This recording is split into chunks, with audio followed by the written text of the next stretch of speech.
prioritize hiring for skills over degrees. So this is why this is important to me for me to teach you. My promise to you is if you follow along and you get your hands dirty, even by a few streams, you will get to a point to where you will. Um, so as we as we go through with this, the first thing we're gonna go through. Hold on, let me get my life together real quick. So the Linux basics, and the first thing that is important is the commands. Now we will kind of go over everything and have an overview of everything, but we're going to focus on commands today, and then we'll deep dive into all of these subjects. The network basics with the OSI model, the ports. You'll see this, but once again, we will go over it further on another episode. We won't be doing any coding at all today, obviously, but this is something you'll be going through, and some of the tools. You'll get to see some of those if you hang on later on. And also at the end, I will show you a few of my secret methods, and one involves how I was able to receive a job offer without any degree or without any big certs. So that's kind of important. Um, but today, yeah, so we'll go over commands, permissions, file systems, tmux, and vim. Um, so there are different distros when it comes to Linux. It stands for distribution, and these distros, they um, usually the regular ones are just for you to kind of browse on the internet and like kind of think of a distro as like Windows 2000 or Windows XP or Windows 11, Windows 10. Those were distros for Windows. So that's equivalent to it for Linux. Now, some of the distros for Linux that you've probably heard of are Ubuntu, Debian, there's Mint, but Linux has so many. But the most important ones that you should focus on are the ones that are obviously handled for cybersecurity. These ones involve certain tools that are already um, they're already preset for you. So you can go on to these distros and they have all the tools that you need.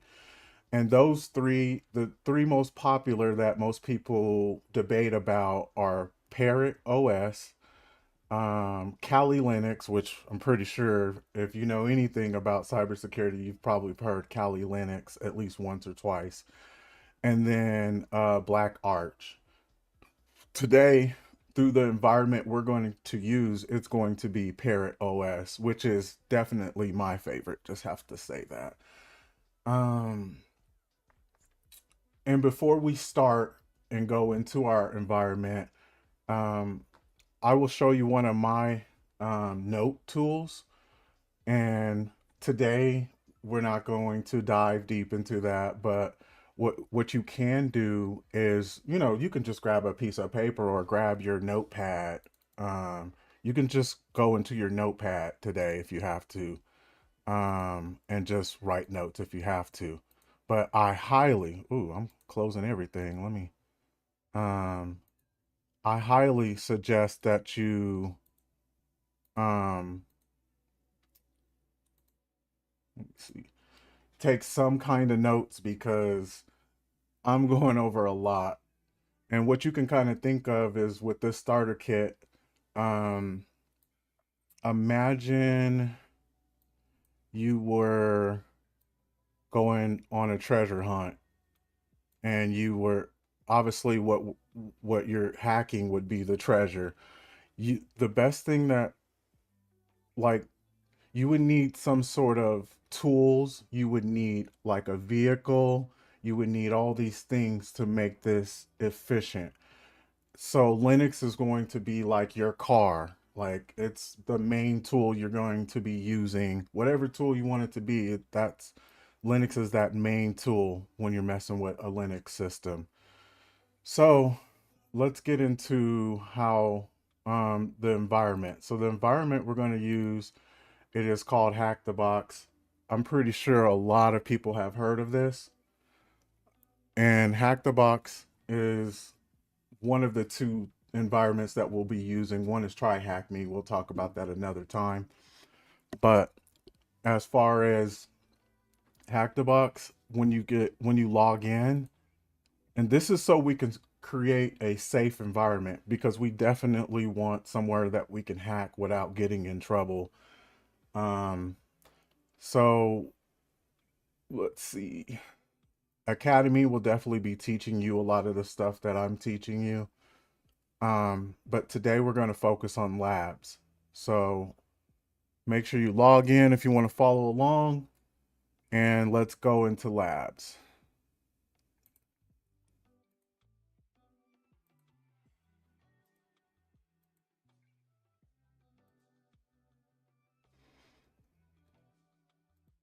So before we get into all the Linux cool stuff and get our hands, Academy is when it's like how it sounds. It's an academy place where you can learn the knowledge and the tools that that are recommended for you to be able to hack. It's like how I was saying Linux is one of your main tools. Think of it as like your car.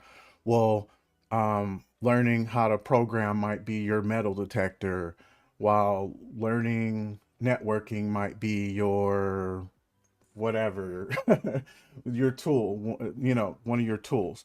So I will explain a lot of that as we go along. So I wanted to show you that um, ooh, hold on. Where was that at? There is something.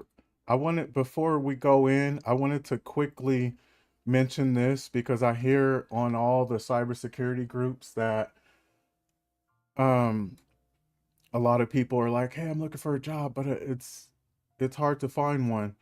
And one of the biggest things, and I'll tell you later more of the details, how I was able to find a job was whenever I was recording all of my every time I hacked something, and I would put it in detail what I learned and how I learned it.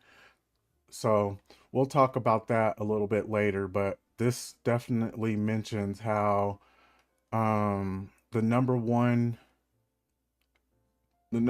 skill that people leaders will prioritize hiring for skills over degrees.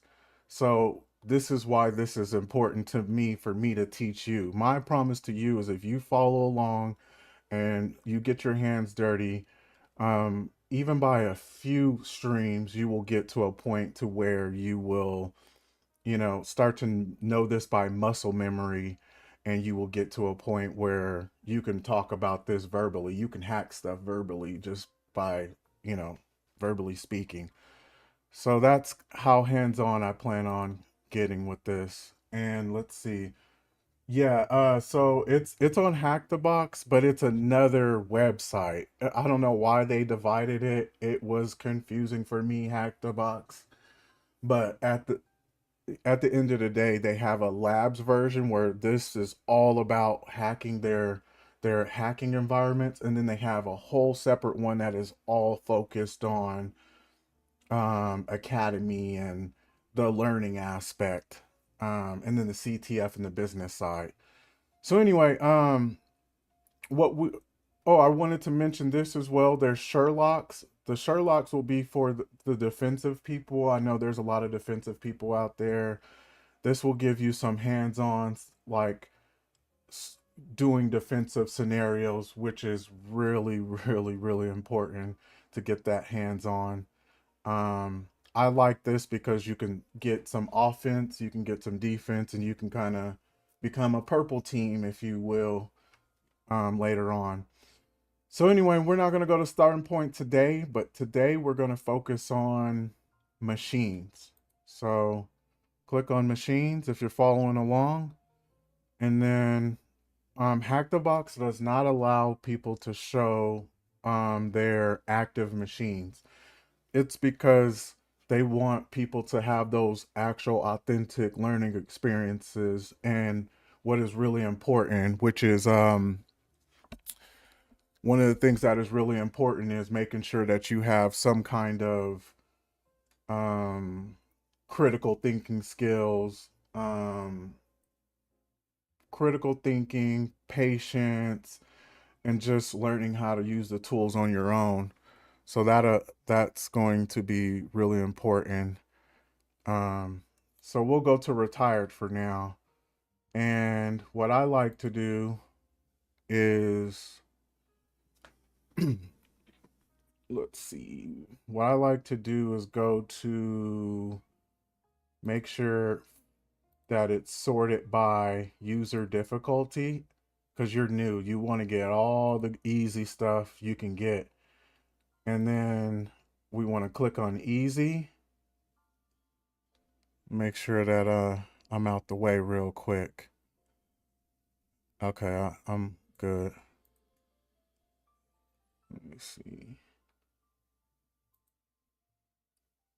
All right, and then today we're going to focus on the easy user build. Oh, user owns is what we would sort by. So we'll unclick that, click user owns. This is how many people have um completed this. Where is it? So Linux box. All right. So this is our guide today. The box we're going to do is called lane, and um I like to kind of look at this before I start, especially if you're new. So this was a lot of 310 people said that this was extremely hard. And I'll show you how easy it is once you learn the tools.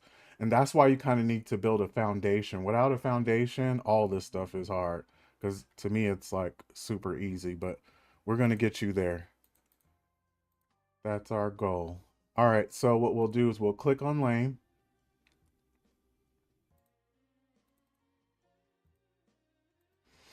and then we'll go to connect, hack the box.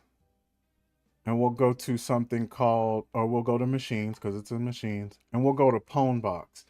So this is important. Pwn box is um, Pwn box. I don't know where to put myself. It doesn't matter. Um, Pwn box, definitely. The thing about it is it's in a a cloud container, and we'll explain that later on with networking. But the whole thing is you don't need 16 gigabytes of RAM. You don't need no special CPU computer that's $3,000 worth or whatever. They handle the load for you, and you can kind of just get on. And I'm choosing this because I don't know what all everyone has. I don't know if you have an expensive computer or not. So this is more beginner friendly for anyone who just has any computer. And then obviously you're going to go close towards your ping, which is I'm closer on the West Coast. So we're going to go 46. And then you may not have a VIP. If you've already started, then you do. You know, you're amazing. But you may start off with the free version, and I believe you get 2 hours a day. Now, don't quote me on that. It'll show you. I've kind of had this for a long time now. So, and then you'll start the box. Meanwhile, while you're starting the box, this may take a while, so we'll click ourselves onto adventure mode, and then we'll go to spawn machine.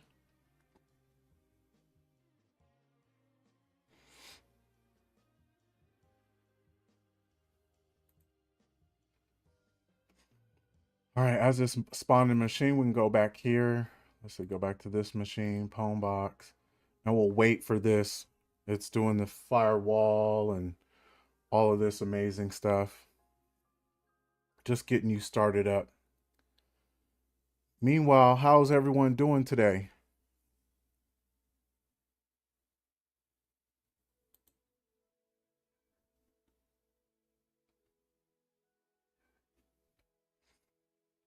All right. So what we'll do is, this isn't important, but it's important to me.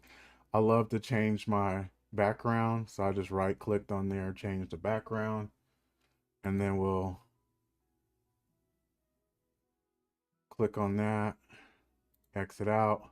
All right. So now it's time to get your hands dirty, time to get those feet wet, and let's click on to Linux. If you are already at this point, the first tool I'm going to show you is called Tmux. And this is just to help you be able to navigate through Linux a lot faster. So we'll type in Tmux, enter. It's just saying, hey, this is a cool environment. Da, da, da, da, da. It's also saying you have sudo, and sudo means super doer. Just think of it as admin. You have admin rights. So you're already an admin. Okay, so our first shortcut for today is going to be hold control and press L. And what you've noticed is you were able to clear. It's equivalent to typing in clear, which I'll do later on, but control L, get that in your muscle memory. Let's go. So first thing is we want to know where we are. And you can think of it as like playing Marco Polo. And that is LS. LS is going to show you where you are on the command line. And just think of a command line as like just something talking to the computer. It's like telling the actual brain of the computer what to do. So um, it's showing us, hey, it's equivalent to seeing this exactly right here. So as you can see, there's documents here. There's documents here, downloads here, downloads here. You get the point. So then let's say, hey, I want to, and you don't have to open this up on the side. I'm just showing, this is just for showing you. Then you press CD. Everything's cap sensitive. So we'll hold caps and then D, and then we'll press E for, because we're going into desktop. DE, and then you press tab. So CD means change directory. You're trying to, you're saying, hey, I'm trying to go inside the directory. Um, yeah, so change directory. And then um, pressing DE shows like, hey, I want it to be D and then E, and then your shell, your terminal knows what else is going on from here. So you can just press tab and then it'll auto complete. So tab, um, let me close this down.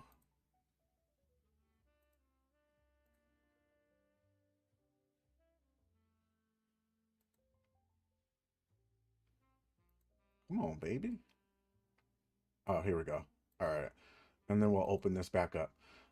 All right. So CDs, the change directory, mean directory, just think of that as folder, change directory. And then you just want to go into that folder, DE, and then by pressing tab, if it auto completes, it means you're doing everything right. So we'll go back again. So CD space dot dot. That's just to go back a file or folder, and we'll LS again. So if we pressed CD capital D and then we press tab, it doesn't do anything because there's three things that starts with the D.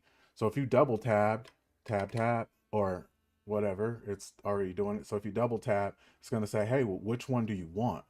So you press the next thing. So if you press O and you press tab, let's control L, tab, it's like, well, which one do you want? So if I press a C and I press tab, it's saying, hey, okay, now I know what's going on.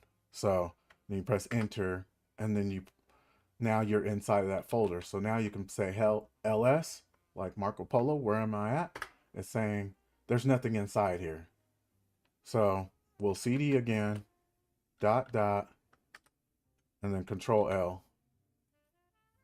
So make sure you're kind of like following along, pressing these buttons, ls, and then we'll cd, and then we're going back into the desktop, capital D, E, and then S, tab.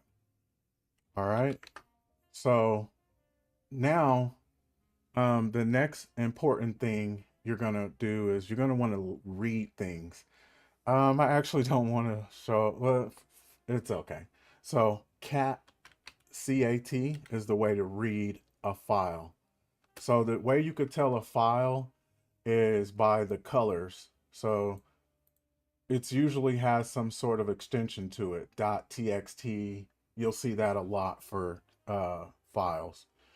But it could be named anything. Well, almost anything. You can name it whatever. But my credentials.txt is kind of a best practice. So if I press my tab or C and then tab, it's going to show. Uh, I probably need to clear that, but it showed the password. That's a horrible practice right there, but you get the point. So what we'll do is the next important thing is we will make our own directory. So mkdir, that stands for make directory, make folder once again. And then um, we'll we will make it whatever we want. So I'm gonna call it ParkerLogic, just like that. And then press enter. So now when we ls, you see how there's a new folder right here, ParkerLogic. So before we go forward, because I want to show you so many things, I want to show you the structure of how Linux accepts commands. So by doing that, we will do something called man, which stands for manual, man. And then we'll do, for right now, we'll do ls, one of the ones we first did. So this is very important. This is how you can kind of navigate on your own without anyone um, around. And the most important thing is it's going to start off and show the name, and then it's going to show you what it's called. So list directory is ls. And then in the synopsis, it's going to show you its structure. So anything in parentheses, anything in brackets will definitely, it means that it's optional. So you see how we were able to ls without doing any options? That's because we don't need, it's not mandatory. So then this is called the command. So we've been doing just commands by themselves. The next thing is called the option. And then the last thing is called the argument. So if we wanted to, let's just try one. Where's my favorite? Showing you all of the different options. My favorite is use a long, well, this is probably everyone's favorite, but use a long listing format. And then the size. So you see at the bottom where it says press Q to quit. We're going to quit. And now we're going to ls. So that's the command. And then dash um, L, and then S. Let's see what happens.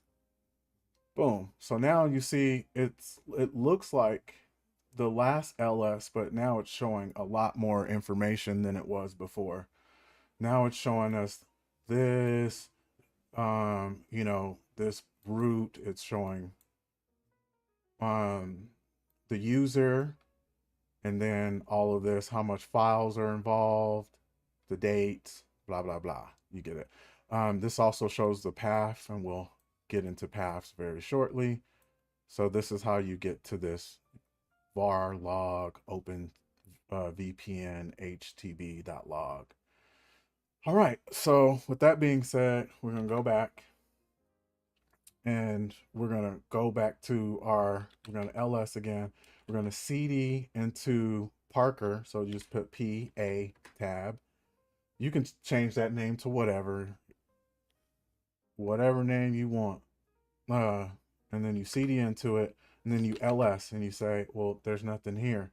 So to make a file, we do something called touch. So the command is touch, and then the argument for now, because we don't need to, the options is completely up to you.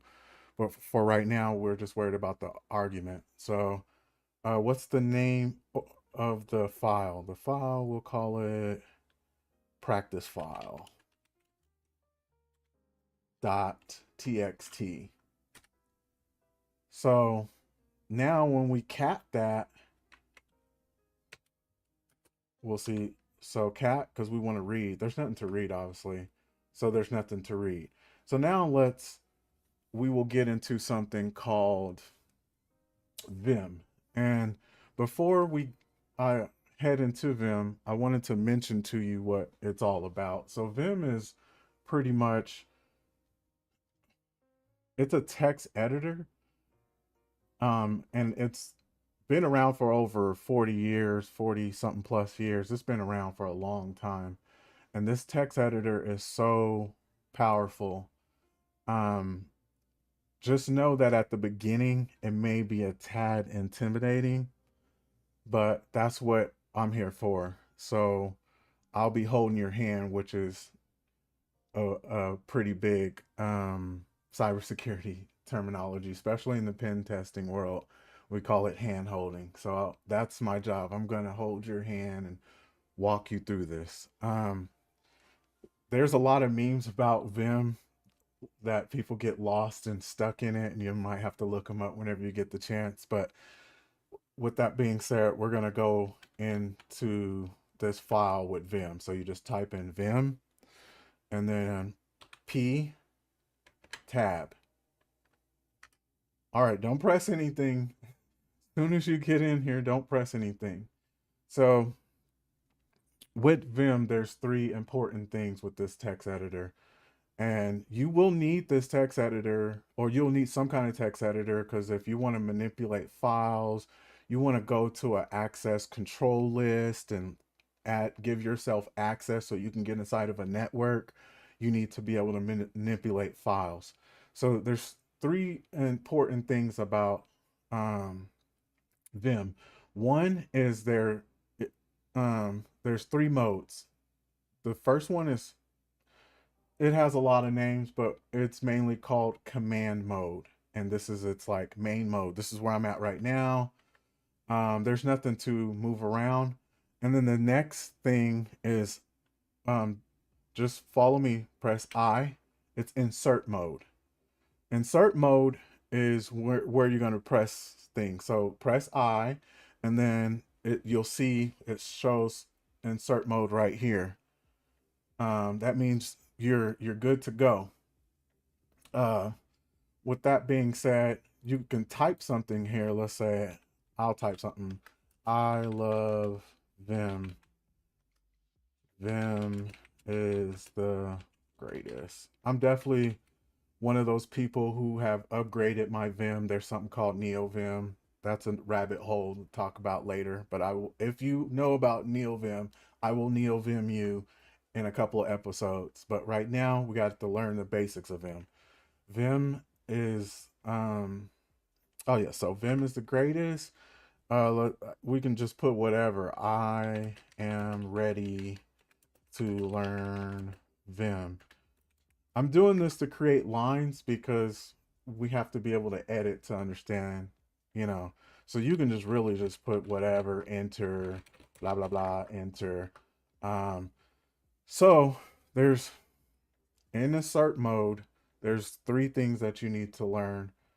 Um, and I'm not going to get into in depth. I'm just going to give you very basics of each mode. So in insert mode, you type. If you want to go to the top, it's capital, or you want to go, Hold on, let me see.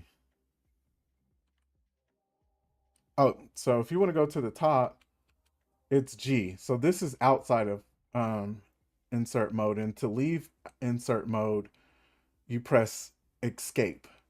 And in insert mode, only thing you can really do is type. There's like one command you can do, and we'll talk about that later. But sorry. So for command, in the command mode, which you don't see anything right here, you can press look down at the keys for a second, and you see H, J, K,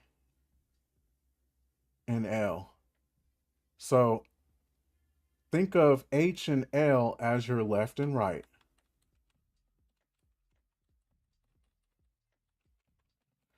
J, think of it as a hook going down, fishing, and K, think of it as a kite. You're going up. H, L, J, K. All right, that's all you need to know for now. How to navigate in command mode, and then how to type. So you want to go back and type. You press I for enter. Now you can use the directional pad to move up and down, and then you can just type whatever you want. Enter. All right, we're going to get in depth with that, but in our final mode, you press escape, you hold shift and give it the colon.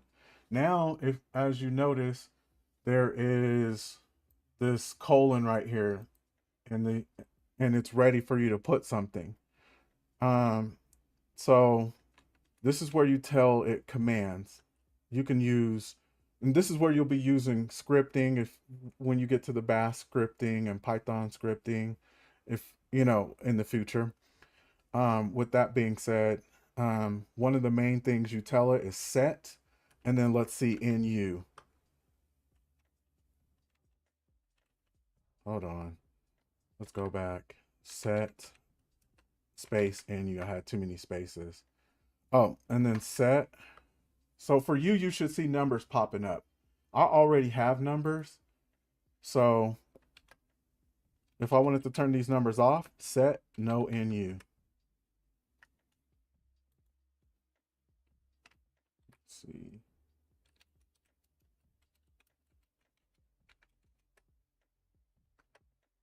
All right. Well, that's not working.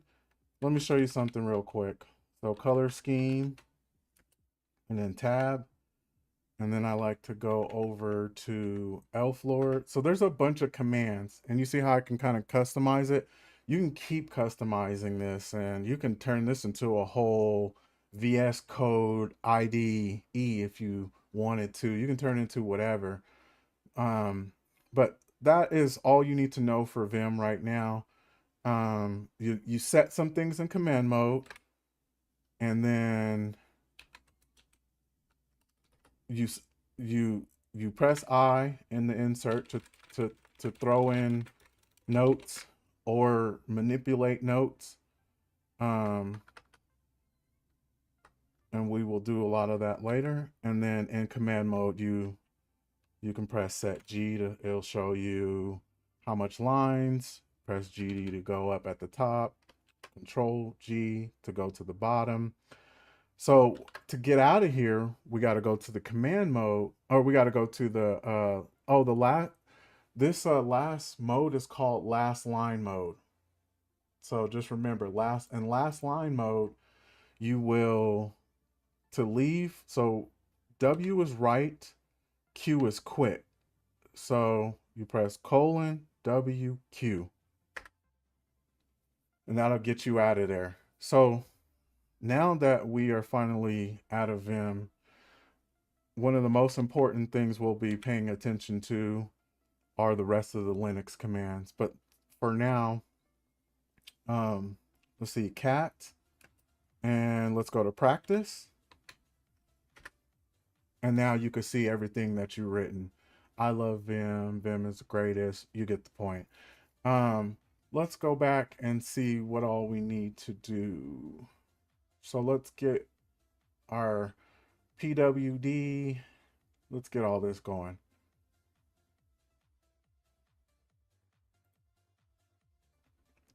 All right, let's see. Clear. So ls. Okay, so we're gonna go to root. So in order to go to root, it's a /. This will take you to the top. And when you ls, you get to see what is the file system. So we're not going to go into file systems. It took me a while to actually learn all of the file systems and what it does. But for now, just remember these guys. Home, obviously that's how you get back to where we just were. Um, var has a lot of important stuff in it. User and proct and Etsy. So we're going to go into Etsy. Etsy is usually where all the good stuff is. So we're going to cd into, and then you just press /e and then tab. And then we're going to go to password.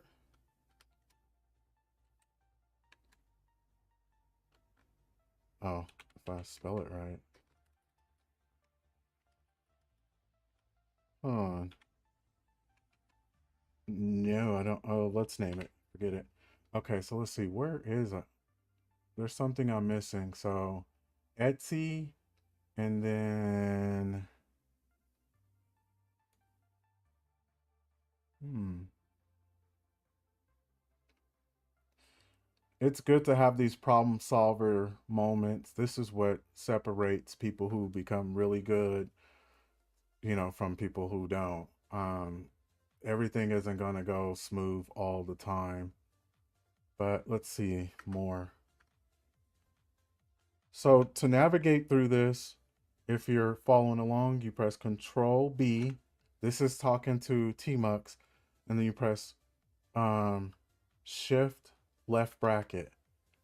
So Control B and then bracket. Now you can just press up and down on here and it'll bring you through. So let's see. And then to back out, you'll see this right here. You just press Q. So let's see. Where am I trying to go?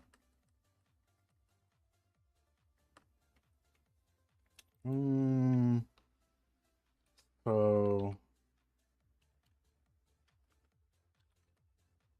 okay, here we are. So we're in Etsy, LS, and then password. I was spelling it wrong. I knew. So then we'll press PASSW, and I should know this, but it's because I'm trying to CD into it and not cat. There we go. /Etsy, password, tab, SS, and then enter. Okay, there we go. So now you could see um,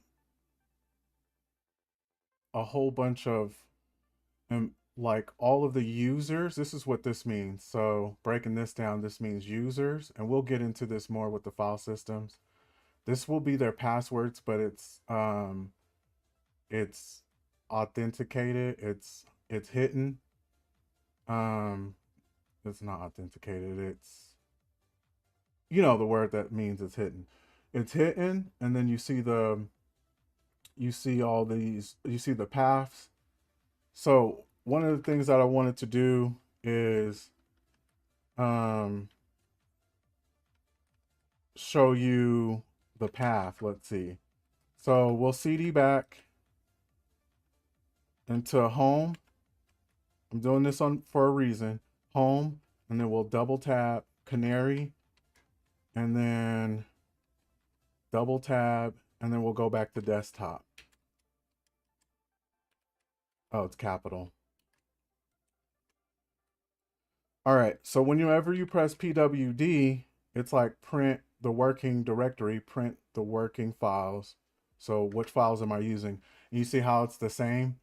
Home, canary, directory. So this will kind of let you know where you are and where you want to be. Um, so far we figured out how to make files, make um, make folders, write and read in those folders. An important thing is learning um, how to some of the file permissions of this. And this is kind of, advanced, but it's just cool to, I believe that it will be cool with your kit to understand what this means to a small degree. So what am I going to do? Let's Control L, LS, or LS, and then dash. We can do LS again. And then I'm gonna copy this right here. And then I'm gonna explain something very important to you. Um, we'll take this over to Canva. Now, I believe that this was one of the most confusing things for me, when it comes to hacking, and it's because when you get into a certain computer's network, you need to know what privileges you have, and if you begin to understand privileges at the beginning, as you start to see this, because I'm going to go over a full demonstration of me hacking something after we're done with this Linux, um, with the basics of Linux. And you need to know what permissions you have, because if you don't know what permissions you have, you don't know what you can and can't do. So this is very important. Let's see. Let me zoom in.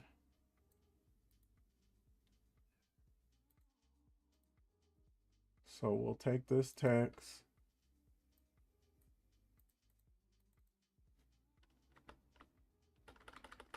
and then we'll,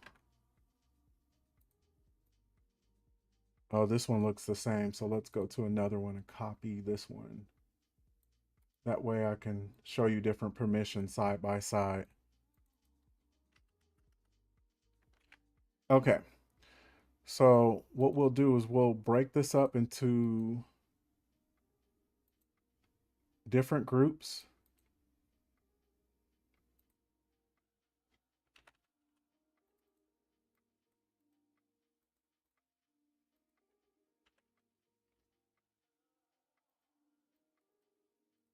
Okay, so we'll break it down like that. Okay, here we go.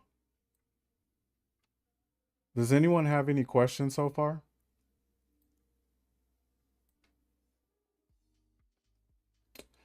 Okay, so this last digit, this last character is it shows what type of, what are you messing with?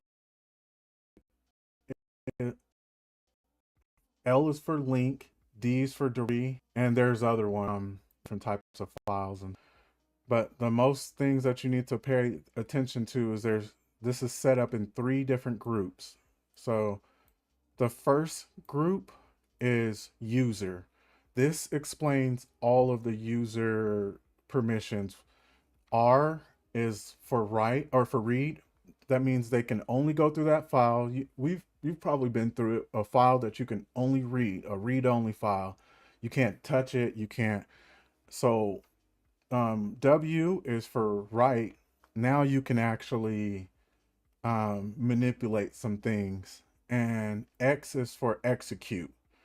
So that obviously means you can open it, close it, delete it, save it, whatever you want to do to it. You have full permissions in the user bracket. And this is in the groups bracket, which this is pretty good to know because a lot of jobs that I applied at, they would mention the whole Active Directory. Do you know Active Directory? Now, this obviously is an Active Directory, but this is a huge principal privileges. And so this is groups. So like let's say me, you, five other people worked at a company and we're in whatever, the geek squad, the geek department. And if you have all three of these, that means I can delete your files, my files, his files. I can read them all, I can write them all, I can change them up. If I only have read, like, then obviously, and this is stands for this stands for other, and we'll go into that one a lot. Come on. we'll go into that a lot later. Let me see. So, okay. So, how do we get this off? Dismiss.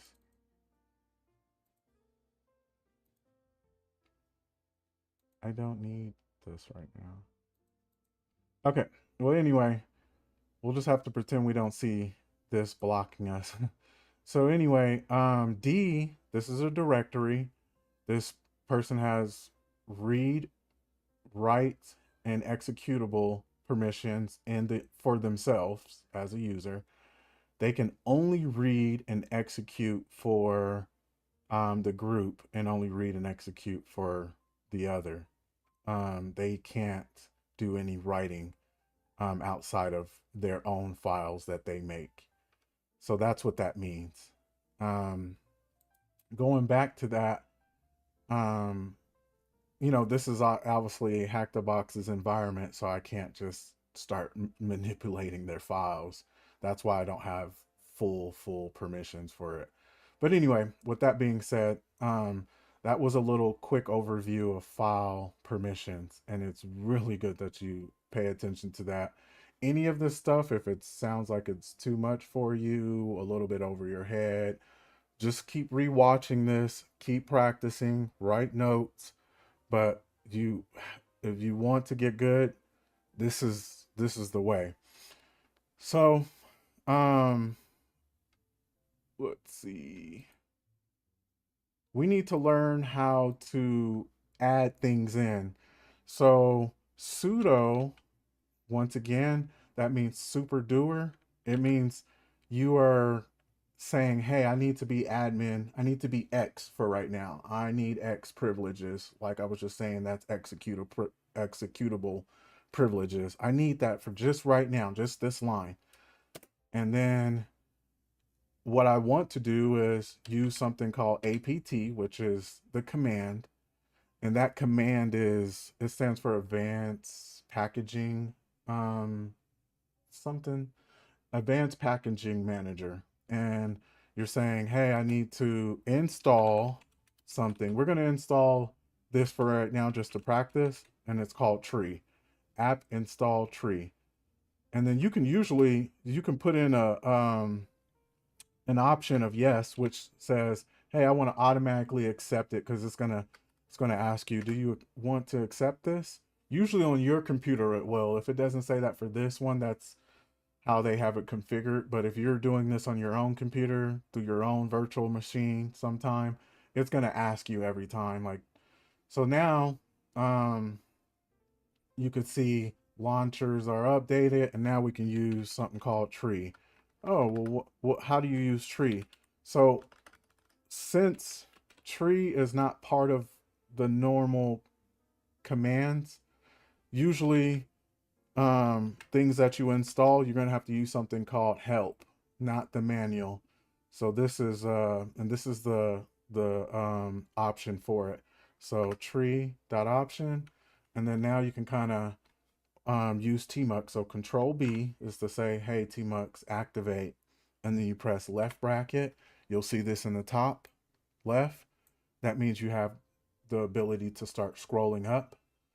Um, and this is how you kind of look through it. And that may look confusing as I don't know what, but just know that tree's the command, and then it has all these different options. But we just want to list all files. All files are listed. So we're just going to use -A. So to get out of here, we press Q, and then we go back. So to go back to any of your previous commands, you're going to press up or down. So obviously up, we just want to go back and use that last one. Tree -help. I mean, -A. I don't know why I did that. So now it's kind of helping us like use the directory, and it's showing, oh, this is a file, this is an actual directory, this is an actual file, and this is the tree. So let's use that real quick for fun before we head out and do more things. So we'll go back to root, cd space slash, And then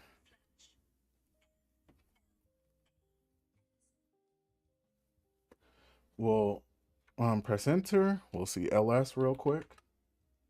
All right, cd, or we'll do tree and then -a. See all of that? Almost, you don't have to do this, by the way, but it's just going to tree your whole thing. Hopefully it doesn't crash your computer if you did do this, but it's showing um, the whole root tree, and it shows you 73,000 directories and 118 files. Okay, so once again, you don't have to do that. Hopefully, if you have a smaller computer, you didn't do that. But okay, so now let's actually get to the next important thing.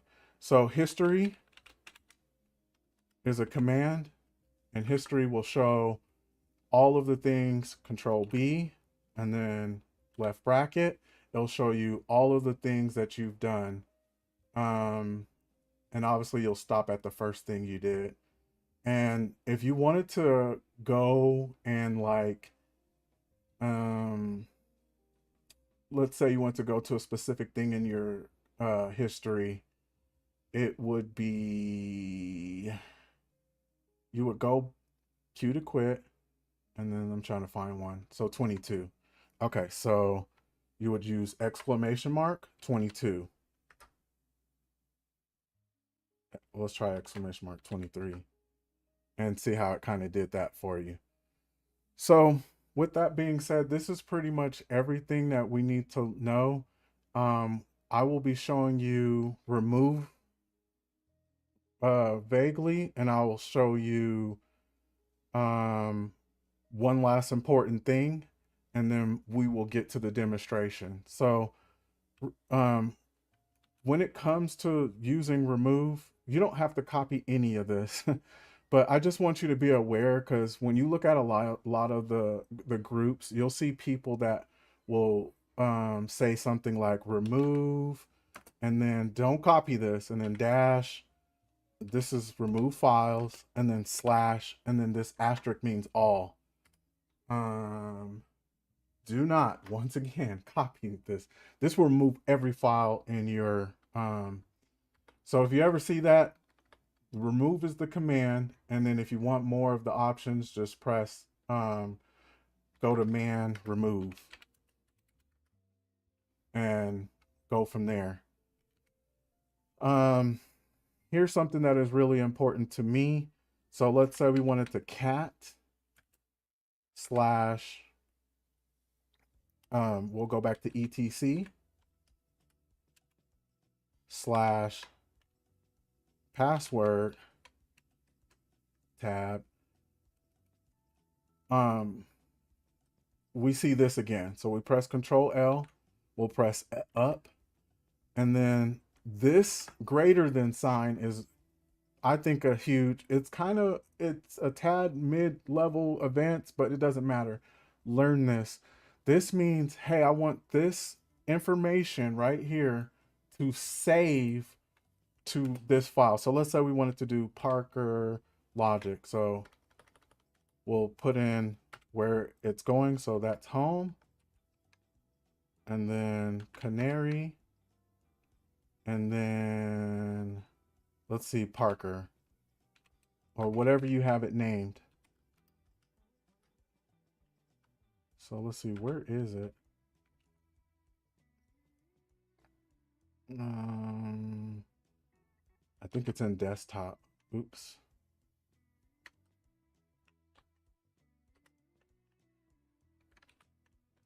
Oh my gosh, I just deleted it. But okay, that's fine. So cat slash, oops, cd slash, excuse me.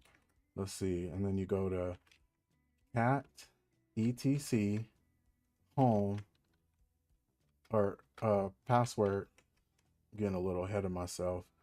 And then we're going to save, and then we're going to go to slash home, and then we're going to go to the name of our person, and then it was in desktop, I believe, and then Parker.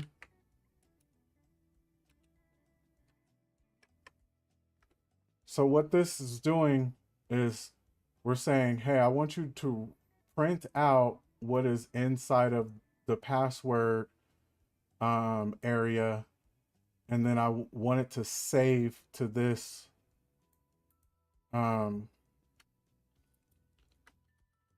even a better way. Let's see. A better way is, what do we call that? Practice.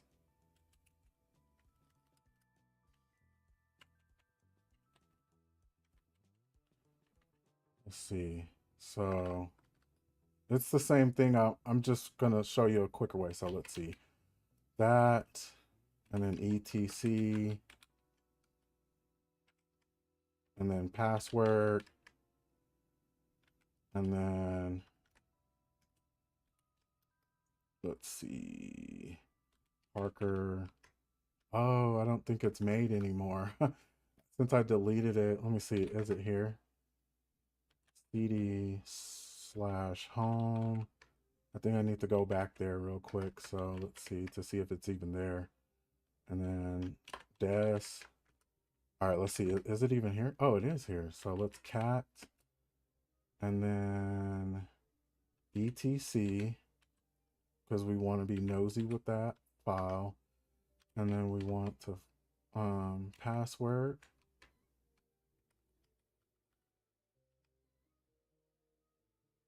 Let me see, what else can I cat? Cat, Hack the Box lab. Okay, so this is what we'll do. Sorry, just excuse all of that. We'll just make it simple. So we'll cat whatever the log file is, and we'll save it to Parker practice. Oh, we have to cd into it. So cd into Parker. We have to be inside the file in order for it to work. Okay, so now we're here. So cat, and then we'll do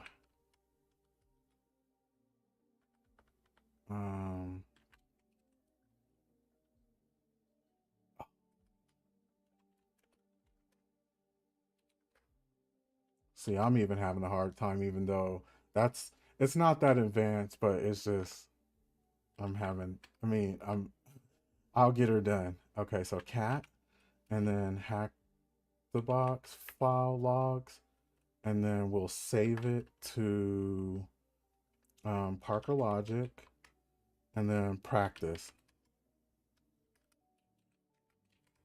There we go. Finally, it happens. Uh, so then now that what I did was I saved this log, and I saved it to the practice file. Now we want to go read it. The quick way to read it is just cd into the file. So cd into the folder. All right. And then cat this folder. Oops, it's called practice. All right. And now we have all of this information. Yeah, we have all of this information. So now if we wanted to save something else to it, let's say we wanted to save cd dot dot, we wanted to save the readme information, or I don't want to do my credentials, so we'll make another file real quick. We'll make another file. Let's see, cat /etc/password, and then we'll double append it. So this means to save in there, because if you save it once, and then if you save it again, it'll overwrite, and it'll keep overwriting and keep overwriting. But this means I want to append, I want to save it with it. So /etc password, and then we gotta go to the file. That's what I keep messing up on, is going to the file. So the file's in home slash, and then capital D, and then Parker,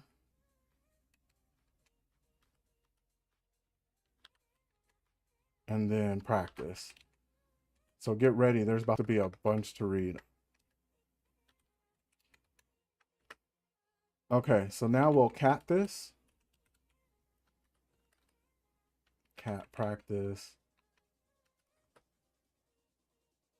We'll CD in there first. CD, Parker, LS to see where we are. CD, Parker, and then we'll cat the practice file so we can read it. So now we'll press Control B, and then Control B and then left bracket. And then now you can kind of see there's a whole bunch of information. So you can see where the information changes if you scroll up. It starts from like this was the first thing we catted. We catted all this information. And then the second thing that we catted was all of this information. So that's kind of how you add files and save it into a folder that you can look at. So now that is pretty much everything that we need. Q to get out of here. And from here on, I'm kind of going to show you a demonstration of me hacking this box. So first things first, this box is called lame. So this answers one of the questions that someone asked me earlier. What does Academy help with? So Academy, you can learn all these individually, which I'll be walking you through. I'm kind of walking you through this one right now. I kind of showed you some things that they haven't showed you, but I'll go over it all together. I plan on doing a basics too soon. Um, with that being said, you have the nmap right here.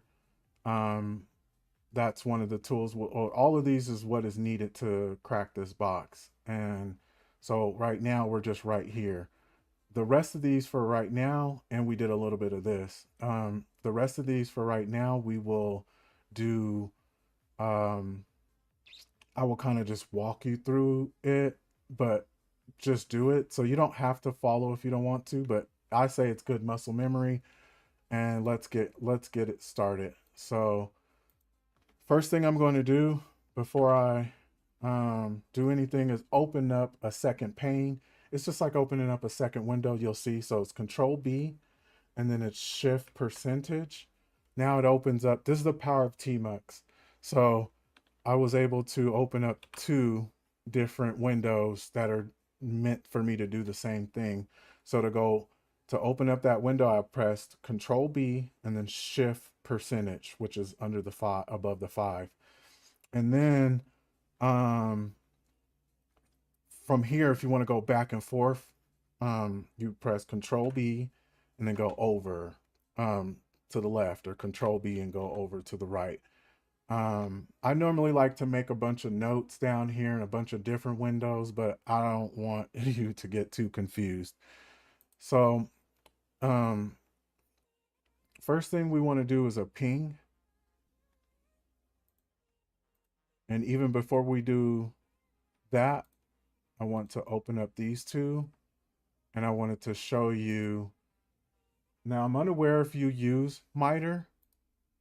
I'm unaware if you use MITRE, but here we go. If you never heard of it, this is like it's like a worldwide database that kind of shows like a lot of different campaigns that have happened, hacking campaigns, and they kind of record it defensively, offensively, and purple team wise. And they kind of show you like, hey, this is what people normally do to get through an attack surface. So you see reconnaissance, and it will go all the way to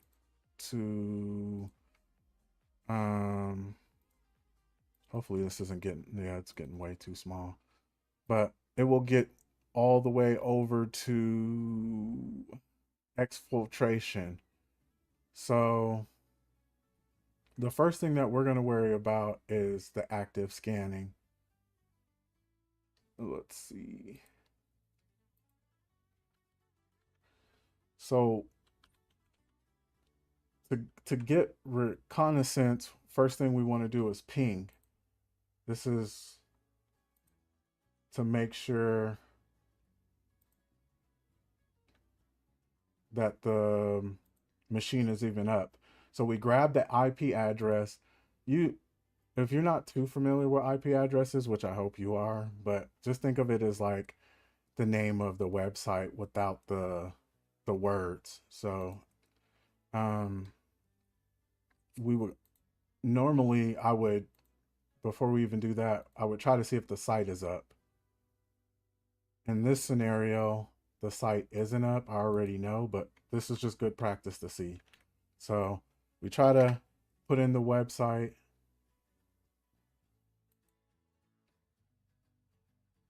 and then it says it timed out.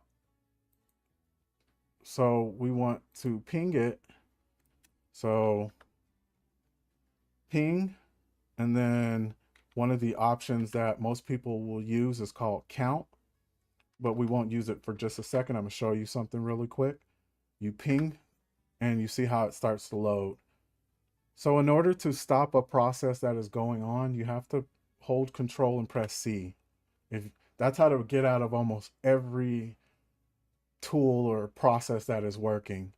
To zoom in on this side, on this pane, you press Control B and then you press Z to zoom. So now we're just focused on just this window. So we pinged it. We see that it is under, this is pretty cool to know. If it's under 64, I believe, it means it's a Linux box.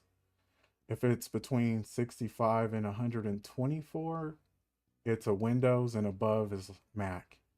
So you can see we had this, we had all these pings, and the most important thing to recognize is that you normally want 0 packet loss. So this means that I'm having some issues connecting with it. It could be for streaming, who knows. So 9 packets went through, 8 were received, and I had a little bit of loss. But we're still in there. So the next thing we're going to use is a tool called Nmap. Nmap is for active scanning, like it was kind of showing in the MITRE. We didn't dive deep in that, but we will as we go along. So without going to the tools and all that big stuff, I have I have options that I love to use. So it's dash little little s, big C, big V, dash big P, little n. And this means to kind of like go past the network. Like even if you're scanned, it's like to bypass. And these are just like verbose and um, some type of scan. Nmap is really huge. We would have to throw a whole episode for that. And then we're going to put in the argument, which is the ping, the actual IP address. And now it's getting to work. So this sometimes could take a while. So Control B, Z to get out of here. Control B, go over to the next. Control B, over. Come on.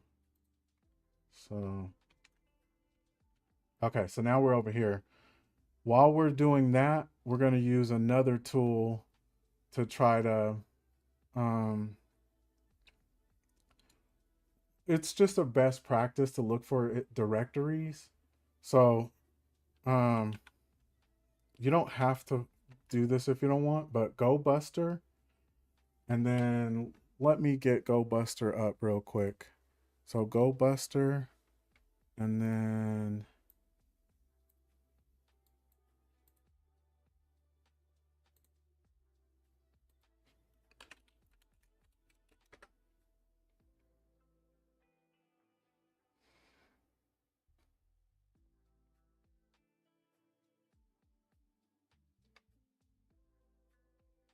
let me see, GoBusters.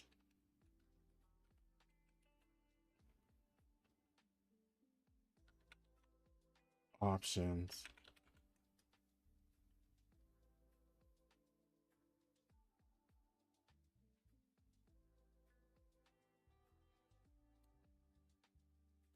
Okay, so it's going to be dir for directory, and then dash u,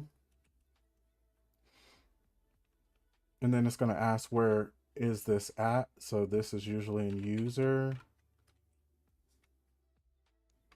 Let's see. It's usually in user, or let's see, user, share, and then word list. This is a really popular path. So you don't know anything about this or never heard anything about this. This would be something to throw in your notes as you pen test. You will see this extremely often. So share, word list, and then I think the next one is directory. Let's see. Dir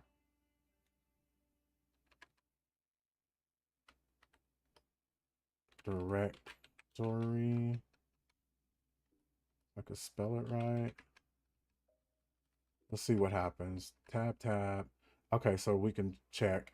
This is also a really popular um, password breaking um, list. But for now, we're going to go something small. Oh, so it's dirbuster. So dirbuster, and then slash tab, tab. And then we're going to go into directory.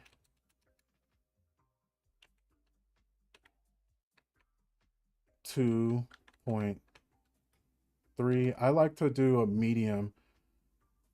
Large will take too long. Small doesn't get too much, or it doesn't get the job done. And large ones would be like the rock text U, and those are where the large ones are. And then let's see.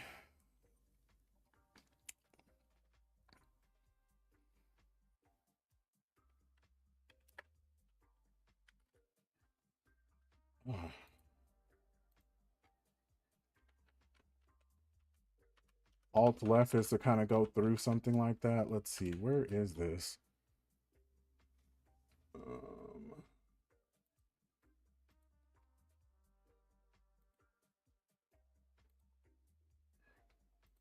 1 second. Let's see. Go Busters. I'm just looking up the best pathway. That way, it can I can utilize the tool the best way. Go Busters.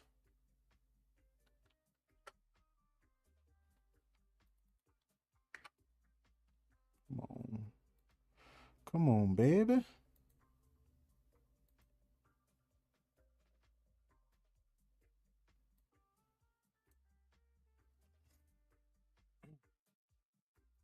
I believe right here I need to put in HTTP colon slash slash, and then I need to put in the IP address again, and then I'll explain this. So let's see.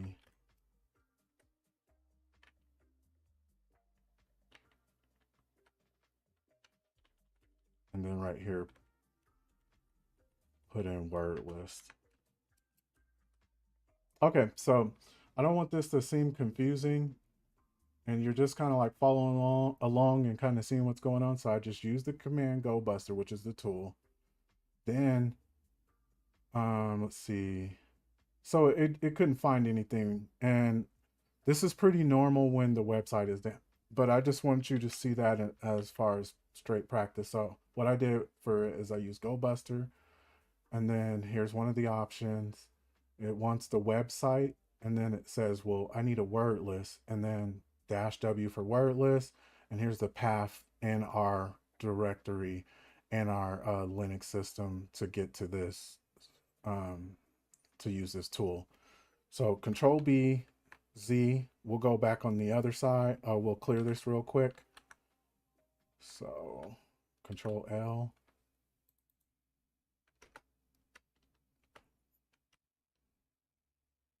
Let's see. All right, we'll CD back into CD dot dot to go back. LS. Okay. So now we'll Control B. We'll go over to this side, and then Control B Z. So this is important. Control B, shift, left bracket, control B, left bracket, so we can get this up here again. And then we're gonna scroll up and see what's going on. So we did the scan.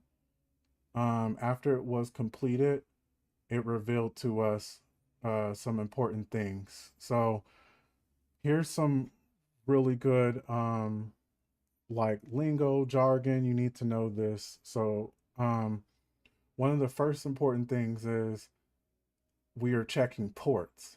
It looked at the TCP ports, um, and usually there's 0 to through 1,000 of the first 0 through 1,000 ports are the most important ports.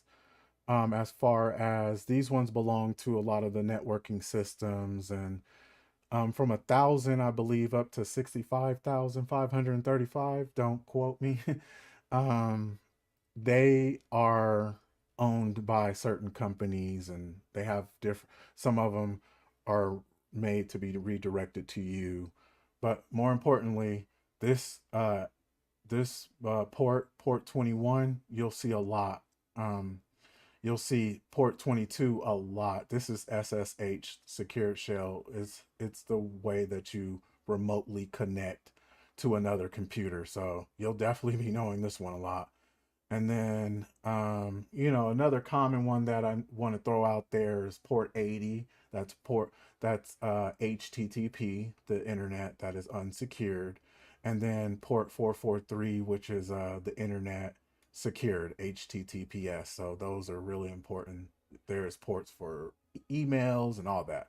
But anyway, so what we see is three we have four different ports. We have 445, 139, we have 22, and we have 21. So we're going to go back to something really quick, and we have to understand let me turn this off.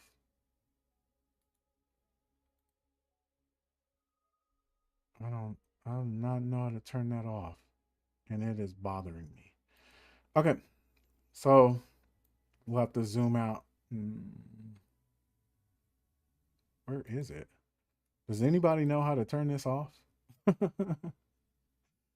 Let's see. Show quick replies. Turn all of this stuff off. Okay, there we go. Yay! Found it. All right, so here we go. Um, so let's imagine we're going on that treasure hunt again, and inside of this treasure hunt, we have um these four ports. We got port 21, we got port 22, 139, and 443. And you there's different pathways. Like imagine how you would go to the store or something. There's not always one route to go to the store. You can go left on this block, right on that block, you know. So think of that as think of these are like routes to get to the treasure. And these routes to get to the treasure are called attack surfaces. So this is kind of like what tools are you going to use to get there? What ports are you going to do to get into, you know, to get into the system? So today, for this demonstration, we're going to go through port 21, and then we're going to go through port 443, and we'll go from there. I just wanted to show you. And sometimes you may attack a system and it has 8 ports up. Sometimes you may attack a system and it has 0 ports up, and you have to force your way into one of them, or you have to figure out another way. So, you know, this is kind of like the gist of what you will do. And this also, uh, it's called enumeration. So I'm showing you a basic form of enumerating a attack surface. So anyway, now that we have some information, it even shows me you know, the name of the computer, the domain, this is the actual website name, and you know, all of that information. So I like to personally keep this up. Let's see. I like to personally keep this up, and even if I have to, I will go back, I'll quit, and then Control L, and then I will save. This is why I showed you the save. I will save this into a file called nmap.txt. So now we'll let that do its thing. We'll go over here, and we notice that we had those ports open. So we'll use something called Control L, and then we'll use something called search exploit. So I believe that's capital S, no, S-E-A,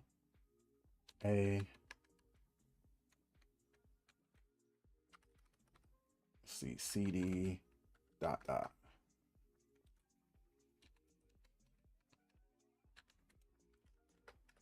If I can spell search right. Okay, there we go, search exploit. And then, while one of the things that we'll look for is one of the databases, and we're either looking for the version of the database, the version of the server, any kind of information we can to be able to enumerate. So now it's done. Let me go over here real quick, and then we'll cat nmap, and then we'll go back up and get that information real quick. So as we can see, there is we see Open SSH, we see Debian, the name of the distro, and that this usually is the version. This is enough information for us to be able to use the search exploit. So we'll copy that with um, inside the terminal, it's Control Shift C. Go over here, Control Shift V, enter, and now you see that we have search exploit has showed us some routes that we can enumerate, some attack surfaces. Um, we see that the version is 4.7. So we need to find, so we can obviously use any of these three right here, these two, because it's 2.3 all the way up to 7.7. Obviously these ones, I'm not sure if this means less or more, but these are all the ones we can use. And I like to triple verify by going into something called DB, exploit database. And this shows this is kind of ties up towards the Metasploit, where it shows, let me move myself real quick. It shows a lot of the, it'll be all right. It shows a lot of the exploitations that have happened. So every time that someone has hacked something and a defense team has found out about it, or even a bug bounty, someone has found out about it, they put it up right here, and they say, hey, this is exactly how I did it. This is a web app, it was PHP, and this is the person who did it. So these are obviously super elite hackers and elite defense folks, mainly hackers or pen testers. So anyway, we're gonna put in what we need. So what we need to put in is this information. It's either or. We can research it in multiple ways. So I'm gonna put in Open SSH 4.7. Go right here, put it in, process. Maybe it's that P1 that's messing it up, or that P altogether. Okay, let's see what information I need to actually grab that I'm not grabbing. Let's try using this path and see. Hold on, let me try this one more time because I'm kind of confused on why it's not happening. Okay, so you can quickly see that two things these guys have found two ways to enumerate. I'm unaware of why it's not showing me. Maybe I'm putting in too much information. Let me just put in 4 real quick. 4 point. Because what I'm trying to do is I'm trying to get this exact stuff to pop up. This exact. So open SSH. Hmm. This is probably being too specific. So, oh, ho, ho. See, I'm over here. Oh, the first thing I did wrong was I need to go to port 21. So I'm looking at the wrong thing, but that is how it works. So we're doing port 21, like I said, and then port 21 VSFT. This is the version of the server, and then we'll go right here, Control V, and boom, there we go. So now I need to go back over here, Control B, go over here, up, and then delete. You can hold Alt and delete to make it quicker. Boom. All right, so now you see we have these two VSFTP, and it shows what type of payload, which is like a loaded up attack, what type of attack we'll be using, and it's a backdoor. And a backdoor is pretty much you making it inside of their network, pretty much teleporting. That's what I like to think of it as, teleporting into their network using a reverse shell, usually a remote reverse shell. So, okay, so now we have that. We're going to open up, and just to verify right here, this is the same executions right here, backdoor command. And then you can click on it and they will go in depth. They're showing you the actual Python script, and we'll be talking about scripting eventually. It's not really that complicated. It looks like it is, but obviously to make a payload would probably be a lot more complicated than just learning how to read it and make simple things. So anyway, so here we are. We're gonna open up something called Metasploit. So Control L whenever it decides to move. Okay, to open up Metasploit, this tool is MSF CO. Then you just press tab for console. So while that's opening up, we're gonna zoom into this so we can focus on it. And I just want to show you real quick. Control B, left bracket. They always come up with some cool little designs. Sometimes it's a rabbit or whatever it could be. It shows how many exploits there are in this version. And this is the version that we're using. We can obviously try to update it. We don't have to do all that right now. How many auxiliaries? These are the payloads, encoders, invasion attacks to get past firewalls and all kind of cool stuff. Um, Now the next thing that we need to do is we need to let's see, oh, quit to get out of there, and then we need to find that payload. So I like to copy what we just had, use.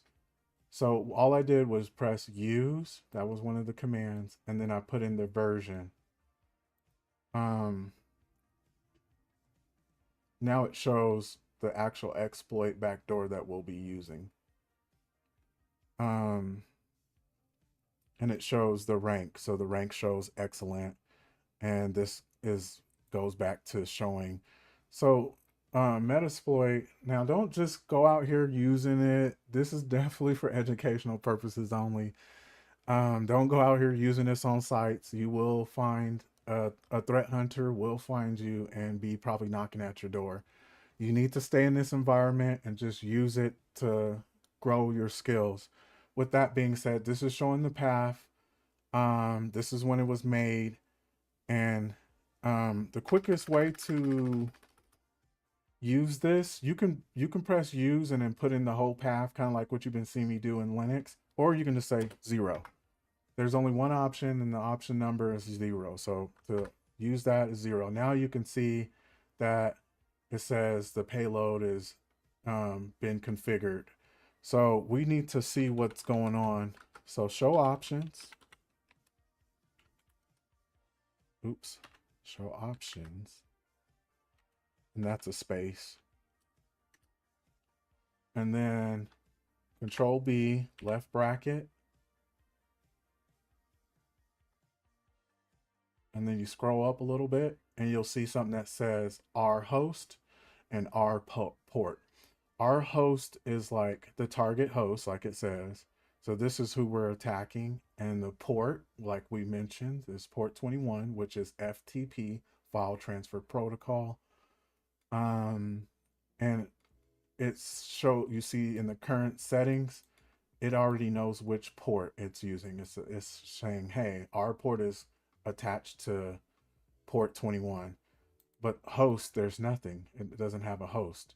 So we need to set that host. And in order to set that host, we need to use the command set. Oh, first Q to get out, set.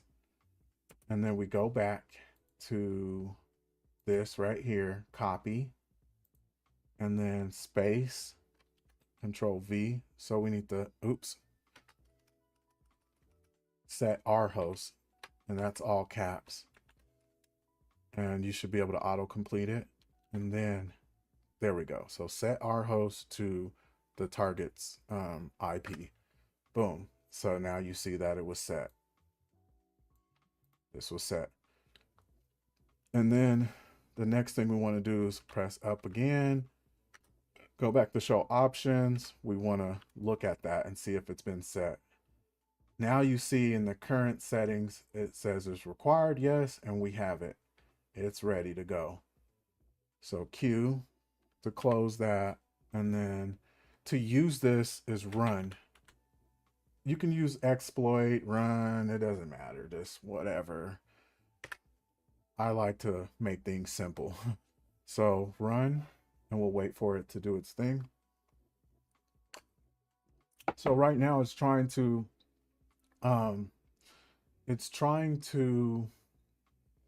create a backdoor in um someone else's endpoint, so their computer. So we're trying to go onto this IP address and teleport our way into the network. And it said that it was created, or we got a banner 220. Don't know what that really is yet, but it tried to ask for a password. It said the exploit was completed and no session was created. It means that it didn't work, long story short. So we're going to go back. So for Metasploit to go back is home, or back, I believe. Okay, so back, and then we're going to go back to our other port. So just to make sure you're up to speed with me, we tried to do 21, and 21 was an X. So that one, we can't get in that way. That's pretty much what, or at least via Metasploit. You can definitely probably get in when you get to a point where you don't use Metasploit, but Metasploit is kind of what we're using today, and it said nope, you can't. It doesn't work. It probably doesn't work without Metasploit, but I'm unaware. With that being said, we're going to check one of these two ports out. And what is the cool thing about these ports? So we'll head on over here. We'll zoom in, and then we will look that both of these are using a NetBIOS SSN. I know what NetBIOS is. I don't know what this is yet, but more importantly, we see that it's using the Samba SMBD database. And then it's saying for 139, you can use the version 3 point blah, blah, blah to 4 point blah, blah, blah. Or this one is showing if you want to go through 445, you can use 3.0.20. So looks like as long as we're on 3, we can use both of these. So that's what we'll do. We'll copy this information and put 3 point, we'll just put 3.0. Let's just make our life simple. Control Shift C, and then we'll get out of here. We'll quit whenever it lets me. Control B, Z to zoom in. And then for here, we'll use search exploit. If I could spell it right. And then Control V for right here. Let's see.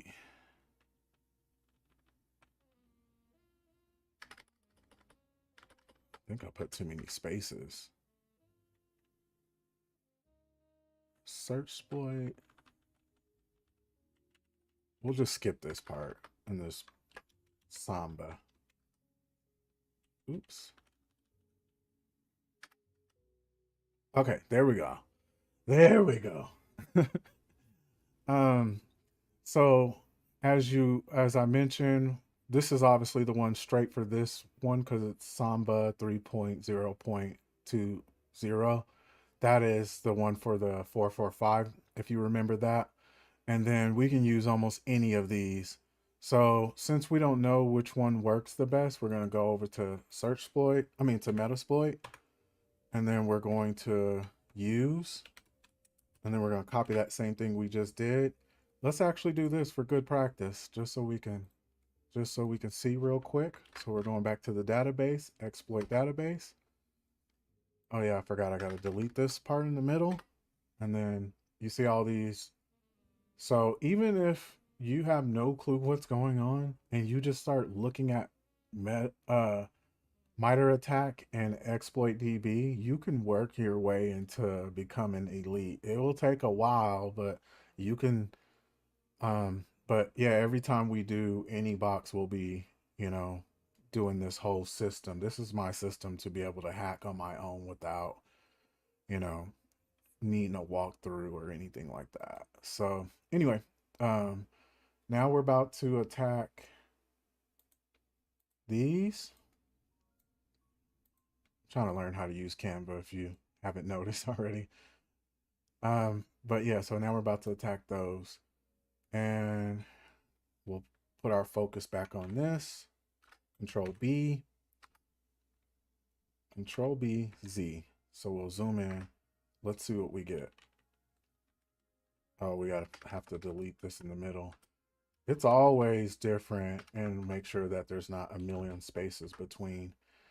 Okay, so what is the most important thing to me? I really don't like, unless I wanted to just like try some of these out for fun. And when I get to the Metasploit episode, we will just be trying a bunch of them for fun and getting into all the details. I just go for excellent. My chances are extremely high.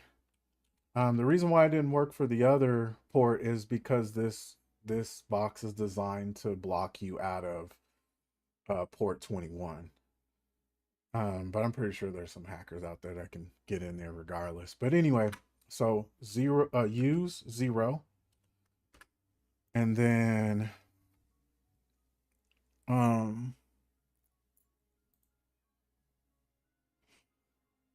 let's see. So we use 0, and then let's see. Okay, then we'll show options.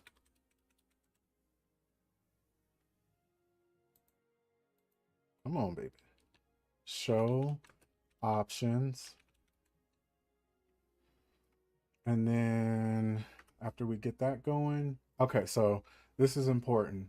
So you see how it says L host? This is the listening address. This is us now. R host is the attacking, L host is us. So it's listening from my VPN, but I want it to listen from Hack the Box's VPN. And you could see it in the top right corner. Here's another way to verify your which VPN you may be in, just in case yours could be different. So I'll go into this real quick. ifconfig. Pretty sure a lot of you guys heard of that or know about it. And then we'll go Control B, left bracket, and it's in tune. It Control B, left bracket. Okay, here we go. Finally. These are the different networks that I'm attached to, and tune is usually the one that we will use, and it's showing, you know, all of that information.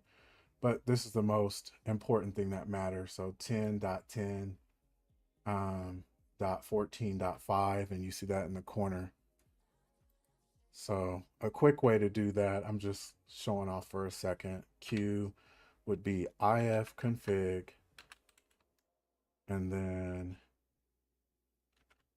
we want to cat that, and this is kind of where you want to be, and then you want to pipe that, which I'll be showing you in the next one. Then we want to grep, and then we want to grep inet, and then if we wanted to, we could save that to, but right now we just want to display it.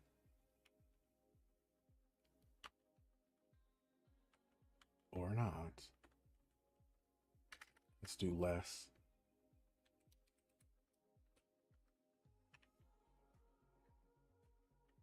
Well, so much for that.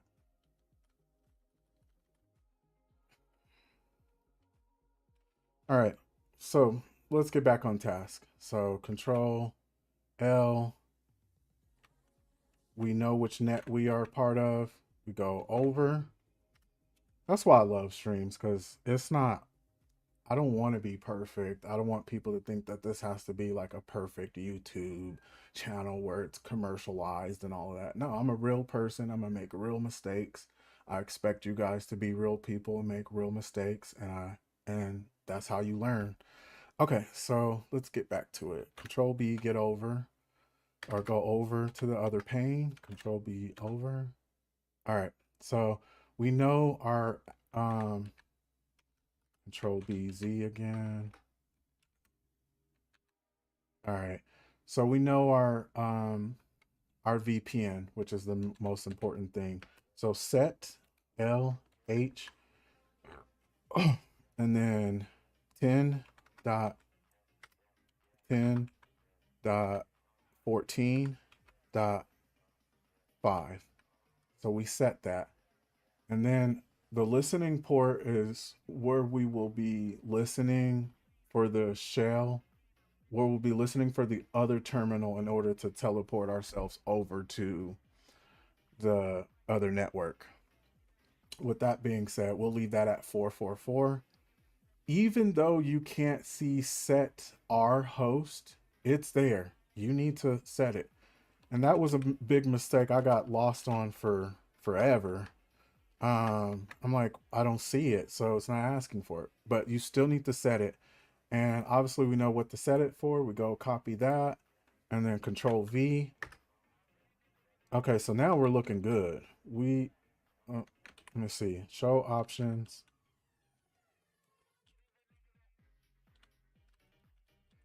This is just to make sure that we have, so we see that the L host is set. We see that the port is set. And now all we have to do is just run. So it's setting up the reverse shell, reverse terminal. And it shows that we were able to create a session going over from our VPN 10.10.14.5 on listening port 4444 over to their the attackers, I mean the victims shell network 10.10.10.3. You and look at the port we're on, 51,304. So that is just a random one it came up with for us to be able to get this random session going. So now we want to do a few things. We want to see, who are we? So who am I? It shows that we have root access. Um, so now we're going back to using a lot of our Linux again. This is why Linux is so important for this. It, you see where, remember being in the file system. Oh, I'm not in a full shell. Um, I'm not in a full shell, so I can't use full privileges. I don't want to get any confusion going with that. So we'll just see how it's printing onto the screen. It's printing pretty weird or whatever or whatnot. But the whole purpose of it is we can cd and then we'll slash home. We'll get ourselves, oh, we can't tab either. So we'll cd into home, ls. It says, okay, now you see, I see that inside of home, there's something called file transfer protocol, which is probably a bunch of amazing files. The user, so it's probably the name or the user's information, the services that are running, and a person's name, Macus. I don't know who that is, but obviously Macus sounds very important. So let's get a little nosy and see who Macus is. We cd it into their folder, ls. Now we see that there's something called user.txt. So that's some kind of special note. And inside of that, we'll cd into that, or we'll cat that to read it, user.txt. And right now you see that there's a flag, and here's a flag going. And so if you haven't done this, and I'm pretty sure you haven't, we would go to adventure mode, we would put the user flag submission right here and copy and paste. But since I've already done it, you would do that. You would say how hard it seemed for you, and then here's the flag. But we're not done yet because we haven't gotten the root flag. So this kind of goes back to what I mentioned. So you cd into the root, and then you ls, and now you see all those important ones. Remember proc, remember root.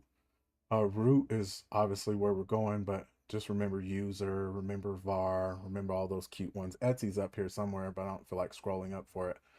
So we would ls again, let's see, and then we would cd into a root. Now you can only get into root if you have root privileges. Obviously we were noticing that we had root privileges, and as we cd'd into root, you see root.txt as a file, as a note.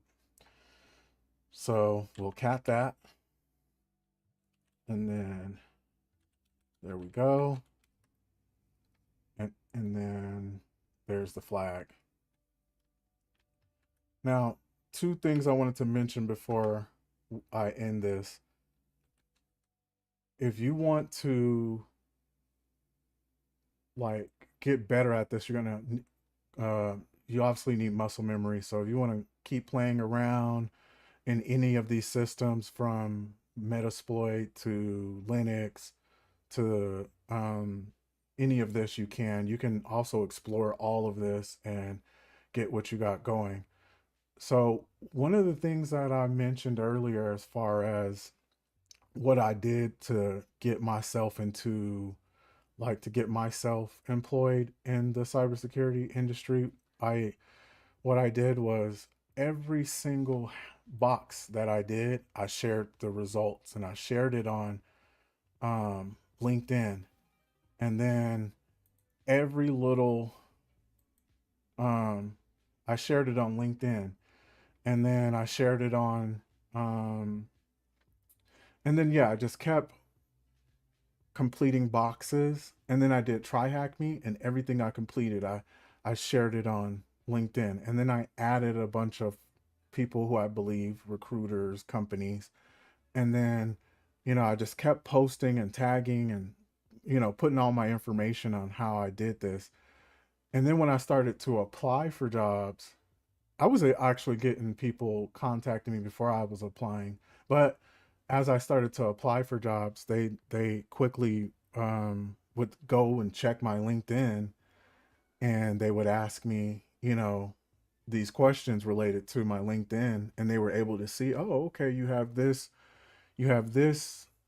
completed. So looks like you're getting your hands on, you're getting all these skills going, and they were that interest them. Oh yeah, see, yeah, that interests them. And also, what I did was I looked for internships. I looked for networking. It just depends on where you are. I looked for help desk. It doesn't, me personally, I will say I have networking experience, so that does change a little bit. I have over 2 years of working at a NOC, a network operations center. So when we get into the networking, you will be good. But you can do that for um like I said, help desk. You can do that for any position that you're trying to get into. Just get in, because right now, um the second thing that I did is I noticed there's a big herd of people running towards getting their sec plus, going defensively or GRC. And I actually have a GRC role, but um what I'm saying, GRC is kind of a gray area because there isn't really a lot of training programs. There is one that I know about, but besides that, um, you kind of have to build your own portfolio to get in. And then for the defense, everybody was going towards the sec plus. So I decided, okay, I see, 90% of the people running towards the sec plus. So I decided to run towards pen testing, and I realized that there's really not that many people on this sector. And I this is just my opinion. I believe it's because you have to learn a lot of technical stuff, but that's why I'm here for you. I'm going to help you with as much technical of the technical stuff as possible. And I also want you to help me. If you see anything that I did wrong or you want to build up, here we are. With that being said, thank you guys so much for your time. I'll reply to your comments as soon as possible. And in the next video, I will be showing you Linux. That's tomorrow at 7 p.m. If you want to join, I'm here. If you want to look later on, that's fine. Besides that, thank you guys. I appreciate it. Bye bye. Hey, what's up, guys? How are we doing today? Um, we're going to go over a lot of the networking. The way I have it structured is going to be for some of it is going to be through TryHackMe, and then the rest is going to be through Hack the Box. The cool thing about that is you have the ability to get both of them completed. Let's just get the networking knocked out. You only need a certain amount because it's just not that important at the beginning, but you do need this as a good foundational step. So, so here we go.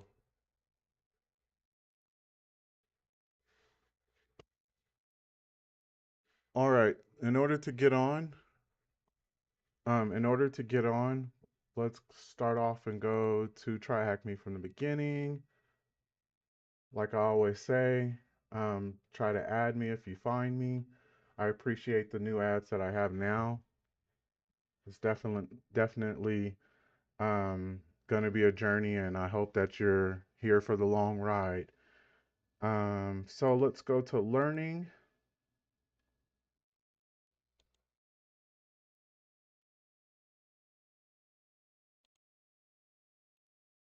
Let me make sure that you can see what I'm showing you. Okay. So let's start all over. So we're at the beginning. Like I said, add me whenever you can. Get those points up, get those points up, and then go to learn.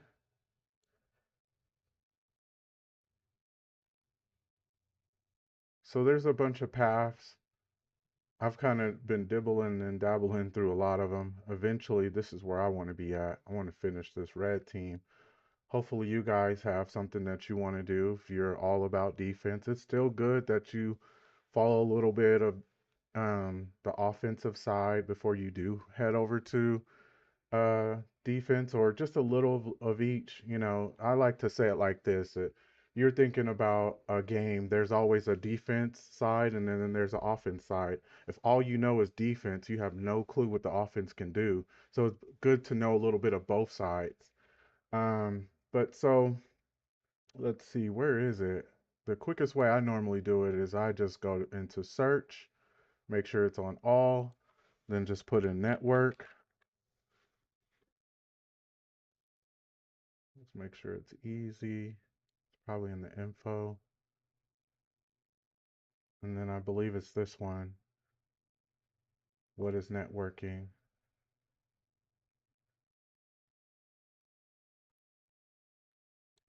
Not that one. Well, let me go to where it's actually at so you could just see. It's called networking concepts. So you would go to learn, you would go to search, and then you would type in network concepts. It's a little bit of what we just seen, but uh it's a lot more. And the cool thing about it is once we get used to this TryHackMe, we'll cover such a good amount of the Hack the Box. We're going to kind of just skim through it, reiterate, and I may go on tangents on certain topics. And just know that this is kind of an overview of all of it.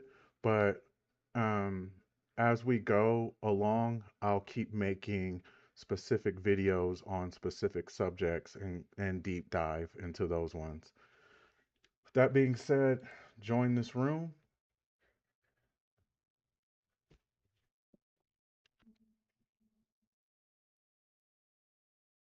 If you're following along, get ready. If not, then just know that get a pen and paper ready because there's about to be a lot of information. So, um, make sure this is ready too. Okay.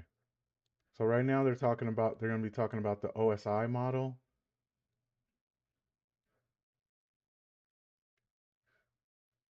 There's some really key things that I want you to know before they even talk about it. So in college, I'm not done with college. I'm still in. So I had a few people say, "Oh, how did you get a job without a bachelor's or a cert? You're capping." Definitely not capping, bro. Uh, I don't even the biggest cert I have is the Google cybersecurity, and I'll talk about my opinion on that another day. But I feel like I've already taught you more than that. Um, with that being said, in class they told you to come up with a, I don't know how to say that word, a mnemonic, whatever it's called. A way to remember it. And the first layer is the physical layer. You could think of the physical layer, or it's kind of self-explanatory, like the guys you see out there fixing on the poles and the wires and the cables, your actual physical computer that you can touch, uh, your laptop, anything that you could physically do, that's the physical layer. Also wanted to throw out there um, one of the physical sides that a lot of people sleep on is the social engineering side. I have a whole episode, probably a whole hour tangent of just talking about, uh, going down deep down into the rabbit hole of social engineering. So look out for that because I'm really excited. I've talked about that to a few people, and their mouth is just like, "What? I had no clue about that." So anyway, so that's the physical side. And then the second layer is the data link side. This is this is important because you need to know when you're doing specific attacks, you need to know what level attack, what layer attack you're doing it on. So think of the second layer as mostly the MAC address layer. Now, there's more protocols on each. each layer from two on up have different protocols, and there's thousands of protocols. So you don't need to know 100% of every protocol. Eventually, we'll get on Wireshark, and you'll see like there's so many protocols that you just need to know like the main 15 to 25, and you'll know a few. I mean, you'll keep knowing them. Like everyone knows HTTP and HTTPS, and that's port 80 for HTTP, port 80. I mean, port 443 for HTTPS. But we're gonna get into more. And hey, what's up? How's it going? Thanks for showing some love. Thanks for stopping by. I appreciate it. So with the layer two, you need to know the MAC address. So let's dive a little bit into that. So it's media access control address. So it's what controls the media access. And just it looks like this.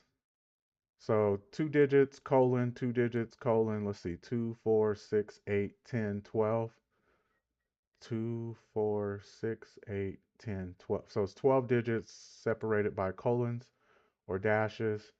But the thing that you need to think of it, this is how I remember it. Just think of a MAC address as like a VIN number. So every car has a VIN number that, if they need to find out who or what, whose this address belongs to or who this car belongs to, they can look at the VIN and be like, oh, this belongs to such and such. So if it didn't have any plates or it didn't have anything, they can look you up to the VIN number. So this is the number that is attached to the to your actual hardware. And you've seen them before. Look at the tag of your laptop at the bottom. It's right there waiting for you. So that's pretty much all you need to know for that. Um, another another let's see, another protocol that I'm going to mention is a ARP. So let's go see what that stands for, address resolution. And so as you can see in my diagram, um, this is what is called a LAN, a um, local area network. And so imagine this being your house. Like this is Chad's house right now, and he owns 3 laptops, 2 computers, and then we all have a router. So let's say he bought a new laptop today or whatever, and he just uh, added it to his network. Well, ARP is gonna it's gonna talk to all the computers at once. It's gonna do a broadcast. It's gonna say, "Hey, something's new is going on. Who is this guy?" And then the laptop's gonna be do the same thing back out, and then eventually they'll re-register each other's um, information so they know who's here and who's not there. So a local area network is within, and then um, eventually you're gonna talk to your router. We all have a router. ISP is a internet service provider. They provide us with a router so we can be able to connect to the internet. So on a um, layer two, they just talk to each other. Layer three, they start to talk to this guy. They through IP addresses. So an IP address, we'll get into that in a second, but it's going to be the thing that says, "Hey, how do we all talk to this guy so we can eventually make it to the internet?" And then layer 4, transporting, is kind of saying these are when the routers are like, "Hey, which router did I need to talk to this router to get to the internet, to get to Tom's house?" So it doesn't just go from here to here.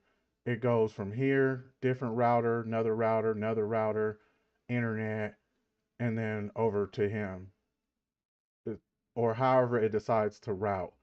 And that's when we get into routing protocols. There's all kind of different routing protocols. The two that I remember the most is BGP. When I worked at a networking company, I would always see this when I would do pings and look up the. Um, no, I don't have a Discord. I mean, I do, but I don't even know how to use a Discord. Don't laugh at me, but I be trying, but I just don't be um, understanding. Um, oh, so I'm explaining networking, basics of networking, and I'm explaining it via Hack the Box and TryHackMe, just enough so people can get their feet wet, their hands dirty. I'm not going into a deep dive on it, but right now I'm explaining routing protocols, and I was explaining how I ended up using. Um, I used to use. I mean, when I worked at the networking company, I would always see BGP, and then sometimes I would see open shortest path first.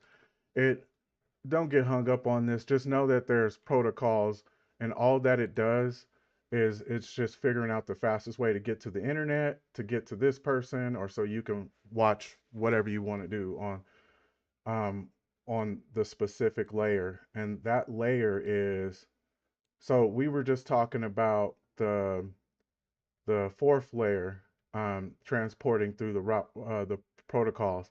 The the session layer that that adds up. It creates a session which um, it's like, how do you explain? It's like how it um, authenticates. So it's like saying, "Who are you?" And then the presentation layer kind of goes into um, I think it's authentication, and we're gonna go more deeper into this when I look, and then this application layer goes into um, this is kind of what you see right now. So that's what is presented in front of you. That's kind of the HTTP. There's other ones, HTTPS, FTP, the emails. This is kind of like all the application stuff, so you can get onto the internet or use a lot of the services. So like when you click on Photoshop and that application opens up, that's the seventh layer. That's seven layer stuff. And then we see the oh, so yeah, here it is right here. And then the DNS, domain name service system, which it's one of the two. We'll definitely go over that and get it 100. Oh, it's right here. So the domain name system, I always get that mixed up with server. I don't know why. The quickest way to explain that is when you go to a website, let's say like Google, for instance, it's 8.8.8.8, and that is the IP address. Well, people aren't really that good at remembering numbers. Like if I told you to remember this IP address, well, maybe that one's easy, but you know, if it got complicated, it would, you know, confuse you. So what the domain name system does is it just transfers those numbers into an actual name because people remember google.com or youtube.com or whatever you like to get on over a bunch of numbers. So let's actually dive in and start answering some of the questions. So yeah, they were talking about the physical layer. They're starting off with that.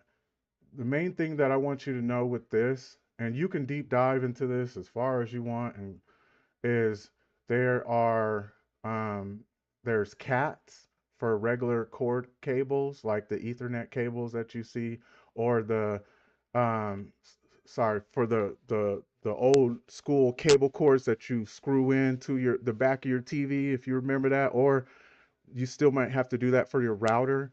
So usually it's about Cat 5, and then there's a specific number. Just know that there's Cat 5 through Cat 8 is what they kind of use. Cat 8 is mostly for like big companies who are handling a high amount of uh, bandwidth going in and out of their network. And then you need to know about the other type of cords, which is optical fiber. When I worked at the networking job, I handled and helped with a lot of the fiber networks. and you can get into something called dark fiber. And then I remember when I first was starting to get a hang of it, nobody wanted to pick up those tickets in the queue, and everyone was kind of just grabbing the easy stuff. And then as a new person, you get stuck with them because the vets kind of know how to do everything. So then I got to a point where I was picking up so many dark fibers and I had no clue what was going on. I was so lost at first, and then I eventually became I feel really comfortable. I don't want to say an expert because there's a lot of experts out there. Um, yes, yes, I can get to that in 1 second. Let me handle this real quick because NetBIOS and SMB, those are two different ports, and eventually I was planning on talking about nothing but ports in a specific section. But right now, I want to break down these layers. So anyway, with the fiber optic, when you do dark fiber, it's like a fiber cord that a company has kind of forsaken, or whatever you want to say, and then someone picks it up, like another offshore company, and then they use that service, but they still need to communicate with the company that had that fiber. So you're doing subseas where you're kind of talking to people with doing like cables that are under the ground, in different countries, and it gets really crazy. So anyway, let's keep on going. We talked about this already. This is the MAC address. They're using Wireshark right here. I wanted to see if they show a bunch of pings. I mean, different port protocols.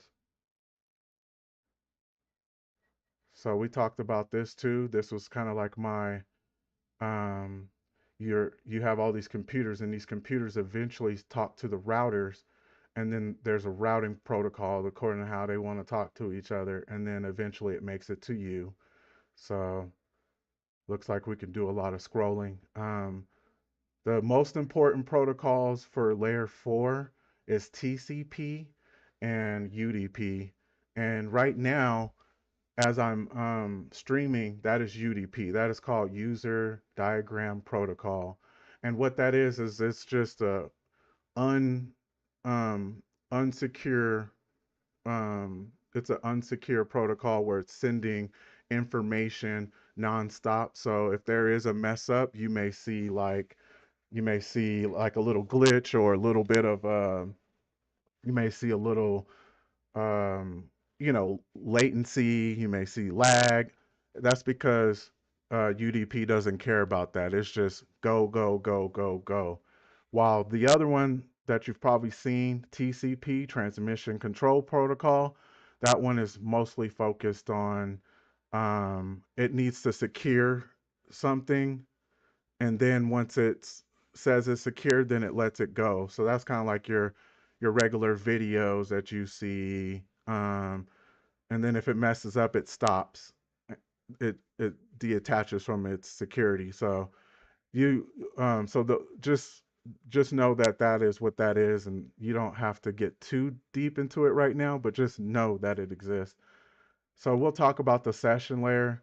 So it's responsible for establishing, maintaining, synchronizing communication between applications running on different hosts. So like I kind of said, it has to establish a connection, and then it secures it, initiating communications between applications and negotiating the necessary perimeters for the session. Data synchronization ensures that data is transmitted into the correct order. And so that's kind of going back towards the TCP, UDP. So TCP, it may come out like in any kind of order, and it doesn't care. It's just going to keep going. If it messes up, it's going to keep going. But TCP, if the order messes up, then it'll stop. So and then it'll reestablish, then it'll go again. Um,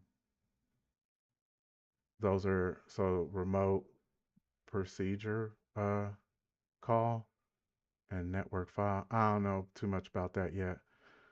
And then the presentation layer, we didn't go over that at all, so I'm gonna go over all of that right here. The presentation layer ensures the data is delivered in a form the application layer can understand. Layer 6 handles data encoding, compression, and encryption. Oh, okay, so this is more of the security right here, because when it's encrypted, that means people can't like sniff through Wireshark or other. They can't sniff the information and like look and see exactly what data is being sent. It turns into a bunch of gobbledygook or whatever you want to call it, encrypted messages. And then compressing, we all know what that does.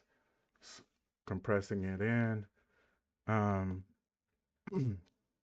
So that's pretty much all we need to know about that.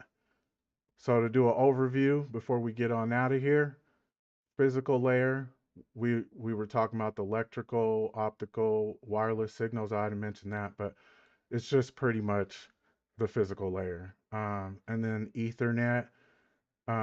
This is pretty important too. Like, I didn't learn this for a while, but when it's a specific type of um, like for instance, Bluetooth may be 802.10. Don't quote me. And then Wi-Fi 802.11. Ethernet is one of the older ones, 802.3. While we can look at what these are called and find them later, but just know that if you hear that, um, they're talking about a specific type of service. So from you using Wi-Fi to Bluetooth to Ether to whatever. Um, and then this is addressing and routing, getting ready for the routing, IP, ICMP. So we did that in one of my other episodes. That was the Internet Control Message Protocol, and that was talking about pings. So, which is something when I do get to hacking and showing you guys a lot of hacking, you will see almost, hopefully, 100% of hackers before they attack their target, they make sure that they do a ping. Because the ping, if the ping is down, that just means that the whole network's down. There's no reason to even try to hack it. It's just like somebody unplugged that network.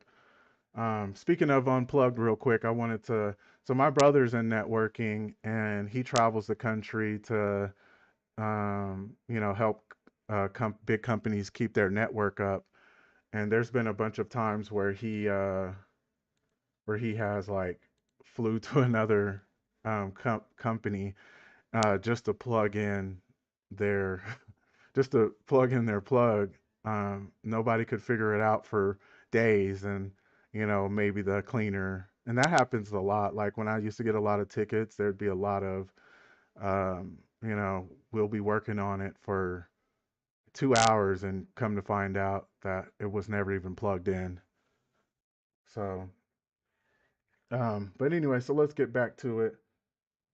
So UDP and TCP is all you need to know for layer 4 for now.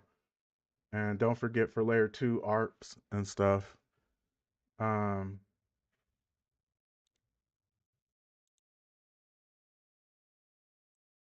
okay. And then HTTP, FTP, DNS. POP is a good one. We're going to go over that one. And then, yeah, so that's all we need to know. So, which layer is responsible for connecting one application to another? So, connecting one, I hope that it's layer 4, but we'll see in a second. Yep. So layer 4 for that question, if following along. Which layer is responsible for routing packets to a proper network? Does anybody know this without me having to guess? Okay, let's try it. Um, Connecting. I want to say 3. So 3. Yep, that's right. And the IS in the IS OSI model, which layer is responsible for encoding the application data? Hmm, that sounds like six. So let's get her done. Which layer is responsible for transferring data between hosts on the same network? That's got to be three. Let's try it out. Oh no, it's probably not three. Let's see, which layer is responsible for transferring data between hosts on the same network? Oh, that's two. That's two. All right, let's close this one down.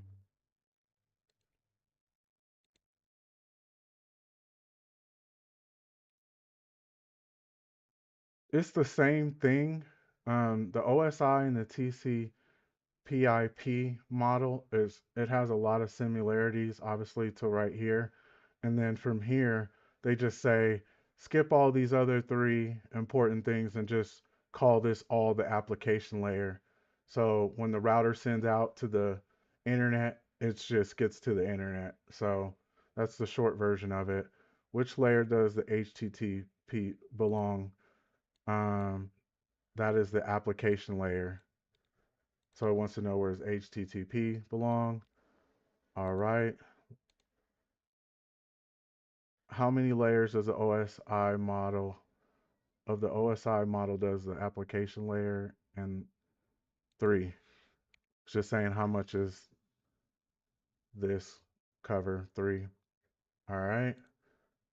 Let's keep on going, trucking along. Okay, this is important.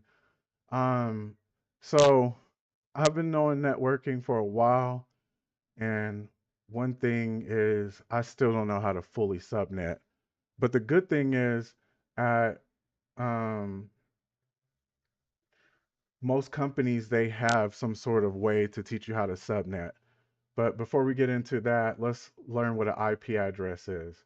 So the quick way to explain it is it has four what they call octets. So just three digits and a dot, three digits and a dot, up to three digits and a dot, and then another dot. And then these go from 0 to 255. So what is really important is so when you do an IF config, which you guys probably see me do a few times already. Um, let's see, let's see how much this is important. This is maximum transmission units. 1500 is the highest it can go.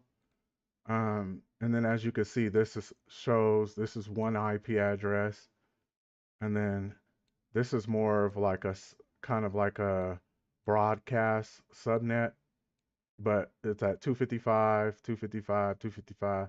So you'll be seeing a lot of this when you are breaking into um, networks and stuff. And then this is a IPv6. So the first one with these digits like this is called an IPv4. Um, I think they made a certain amount a year. I mean, a certain amount in the 90s or 80s, and then the internet was born, and they did not know that they were going to need that much, so they came up with IPv6, which handles the rest. Um, let's see. Um, what else is very important? So yeah, this is a subnet mask. This is a broadcast address because it has this at the end. And let's keep going. Next thing that is really important is private addresses. Private addresses, you'll see, and if you've seen it in my episodes already, you've seen this. So we have the 10 dot. They always are in the tens, so they start with the tens. Anytime you see anything starting with a 10, it's a private IP address. And then anytime you see anything that starts with 172 dot anything, it doesn't matter, or up to at least, I guess, 172.31. So Whenever you see from those this range, that's another private address, and then 192.168. So if you go check your own uh, IP addresses right now, go into your terminal and press IP config for Windows, and then for Linux IF config, you will see that it will have one of these, and this will be provided from your ISP, your internet service provider, and they're just giving you a private address. That way you can't be discovered too easy. And then, so yeah, same stuff. It goes to the routers does its protocol, it reaches the web server, which is this is layer 7. Now that we are starting to understand this, I'm going to start talking to you like that, like in layers. So this made it from layer 2 all the way to layer 7 through layer 4. Which skill is more important? You know what? So I had made a Linux basics, and I kind of was explaining that you need all three. So you need networking, you need programming. I agree with radio man. You do need networking is more important because you understand a lot of the like internal things. So yeah, I would say if I had to choose, yeah, it's networking 100%. But I also say when you start to build payloads and you start to, build reverse shells, a lot of them is going to be Python, Bam Bash, or it's going to be, you need to know the shell, you need to know a little bit of bash scripting, you need to know a little bit of programming. And then there's a lot of times when you are, like, let's say for right now, you use Control U. Yeah, I agree. So, like, well, that's going to be too complicated, but let's still do it anyway. So you kind of need to learn. Now that's a lot. This is overkill. This is a big website, but let's say like I could still understand what this means. Like this is a source, so this is an image. This is color, so you could tell that this came from some CSS. Um, you need to know this type of stuff. Um, and then you could tell this is HTML by the end tag, and you could tell that it's HTML by the the excitement mark dot type. So um, you need to at least know how to read code. You need to at least know a little bit of the basics. I was talking to a friend, and he's been programming for years in a bunch of different languages, and I was asking him how should I go about teaching, and so I was saying I'm going to start off and teach the basics of Python, and then I'm going to deep dive into each little basics, like from the loops and all that stuff. But long story short, I mean all three. You need networking, you need Python or programming, and then you need to know Linux and Windows eventually, and then you need to know the tools. And then one major tool that I'm excited to show you is Burp Suite. You need to know Burp Suite. That's kind of like using Wireshark to get in between and look at the networking or the protocols. And this is why this is important. If you don't understand protocols when you're using Burp Suite to do a bug bounty or to hack a box and you need to know what protocols are being sent. So anyway, let's get to going. Let's get this going. Which of the following IP address is not a private IP address? So we can already tell it's this booger right here because it was 10, 7, or 172 and 192. Hopefully this isn't hard for anyone. I'm trying to explain it the best way I can. Which of the following IP addresses is not a valid IP address?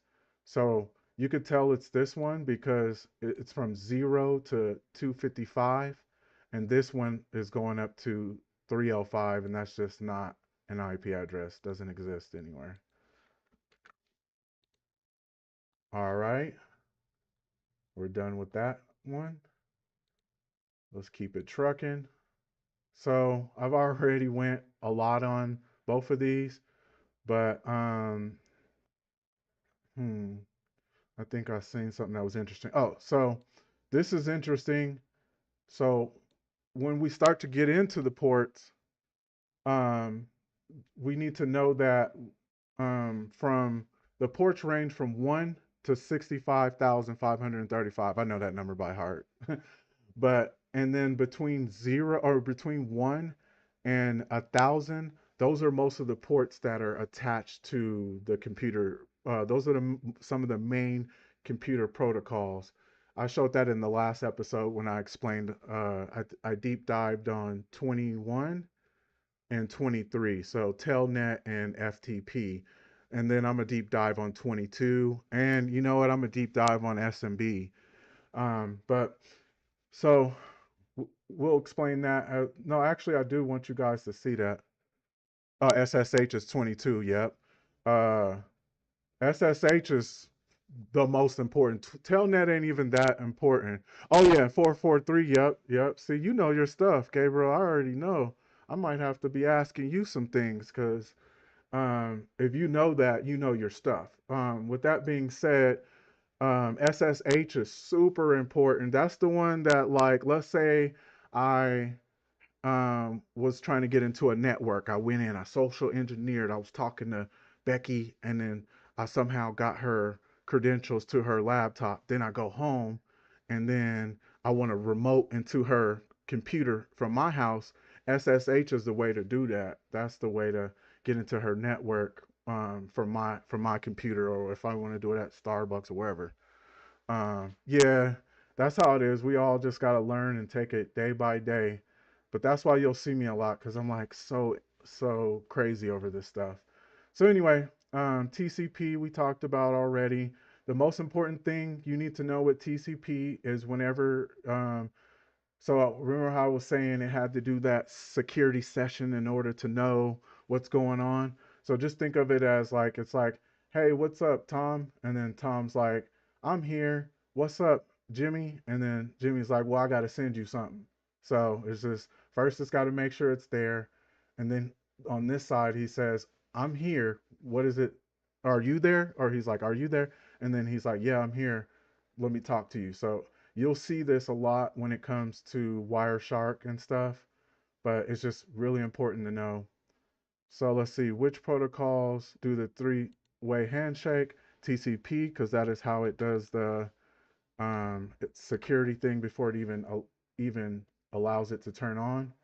And then what is the approximate number of the port numbers in thousands? 65? Is that what they're asking? Okay, yeah, 65,000. All right, let's keep it going. Now, encapsulation, honestly, I'm not like, yeah, SQL, you need to learn SQL. There's so many SQL attacks going on out there. But let's see, with the application data. So, okay, they're starting from the top. So, you guys should know that this is layer 7, or if we're using the TCP IP, this is layer 4. And then every time it goes, so this is coming from the website. So from the website we're looking at now, in order for it to get to you, it has to add another header, which is the TCP UDP header, which is kind of to be able to, it's just letting the next layer know what to look for. So when it goes down to the IP header, it's like it already knows because it's like, okay, this is right here. So then and then when it goes down to the layer 2, the Ethernet header, um, it it adds another one, and then it does the same thing in reverse. So now this is you trying to go to the internet. It's gonna take that off, and then take that off.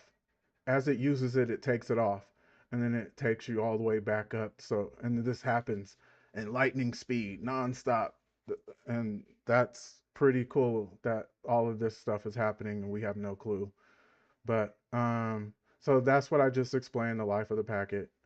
On Wi-Fi, within what will an IP packet be encapsulated? So Wi-Fi is going to be the Ethernet.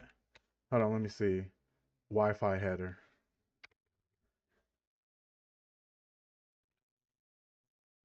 I have a feeling I'm wrong. Hold on.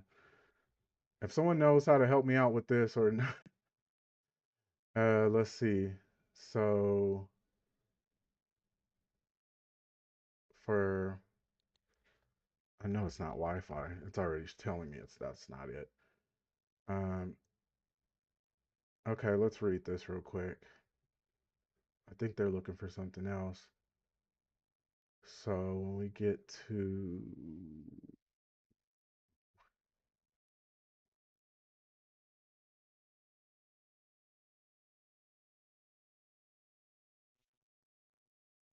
yeah, they're asking on a Wi-Fi within what will an IP packet be?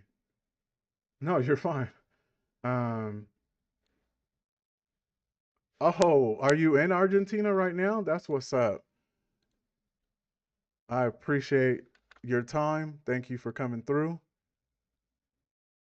Yeah, I'm new to all this YouTube stuff, and when I looked at my analytics and I seen there are people from UK and India and Argentina and stuff like that, I'm like, what? That is so cool. Um, I'm just gonna ask what's the name real quick, Chat GPT. When all else fails, just go do some research. No, I don't have time for that. Okay.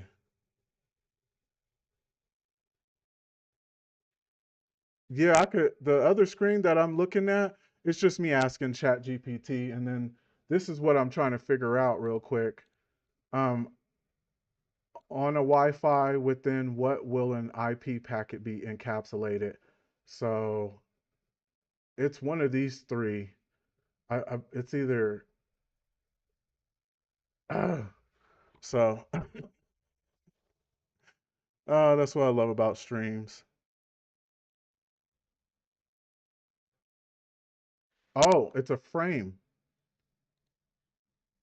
See, yeah, it shows IP header, but let's see. See, you see it's 1, 2, 3, 4, 5. Let's try frame real quick. Oops. Okay, so I'll explain what that is later. It, let me get it ready so I can explain that.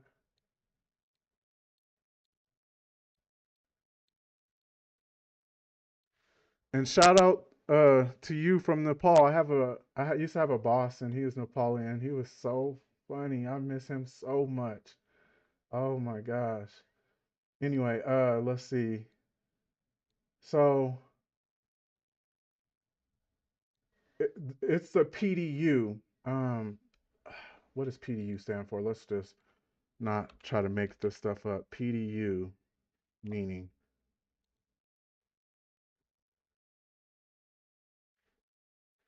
Let's see. PDU and networking. Protocol data unit. So um, when it's on layer one and it's going through electricity, it's bits, zeros and ones. Then when it transfers over to the MAC address, it goes to frames, and that's what they were talking about. And then when it goes over to the internet layer, it starts to talk in packets. And then whenever it goes to transport, it talks in segments. Now, you don't have to fully know that right now, but if you want to deep dive into it, it's protocol data unit.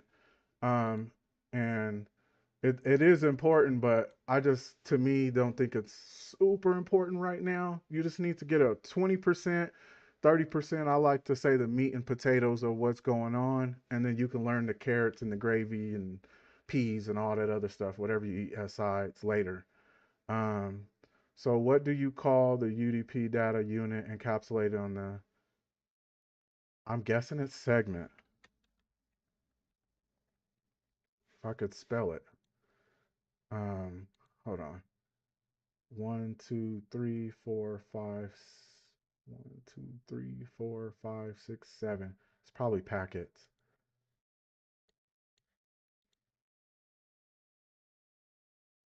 Let's try it. My bad. I don't think I spelled it right. Let's see. Let's just segment. Yeah. Oh, I have an E. Oh, still wrong. Packets. Let's try packets. It's one of them. Let's try packet. Oh my gosh, what is it? Okay, what do you call the UDP data unit that encapsulates the that is it. That's it. So the UDP data, TCP, UDP, the fourth level is segment. Okay, let's try it. Segment.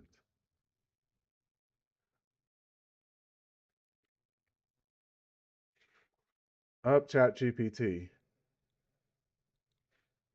I need to just so I can get the ball rolling, but I know it has to be one of these. It's like that's and to be honest, I thought I already did this, so it's pretty good that, you know, let's see, come on.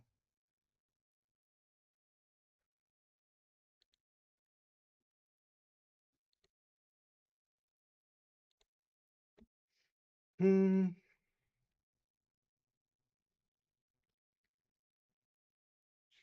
1, 2, 3, 4, 5, 6, 7, 8.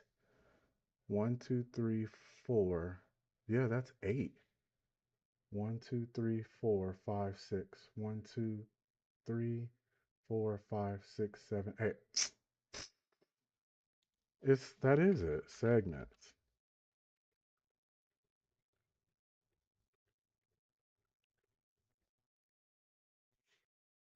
Oh my gosh.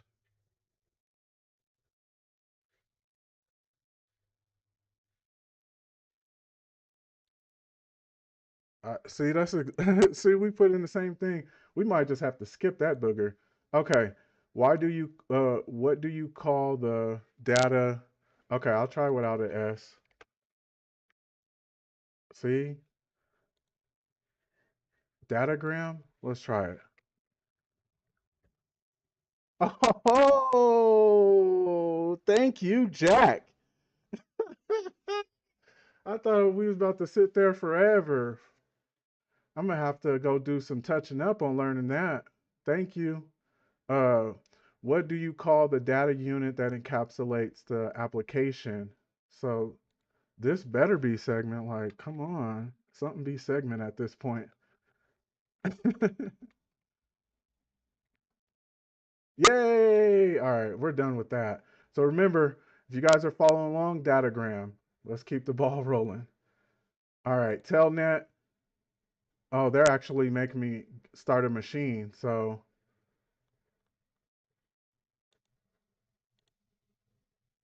this is cool. So this is a reiteration. So if you've never been on TryHackMe, in order to uh, get the container started, get the machine started, you would have to go to it would show something right there, kind of what you see me do, and then you would have to click this as well. So one is the attack machine, and then one is your actual machine. So it's giving us a timer. Yeah, I don't know what I would. Yeah, and telnet is 23. I talked about that a lot in my other. I don't even know what the name of the title is, but uh, yeah, TryHackMe has a lot of free um options. I don't know, like I think your timer is different, and but yeah, they have a lot of free boxes, and you know, I had found a mentor because in a lot of the videos, I would say I rushed and I rushed, and I'm like, I don't know what's going on. I was just so excited. I'm still excited, but I learned to calm down. And I ran into two mentors, and they both were like, "Well, you know a lot of this, but you don't know these like basic things, and this is why you keep getting stuck on these. You know, you can do half of the boxes, then you get stuck." So after hearing that a lot, I went to like I just decided to go back, and that's why I made this um, YouTube so I can go back. And I'm like, why don't I show people and help people and find people that are, you know, amazing, and we can just grow together. And 4 or 5 months later, after I got over the yeah, keep calm. After I got over the jitters, I'm here. Um, so with that being said, it's about to get ready to load up. Let's turn this into a full screen.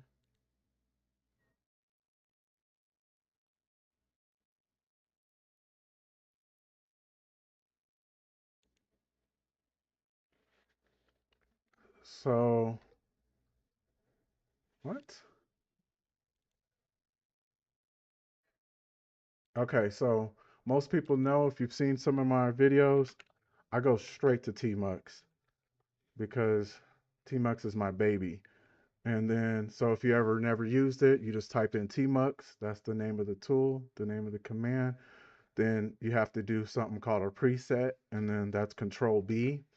And then to open up a pane, another window, you Shift 5, so the percentage button.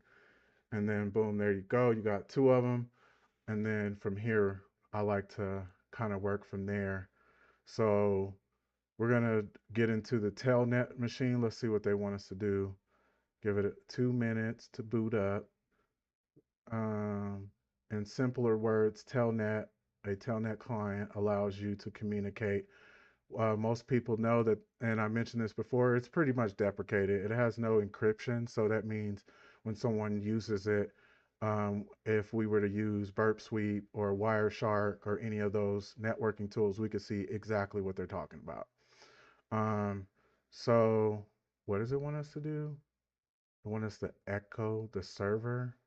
So it listens to port 7. What? I never heard of anything under 20, so that's interesting. So in order to get use telnet, we will have to type in the name of the tool or the protocol, and then we'll put in an argument. This is using Linux, and this is just kind of understanding the basics of Linux and stuff. So with that being said, um, let's see if I can do it right here. Yes. Okay. Oh, it had a 7 at the end. Let's see what that. So now we're trying to connect into the telnet port.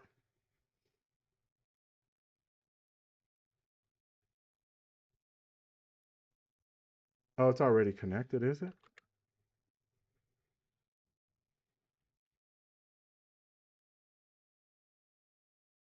It says echo connected. Oh, so just say hi. Okay. Let's see. Oh, it's just repeating whatever I say. That's pretty weird. This wasn't doing it on the other one, but hello world.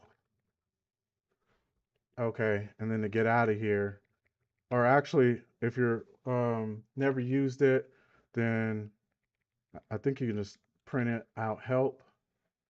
What? Why is it doing this to me? Oh, that's because I'm on the 7. Let me see if I go back in. Control C.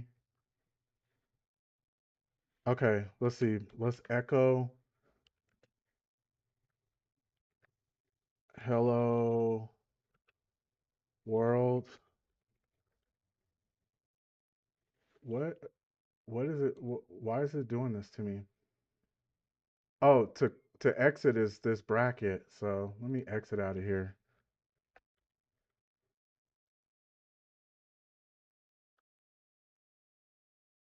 Okay, let's read what it says because at this point, okay, control and right bracket.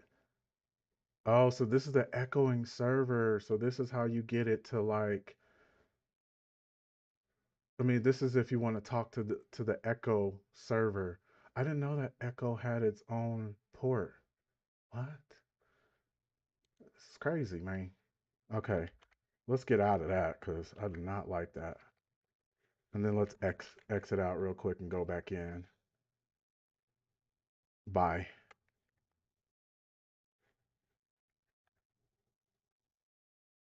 Why is it not? Let me zoom in over here. Okay, so let's see what else it needs me to do.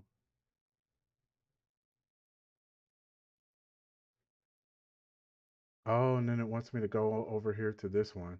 So I should be able to put quit. Yeah. If I could spell quit. Okay, so it closed. And then now it wants me to go try out 13. I've never done this. This is pretty cool to learn. All right. So now I'm back to the regular shell. Um, let's see. You can always try to figure that out with $0. See, now I'm back to the bash shell. The bash shell, just think of it as a terminal. It's just a specific brand of the terminal. There's a bunch of them. ZSH is another one. So yeah, I'm gonna go back in real quick, and then I'm gonna go to 13. I don't know what's going on, but okay. So it was closed by a foreign host.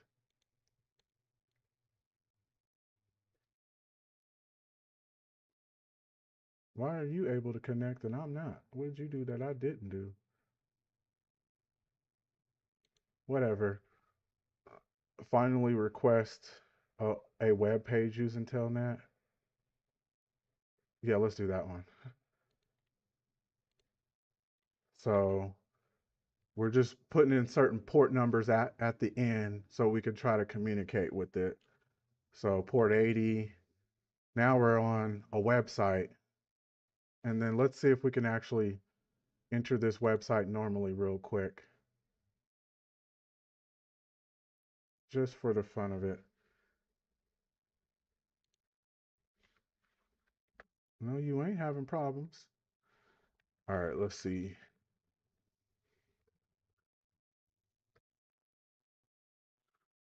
Oh, so look, we were able to find the flag. This is what a flag looks like. Uh, for Hack the Box, it's kind of the same. It'll say HTB, and then in some brackets, it'll say some stuff. So for TryHackMe and some brackets, it'll say some stuff. So we already found it without even. Uh, they wanted us to go to Telnet way, but using my normal, um, tactics, my normal attack surface, I was able to find it. And that's another cool thing. There's always so many ways to find it. So if you're following along, you can literally just go here and copy it. But we're going to do what they want us to do just because they're trying to teach us something. So we will go into, and then what will we do? LS? What do you do when you get into here? Let's see. When you get into, oh, we got to get and then HTTP 1.1. Eh, I already feel like let's just go to the website the regular way. Okay, get h slash http 1.1. Oops. So I guess you can't do that. Get slash space http slash, what did you say? I need to copy this. 1.1. 1.1.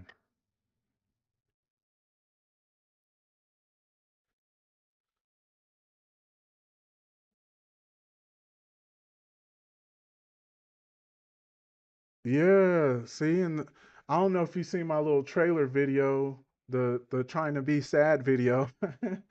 But yeah, it's kind of hard too. In the industry, it's like you try to reach out to some people, and the ones that are way up here, they're kind of just like, you don't understand that. You suck or whatever, those type of vibes.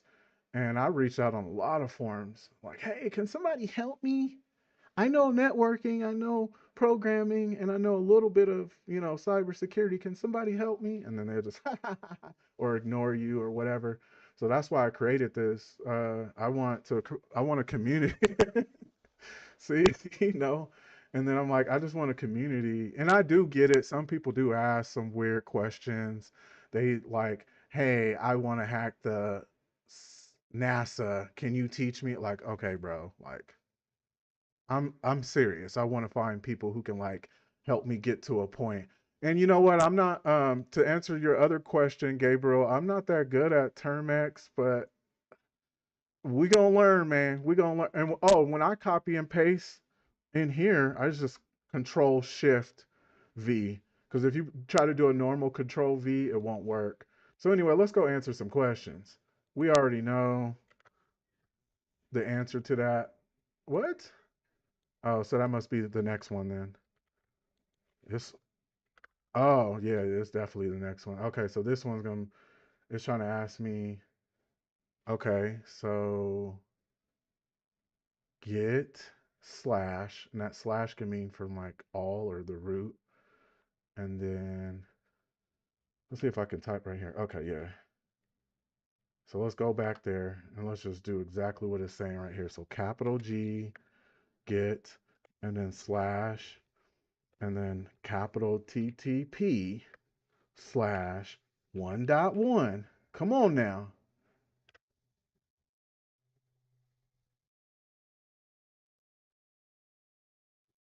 Give me a connection or no.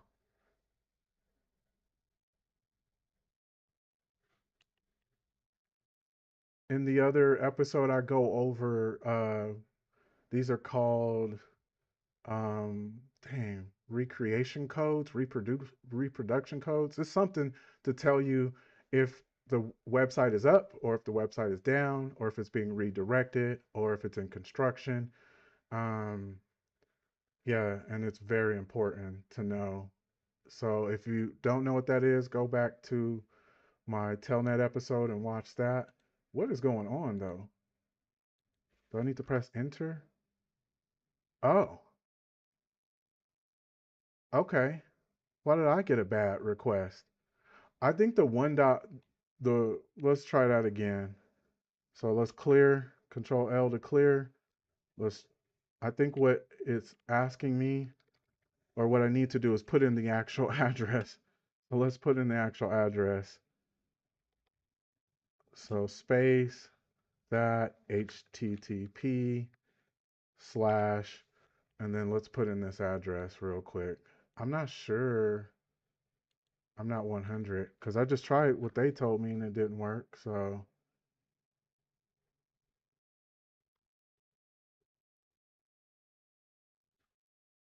hmm. Well, we're gonna skip that one. You can play around with it as much as you want. Hopefully, you get it. Hold on, let's see what the hints say. Note that you need to press enter twice, typing the host, and the answer should be the format name slash version. Let's try that one more time. One more time for the team. All right, so 80 get. Come on now. HTTP slash 1.1. Enter twice.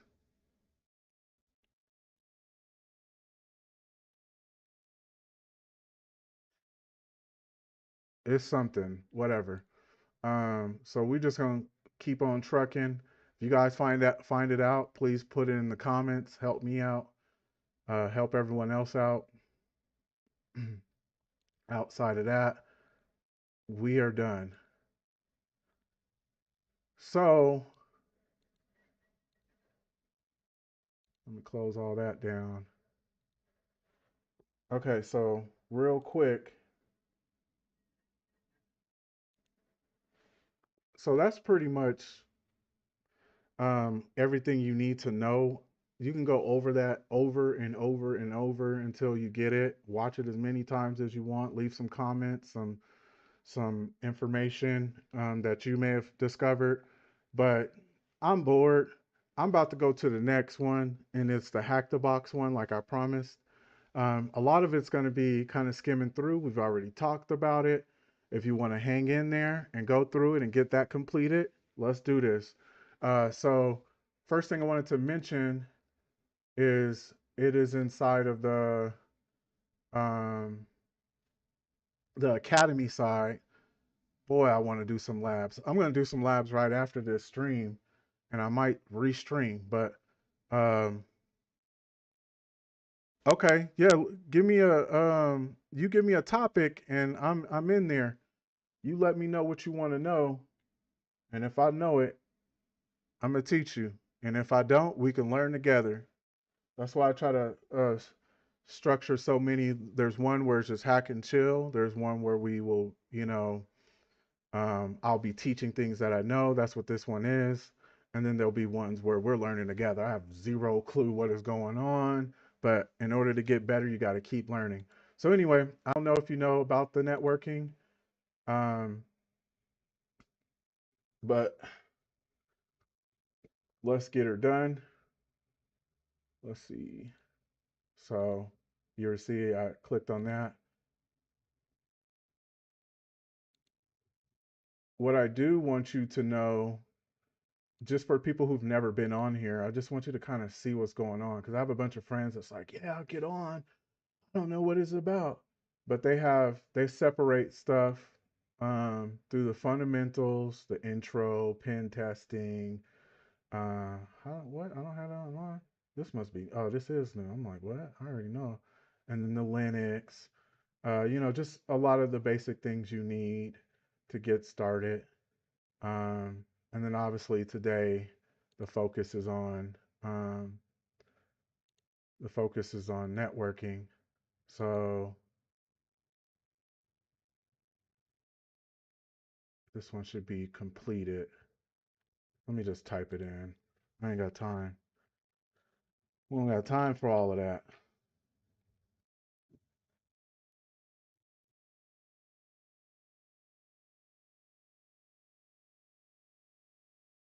What? Where are you? Let me type it in here. Networking. Oh, I can't wait to do this one. I'm all about learning as much as I can about Nmap. Um, let's see. All. Turn it into all. Not in progress. All. Okay. And then type networking. All right, we're gonna go through the intro of networking. So obviously you'll click on it. Yeah, I think after this one, it's gonna be a while before I do another networking. I just wanted to make sure people know that it's important and you need to know these basics. But um, I'm so excited to want to hack things. Like I don't know. I think I got an obsession or something. Uh, yep, and Bash too. I kind of explained a little bit of Bash in my Linux too, but then I went back and I looked at the stream and it was ultra choppy, so I might have to do that Linux 2 again. It's not that easy learning how to stream, and then you get all these different creators that's like do this, and then someone's like do that, but they don't have the same computer as you. And I have a pretty nice computer, but I don't know. Some of those guys is big balling, and um, I was copying their settings, and I'm like, duh, duh, duh, good, and I was like, oh my gosh, how's someone gonna learn that? So I'm gonna have to redo it anyway. So they go over one thing that is already important: topologies. So just oh, sorry, let me switch. So the whole time it was on me, but just know that um, for the dashboard, you need to uh, I'll just do this real quick. You just go to modules, or you can just go to right here, search network, and then you should see something that says intro to networking.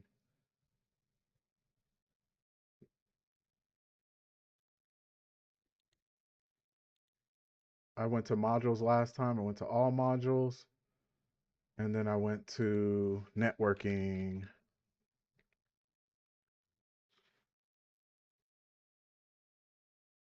All right.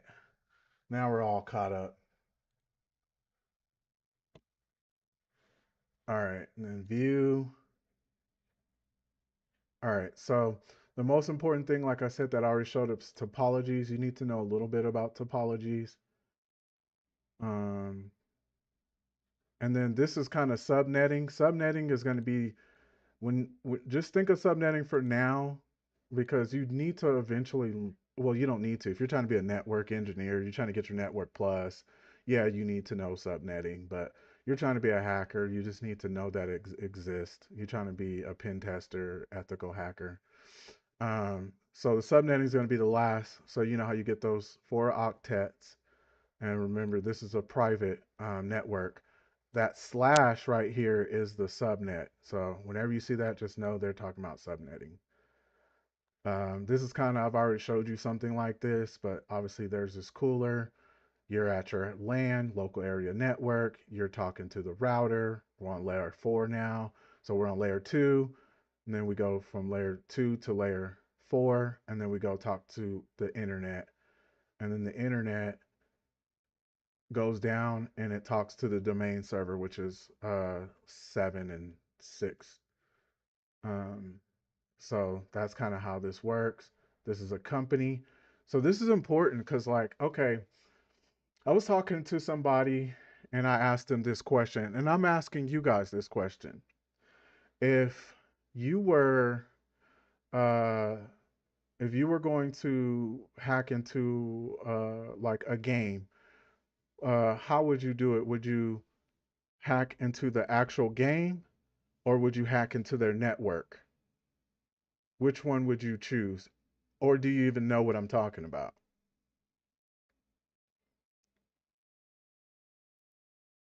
That's my generic poll for now, since I don't know how to really create polls.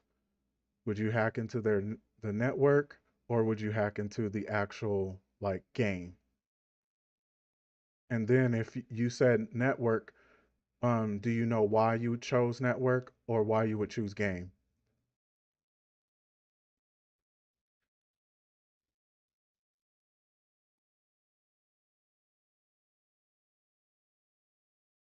I'm gonna give you a few seconds to kind of respond, and then I'll explain all of that because it's important. Like the more you start to understand this, this is why network to me kind of trumps learning programming. Yeah. So why would you choose network?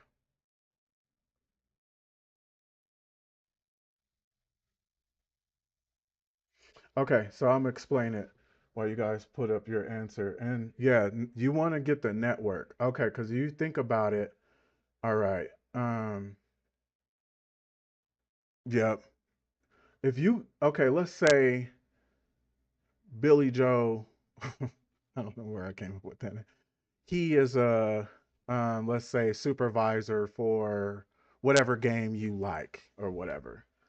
And if you can get to his credentials, then you could take over the whole network. If you hack the game, you may just hack a character, or you might just hack the skins, or you might just be able to do a few glitches, like let's say the glitch of flying or infinite, you can't die, or whatever the game is that you're playing.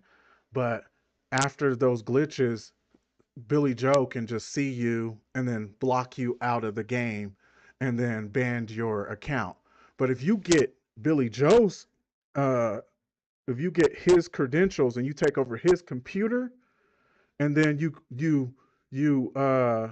do privilege escalation up to the ad system admin, you got the whole game unlocked. You can turn it off. You can you can do whatever you want. You can just turn it off air right now, or you can take thousands of people's passwords and whenever they like get and then when you're disc that um and then we talked about fiber and then twisted pair cabling is um, just a better version, the next level of this. Um, One thing that I do want to mention about this, and me and one of my amazing friends, she's a network engineer as well. We were talking about these two don't really have security. So have you ever text? Remember back in the day, if got you some age, back in the day, 10, 15 years ago. I mean, you probably still go through it now, but you send a text and then all of a sudden you can hear that the static. Um, Wireshark and programs like that can pick that up, and it's not encrypted, so you can like see what someone sent. Isn't that crazy? So it has no security, and it also has a ton of static. And then fiber optic, it's like super fast, and this is what the world is slowly transitioning to. But yeah, Burp Suite. Yep, I forgot to say Burp Suite. Man, I love Burp Suite. I don't know how to use it completely yet, but I can't wait to be a beast at Burp Suite because maybe, we can go and become bug bounties and go find some bugs and get us some money, some legal money. But you need to know Burp Suite. But you need to know this first. If you don't even know this, you don't stand a chance in a bug bounty. So I see a lot of people watching bug bounties, but they're asking like, what is layer one? Like, bruh, go back and learn Burp Suite. I mean, go back and learn networking, and then programming, and then Linux and Windows, and then take yourself over there. But it's cool, do what you want. But I've learned to go and take some steps back. So anyway, yeah, I was already telling you about the dark fiber. That's where all that comes from. Oh, one last thing I do want to mention is fiber is extremely weak and delicate. It's ultra expensive as well, which is why you don't really see it in households. Coaxial cables are obviously durable. Your kid can step on it, bend it around, or whatever, your little brother, and it's still going to be working. Um, this is why most companies have this, and like most lands don't have this, most households. So another thing that's really important is we kind of talked about routers, modems. I don't know the difference. I try to ask people, they tell me these 20-minute explanations. It's the same thing to me as of right now. Um, don't don't get caught up in all the extra jargon. Just learn the basics and hack. So anyway, topologies are really important. They're going to talk about them right now. There's point to point, star, mesh, and hybrid. Point to point is like this was ancient.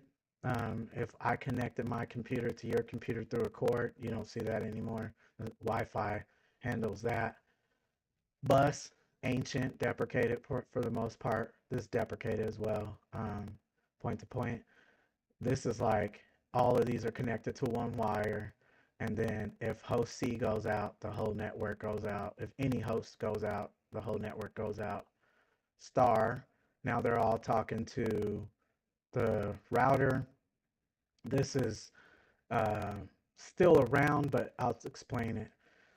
Because the downfall to this is obviously if the router goes out, this is what we have at our house, most of us. I mean, I don't know if you got some super setup, but this is what most normal people have. We have our laptop, our iPad, our phone, all these things connected to our router, and our router sends out.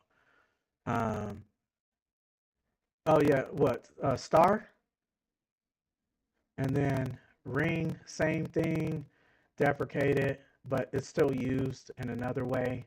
But it's the same thing. It goes over host A talks to B, talks to C, talks to D. D goes out, the whole thing goes out. C goes out, it doesn't matter.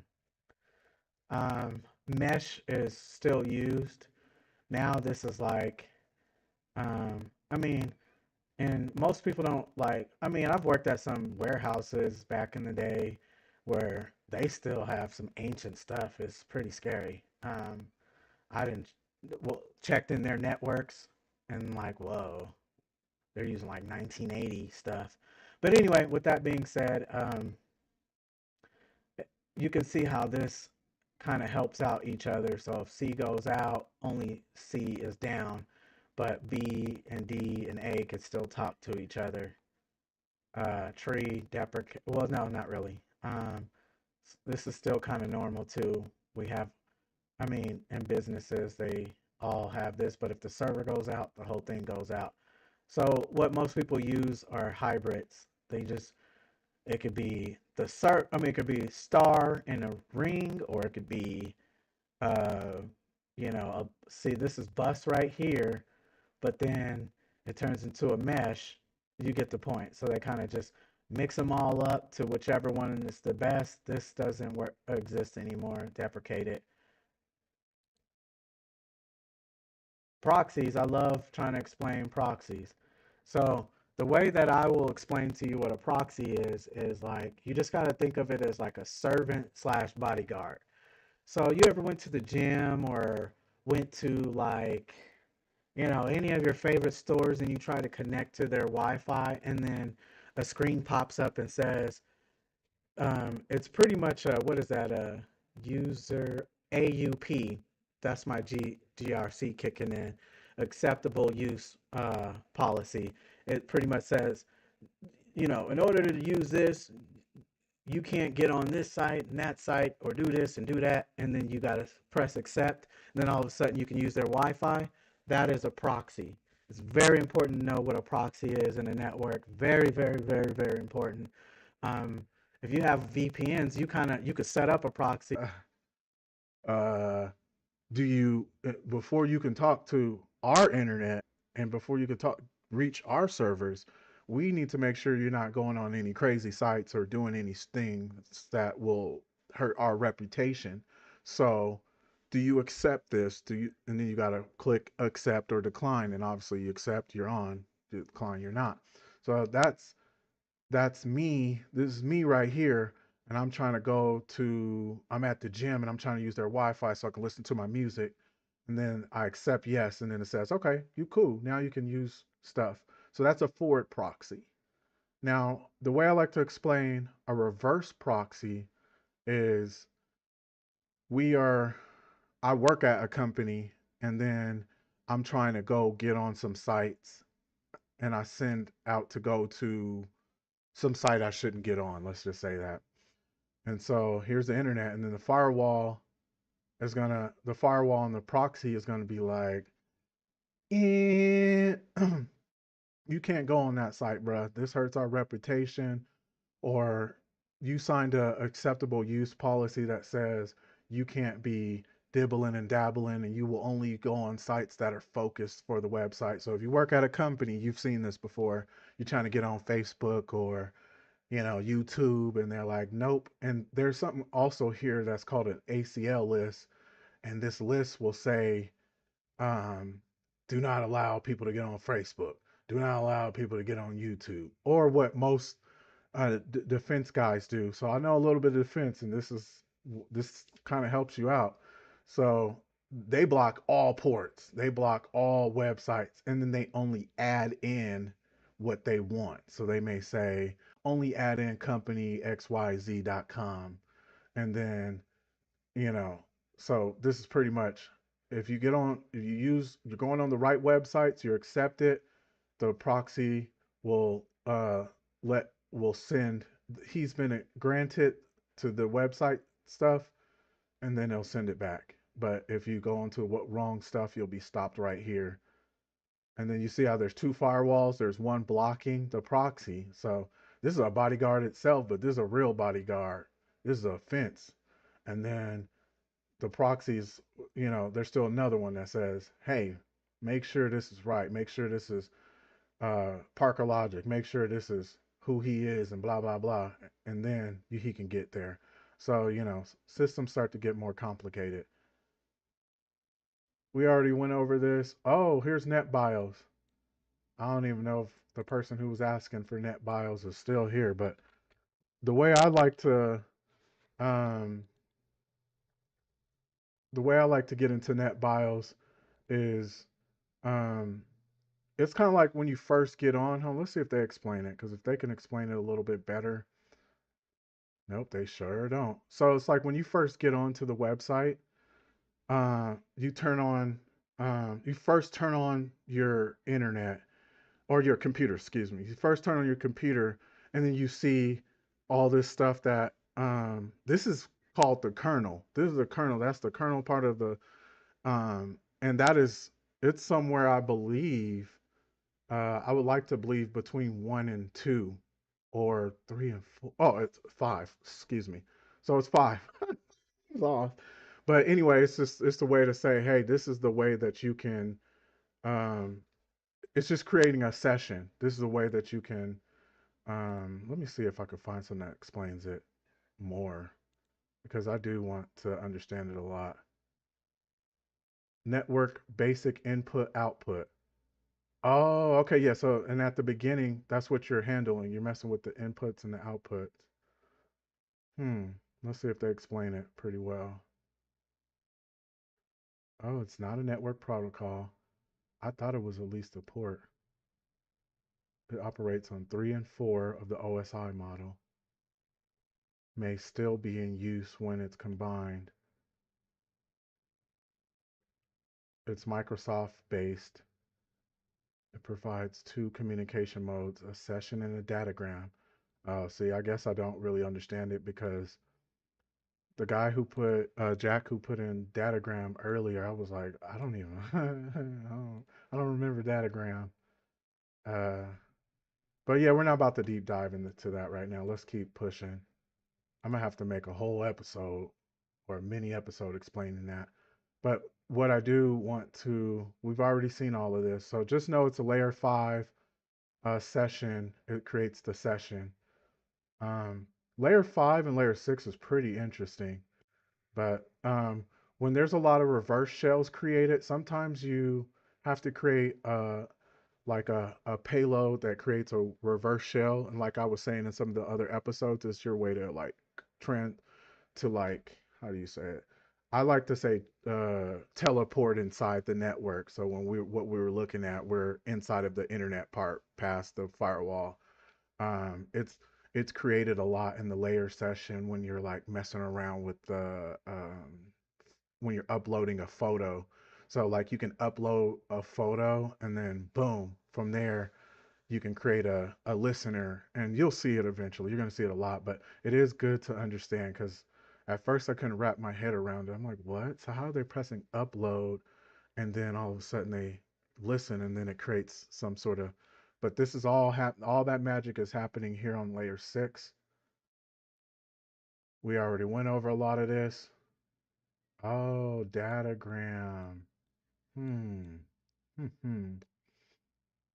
We talked about this earlier.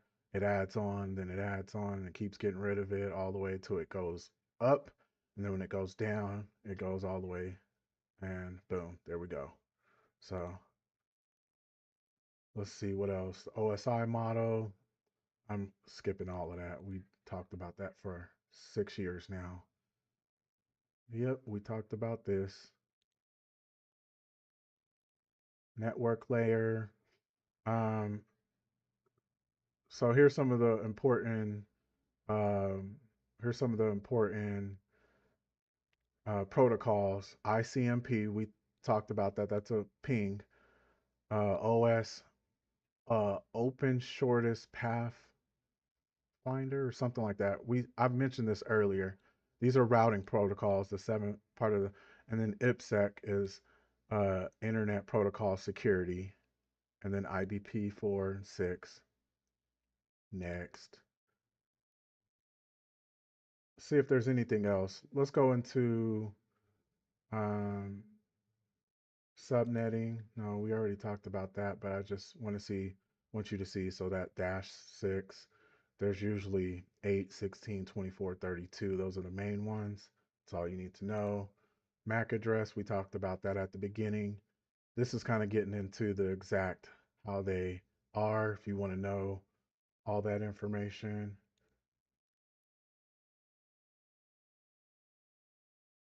To be honest, you can almost skip a lot of this.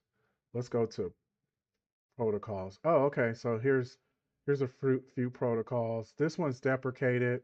We used to use this for Wi-Fi, but it's not encrypted.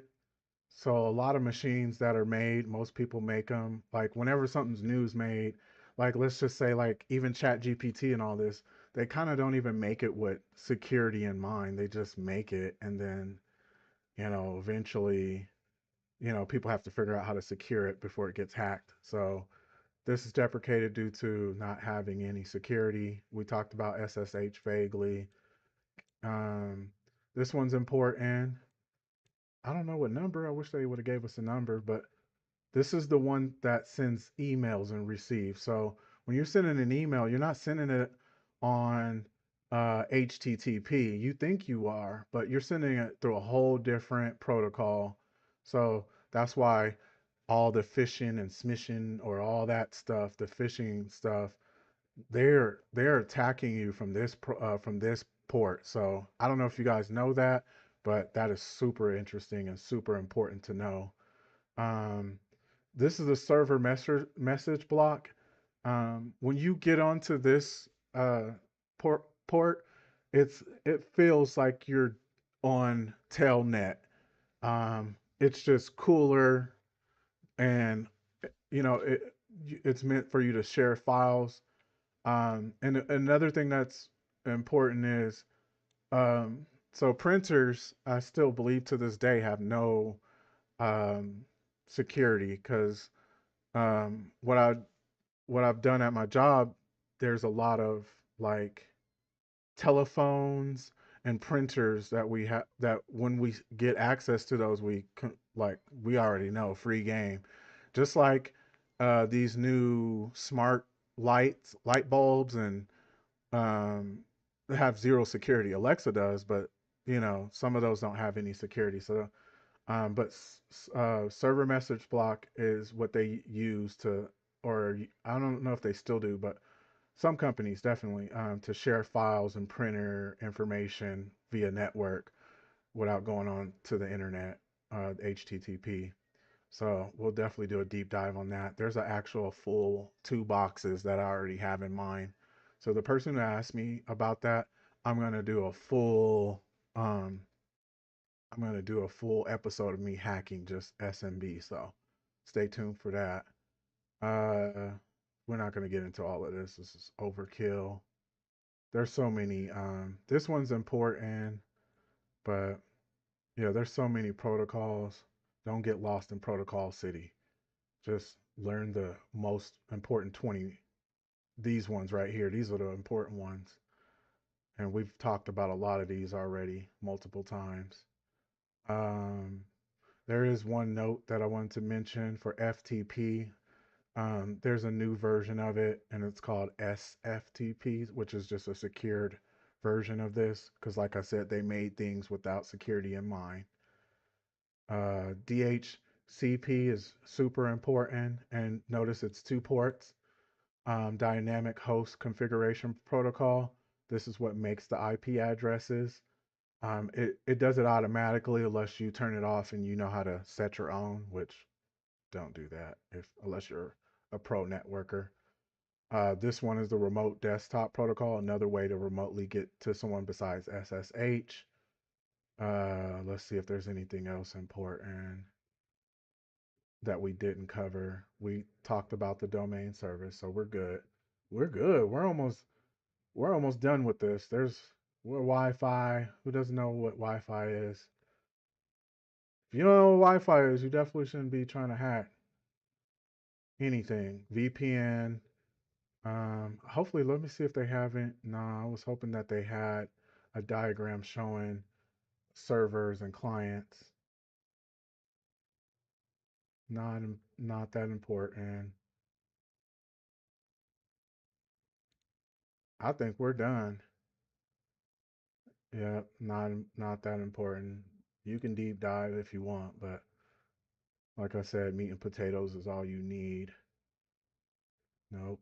We talked about TCP uh, a million times already. TCP, UDP, and then cryptography. All you need to know for now is, um, and I'm going to be mentioning this a lot. There's RSA version. There's private keys and there's public keys, and those are distributed in specific types of ways. Let me see though. Where I'm trying to see if there's anything important that I need to. Nope. That's it. So I'm probably going to do another stream very soon, and then I'm definitely doing the one tomorrow night. Um, if you haven't done this, like I mentioned for one of my hiring strategies, share this on your LinkedIn. Make sure that it gets in front of people, and you know you have plenty of stuff to talk about on your LinkedIn about what you learned. So, I mean, if you've been following along this whole ride, what you'll know. Hold on, why is it not showing? Anyway, um, you probably can still hear my voice, but the most important thing to know is post that on LinkedIn and then talk about how you did it, what you did, and then yeah, throw some tags in there, let some people see this. But my next one, we're gonna focus on Python, and then after that, we're gonna get straight to hacking because that's what we here for. Thank you guys so much. And if any of this seemed confusing, go back and watch some of the parts again. Leave some information to help me out. And then go watch the Linux basics if you don't understand any of the some of the things I was mentioning as well. And I'll see you guys soon. Thank you so much and have a good night.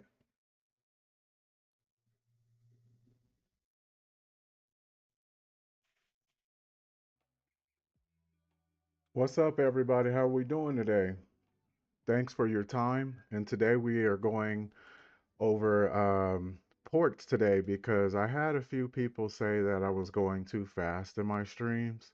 So instead of, rushing the flow and getting everything, um, just going too fast, today I'm just going to go over a few of these ports. They're going to be via Hack the Box. The two that I'm choosing today is going to be 21 and 23, and I'll explain some more important ports.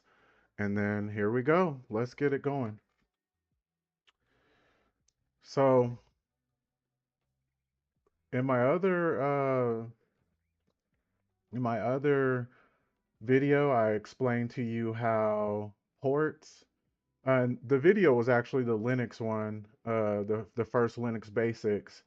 But after I enumerated a box for you just to show you how the flow of things go. So I explained that there was these type of ports, and your goal is to get to the treasure, and the treasure could be, um, you know, you can make it there via any of the ports that are open when you do your scan.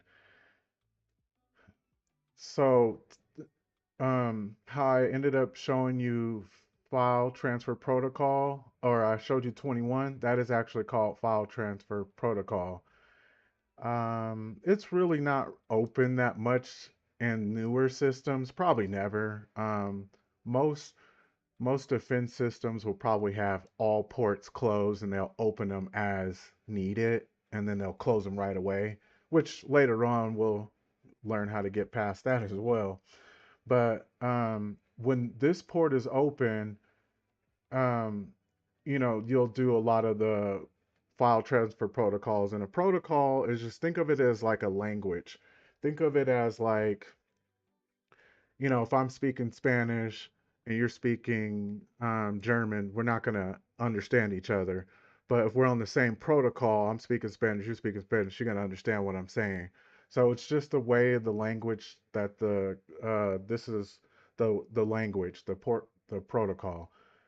So 22 is obviously a different language or a different protocol. It's just a way of saying communicating and network. It's one of the ways of saying communicating and network. So what we're going to do today is log into Hack the Box. It is in the starter kit. And this is a hack and chill environment. If you want to ask me anything, go ahead. Once again, if you see my profile on here, go on here and add me, show some respect if you want. Um, but anyway, so let's get it going. It's in the starting point tab. It's in tier 0. So this is as easy as it pretty much gets. And then it's showing you you're going to understand protocols, which I vaguely explained. And then it shows you some of the enumeration things you're going to go through. If you have your own VPN, you know how to set it up. Of course, do open VPN. If you have no clue how to set up a VPN, or you just want to follow along the easy way, I always recommend doing Pwnbox. Don't get stuck in the VPN, set up your own lab status until you at least know a little bit of the basics. Let's get your feet wet. So we'll go to Pwnbox. It's an online container. That's it's official.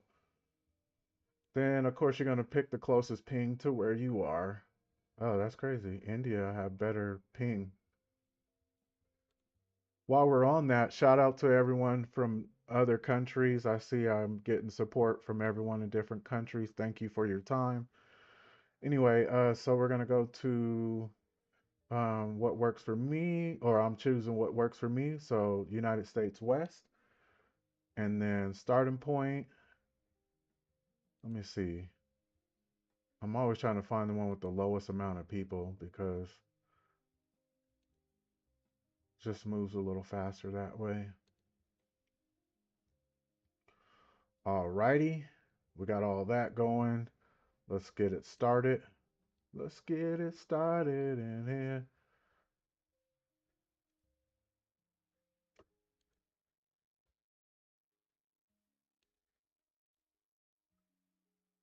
It is getting ready to load up and everything is going, baby. Let's go. All right, while it loads up over here, there's some questions. Spawn the target. Let's see. We already did that. Hold on. So we're going to startup, phone box.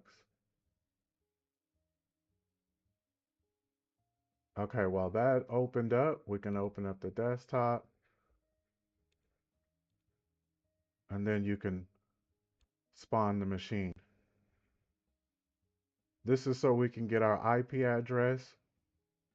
As I explained in one of the other ones, we will definitely go over a lot of the network, at least the essentials. Like, there's so much network stuff, but I kind of feel like you only need 20% of it to at least get you rolling. So that's what I'll be doing on one of the next episodes. Same with Python and coding. I think you only need 20% to get the ball rolling. You don't need to become a full programmer or a full network technician.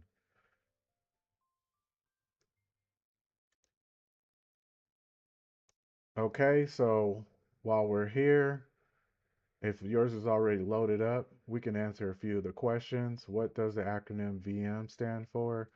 That's pretty much super easy. Virtual machine, we all know that one.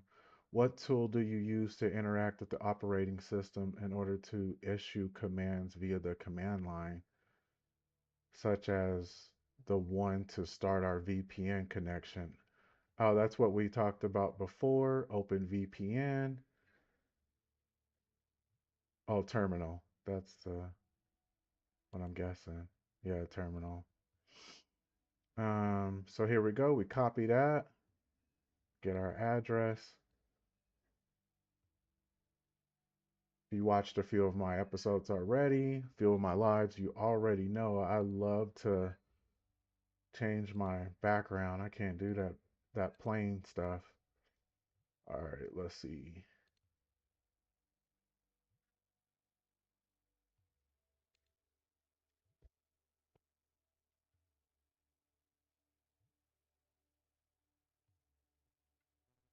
One second, let me do something really quick.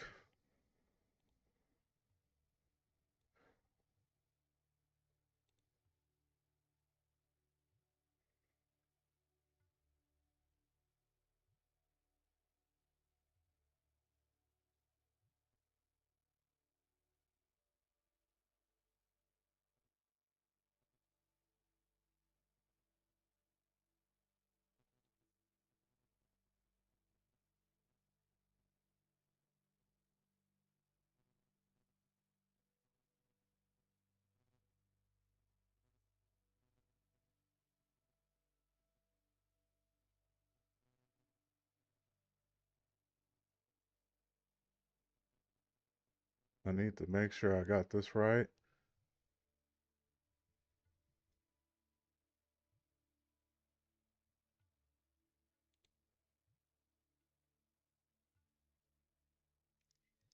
Okay, now that we logged in, we have our IP address. Uh, like I said, this one is virtual machine. That one's terminal. What service do we use to form our VPN connection into 8 Hack the Box labs? This one's OpenVPN. And this is, like I said, if you want to do it standalone. What tool do we use to test our connection for ICMP echo request? I, let's research what that means. I know what the answer is. I know it's ping because that's what it is, but I kind of want you to know what um, that actually stands for. Internet Control Message Protocol. So, Internet Control Message Protocol, that's another language, like I explained, and that language has uh, something to do with pinging. So, let's open up our terminal.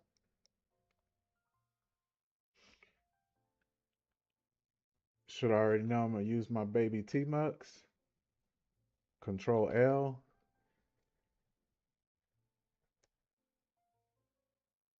So, before we head into um, enumerating this box, I wanted to mention to you. So on another episode, I showed you about MITRE ATT&CK.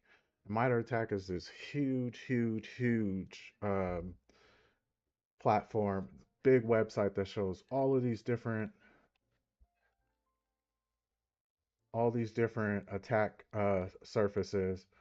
And as a beginner, that could be overwhelming. Like, look, there's so many different versions of reconnaissance. And then you see all of these different things you have to do in order to make it to the end.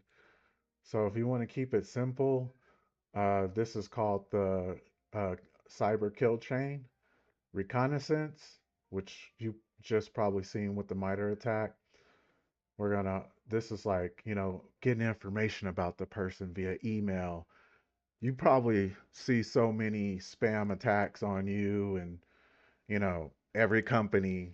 Um, that's people trying to hit you with a phishing attack, or, either they're trying to get reconnaissance or they're just trying to already go to the next stage and, um, weaponize. It's actually both. So coupling exploit with a backdoor into a delivery payload.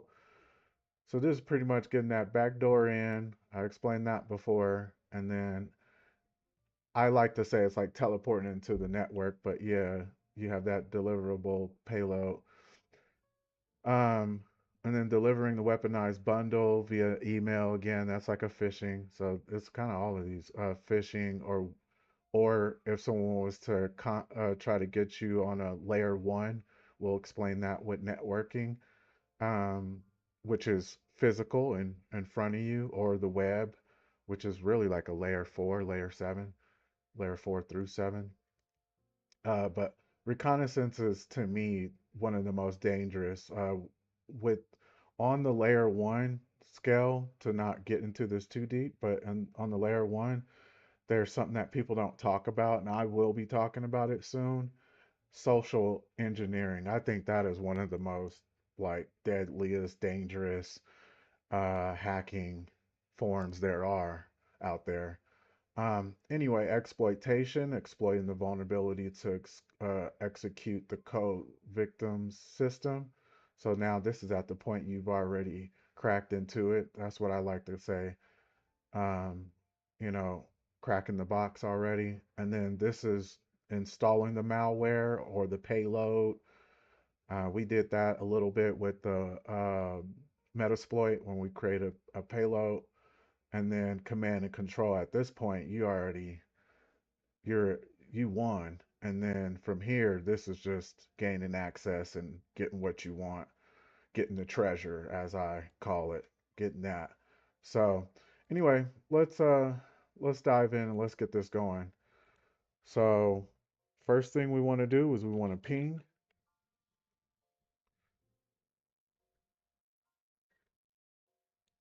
Copy that.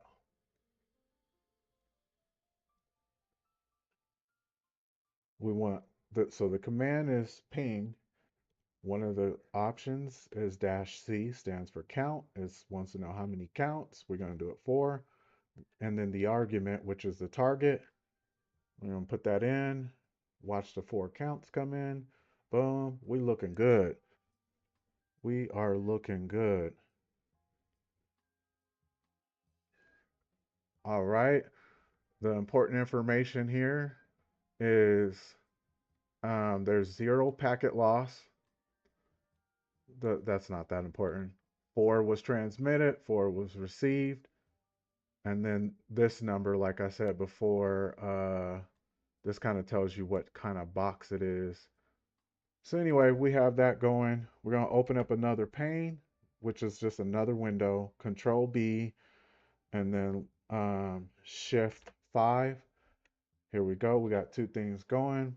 The next thing we already know is going to be reconnaissance. So the command is nmap, one of the best tools out there. Can't wait to do the nmap one. There's a lot to show you with nmap, but let me go to show you just my basic one. You probably have already seen this. I found out that uh, the SC stands for run default scripts. SV detects the versions because the versions is so important. And then that's what I like to do. And then dash PN is just to ignore a lot of the networks that are blocked. Uh, and then it's time to put in that address, the argument. So there we go. We'll go back on this side. And then let's see if this is actually a website. Like I said, this is how I do it every single time. Creating that system. Nope. We don't even got to worry about that right now. That just means port 80 and port 44 port 443 is closed. We'll get deeper into that as we go. All right. So we see that port 23 is open.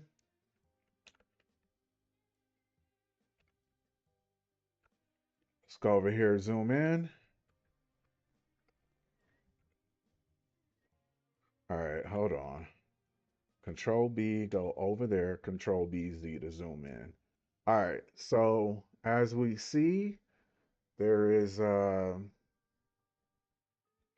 this is important to know. So the first 1,000 ports, once again, are the most important ports as far as these are the actual computer ports. Like these are the protocols that we are talking about. These are the ones that are based already. And then the ones from after 1,000, I think it's up to like 10,000. Don't quote me. I could probably pull that up. But up to 10,000 is usually these are like company owned ports. Some of them are still part of the base ports, but most of them are like company ports and other stuff like that. And then I believe it's like after 40,000 or something. Um, let's pull that up real quick. Ports, ports that, let's see, ports, important ports.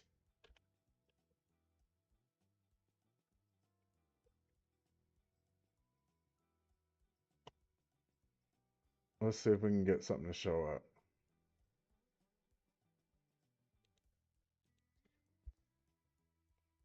Important computer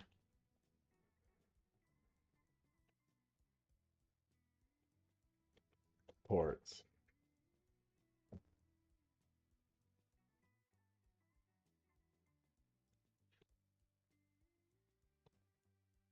let's see. Explained.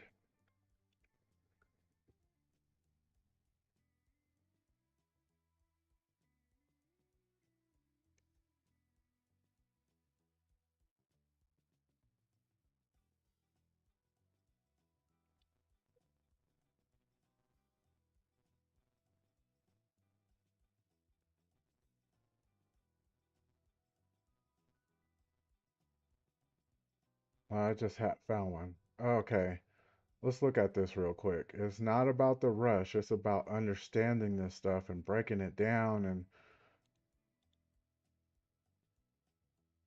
otherwise, you'll be like how I used to be, just running around like a chicken with my head cut off, confused. Okay, so see, you can see how, like, this is Windows Live right here.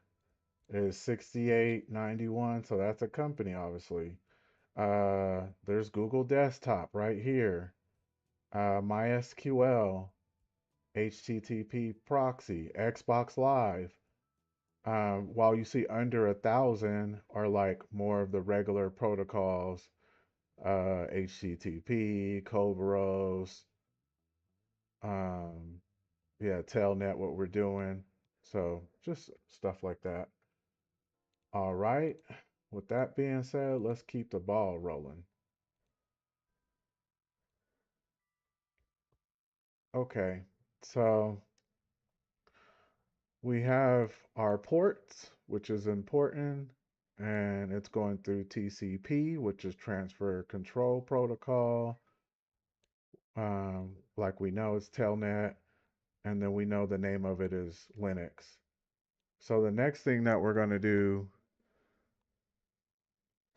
after that is we know it's Telnet, so we're just going to Telnet into something. Well, we're going to Telnet into the target address, not just something, but let's grab that address real quick.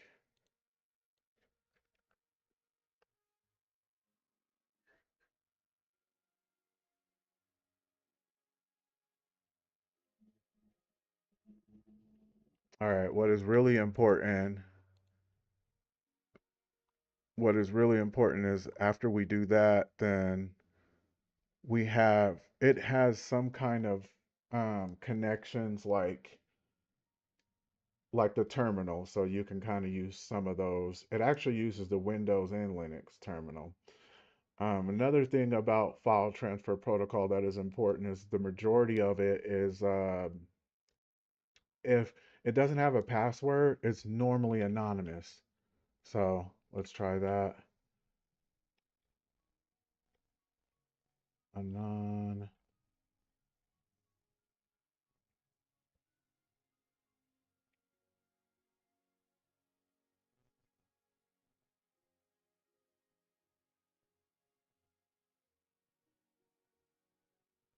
Another Another one is kind of like what when we check directories. So we want to try admin.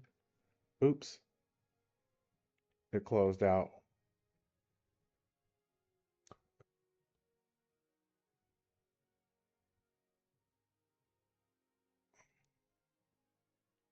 Let's try root.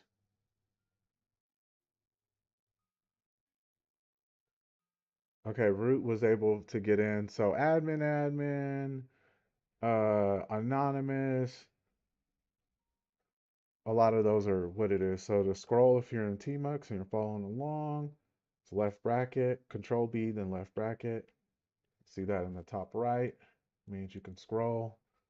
And then we scroll up and we look at all this important information. So we were able to get in with root. There's a list of things you can just try for FTP, just in case you ever get in any kind of scenario or situation.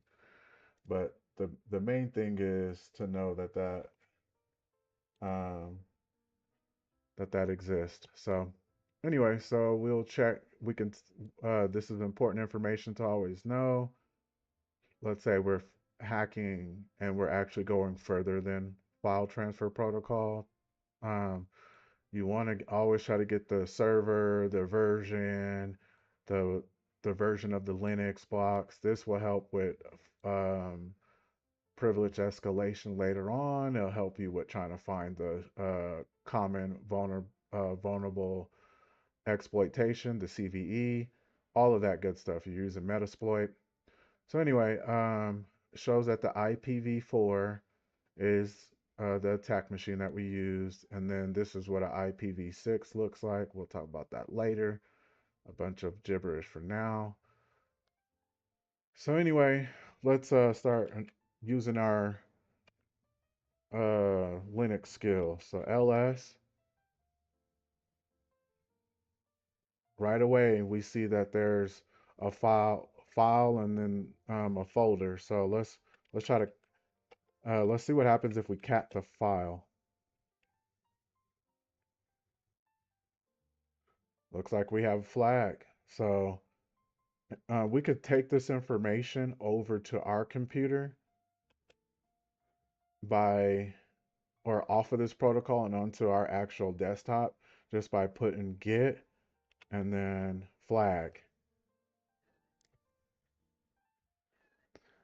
Let's see.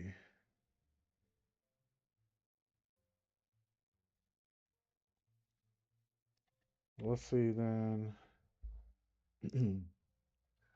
What I'm going to do this time is cat. Let's see if I can just do some regular boom, and then we'll call it meow dot txt. Don't forget that this symbol it means direct, but it just means to save over to a folder or to a file, save over to something.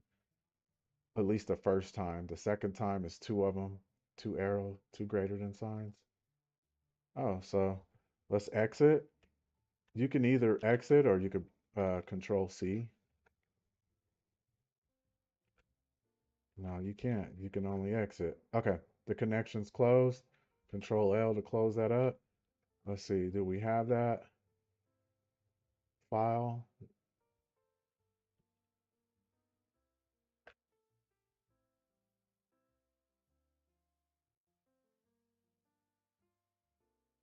Where did I make that file at? Well, all in all, let's just go back and grab it and read it. Make life simple for us, for you, for me. Waiting for it to start up. Root, ls. Oh, it's saved right there. So, okay, let's just do this. All right, so for everyone, you obviously just copy this and put this down. We got that done. Let's answer the questions. So it's also known, we already know, we kind of read this one. It's also known as the console or shell. That is the terminal. What service did we use to form our VPN connection into Hack the Box Labs? That's Telnet. Oh, OpenVPN, sorry. We already did that too. And this is ping. What tool do we use to test our connection to the target with the ICMP, the Internet Control Messaging Protocol? Ping. What is the name of the most common tool for finding open ports on a target? We know that's Nmap. What service do we identify on port 23? That is Telnet. What user is able to log in? What username is able to log in with the blank password? That's root. And then we got our flag. Make sure you copy that, put it in. And that's it for meow. Let's work our way into the next one, which is fawn. Now we're going to be using a different port. So first thing is if you're still following along and you're done with that one, I believe we can keep this going. Let's see real quick. I think we all we need to do is just spawn a different machine. So let's spawn this one now. All right, I think we got to close the other one down real quick. So close this baby down. It's good practice to do that because when you get a membership, if you don't close it down and you got 24 hours, it'll just be sitting there running the whole 24 hours, which slows all the other hackers down, and then it slows your computer down, all that good stuff. So let's do that with font. Now we're gonna open that baby up,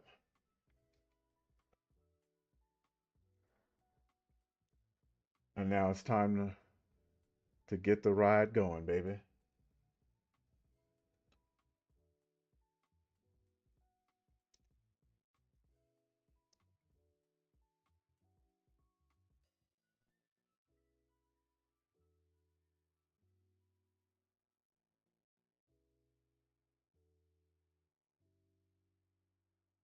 Okay, while it spawns up, if you have any questions, please feel free to ask me. If any of that seemed a little confusing, just keep doing it over and over and over until it's like boring to you, you know.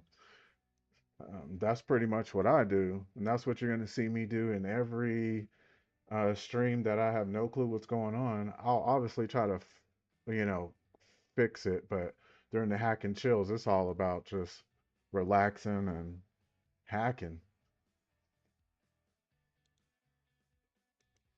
How's everyone's day? Don't be shy to send me a like or a comment and talk to me.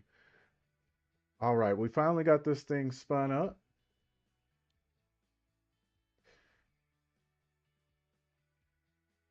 So we're gonna go and dive deep into this one. So this one is, um,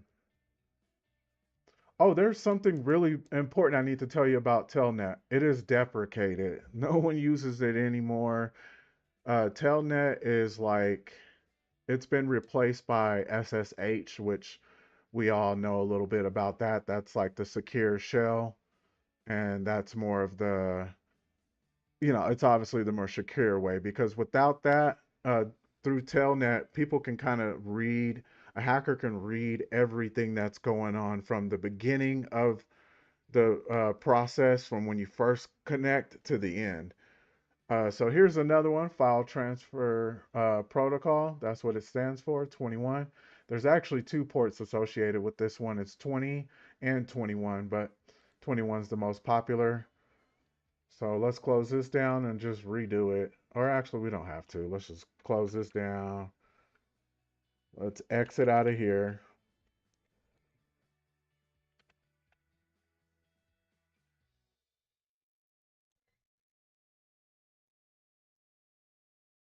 Guess we will close it because I have no clue what's going on.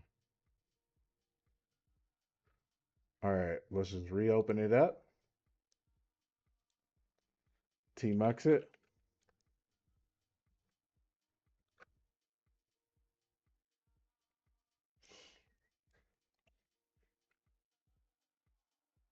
Control L. We're gonna ping that thing. C with the 5 counter. All right, let's get this target. It is good practice to do this. Like I promise you, I done did some machines and I'm like, it's not working. And I'm just freaking out and it's not working. And then the whole time it was just not even connected properly. Maybe someone else who was on part of the server backed out and restarted it and you didn't know and it happened. So get that ping in first. Make sure you get real low to zero packet loss. And then you already know the name of the game.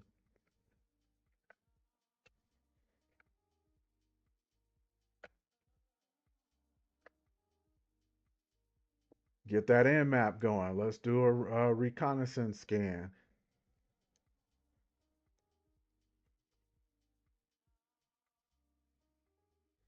Let me know if this stream is a lot more smoother than the last one. I had to upgrade my internet service. I had to learn the streaming settings. It was not easy, but 8 hours later, here I am, and I hope that it's a lot smoother than it was before. I even, if you can tell, changed the mic. Got this little pretty little furry thing. But yeah, so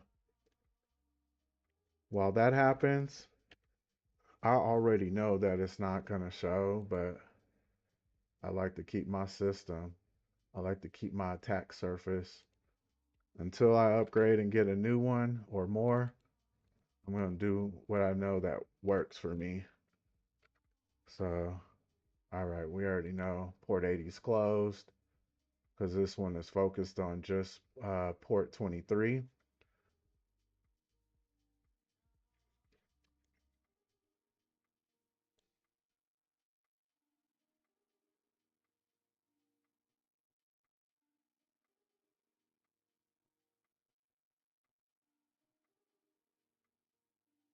Baby's taking a while. I kind of feel like I'm gonna need you to figure your life out in map. Let's go.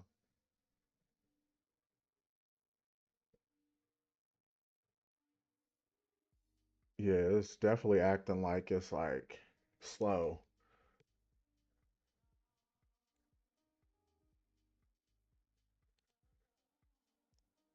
Come on, in map.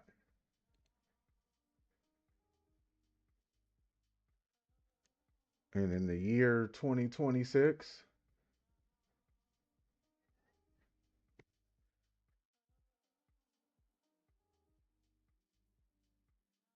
you know what?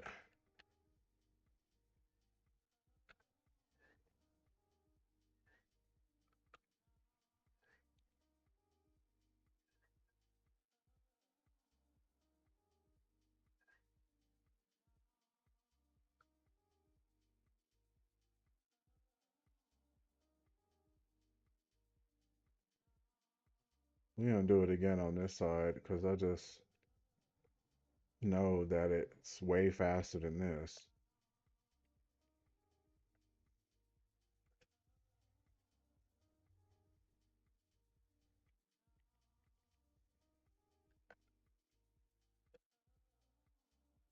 Oh, it's all of that.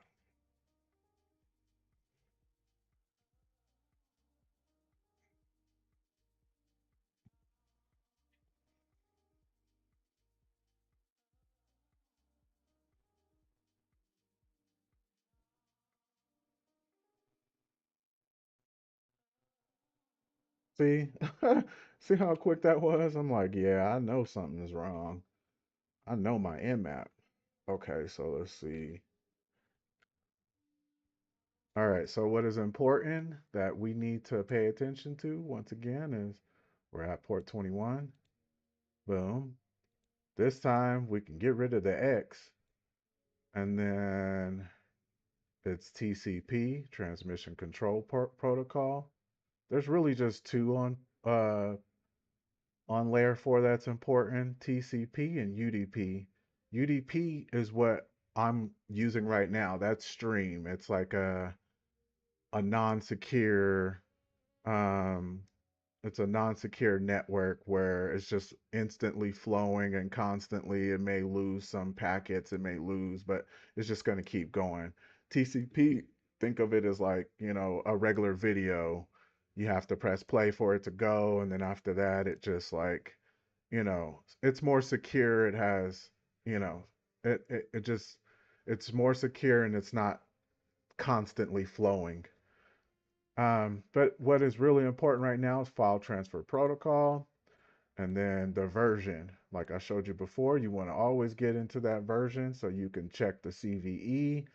Like we can go to exploit DB, throw this in, and then it's going to kind of already tell us what we need to do.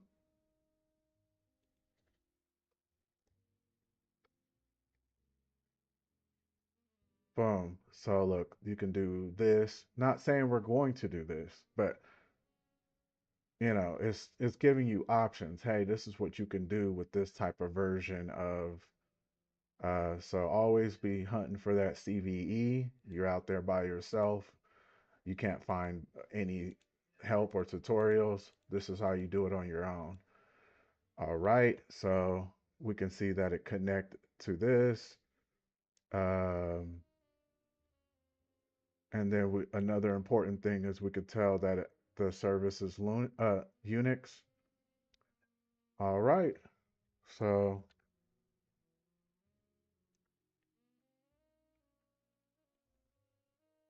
I don't know why I got rid of that.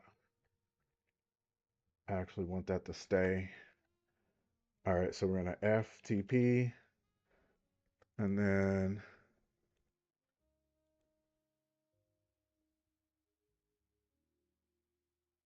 we're gonna put that target just like how we did with Telnet.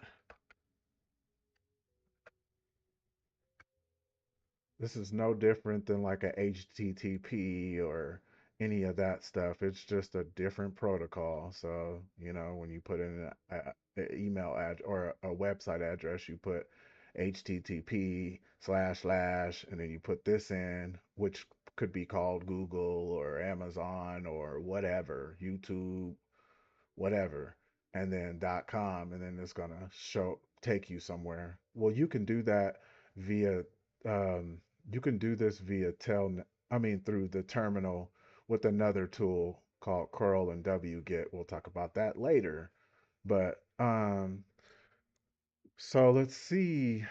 So we got so telnet is the one where if you normally might see something and then if you don't have any credentials, you can always try anonymous, anonymous.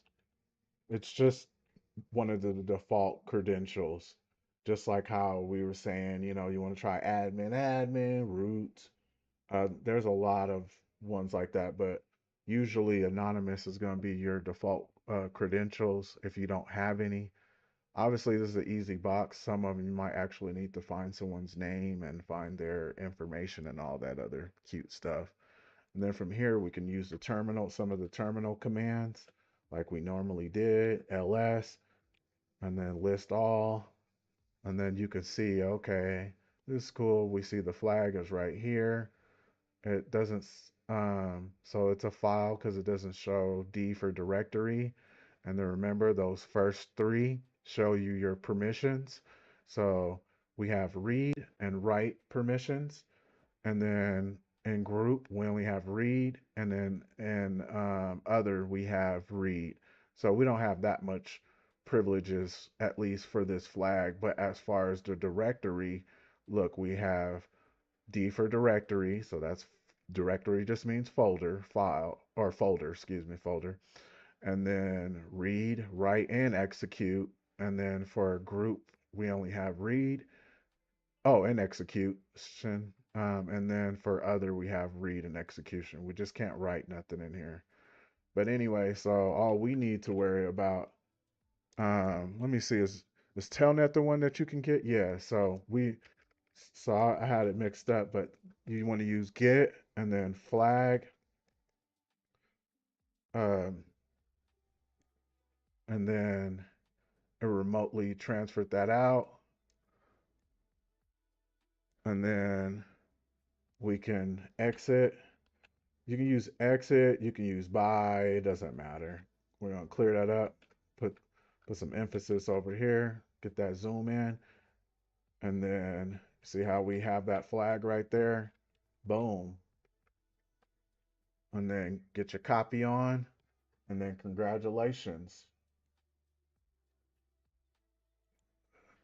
Easy peasy lemon squeezy. So then let's go through this. Um, let's see what does the three-letter acronym stand for? File Transfer Protocol. What port is this on? This one's 21.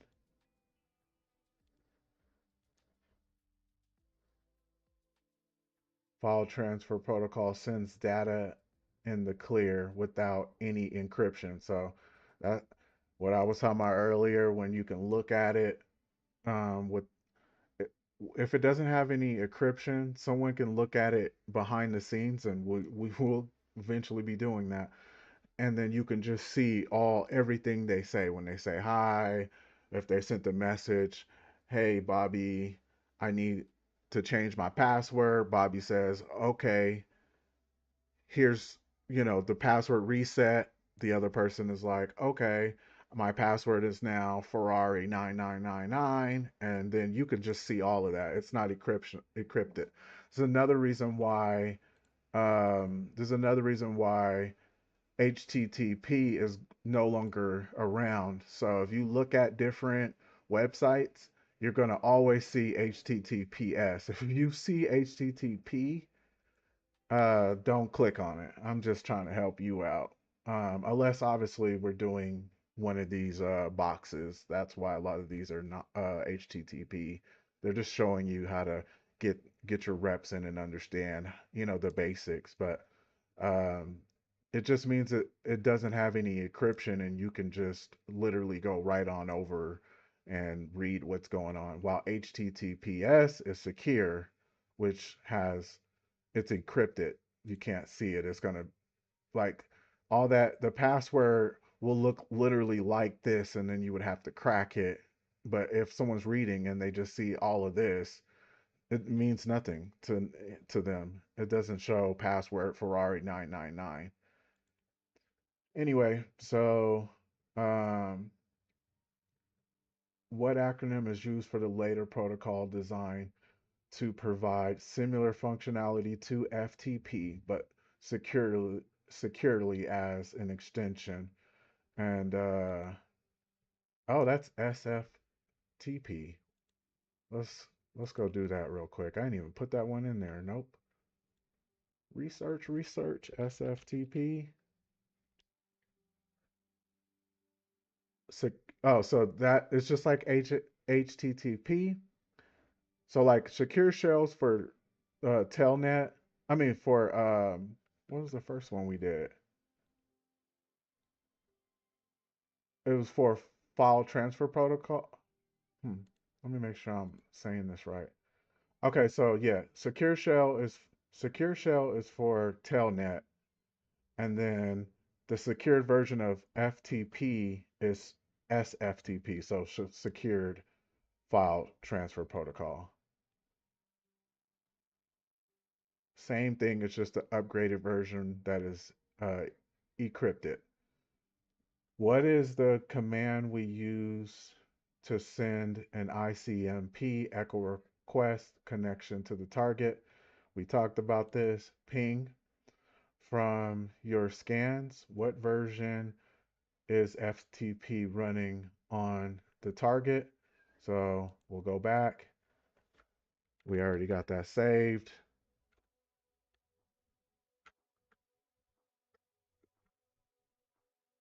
Come on. Control B Z. All right. So what version? Boom. It's this. This is your version. You need to know this stuff. So, boom. This is your version. From your scans, what OS type is running on the target? Well, we still have that information. What OS type? The service information OS type is Unix. I already knew that. I just want to go over it with you. What is the command? What is what is the command we need to run in order to display FTP client help? It's no different than how I showed you with in Linux. So whenever you want to find something out in Linux, you press ping. That's the command. Let's ping is the command, and then you either press dash dash for help. That's the long version, and then the short version is just dash h. Same thing. So when we go into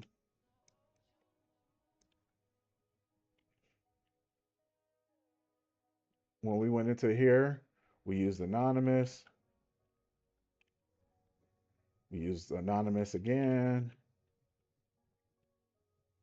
And then we want to find out something. FTP dash H.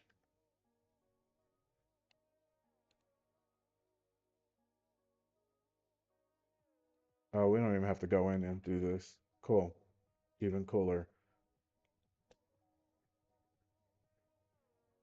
So boom. It kind of shows us whatever it's trying to show us. So, oh, it's actually question mark. It's telling me right here, and I'm not even paying attention. So if I want to use a file, I'll press FTP-U, and then I'll put in the file or the URL, which is what we did. We didn't put in the we didn't put in U. I don't know what that means yet, but I will. So let's see.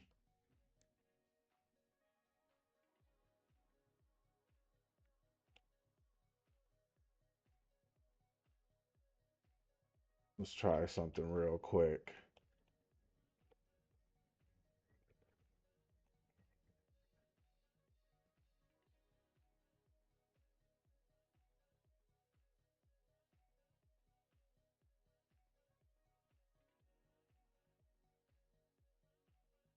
See if I can just press dash and then, all right, let's see if I can press this and then dash. All right, let's see, because I want to know this.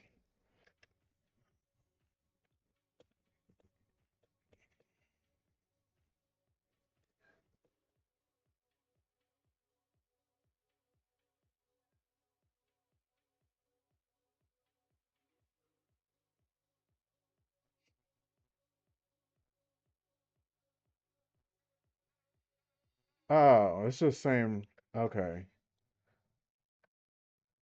It's just question mark. Look at all these commands we have. Oh, you can ask for regular help. If you want to set up a proxy, I'll teach you what that is later. We could verbose, which is normally V. Oh, this is really important. Let's go. Buy to get out of here. That's where that comes from. Change mode. Look at that. That's a Linux command right there if you want to gain or take away privileges. So these are just some that I see by heart. Size obviously tells you the size, what kind of system's going on. Trace is almost like a ping. It's more of like an IP config.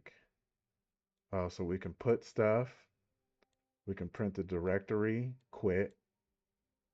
So this is good. This, and this is the type of stuff you learn whenever you don't just rush straight into like don't rush. I'm telling you guys. I've been doing this for a while and I wasted a ton of months just rushing through everything. Let's take it slow. Take it slow. Anyway, so I actually want to look into this. Make dir so we can make a directory. Looks like we can delete something. Less, that's a command that just shows half of the whatever is printed. So if something was printed with like 100 lines, it may just show you the last 20. This must be to change files names. Okay, so looks good, looks good. CD, we could CD into something. Let's do that real quick. So let's CD into root and see what happens.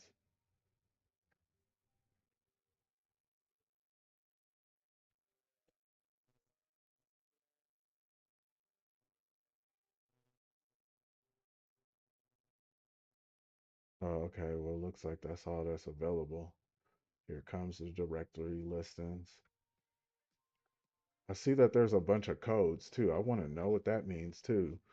We got one that shows 229 entering. What? Let's figure that out. FTP codes.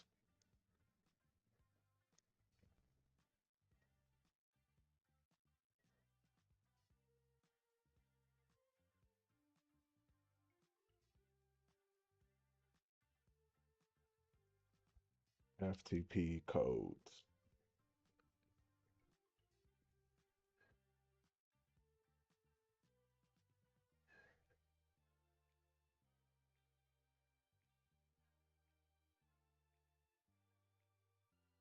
It's not really telling me anything. It's just telling me what we already looked at and helped.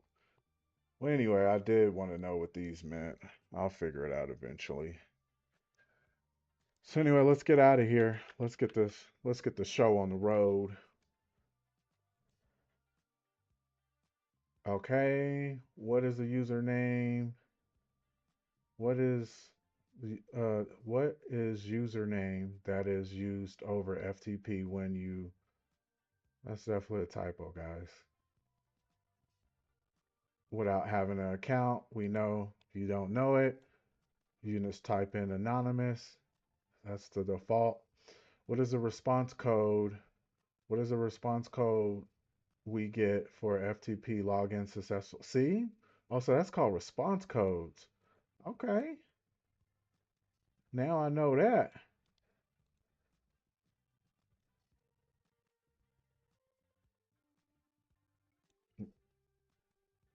Now that I know that, it is going down, baby. It is going down.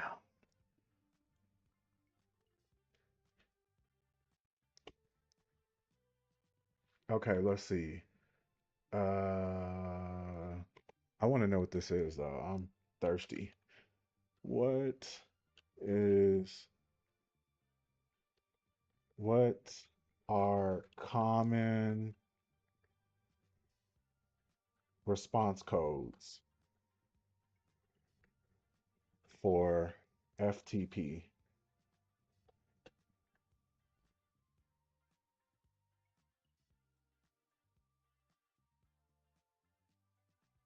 Oh, it's this is cool. So we need to put this in. Common FTP response codes.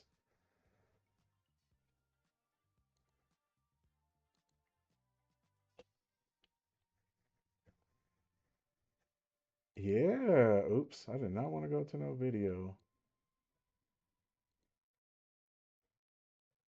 Okay. We'll pick the most boring one we can find.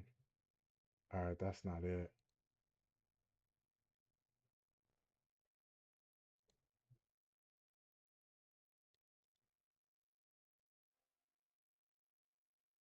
Hmm.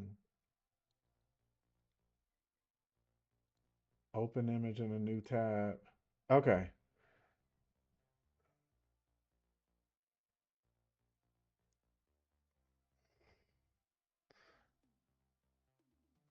So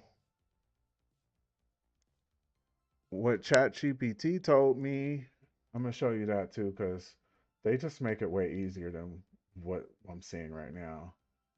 Uh,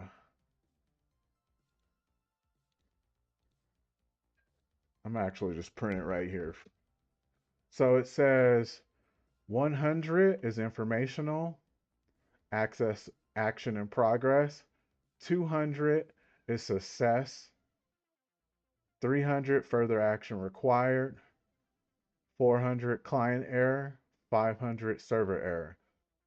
Now, if you remember one of the episodes where I was explaining something, what you'll quickly realize is that is close to website or HTTP request response codes. Ah, that's what it's actually called. I never knew that. There's so much stuff to learn in here. So let's see. Opening another. Close this down. We don't need all this stuff opening. My poor little internet. All right. So as you can see with HTTP, we have information. 200 is success. 300 is redirectional. It's the same. That's cool. I wonder how many other response codes are out there. I'm not going to dive into that rabbit hole. If you're ever watching one of my chats and you see me diving in a rabbit hole, let me know because I'll rabbit hole for hours. That's what it takes, though, I believe. Um, anyway, so now we know FTP has certain responses, and if we're getting 200s, we're good. We're getting 300s, we need to watch out, and if we get 4 and 5, it's bad, bad, bad. So anyway, let's go back. What was the response code that we got?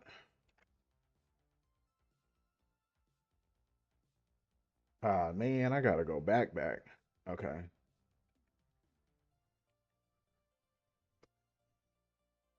so 200, it connected.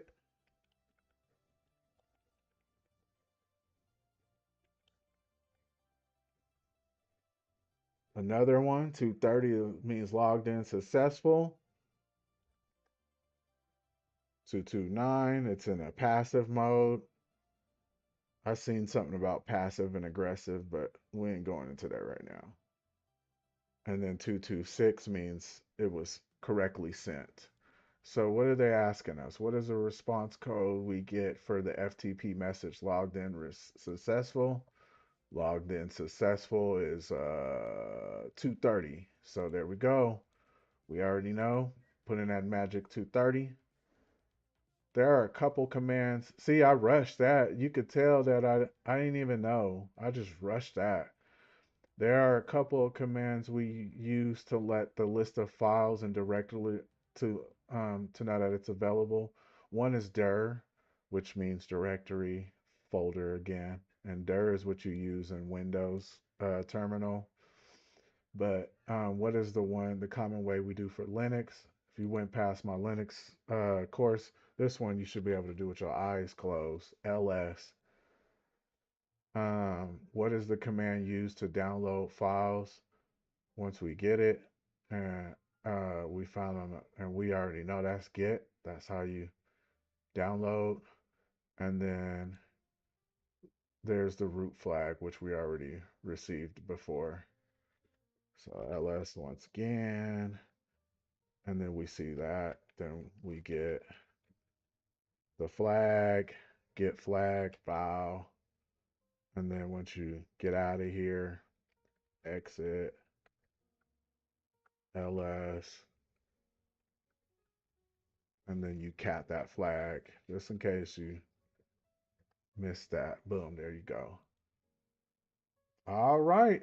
You know, I truly believe that we need to go over a lot of these ports. I'm glad someone asked me to go back and like talk about that more and instead of, you know, kind of rushing it. With that being said, the next video we'll definitely be going over more of the basics and more ports.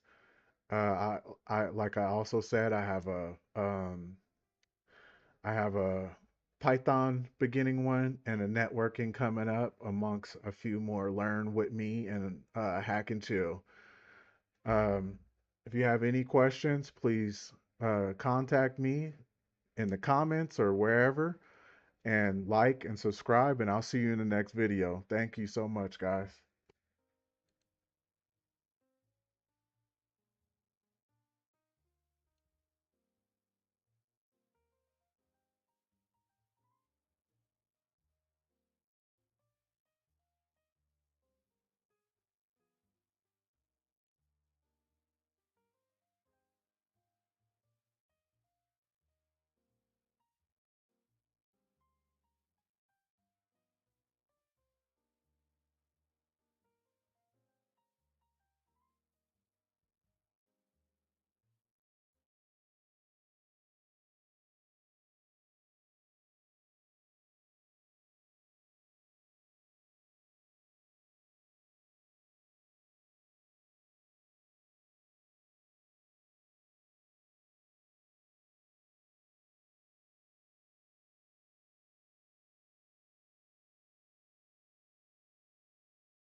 I'm just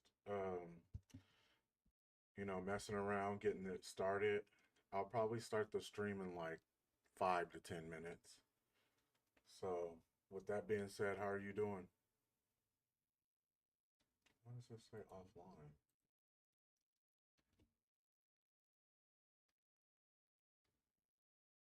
I'm trying to learn how to multi-stream.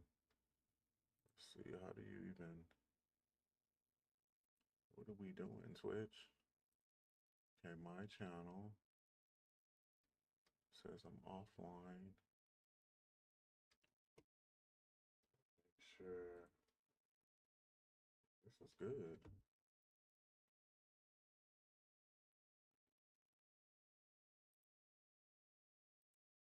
Yeah, so I'm just figuring out a few things for a few minutes.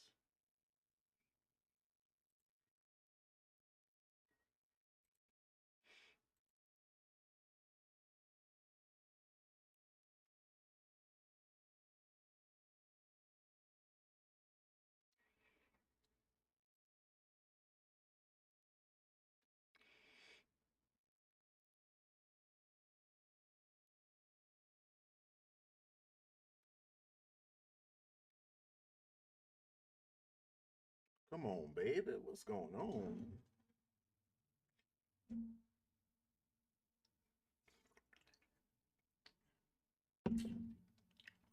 So how do you find the stream key?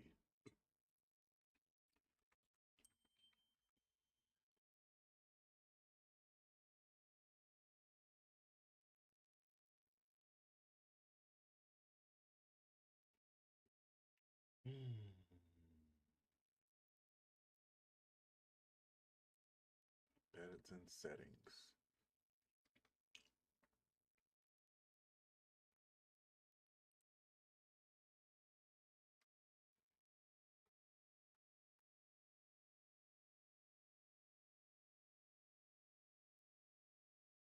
Yeah, I don't think I'm going to start until I figure that part out.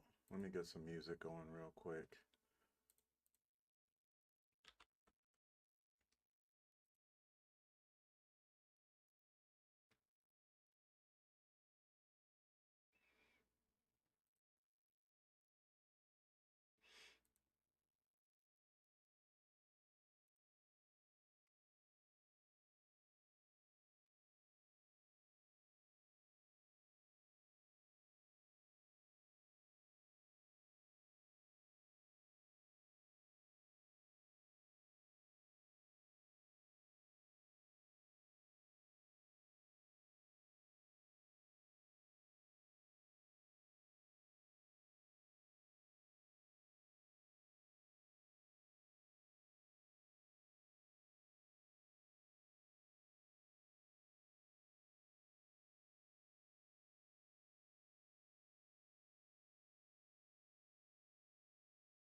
Baby?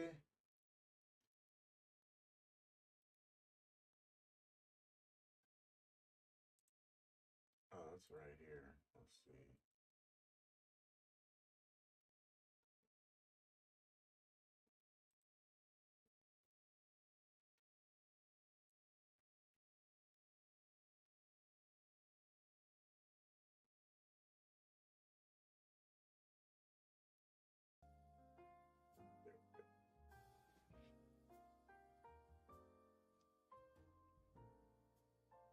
Yep, give me 10 more minutes.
Hey, there we go.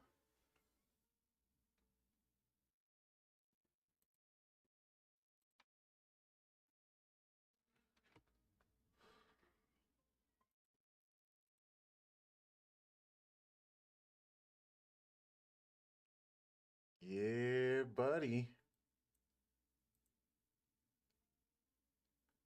Now it's working. Okay.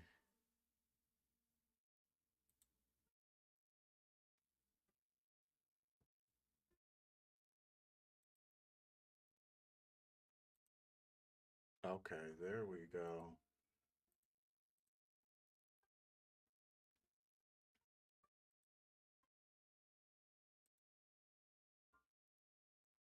Almost time, baby. It's almost time.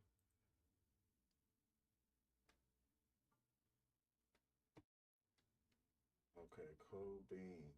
Cool beans.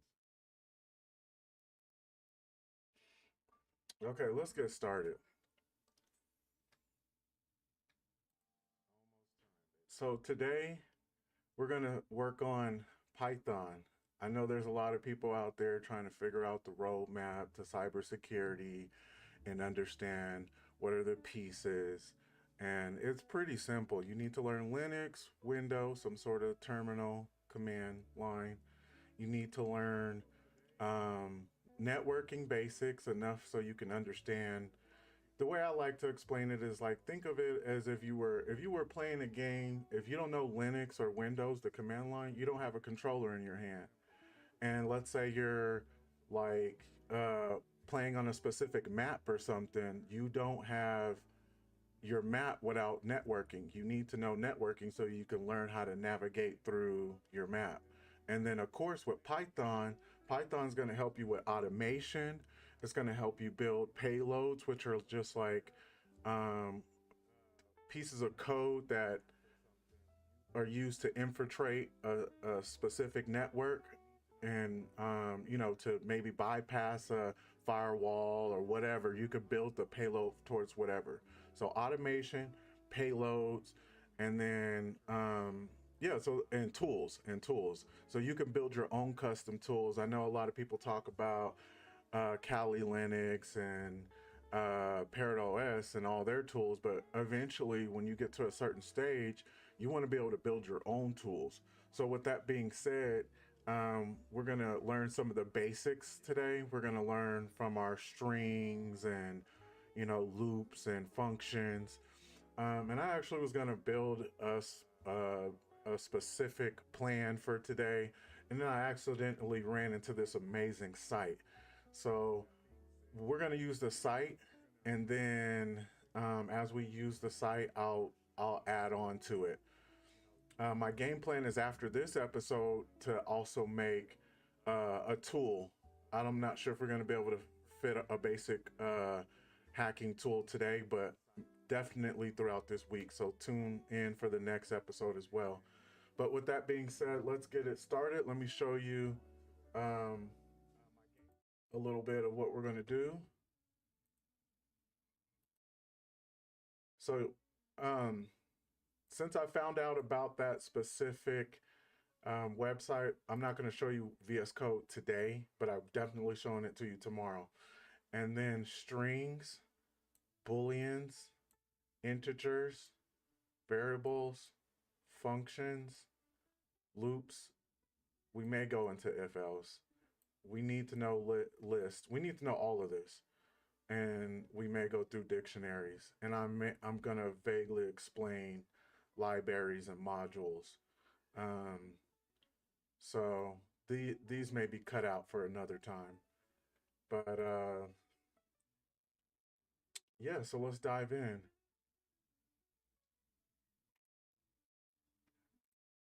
So what I will say is I just joined this. You can see I'm level 1, but as soon as I started playing around with it, they even have Linux. I might have to go back and do some Linux on this. The website is called boot.dev. Um I think it's a tad pricey, 49 for the membership.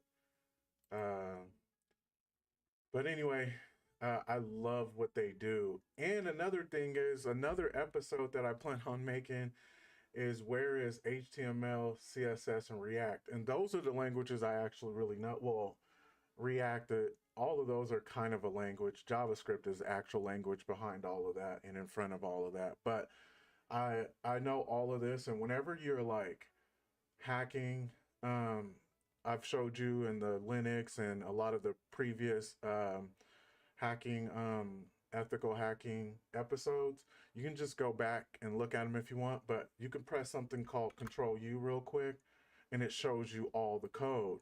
And sometimes hackers or devs or admin, they would in devs they would hide information behind this. This is what HTML looks like.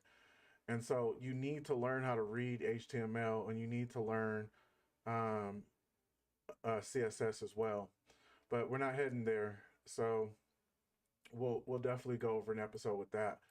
But when we get into here, see, this is everything I pretty much was mentioning, from variables to functions to loops and dictionaries and errors. But this course is definitely amazing. Oops, hold on. Screen. Oh, here we go. My bad. This this right here is amazing. So let's get into it. Shout out to all the devs and the people who made this, because y'all got me excited to want to learn Python. And you know, I ain't gonna lie, learning languages sometimes you're like, it can be a drag. That's kind of why I'm only going over the beginning. And plus, you want to go over this over and over and over. You should probably watch this 3 times and go over it as many times as you can. But anyway, so if we were on VS Code, or also if we were to use it actually in the terminal, and I'm going to show you that on the next episode when I show you VS Code and the building the tool. But you're gonna just pretend as this is the terminal right now. Yeah, you're gonna normally see this. So before I go over this, I'm just gonna run this. So this is actually a specific type of this is a yeah, I'm in America. I'm in the USA. Where are you from? So I'm gonna say they this is an actual regular function that is attached to Python, and you can make your own functions and all that later, but this is one of the most basic ones. You're asking the computer to, hey, can you print something out, right? So most functions, they look something like, they have a word, and then after that they have some parentheses, and then inside of that, I mean, and sometimes you'll see these brackets as well, these brackets, but we'll take it one step at a time. So inside of here, you'll see if you want to make a string, it's either regular single quotes or double quotes, and inside of here it's like you're sending a text message to the computer, or telling the computer to send a text message back to you, however you want to look at it. But you could say, you know, you can put whatever you want in here. I love Python. And you can follow along on this. This is free to a certain point, and then after a while, they start to say, nah, you have to pay. But it's okay. Follow along with me, watch it, you know, take notes, whatever you want to do. And then, so it's saying how to run code in boot dev. The grayish run button runs your code. And looks the same for VS Code, or another cool program called PyCharm. I'm not getting into PyCharm because this is what I think about both of them. So if you have PyCharm, it's just focused on Python. But if you have VS Code, you can download JavaScript in there, C#, C++, Python, all the languages you can think of, they have something for it. So that's kind of why I like that a lot better. Anyway, so you submit the golden submit button runs your code and submits it. So that's just like what we would do when we were doing it in the terminal. So let's go for it. I obviously got that wrong because they just wanted me to put that in. And look at, man, that's cool to me. I don't know about y'all. You probably wasn't able to see it too well. Let me move myself just a little bit. But at the bottom, you'll see like you got some points and stuff. I like getting points. I love my brownie points. I don't know about y'all, but okay, so build in Fantasy Quest. We're going to build a text-based adventure game. What? I might be on this all night. I don't know. We're going to build a text-based adventure game called Fantasy Quest. In this course, I've written the first line of code for you. It prints a message below the editor welcoming new players to the game. So then, what? Happy to help. So this must be our little friend or whatever. Okay, that's cool. So how I go over to the next? Oh, looks like, okay. All right. Oh, they got us straight into fixing a bug. Wow, I wouldn't have went this quick to teaching you about bug debugging, but that's cool. I love that. Let's see. So fix your first bug. The combat system in Fantasy Quest isn't working as intended. It appears that players are gaining health when attacking instead of losing it. Fix the main bug on line 3. So this right here is called a variable. They haven't gotten into it yet. Looks like they're just like, I don't know. I love this. So a variable, you can change this to whatever you want. So this just means every time somebody strikes someone with a sword, they lose 10 points or whatever. So, and then it shows that the next variable is the player's health, and it shows that it's up to 100. So obviously they can get hit 10 times and they die or whatever, game over or whatever. And then health after attack equals, so this is just another variable. And now they're adding this plus that, right? And then another important thing is, let me zoom in just a little bit. Let me get a little closer for you. So when you see this hashtag, this pound sign, that is the mark for them to be able to set a comment. So it just means that the computer, the program, Python will ignore it. So you could put whatever you want in there and it's not going to show up. You know, so we could say, play around and say, I love this so far. And wow, when you run it. So what we're going to do, we're going to run it first because it looks like submit. If you submit, you lose points or something. And I'm not trying to lose points up in this thing. I'm trying to win. I'm in here to win. So anyway, you can see how they printed something. So this would say the character's name. So we can change this. This F mark right here in front of the string, it's a new function or it's a new command, whatever it's called. I don't really care about the terminology right now, but it just helps the string be able to, you could just write it like a normal text. So without this, you would have to put old school way, and you may see this in a lot of videos. You know, this is a person's name. I don't know. Ooh, that name, I can't even pronounce that. I don't know what they was thinking. You would have to say this person's name plus health plus is and then you would have to put it like that. That's how it used to have to be back in the day until they uh, remade this. And now they remade, or they put that F there. You can just put the F and then put the string, and then you could just write it like a normal text, like you was just texting your buddy around the corner or whatever. So that's how that is. But anyway, so they want us to, I mean, whenever we run this code, it's going to print this person's health. So it's going to show their health, and then it's going to show they got hit by a sword, and then it's going to show this just is turns whatever this variable is, it puts it right here, lets you enable it here. And so let's look at it real quick. So Lilith's health is 100, and he was hit by a sword for 10 damage. And then it shows he has 110 damage. So we can quickly see he's supposed to be losing health, not gaining health. That's already a cheat code.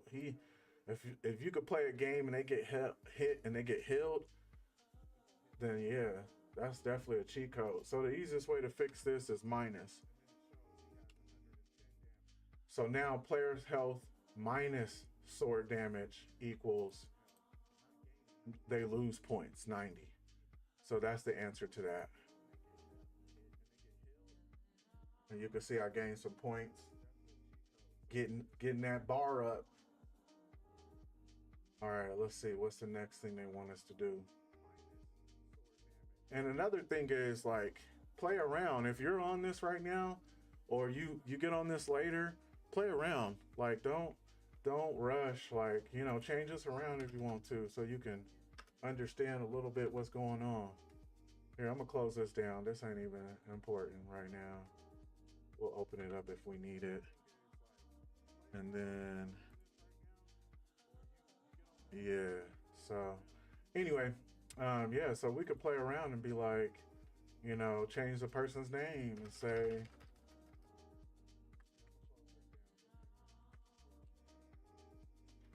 wow. Oh, it's doing them all.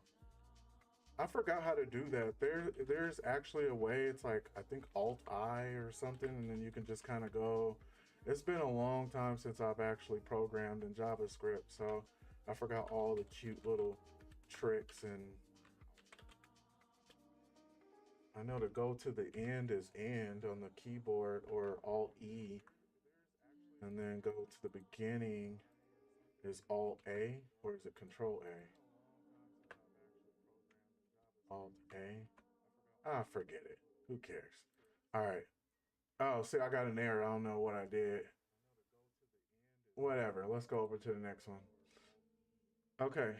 The console is a panel that displays, and you can kind of think of it like the terminal, but it actually has more than the terminal. Like, there's actually a section that just says terminal or debug. We'll see that with VS Code. Is a panel that displays important messages like errors or the text output of a program. If we want to see what's happening in our code, we need to print it to the console by using the print function. We'll learn more about functions later, but for now, just know that, see, I kind of already told you this, we'll be printing something. So we can play around with it again, print, and then say, I can't to level up. And then we can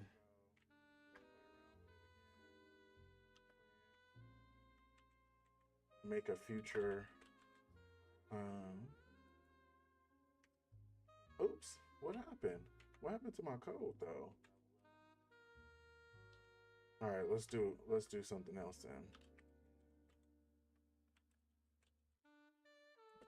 Let's see. We'll make a string, the king.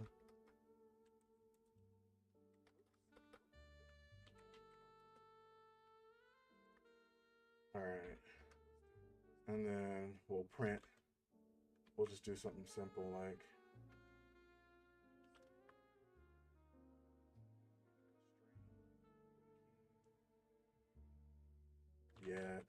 print a string. Yes, he is. And then we'll put, I'm just playing around, y'all. I love to tinker with things and do as much as I can. This is how you get better.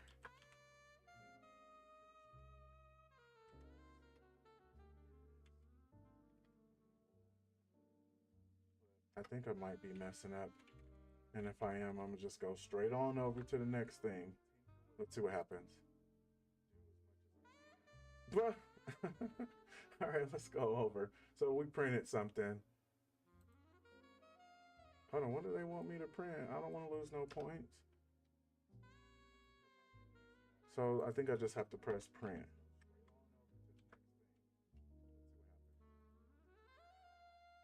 What? We'll learn. We'll need to tell our players how to move, print the following text in the console.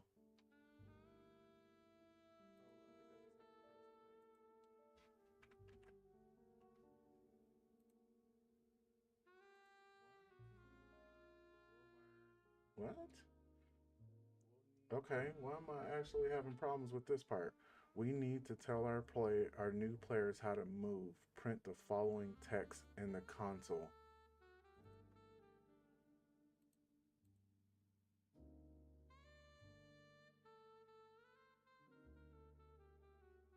Hold on. Don't tell me they already have me thinking already. We just started. Okay, so move equals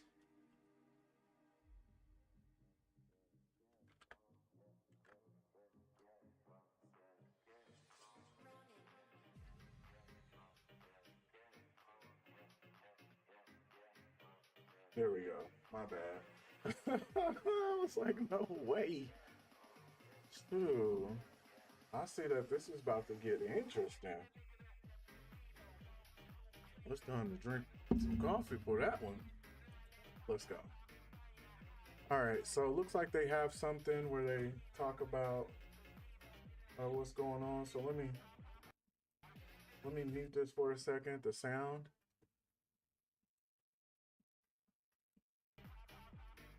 Man, I can't wait to get a stream key so I can just be able to do all of that with my fingers.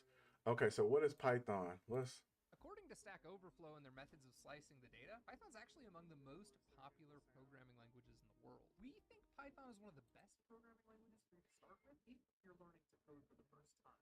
It's easy to use, but it still gives you plenty of control to build almost any kind of application. If you're new to programming, it may not seem like it right now, but Python code kind of reads like plain English, at least compared to the seemingly cryptic syntax of some other programming languages. Python is used all across the programming industry in back-end web development, automation, machine learning, DevOps, and cloud engineering. Once you learn one programming language, almost all the concepts you learn will also apply to other programming languages. So making a switch in technologies just isn't as big of a deal as we make it out to.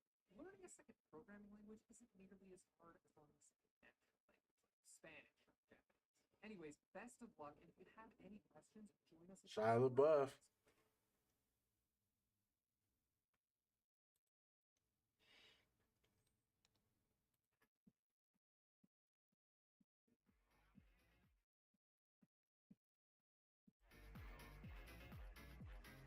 All right, there is one thing I do want to mention about all of that is, so I don't even know Python. I'm gonna be real with you.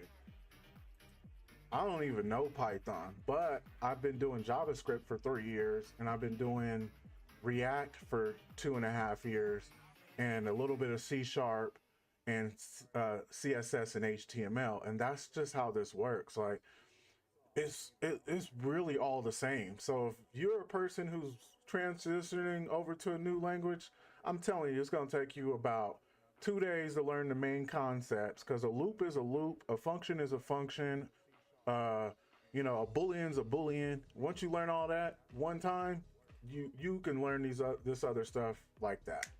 So anyway, let's get back into it. hundreds of thousands of students start their coding journey right here with Python. Python doesn't have to be your first language, but I think it's the best for language, best first language for most developers. It gets out of your way so you could focus on learning fundamental programming concepts. Yeah, because I say object-oriented programming, and that's where it starts to get a little complicated. But just because Python is simple doesn't mean it's not useful. Python is extremely popular, especially for cybersecurity. Language in the industry is known for the web developers, DevOps.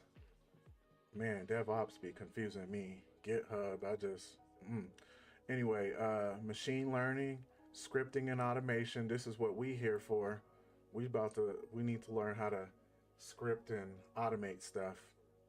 On the other hand, it's not particularly well known for front-end development. While it's possible to do so, Python isn't typical used. That's HTML, CSS, and JavaScript. So Python is not used in front end. Let's go, baby. No explanation needed. Python is known for being simple to read and write.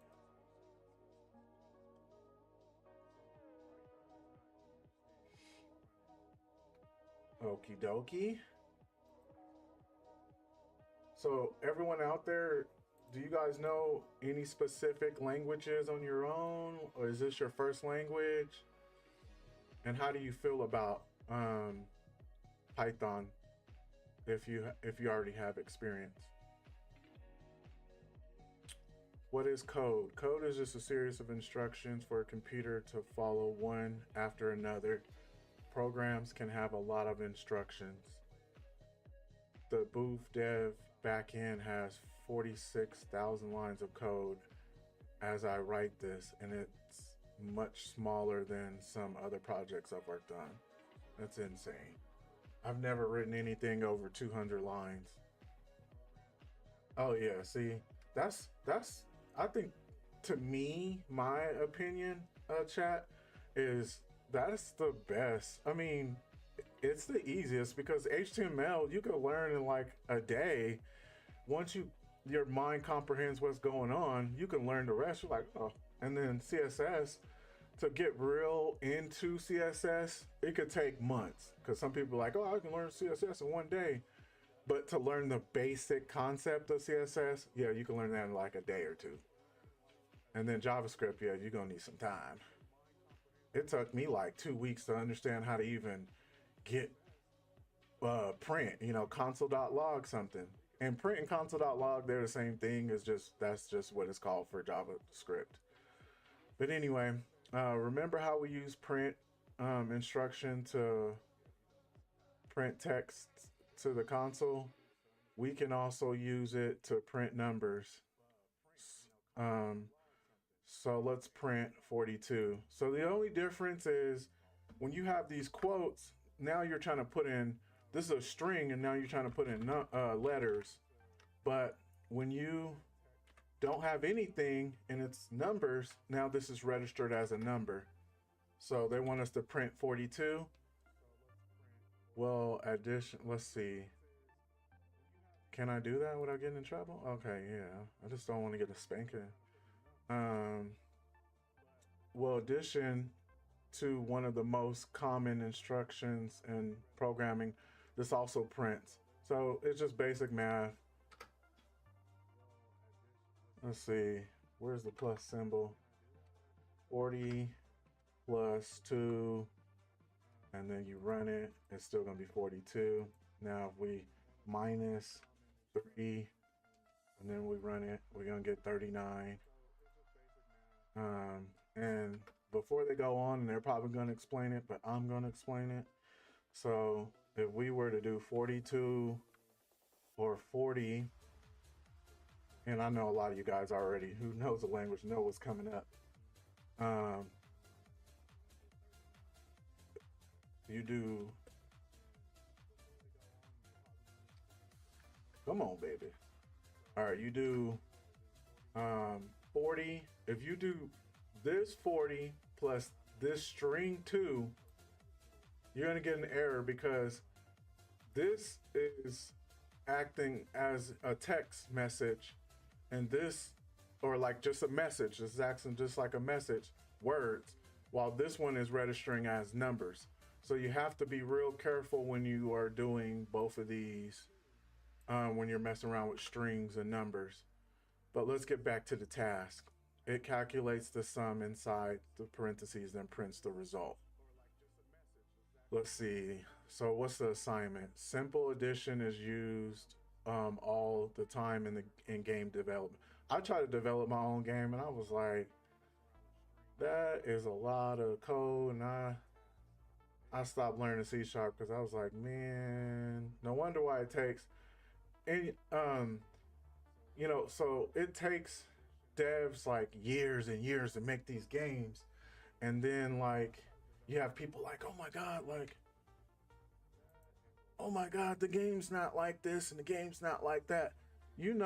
Some people that don't know anything about code, like, you realize that some of that is like hundreds of lines of code and then animation and all that. And like, just to make a skin for a game, I tried to make that on one of the programs. I cried. That it took me a month of trying to learn how to make a simple skin, and I never was able to do it, and I was so butthurt. But yeah, so after that, I started to I give them nothing but respect, because it's just, it's real hard to make a game for sure. So let's see. We want weapons to deal bonus damage when they're enchanted. I think I know how to do this already. Our hero sword deals 250 damage normally, but should deal an additional 75 damage when it's enchanted. Calculate and print the result of 250.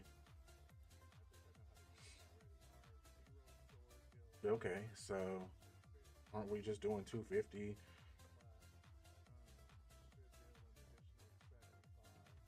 So I think they just want, I'm trying to do too much. I'm thinking of way too much. Okay, so I just think they just said 250 plus 7. Let's see.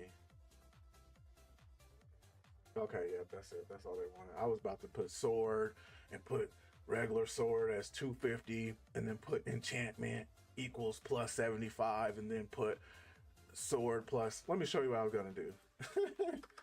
So sword damage. I'm pretty sure you can do this. Equals 250, and then enchantment. Let's call it fire enchantment, because a regular enchantment is just not. Enchantment equals 75, and then we were just going to print sword. See how it already knows what's up there as soon as you put the variable up there? That's another cool thing about and then I can just press X. No, I'm gonna press down and enter, and then run it, and then it's still correct. Okay, cool. So they do let you get a little creative. I'm just trying to see what I can do. I don't want to get in trouble or nothing. All right, so multiple instructions. Code runs in order, starting at the top of the program, for example. So yeah, that's very important. I'm glad they mentioned that. I would have probably missed that in my tutorial. So for example, print this first, print that second, and print that last. We're gonna get rid of, well, hold on, where's that gonna go? So let's see. Now let me see if I can, I don't remember how to comment. Hold on, let me try it real quick. It's probably what I think it is. Nope, exactly not what I thought it was. You can just press Control Z like you can in almost every program to go back. So I'm just going to do it the slow way. But there is a way, I think it's a slash and a hash. I know that's what it's something like that for JavaScript, but and then you put one on one end and one at the top and it'll just comment everything. But anyway, so I commented that out because I still want to use this, and then we're going to run that. So it's in the order of operations from top to bottom. That's all it's saying. First, second, last. So now we're going to get rid of that. And then, all right now. So print each, okay, and the dialogue in our game should display the correct order. In the first level, our character encounters a talking owl named Jax. Run, not submit. Okay, so let's read it. Hero. So, where are you off to this morning?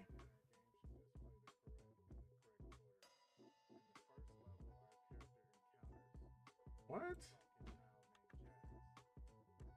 So we're just gonna guess that Jax ends up going Brakok! And then we're gonna guess that the hero's like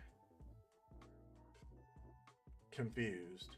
And then we're gonna guess that Jax is like, where are you off to this morning? And then obviously he would sound like he's like, what did you do? How did you learn to speak? Oh yeah, it's right here. Yeah, that's good. So anyway, we can submit. We're just printing a conversation. And this is kind of what you would see if you were playing the game and you would just see this right here. Well, this is what is going on behind the scenes that you guys aren't seeing. And this is what is actually what appears on the front end that you are seeing of the game. And obviously you'd probably see the guy and the bird and the blah, blah, blah, but you get the point. So syntax errors. I'm glad they're covering this. You cannot leave without learning this. So syntax errors is jargon for valid code that the computer can understand. So you can just also think of it as like perfect grammar. You have to say it in a certain way in order for it to make sense. You can't say, I stored today went. That doesn't, maybe in Yoda language, where that was Star Wars Yoda, that makes sense. But you don't walk up to a person and say, I today store went. So you would say, I went to the store today, right? So with that being said, if you don't say it the right way, the computer is not going to understand it. It's going to say it's an error. Now, I'm not saying specifically with the strings, like you could say whatever you want in here. You could put, all kind of stuff, but it just has to go a certain way in order for the computer to understand it. So they're printing hello world. It has mismatched quotes around the string hello world. One is so like for instance, if you're doing a string, if you do double quotes, you got to do both. Both of them have to be double quotes. If you do single quotes, both of them have to be single quotes. So if we print this, we're gonna comment that out real quick. We print this, it's gonna run an error. And then you can see Python is telling you, oh, hold on, man, something's going on. You can see track back or trace back, most recent calls last. And then it tells you line 5 now. No. Okay.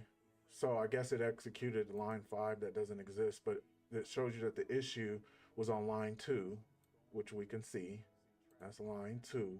And then it's telling you, you got to fix this. But you can really fix either or. So I'll obviously show you. So if you double quote it that way, you run, boom, hello world. If you single quote it, boom, hello world. So that's just what they're saying. Let's continue our work on our fantasy quest. There's a bug in our game and our players are distraught. Oh yeah, they're so needy. It's not like we added microtransactions. Yeah, it don't matter if it's free or not. You're gonna get cussed out if the game ain't working good.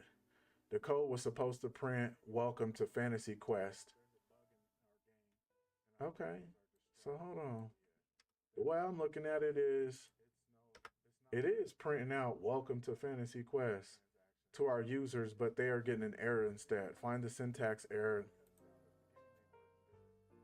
Ah ha ha! Got me. It got me.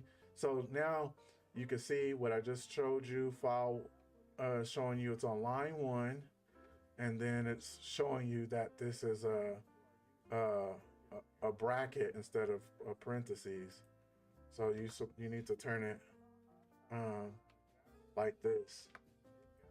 But here's the thing: in most uh, IDEs, so what is those developing environments like VS Code, PyCharm?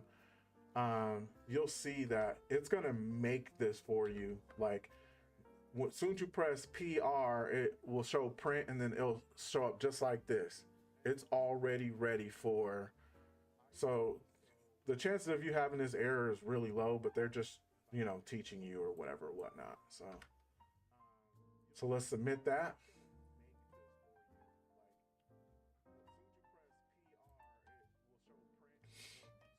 So what does syntax mean? The rules for valid code in programming language. Fast code, code that produces the correct output. Code in the browser. So chat, anybody who's paying attention, what's the answer? Can somebody help me out?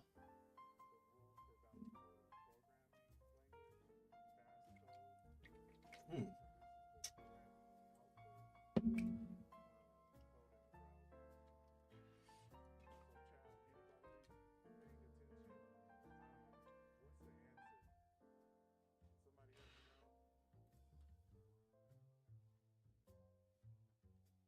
All right, here we go.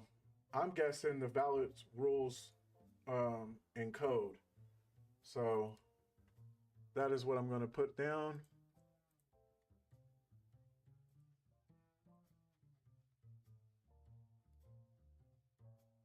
Hold on 1 second. Let me delete some stuff so I can have some more room.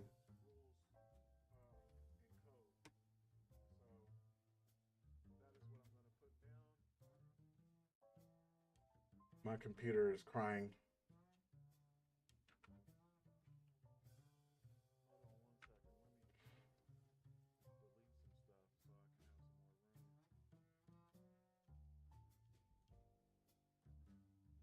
All right, here we go.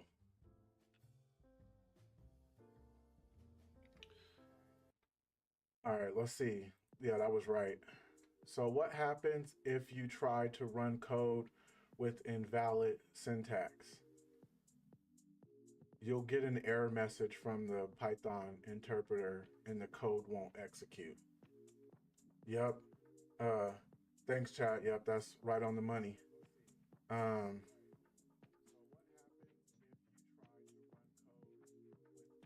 okay, so lesson failure. You've probably noticed that you have submit and run a button. Run is for testing and debugging. There's no penalty for running a code. This is how, like, there's a bunch of websites. Like there's a bunch of websites where, like, what is it, like Code Ninja or like hackathons, where they throw hackathons, and like you have to make sure you print and submit everything right. And if you run it, I mean, if you submit something over running it, you can lose points or all of that crazy stuff. So it kind of is important. Obviously, it looks like we'll lose life or something. So runs your code, but also checks its output against our answer key. If the output doesn't match, you'll be punished. Yeah, see, you'll get a spanking. What's the penalty? When you fail a lesson, one of the two things will happen. You have armor, you'll lose one. That armor is consumed to protect you from future failures on the lesson. If you don't have armor, you'll lose your sharpshooter spree, and it will reset to 0 each time your sharpshooter counter hits 15. Your you earn a random chest. Chest contains gems and items like armor. That's pretty cool, man. I respect what y'all are doing over there. Fantasy Quest has a bug in its server code. The code is supposed to print messages indicating the game server has started successfully. Fix both syntax errors in the code. Hold on. Let me make sure I'm processing that. The code is supposed to print messages indicating the game server has started successfully. Okay. I already see an error right here because the fact that the color is off, that lets you know that something is wrong. That's one of the luxuries of PyCharm and um,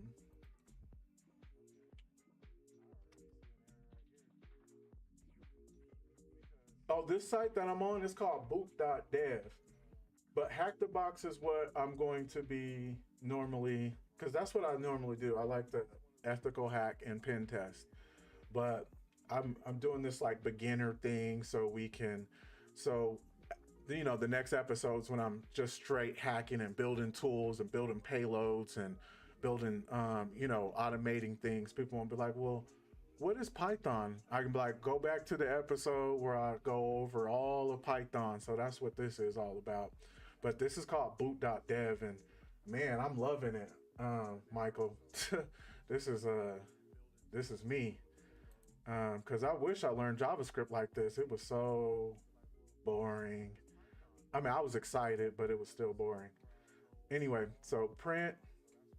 Um, so when you have like those VS Code and PyCharm, they're normally color coded, and then there will be like a line under here that will show the exact error. But this is kind of like taking that away, so you can kind of get used to learning it raw or whatever. But right away, when I noticed that the colors were different, I noticed that something was wrong. And then I also noticed that this is still not blue. So I don't know what it was. Hold on, let's see. Oh, here we go. Here's the second one right here. Bam. The quotes were wrong. We had a single quote and a double quote. Now they wanted me to go and run that. They wanted me to go run that and then see the errors. But I'm sorry.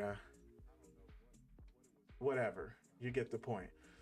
And here's something important real quick as we go along. So like I've told you in one of the episodes where we talked about ports, anything after 1,000 is like, and I think it's between 1,000 and, don't quote me, 25,000 or 10,000.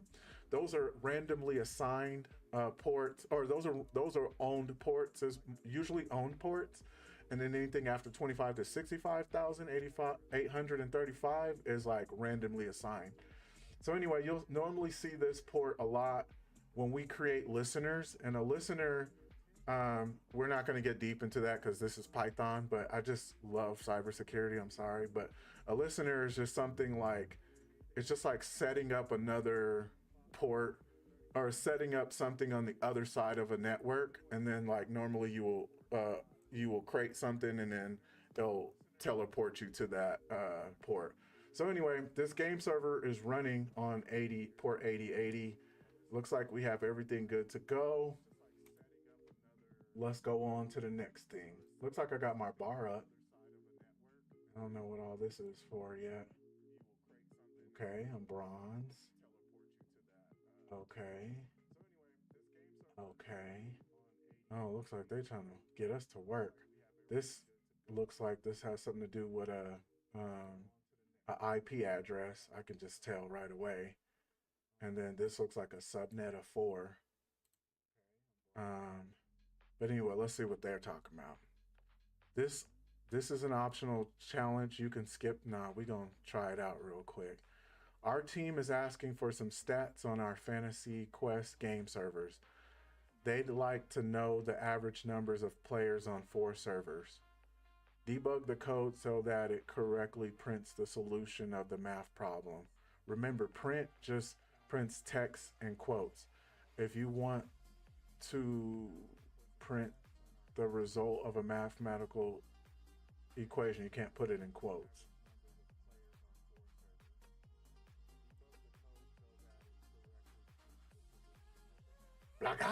That was easy. We just got to know that you can't, like, number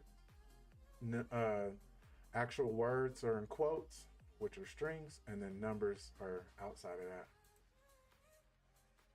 This is optional as well. Okay, our dev team has been making updates to Fantasy Quest's Innkeeper shop. So Abdullah, I'm on this website called boot.dev, and we're going over. It's like a gamification way to go over Python. So I'm still at the introduction. You caught me still at the beginning, but they're just helping us learn Python while making a video game, and I think this is amazing. Let me see what you say. That's...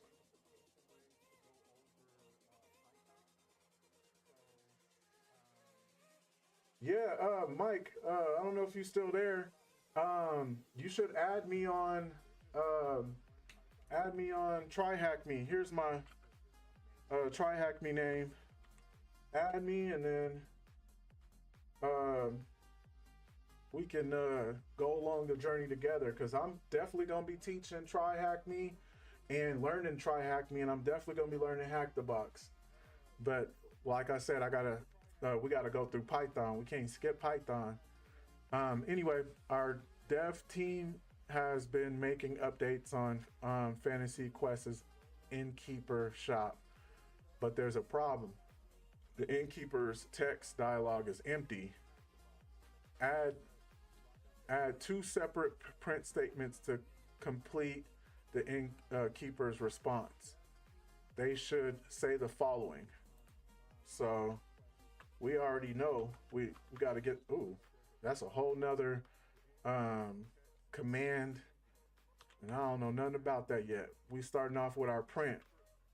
Print is the only method, or print is the only function we need to know right now. So we need to put some text in there.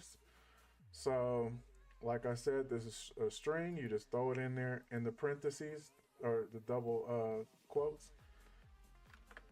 And now that's an actual text. So we can see it right there. Great choices. And then the next thing that he says is there anything else I can help you with? So let's get that going. This time we'll just do single quotes. Bam, there we go. So this is, if you're playing the video game, this is the only 2 things this guy says.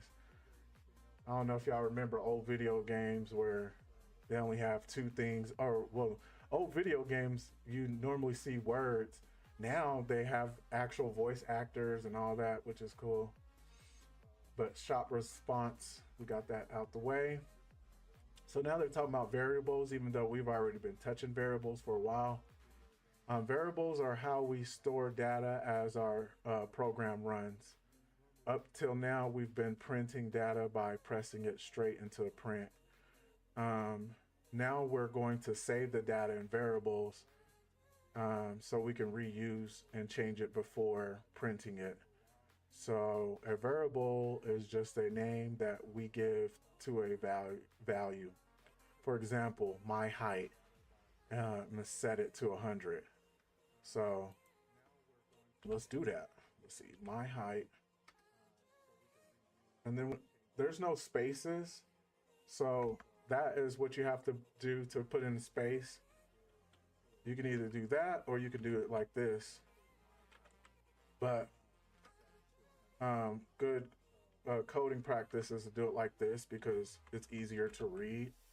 And then it's a space, and then you have to say what it equals, and then boom, it's 100.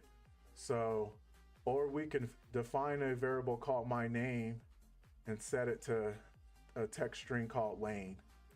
So we'll do that. We can obviously change any of this to whatever we want to change it to. So remember putting in those quotes, and then they want us to say lane, but we could say logic, we could say your mom, and then you get the point. So we'll run it.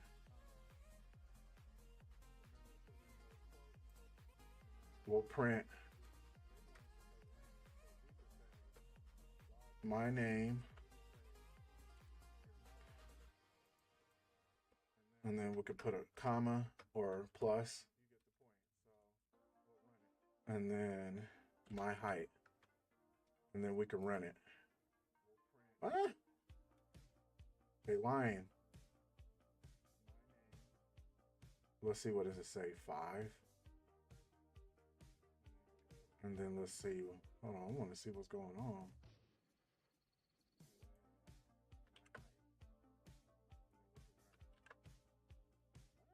There we go. My bad. I didn't put it in the. It told me. So if you go back, it told me that, and that's why you need to learn how to read this, because it said it's not in a string format. You can only concatenate strings. STR stands for strings. And then INT is integers. This is an integer. Integer just means a full number. Don't let anyone else try to confuse you more than what it is. But anyway, so let's get back to the task. So on the first line of code, create a variable named player health and set it equal to 1000. Okay. So I guess he has 1000 health. And like I said, I love coding because this definitely helps you respect what people put in to making these video games. Okay, so print player, boom, 1000. So we got that. Let's go. All right, what else do they need us to do? Variables are called variables because they can hold any value and that value can change. It varies. So acceleration equals 10, and then right after that, acceleration equals 20. This just means acceleration will equal 20 because it goes from the top to the bottom. So let's do what they're asking us to do anyway, just for the hell of it. I'm not going to do all that this time. I just want you to see it printed out 20. So this line, acceleration 20, it reassigns this. The lowest line always reassigns the top line. We need to reduce our heroes' health as they take damage. Before each print function in the provided code, change the value of the player to 100 less than it was before. So all we got to do is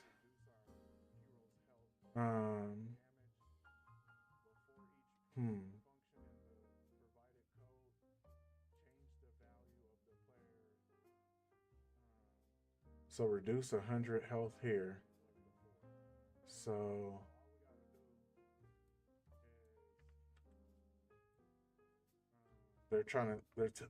this right here is them trying to tell us what to do. So pay attention to comments, because sometimes if you were heading into a programming world or anything, you could see what the last dev did before you, and he's just trying to say, hey, this is what you need to do. You need to reduce by 100 right here.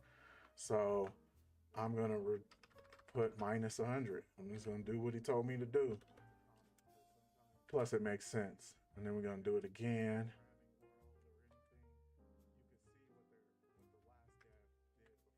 And then again, you get the point. Now let's see what happens. No. Let's see. It says line 5.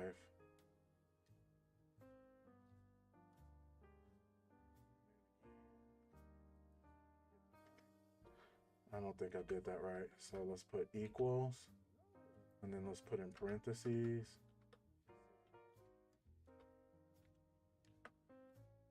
Let's try to do it like this. Minus 100. I'm gonna run that real quick and see if it.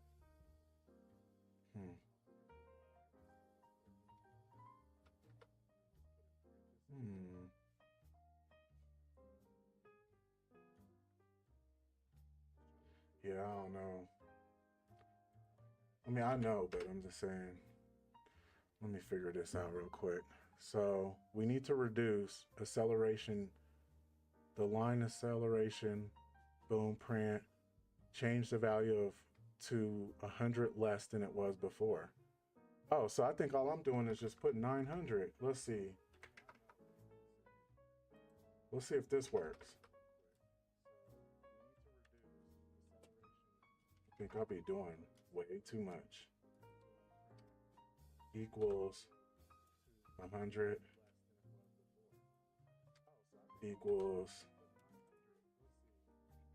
I don't even know what Zork means. I think that means cool dork, but I don't know. Let's see. No. 7,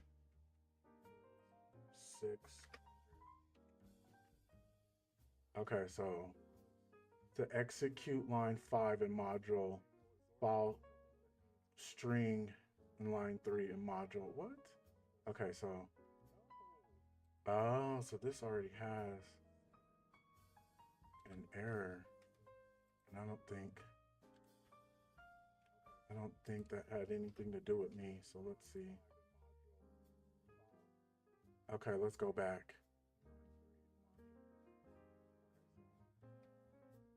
Let's go back.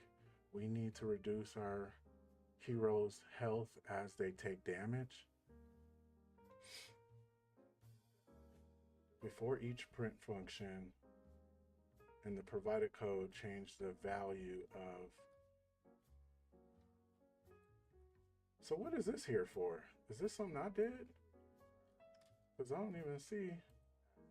There's a solution right there. Yeah, I don't know what that was, but it was sitting there messing me up. Let's go on to the next one. Storing results. Now that we know how to store and change the value of variables, let's do some math. Here are some examples of common mathematical operators in Python syntax. Oh boy. You have to assign the value to the accelerator variable as minus. Oh, okay. Yeah. I'm not a dev, man. But yeah, I might have to go back and try that another time. This is boot.dev.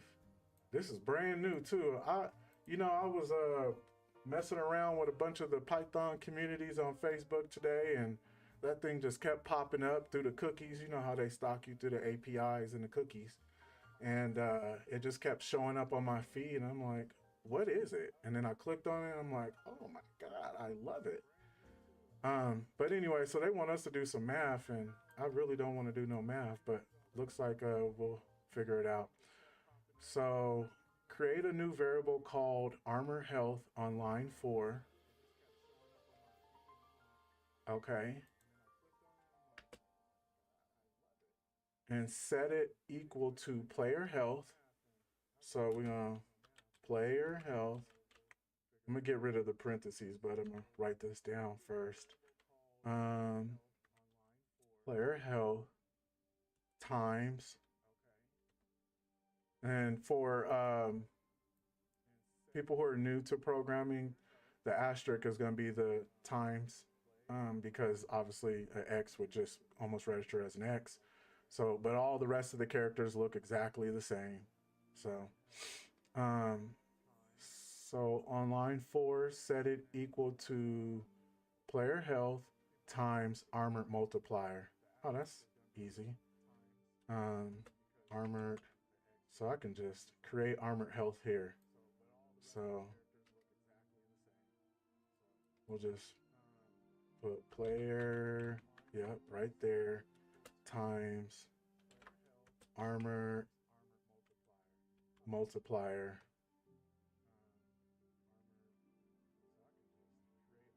Huh?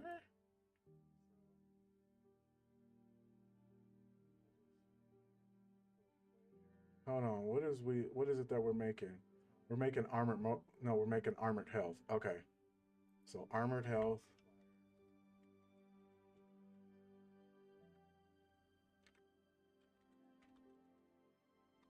Health equals, I think this needs to go in parentheses.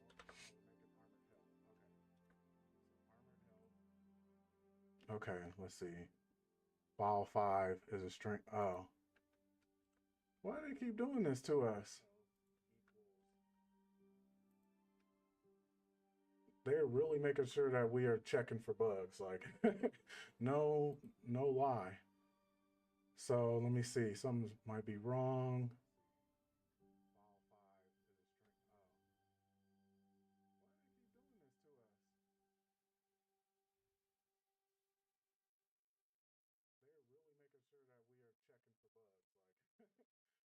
Let me see something real quick.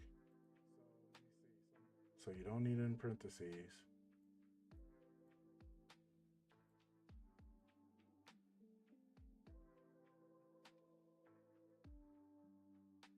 Dang it, I know I got it wrong because I need the number. I need the number to pop up. So armor health equals, this time let me see.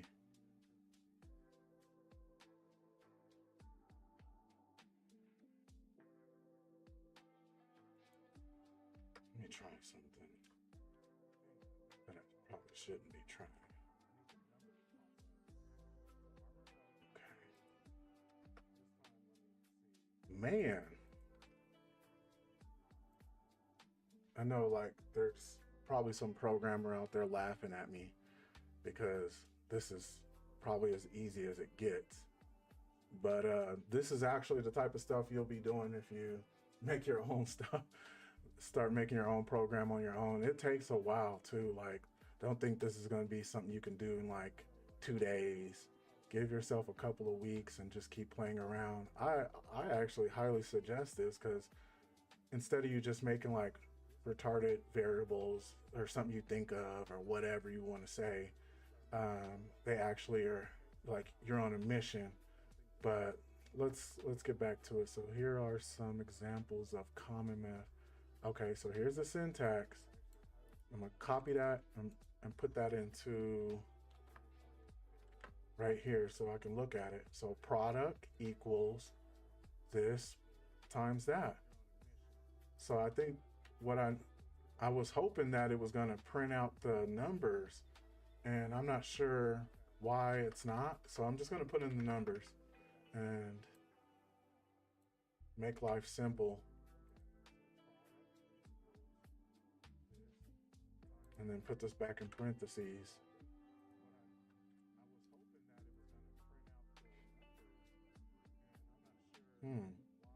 But this isn't right. Is there anybody out there that knows the answer to this? I'm gonna ask ChatGPT because I need the numbers to print as far as I'm concerned.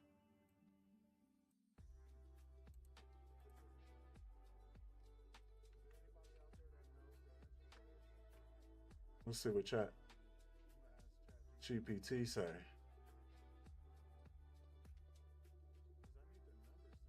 Okay, so take the quotes off.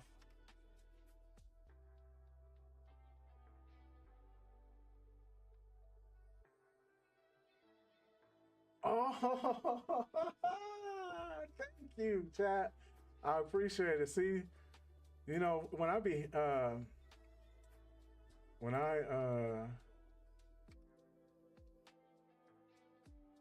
I like actually be hacking and stuff,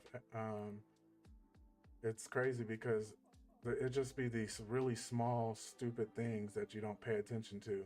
So okay, let's see. We're gonna call this armored health, and then That needs to change. And then let's see.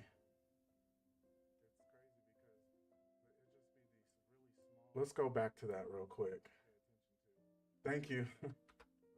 Let's see. Player is saying to do just like this. So I had it right. Armor multiplier.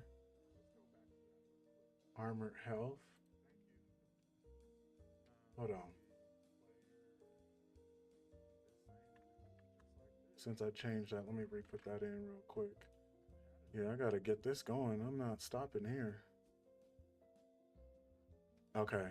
So boom. Bam. Armored. Let's say no parentheses now. Because that would print a string. That's why I'm like, let's see. There we go.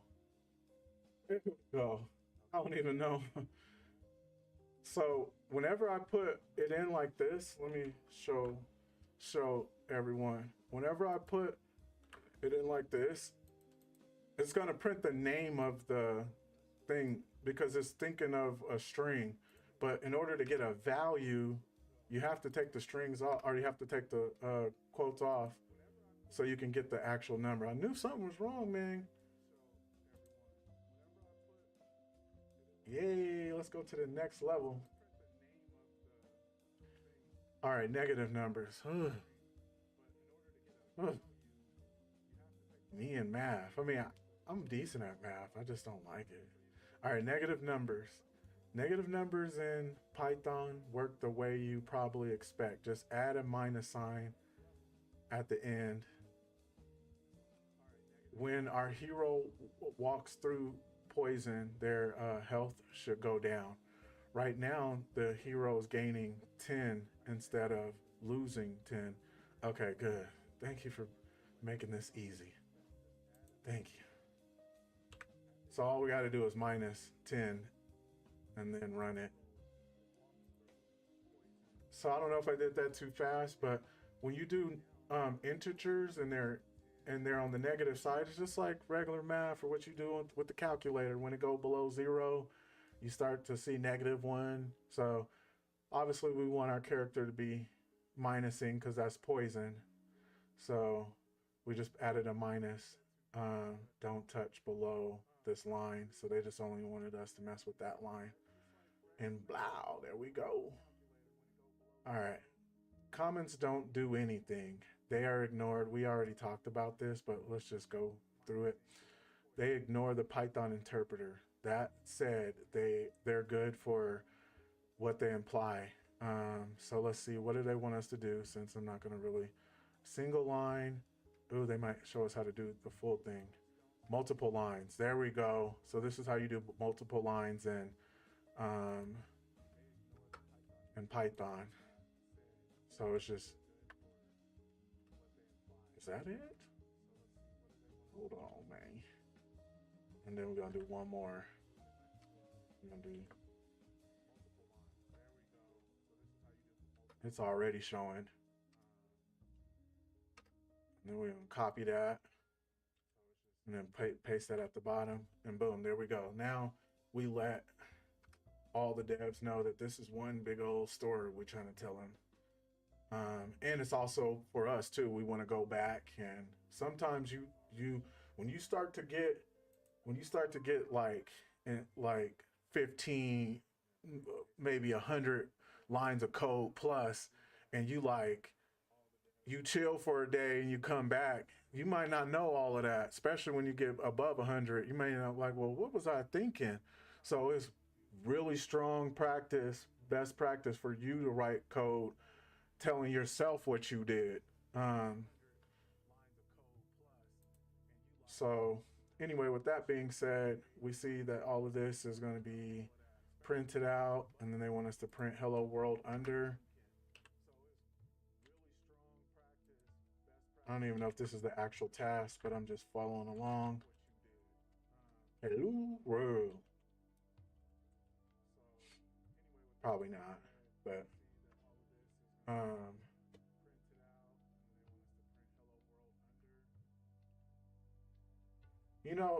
That's actually a good question, Water. I, you know, I'm seeing all kind of different stuff going along, but since I'm not really focused on the programming side, like this is just an episode explaining to people how to use Python for the purposes of ethical hacking, so we can build payloads and automate tools and hacking tools. But I just know that a lot of people, like I meet daily, they'll be like, so what does it take to start to get where you are to becoming a retester or a pen tester or doing any of that type of stuff? And I'm like, well, you need to learn Linux, networking, and Python and know how to read and write HTML and CSS and JavaScript. You don't need to know them. You just need to know how to read and write them, or read them. So with that being said, we're just going over this cool little program called boot.dev, and it's just explaining, taking us through a lot of the basics. It's already becoming a bit of a roller coaster, but let's keep it going. So this is useful if you don't want to add the line on each. Okay, like I did last time, if you guys were there at the beginning, I put a hashtag for each line, but now we can just put it in and trap it in there. So line 1 in the code was meant to be a comment, but the developer forgot to use the correct syntax. So I think all they want us to do is just turn that into a comment. Bam. Oops. And see how it turned there. So fix the bug, run it. So the only thing that's going to run is that knife. I don't know how to say it. I call it a shimmy. So, and then it printed that sword with that variable. And so it looks like we're good. Let's go on to the next. Variable names cannot have spaces. They're continuous strings of characters. The creator of Python language himself, well, however you say his name, cool, implores us to use, like I've already explained this, but yeah, use the underscore if you, instead of, now you can do no, you can't do that in other languages. Not that I know of. It's still close together like this. This is what I normally see, or this for Python. Never this and never that. So, which is valid camel case? I believe this is camel case, and this is snake case. So, what do they got going on over here? Oh, okay, so they're showing you. Yeah, so camel case normally has a small letter, and then the next letter, no space, is a capital. And then if it's still another word, then a capital, whatever. And then snake case is the underscores. Pascal, oh, this is Pascal right here. No, right here. This one. I've never seen this. Oh, C# and C++. So, Water, you must, I'm not sure. Do you know how to code in C# or C++, Water? Hey, what's up, 20? How you doing, man? Um, with that being said, yeah, I didn't really get that. I'm not that good with C#. I tried to learn it, like I said, to learn how to make a game, and I got overwhelmed. And I'm like, that's why it takes them 5 years to make a game. I remember when I was younger, and they had, and this may go back on y'all, but the first Final Fantasy VII, and yeah, like I remember I was reading one of in the manuals, because we didn't have all of this cool stuff now, and that I was reading in one of the books, and they were talking about it's gonna take 4 years for Final Fantasy VII to come out, and I was like, what? It took them, and that's a large amount of time for something to come out. But anyway, so you'll normally see snake case for Python, Ruby, and Rust. I actually want to learn these two programs, but I told myself, let me learn Python, and then I might learn either Ruby, Rust, or Go. I'm still debating, but Python first. With that being said, let's Which one is camel case? That's this booger right here. And then which one's snake? You can just think of that as a snake right there. That's the easiest way to think of it. Boom. We out of here. All right, variable types. Python has several basic data types. And programming snippets of text are called strings. We've already talked about that. They're a list of characters strung together. We create strings by wrapping text in single quotes or double quotes. Yeah, y'all already told us this. Okay. Numbers are not surrounded by quotes when they're declared. Yeah, we know that too. And they're called integers. A float is an integer, but it's just with a decimal, so 5.2, 7.8, whatever. So wherever you see those in games, those are floats. I don't really see them that much in things that I do, but still, you need to know about it. This is important. Let me look at this real quick. So a Boolean is easy. Think of it as like a light switch. When it's on, when it's true, it's up. When it's false, you turn off the light switch, it's off. So it's just a yes or no, true or false, a two-sided thing. So a Boolean or bool is a type that can only have one or two values. As you may have heard, computers really use zeros and ones, so it's going into some binary. I'm actually learning binary analysis right now. That's why my hacker name is Canary. Canary is actually a defense thing to stop someone from doing a binary exploitation, but that's a whole nother subject for another time and a whole nother language. What is that language called? Assembly. Yeah. So to write like what the luxury of Python to print something, we just say print and then boom, boom, boom. But assembly, one of the first languages, it's like 8 lines or 15 lines just to print something. So anyway, is tall equals true, is short is false. Fix the bugs in the code. Let's get to business. So they want us to fix the bugs in the code. Player health should be an integer and player has magic should be a Boolean. So we don't need this to be in a string because it's not an actual text. It's an actual function, or it's not a function. It's an actual type, variable type that Python recognizes. And then this is also treating this like a string. So this is just treating it like it's text, but we need to actually let it know that this is an integer.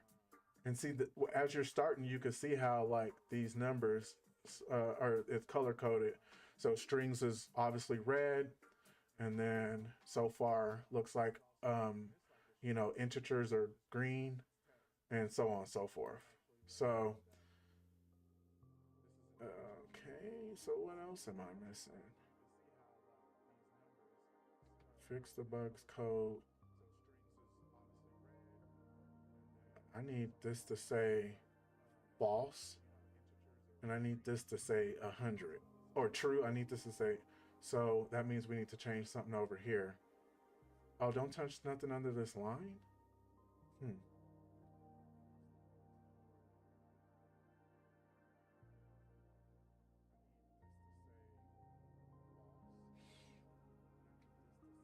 So this is right. It says don't touch nothing below this line.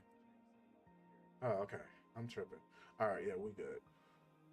So, oh, look at the game. Oh, this is Pokemon. Ever played Pokemon and chose a funny name so that the in-game messages would come out funny? America's strength made it possible to move boulders around. In Python, we can create strings that create dynamic values in the F string. I kind of explained this, but this allows us. So as you see this, I'm gonna pull this out real quick.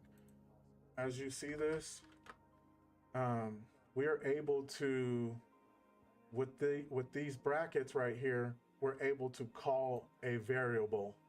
So we could change this variable to whatever we want. Let me print this, comment this out real quick, because this is something I got confused on. So I think you guys need to know this as well. So that's commented out. So the number of bananas equals 10. If we just did this like this,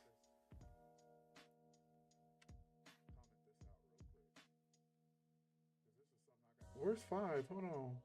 Why is 5 even showing up? Line 10. Oh, I have too many. Is that what it is? Okay, yeah. So it just says you have num bananas. Even though this is a variable pointing out to the number, the integer 10, because of this, like this, because of this string being like this, it's only treating it as if it's just a text. So whenever you put this F in here, not only do you not have to put the pluses to concatenate, but you can make it dynamic by adding these parentheses, which recognize this as a variable now. So it's just saying, in here it's like you could put a function or whatever. It's like, well, what kind of variable is it? So let's say we wanted to put another variable and say, let's just go and do player health. I can't think of nothing. So player health. And they're probably going to explain this anyway, but I want to explain it. Player health equals 22. So now we want to put that in here. It's going to actually print that out. So now it's giving us the actual variable numbers. So that's all that is telling us. Let's go back, and if anybody's kind of lost on anything, feel free to ask me. Oh, that's what I said at the beginning. I'm gonna show you real quick. It's a pretty penny. They not playing. So for a monthly subscription is $50. So my game plan, hold on, no. Oh, okay, cool. My game plan is to do as much of this on stream as I can, and then make a life decision later on, and decide if I want to do another month. Like if I get a lot of attention from it and people are learning and recognizing it, I'll keep going. I'll keep going. But if not, then I'll just do as many Python episodes doing this, and then I'm out once the subscription is over with. But I love this. I really respect it. So anyway, let's go see what they are trying to tell us. Fix the bug on line 7. Use F string to inject dynamic values into the string. So replace name with the value of name. Oh, I see what they're trying to say. Okay, it's what we just did. So there's a few things going on with this, but we got to do few things at a time. So we're making the variables dynamic, like I was kind of mentioning, by putting them into parentheses. Does anybody else? I know. Jalen. I was saying the same thing. I'm like, come on, y'all will get like 50 times more people doing this if you can at least like do a intro, or like what am I trying to say, a trial for 2 months or whatever, 30 days, or bring it down to $20. But what I will say is you can start off, you can do as much that I'm already at. I think where it stops is scope. You can go up to scope for free. After scope, you need a membership. You can still read everything, and you can still follow along, maybe on like VS Code on your own. for free though. So you can literally have a window and you can just keep reading everything and then do it in your own um, text editor and then go back and forth. But if you want all the points and the cool stuff and your level 6 and all that, you got to pay and whatever. So anyway, does anyone notice the what is wrong with this? Why it's not working? I'm gonna wait because I want to see if somebody else notices what's going on.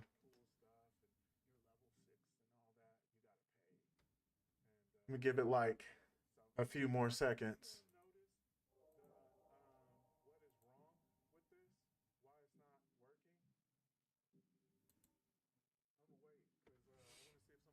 All right. So what is really going on is these are all in caps. So either we can turn these all to caps to make it work, or we can turn this down to what this is. So let's see. Age. Oops. Race. And then age. And this is what I believe is wrong. Boom, boom, boom, boom. Let's see. Do not edit above this line. Oh, so they don't want us to touch this. Okay, so we have to do it like this. Oh, and the last thing, the F. Yeah, thank you, thank you. I'm like, what? Okay, so y'all is a dwarf who is 37 years old. And then if we wanted to say Jarl is an elf, all we got to do is change it right there. That's what makes this so amazing. And then if we want to say he's 25, bam, Jarl is an elf who's 25. Did I already do the solution? Because let me go back and do the solution real quick. But yeah, so I just wanted you to see that. All right, let's submit. All right, let's go on to the next one. Okay. Non-type variables. Not all variables have a value. We can make an empty variable by setting it to none. None is a special value in Python that represents the absence of a value. Oh, I think with JavaScript you would just put empty parentheses or something, or empty quotes. So it is not the same as zero, false, or an empty string. Oh, that's what I was thinking, an empty string. The value of my mental, I don't even know that word. Is in this case is none. Until we use the assignment operator, which is equal, to give it value. None is not a string. Non-type is not the same as string with a value of none. Does anybody know about this? Yeah, you was right on the money. Does anybody know about this? If you do, don't be shy to talk about it, because I don't know. This ain't none of my business, the way I'm looking at it. Okay, so let's do it anyway. Declare a variable named enemy and set it to none. Don't change the print function. Okay, so enemy, let's just do what they tell us to do. Enemy equals none. Oh, see, it's already ready right there, so that's good. That means it's already embedded, like it said. All right, and then enemy is none. Ooh, okay. What? So let me get a little creative. So let's say if we, never mind. Let's just see what they tell us. Yeah, give me a video, because I don't know what you're talking about. All right, let me turn off the music for a second so we can focus on this. Um, The none type in Python is weird, and discovering it in Python is probably the same way that discovering the concept of zero defined bank leads to sumerians. Let's start with an example. Create this variable age selection and set it equal to none. That's none with a capital. It's important to note this is not the same thing as the string none, which is surrounded in double quotes. None I don't is know what the they most talk central about. keyword in Python. It's not just another string. For example, hello world is a string. One is an integer. False is a boolean.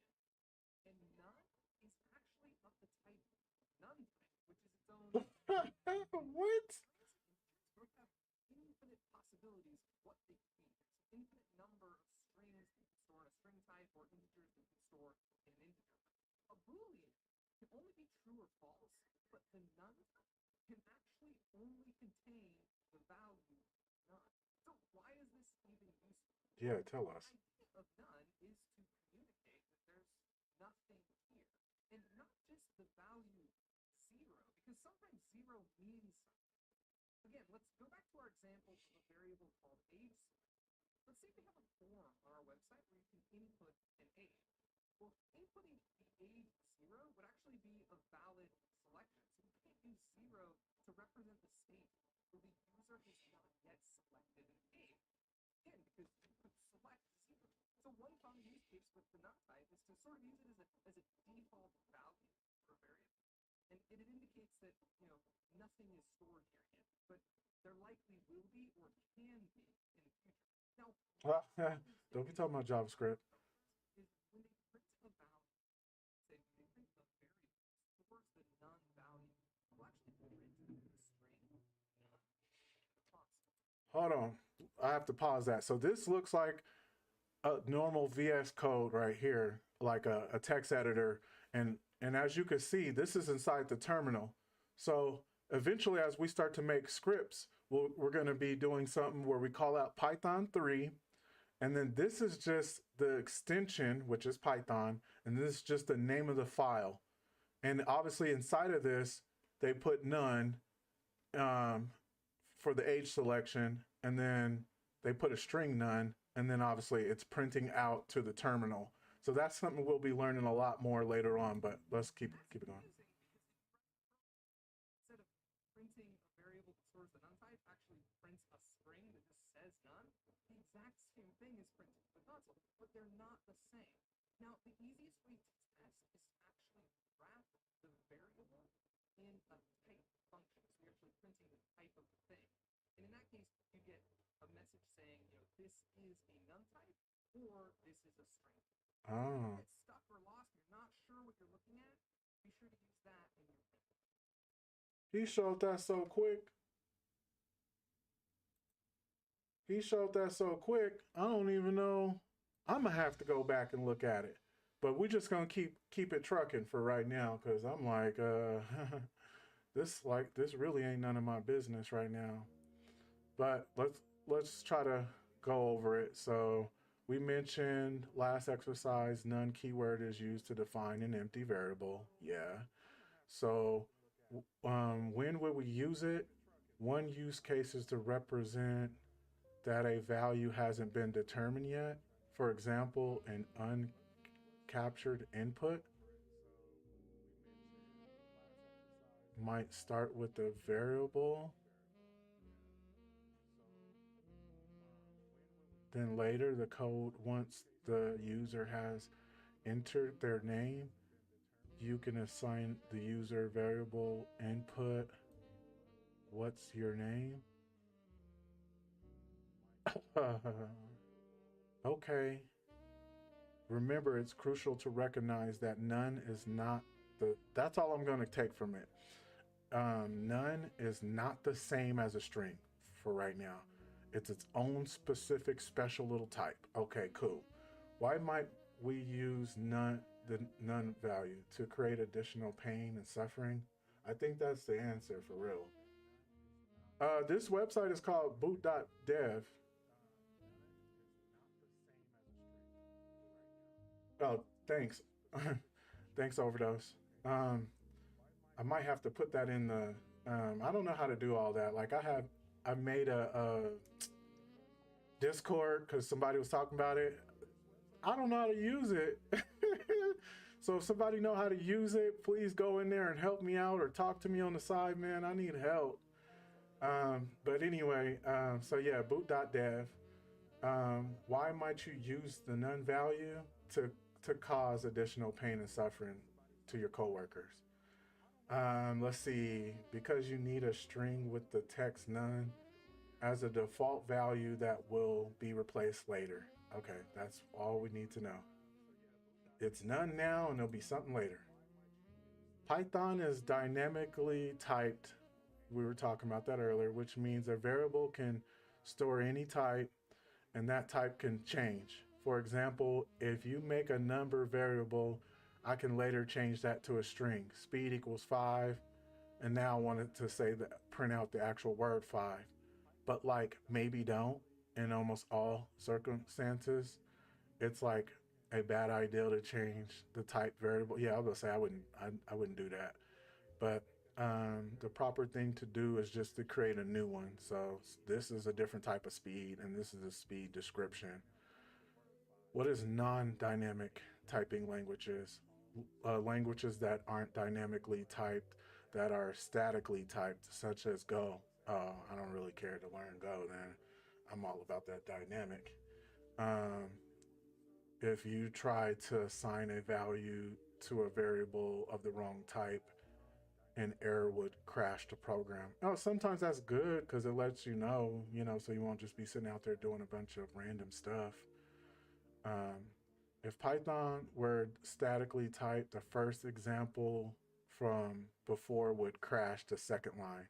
So you can't just be out there changing stuff, which I've heard from a lot of devs. That's actually really good.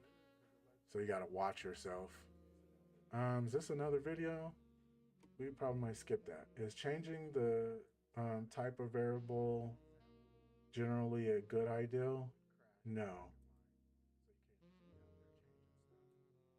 Oh, I want to see. Let's say. Types are a really hot topic in coding right now. A debate rages at all times. Yeah, let's watch it. Twitter about whether dynamic or static types are superior. So, what's the difference?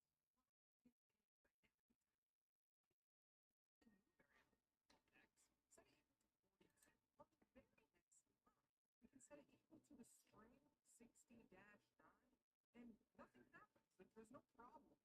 We've changed the type of things from an integer to a string, and the Python interpreter just doesn't care.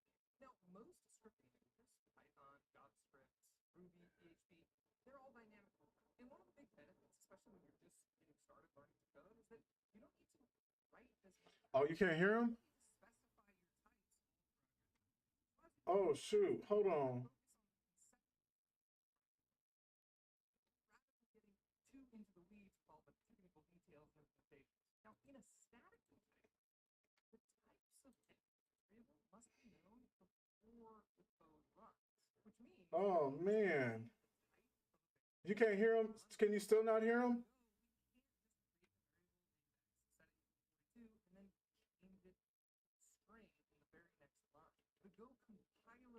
Oh, man. I'm so sorry, y'all.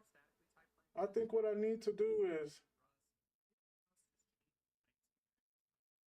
Well, let's. What about like this? It stops us from writing really easy to write, kind of careless bugs into our code. Because frankly, even in a dynamic programming language, you basically never want to change the type of variable. It's super rare. You usually want to change the value within a type set. If you need a new type, you typically just create a new variable. So which is better? Well, if you had asked me 10 years ago, I probably would have said that. My understanding is that there's a fairly balanced trade-off, that dynamically typed languages might be a little less safe in production, a little more error-prone, but you can move faster and write the value more quickly and ship things. But I think it's become a lot less balanced over time. I actually think that, especially nowadays, that's actually not only safer to write within a statically typed language, but it's also easier to ship. Hold on, now it's echoing. Part of the reason for that is how much better the tooling and the type inference in particular has gotten. Types used to be a fairly verbose thing. So take the C language. It's a lot less verbose. I actually think that I told you I'm so new at this, y'all. And he's echoing. Oh my gosh. The variable declaration the same way that. Oh my God. I don't know what. Oh man. I think I'm gonna just have to explain this. That's how y'all know I'm new. Like, I've truly just started this channel. I truly don't be knowing. I'm sorry, y'all.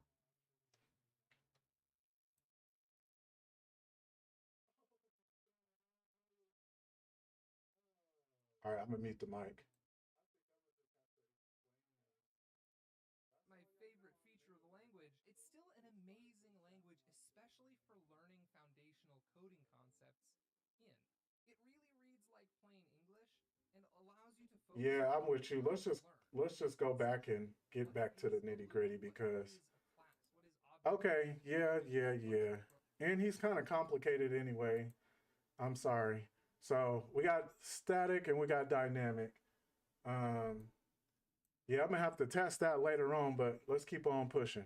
With that being said, let me turn back on our music and let's get back to the groove. All right, so Python is a dynamically typed, which means a variable can store any type and it can change. We talked about that. Okay, so what kind is dynamic? Boom. Yeah, he was confusing me anyway. I was listening to him like, I don't know what you're talking about, man. Math with strings. When working with strings, the plus operator performs a concatenation. Just think of that as just like mushing the words together. So, like I said earlier with the F, you don't have to worry about this, but so, let's see. Full name now holds the value of Lane Wagner. Notice the extra space at the end inside of this string. And then let's see, what do they want us to do? We have a second player in our game. We need to tell each of our players how much health they have left. Each line 9, edit the line. I'm tripping. Edit the line 9 to print players' health. You have 1200 health using the string concatenation and the variables provided. And then edit. Let's do that first. Step 1. So player 1's health. So we'll do sentence. So this is all a string. So we'll start off with sentence. No, it's probably not. Not all a string. So sentence, start, space, plus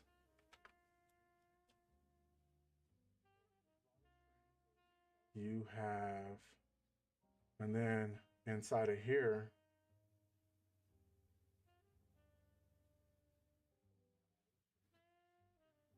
I've been learning. Oh, thank you so much. Thank you. Thank you so much. So let's see, sentence, start, and then plus player's health, 1, because that's what we worried about. And then plus sentence end. Let me know if you guys are confused on what's going on, because there is a lot. We're just adding this all together by adding the plus signs. And then we need to make this one, let's see what happens. Oh, we're good. So that's 1. So then the second one, we got to do the same thing. So sentence start plus player 2 health plus sentence end. Man, I want to hack. I just be having the urge to ethical hack stuff. I want to do some boxes. But I also want to do this. All right, so we're good. Ding, ding, ding. All right. We can save space when creating many new variables by declaring them on the same line. sword name, sword damage, sword length equals. Okay, so how many variables can be declared on the same line? No limit. I've never heard of there being. What is clean code? Code that is easy for developers to read and understand. I used to have, well, I still know him. Like, he's a pretty elite programmer. He's been programming for a bunch of companies for a long time. And I used to have him read my code, and it was the most like scariest thing to even ask him, hey, can you check and see if my code is worth anything? But yeah, after you get a bunch of them telling you how crappy you are, you eventually get used to making some decent code. Not saying that my code is clean at all in Python. I don't even know Python, but yeah, it's pretty cool to. The rule of thumb is if you can read it and you understand it, and if a 12-year-old like can understand the way it was read, then it's pretty good. You don't have to go all out. But anyway, so let's go on to the next one. You may have already figured this out by now, but below the lesson explanation or the Boots tab mobile, there's a adorable bear wizard named Boots. His job is to help you when and if you get stuck. Here's how. Boots is an AI chatbot like ChatGPT, and that's what I was gonna say. If I get stuck, I'm using ChatGPT, but we'll check out Boots. We'll see what Boots is talking about. That's been trained on our lessons, which is cool because he's super directed towards all of this. While ChatGPT, you may have to feed it like, hey, I'm doing this and whatever. When you ask him a question, he already knows the official solution, what you've been asked to do, the current state of your code. If you press the clipboard button to paste it, he's been trained to not give you the answer. Oh, okay.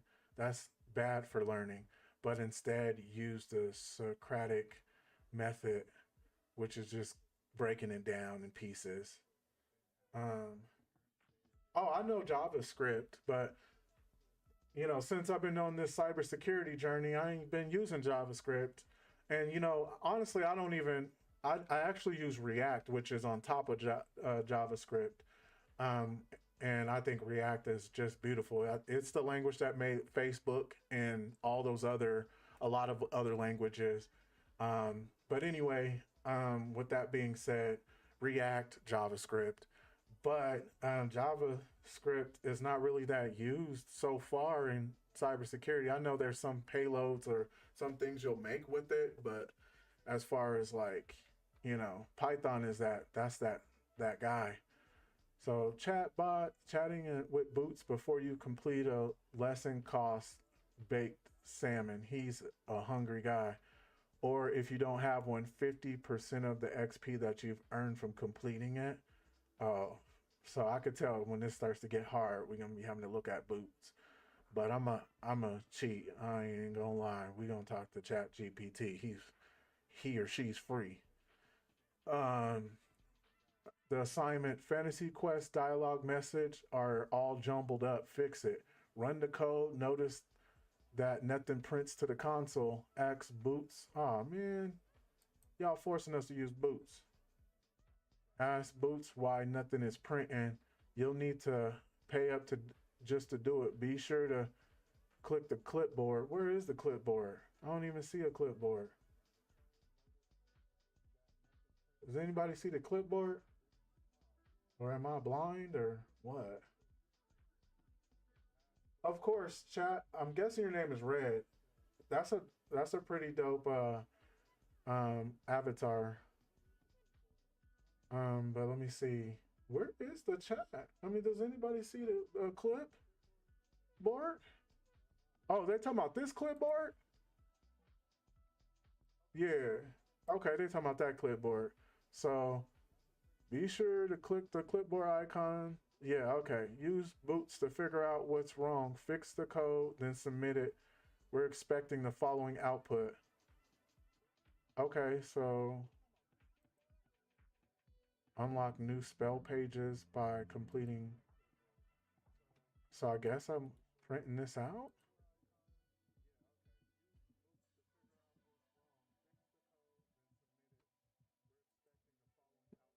What am I doing?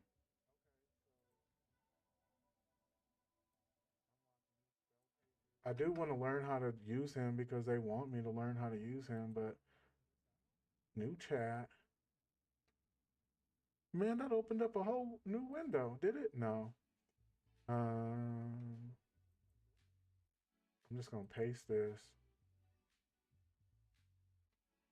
Ask me and I'll answer. I'll find my explanations. Ask a human for. I'm lost. Okay, run. How do we use this guy? You only need fix. Yeah, the link for the Discord is right there through the Nightbot. It looks like a bunch of mumbo jumbo. Yeah, and then if Reddit or any of you guys, oh, thank you so much, 20. I appreciate that. If any of you guys know how to use Discord and all that, please help me because I'm at work, 5 hours learning, watching videos, and I'm so like, what? So I set up a Sapphire bot and I set up a Night bot, and that's it. I don't know. But anyway, I don't know how to use Boots. Does anybody know how to use Boots? Struggling. Boots. The Bane. Where is Boots? Come on. I don't know how to use him. All right, let me. Woosah. Okay. Yeah, I'm gonna try to catch up with you, 20. Leave me a regular message on YouTube so I could talk to you and subscribe to you and talk to you on the side or something, because I need help with that. But I also need help with Boots. I don't want to have to go to his Discord. No, I don't want to. Let me see. I shouldn't have to go to a Discord just to talk to Boots, right?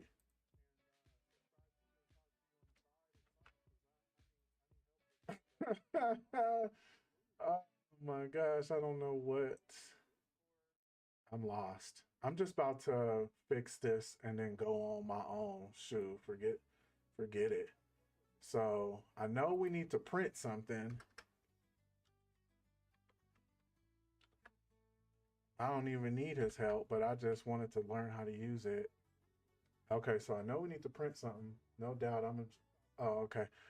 So anyway, so print, and then space equals. Okay, you there. Quest start. So we did this already. Quest start. The show must go on, and I'm not going to be sitting here trying to find somebody who don't want to talk to me. You don't want to talk to me, Boots. I don't want to talk to you. Okay?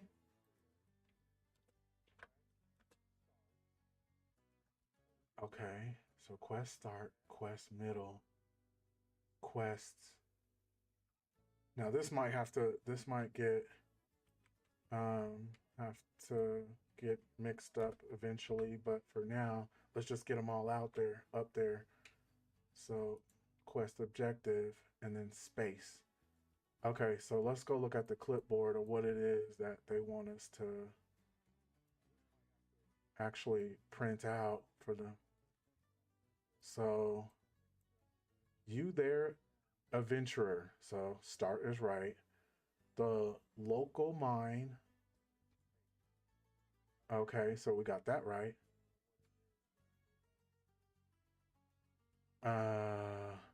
We need your help taking it back. We need your help taking it back. Okay, so and is good. Bring back 8 of their axes as proof of your hard work. So that's the objective. And then, oh, there's an easy way to do this. Watch this.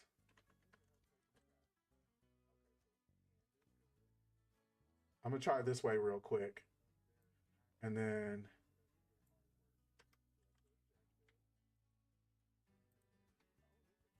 5. I'm like, where are you? Okay, boom. And then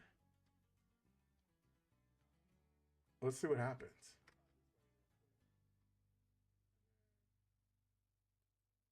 What? Never mind. So much for the easy way. Let's go back to the normal way. All right. Run. Boom. There we go. Then we submit.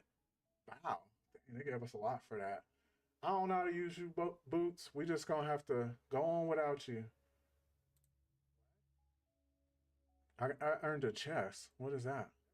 Sharpshooter sprees and armor. You earned a sharpshooter spree each time you complete 15 lessons in a row without making any mistakes. Oh boy. They're not playing. Once you earn a spree, you will earn a random chest, be one step closer to your next sharpshooter achievement. You'll never lose your spree with run. Only a failed submit. Okay, we know that. Your streak is protected if any of the following is true. The lesson is completed. Armored has already been used on a lesson, and you have armor. Your streak is not protected if you don't have armor and the lesson is incomplete. Right. You're on the same page as me, Water. I actually want to go back and so what I was trying to do was just throw all the text, which it's definitely not clean code. This is clean code right here. This is more readable. But just for the hell of it, I wanted to grab that, and then inside of space, I wanted to copy everything that was written and throw it inside of here. It's just one long string. But the problem with it is I don't understand why this is looking like this. Why is this still red like that? And the rest is like trying to act as if it. Okay, let's try that real quick. Boom. Okay, now let's try to run it. Boom. Same thing. Okay, so that was right. I just had to turn it all into a string. Okay, but anyway, so as we progress, you might find yourself wanting to take notes, review concepts you've already learned, see more examples of a concept, see an example of syntax. So just see stuff that happened. Your spell book solves these problems. It's a searchable cheat sheet of everything you've. Oh, that's cool. I like that. As you complete lessons, you automatically unlock. Let me go down to it. All right, let me keep reading it. I'm sorry, I'm getting too excited. So if you know what you're looking for, use your spell book before chatting with Boots, because using the spell book costs no items or XP. Okay, cool. Let me get something to drink real quick.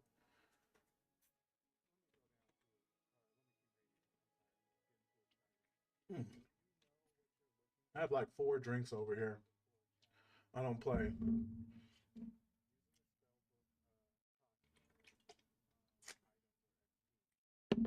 All right. So I'm guessing I seen the spell book right here. Okay, let's keep reading it because I don't know what's going on. Competitive fantasy quest players, balanced ballers, have won all their games in the elimination round. Um, oh, this is another thing before I go on. It says that the spellbook costs no items or XP. But anyway, um, their games in the elimination round of the tournament. They're now in the finals. Calculate the average score. Oh boy, math. Of their 4 games and store it to the average. Oh, okay, that's easy. The average or mean is calculated by adding up all the numbers and dividing by how many how many numbers there are. Okay, okay. Which means first we need to add up all the numbers, then divide it by 4. Okay, I can do that. Let's use our spell book to recall the syntax we need. Okay. Look at the bottom right of the lesson text. You'll see a toggle Okay, I did that. Search the concept. You'll need maybe Python math.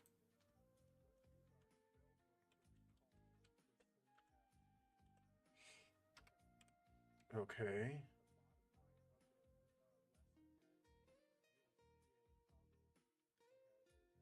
What is this called? Hold on, let me see real quick.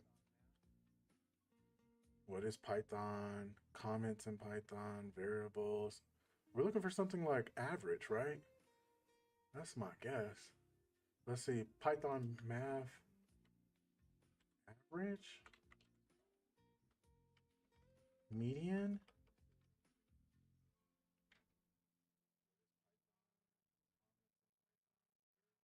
Whatever. Um,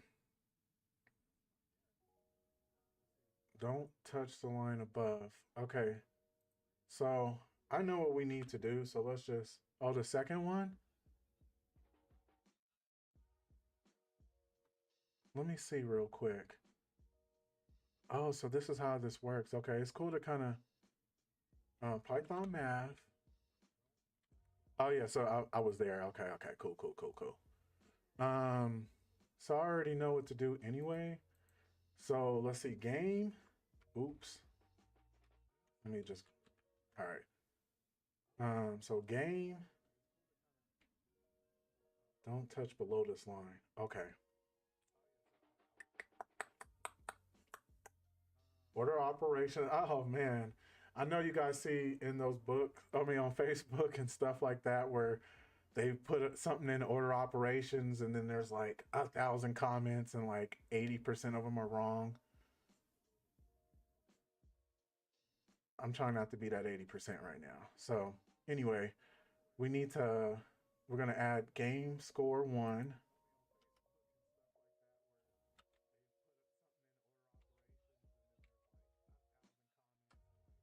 And then plus game score 2. Let's just get all that out there first, and then we'll figure out all of the everything that's needed and how it needs to go.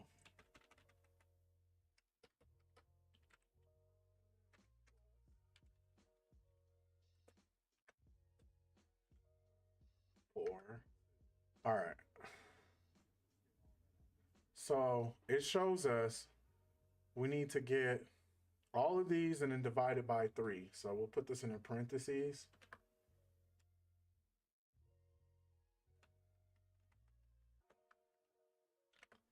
And then we'll go back to the end.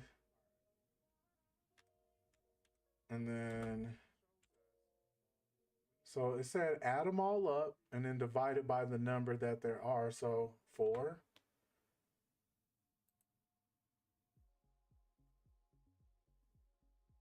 Line 8, what did I do?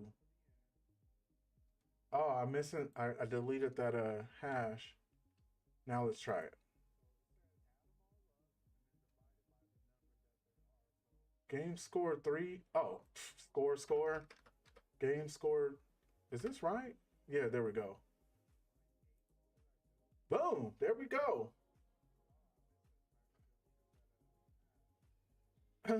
Let's see. I don't know what faux means.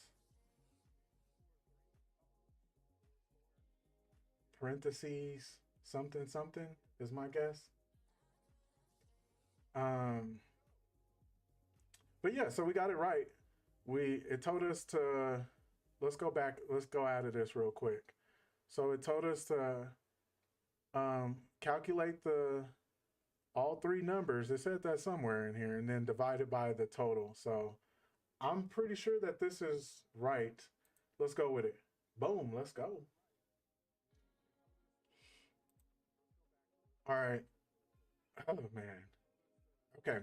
Character report. One of our interns started working on a program that outputs data about fantasy quest player characters. It's nearly done, but has various bugs. Oh, and anyway, what's up, Juan? How you doing? Fix the bugs and get the character report working. Ooh, fool. These people aren't playing now. I don't care what anybody say. This is just what it is at variables.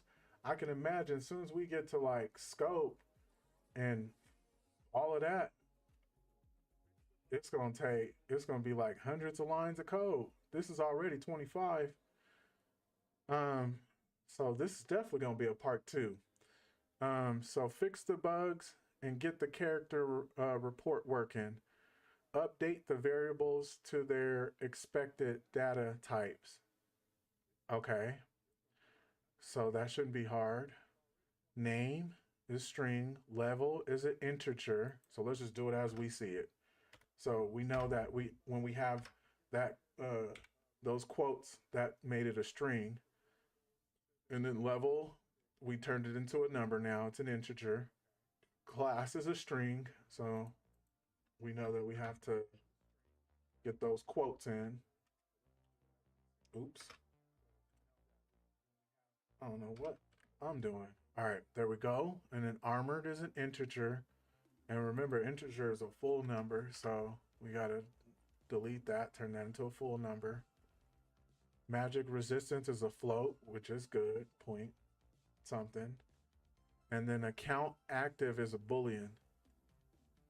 It's crazy because, you know, talking about the cybersecurity side real quick is, you know, this could be you. This could be, let's say you made an account, this could be all your information. And for them to ban you, all they got to do is just turn this to false.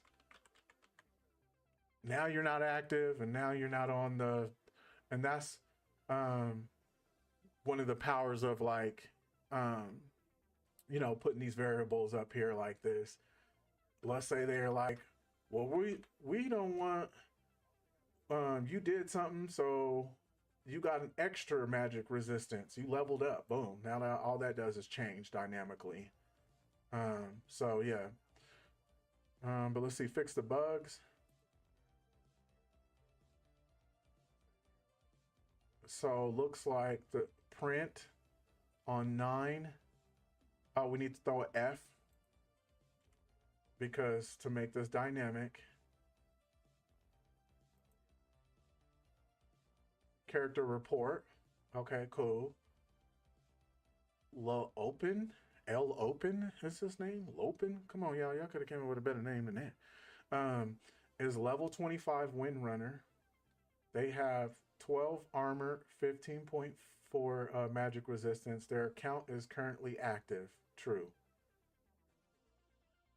Looks good to me. Oh, one thing. I see one thing. That was printing as a string. Huh?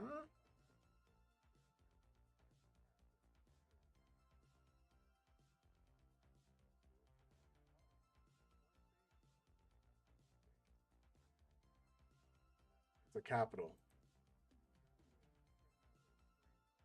All right, now everything looks good to me. Character report complete, data types, level, integer, name,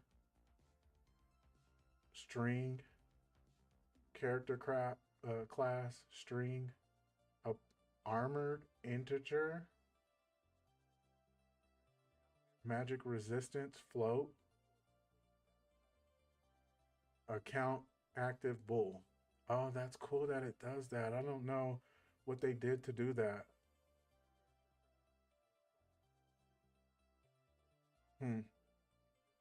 We'll figure that out another day, but looks like we're good. Yes.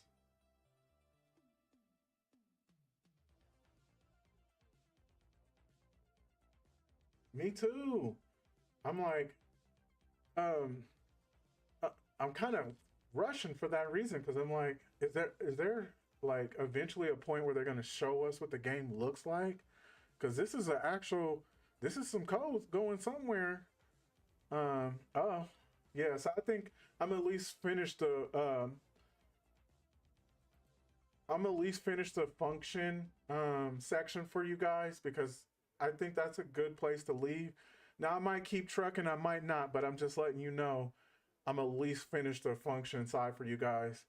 So let's go. So, most of our JavaScript and C# folks or other programming languages, we already know that, like, when you see something like this and space like that, it's starting to function. JavaScript looks a lot different. It would be like whatever, let's call it function, and then it would look something like this, and then it would have these like brackets, and then you put whatever you need inside of these brackets as a function, whatever. But the way that they do it is as def, and then let's see if it does it for us. And then instead of those brackets, we get this colon, and that colon is where you do all that extra stuff, and then the return is usually the result that you're looking for. So def, and then function name could be called whatever, and then you see it right here. So let's keep going. So functions allow us to reuse and organize code. For example, say we have some code that calculates the area of a circle. Radius equals 5. Area equals 3 pi times radius. That's probably some famous equation somewhere. I ain't that cool in math, but yeah, well, the same thing. Water is getting late. I'm almost like, I don't even know how. Oh man, yeah, I might just do 2 of these and then go, because yeah, it's past my bedtime too. I got work tomorrow. But anyway, so let's keep going. That works. The problem is when we want to calculate the area of other circles, each with its own radius, we can just copy the code and change the variable like this. Radius 2. But we want to reuse our code. Why would we want to redo our work? What if we wanted to calculate the area of thousands in circles? That's where functions help. Instead, we can define a new function called area of circles, define with the def keyword. I don't fully understand all of this. Let's see if we can figure out the answer real quick. So we need to calculate the size of a weapon's attack area with a 1.0 meter sword. For example, a player can attack in the area of 3.4 square meters around them. You can use the area of circle function to do the calculation. Fix the bug on line 13 by calling the area of circle function with the spear length as input and store the result. Ooh. So yeah, I think this is gonna be my last equation I fix, because this is actually, I thought I was just gonna run through this. Yeah, right.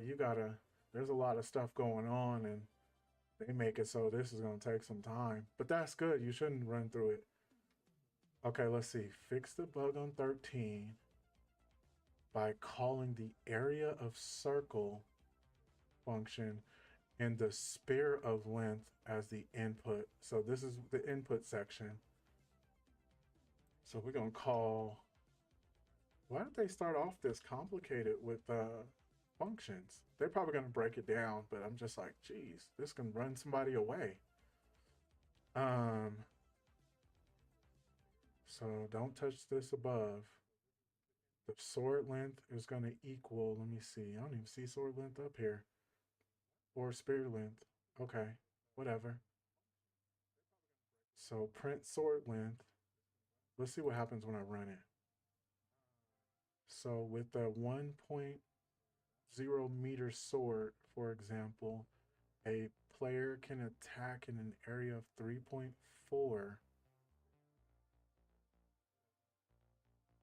You can use the area of circle function to do that. As the input, and store the result in the spear area variable. Spear area. So spear area equals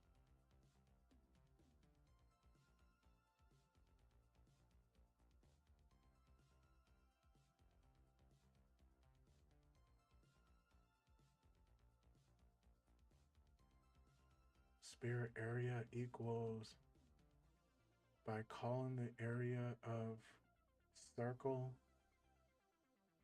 So where's the area of circle? Okay, right here. Oh, then we're gonna call this function, I believe. Let me see. Store the result. So sort area. Let's try that.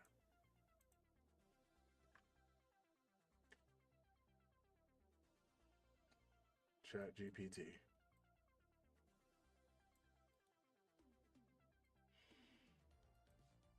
Just so we can get one done. I'm gonna definitely make this an ongoing playlist, an ongoing series. I just want to at least do one function though, because I'm feeling like how y'all probably are, ready to go to bed.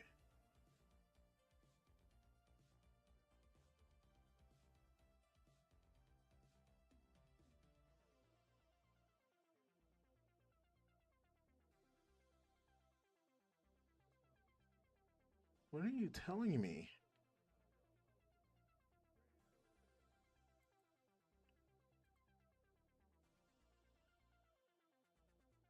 ChatGPT is telling me so much stuff. I think I'm reading a book. Let me show y'all what it's showing me real quick.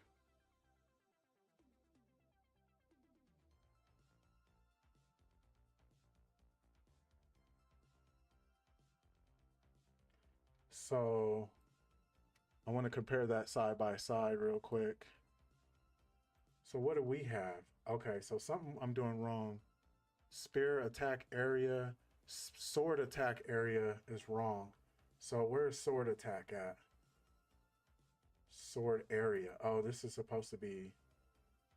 No.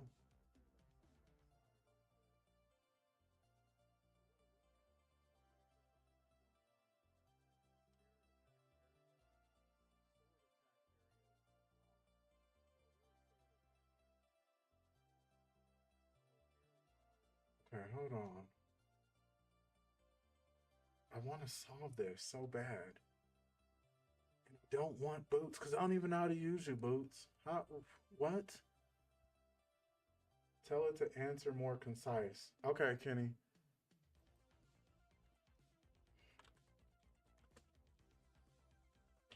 A more concise answer. Tomorrow I'm gonna try to get on at 5 Mountain Time. So 2 hours, 3 hours earlier than I did today, just to let you guys know. As soon as I get off work. Please provide a more concise answer. Let's see what they... Okay, so sword area equals area of circle sword length.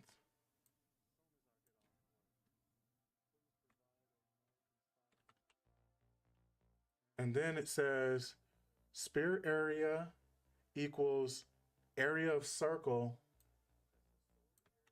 Let's see what happens. Boots 3.0. And then it says put spear length in here. Oops. It says put spear length in here.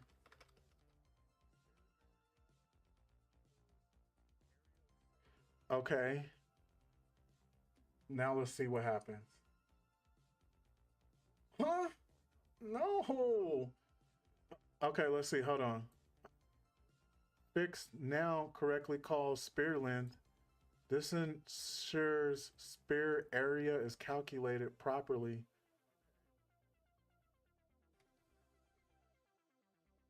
Okay, let me figure this out. So, no, this has got to be double. This has got to be, or this has got to be less. We got to get this to be less. So, sword area equals area of circle, sword length, sword. Oh, but this can't equal this then. Fix the bug on 13 by calling area circle function with spear length as input and store the result in spear area.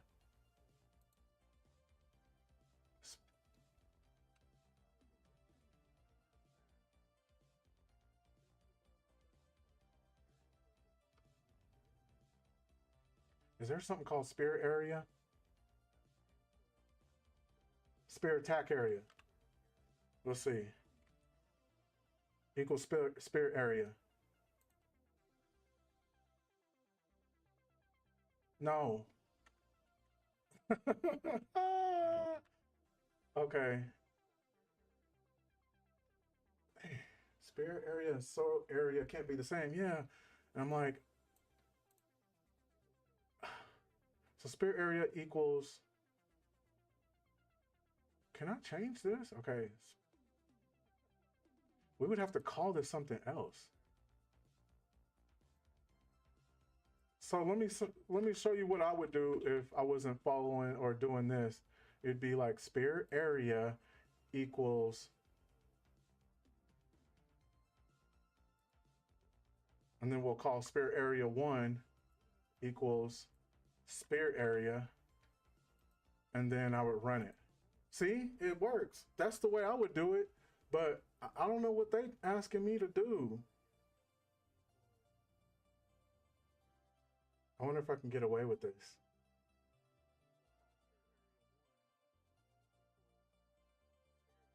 But do you guys see what I did?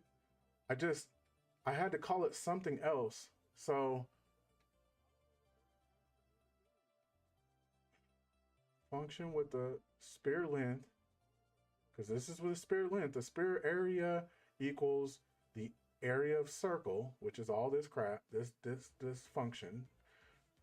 And then we got to make sphere length is 2.0, so now it's doubling it, because obviously a sword or a spear is longer than a sword. And then we would have to call this sphere area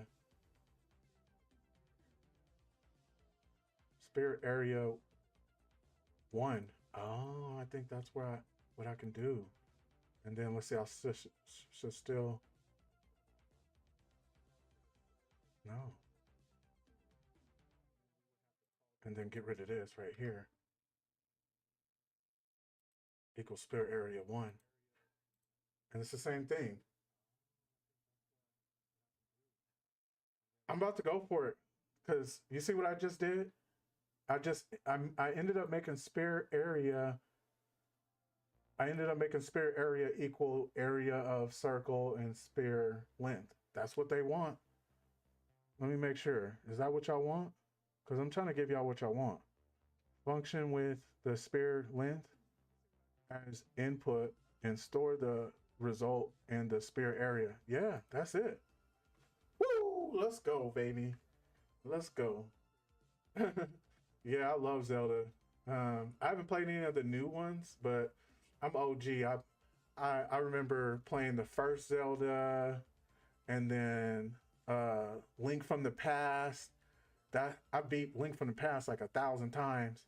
Ocarina of Time, I beat that like 100 times, and then what's Majora's Mask, I probably beat once, and then after that, and it started to get on to like the GameCube and all that.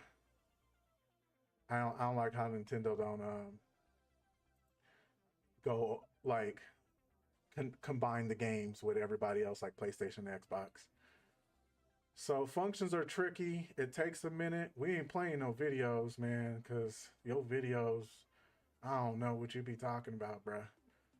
But after that, they'll be second nature to you. You might find yourself slowing down a bit in this chapter, as if you do, it's totally normal. Let's break down the function line by line so you can understand every nook and cranny of it. So, def area circle, that's the name of the function. Inside of here is what we call an input. And then after that, this is some of the function variables. And then this result is what it returns. So you want to print the area. Hold on, what? Oh, okay. And then they just turned this area just turned into, or area of circle. So they turned this function area of circle to area. But I'm not about to do this to y'all. All right, what happens first? Let's go back up here. Let's see if anybody else understands this. So what happens first? The result of pi times R times R is calculated, or the function is defined, the function is called, a value is returned from the function.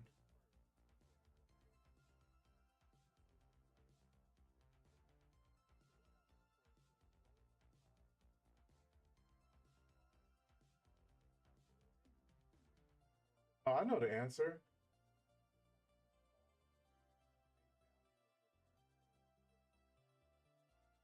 Oh, see, yeah, SNES, yeah, you got some style, water. You got that water. Let's see. So to call the functions, do you hit the tab to find the one you need? The result of pi times r is calculated. Does anyone else agree with Kenny? Yeah, 20, yeah, see. Um, I don't really know water. Uh, I'm not pressing any tabs or anything like that. And then, so this is my guess. Let me tell you what I think it is. The function is called. I think that's the after dev. No, I'll have to show that to you because I don't know if they can let me type in here. No, I can't. So I have to show it to you in a second, but you just press def, and then if area of circle's already there, you could press A and then it'll show up, and then you could press tab, and then a lot of this will it'll probably automate a lot of this, but you can't just like go to it and press tab. But so my guess is the function is called, and this is why I guess it, because we're printing, and then area is calling this right here. But does anyone else agree with Kenny, or does anyone else have any other answers? Because I truly don't know the actual answer. I'm just out there. So I'm gonna try mine, and then I'm gonna try Kenny's. Oh, he was probably right. Oh, he's wrong too. So the value is returned from the function. What? Is it defined? What? I'm not sure if I am right with how I believe the word called and defined, but I think I got those two mixed up. But let's go on to the next. Just know that if you're just now learning this, all the stuff that, let me turn that into a main screen real quick. All the stuff that we went through before functions is what you should be practicing first. Like get the booleans, get the variables, get the strings. Don't rush to functions. Like, I think it took me weeks before I started on my first programming language. Now, if you already know a language and you're just kind of here, chilling with me and learning a little bit as well, obviously, get straight into functions, do what you got to do. But if you add too much of this up at once, I promise you'll freak out. Like, your head will explode. But if you are here and you understand all of this function stuff, then yeah, practice it. But anyway, let's keep it going. Of the choices, which step happens last when the code is executed? Man, the value is returned. Yeah, don't rush the functions. I know that one because we know that the result or return is. Okay. How much more do I have in me? How much is in the tank? Let's see. Yeah, because functions already making my head explode. I'm like, and it's still easy, but it's like it's different a little bit. It's a little different compared to JavaScript, and still just doing what they're telling me to do. When I make functions, I do what I want to do. So anyway, why is the variable called radius outside the function, but r is inside? So that's important to know. So let's see, where is radius? Oh, okay. So we see that this is a variable called radius, and it equals 5. And to kind of get it involved, we have to do it outside of here. So when you're calling, or you see when they're doing the function, they're still calling radius. My only problem is, where do they make r equal radius? I don't know. See, functions can start to, let me read what they say. Here's a chronological explanation. Define area R. The area of circle function is defined for later use, but not called. It accepts a single input, the arbitrary name R.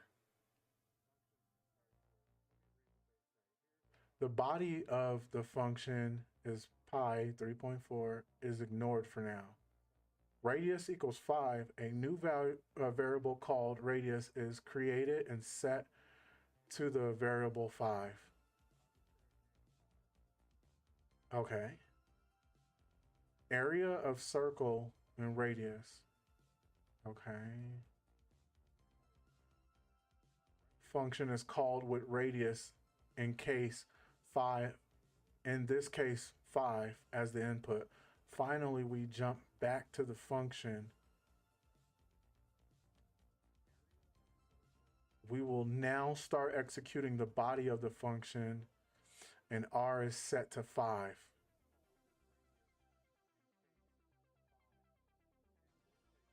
New variable called pi is created with the variable of 3.14. Result equals 3.14 times 5 times 5. Oh, okay, yeah, it says it right there, yep. Some supplement and store, and then this equals the result.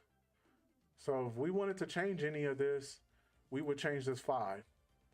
So we wanted the radius to be bigger, we would change it to 8 or 9 or 10 or whatever. But this would be like the base of the code, and most likely, and this is the equation to get what area of a circle is, pi times 5 times 5. So all we would do normally is change that. Anyway, why is the variable called radius outside of the function? Because the programming is needlessly hard and makes me want to cry sometimes. Man, they be having some good answers. So in the previous task, where did it show radius input at? You know, I don't know, but I'm gonna answer this and I'm gonna go back, because I'm all about trying to figure stuff out, not just like rush the process.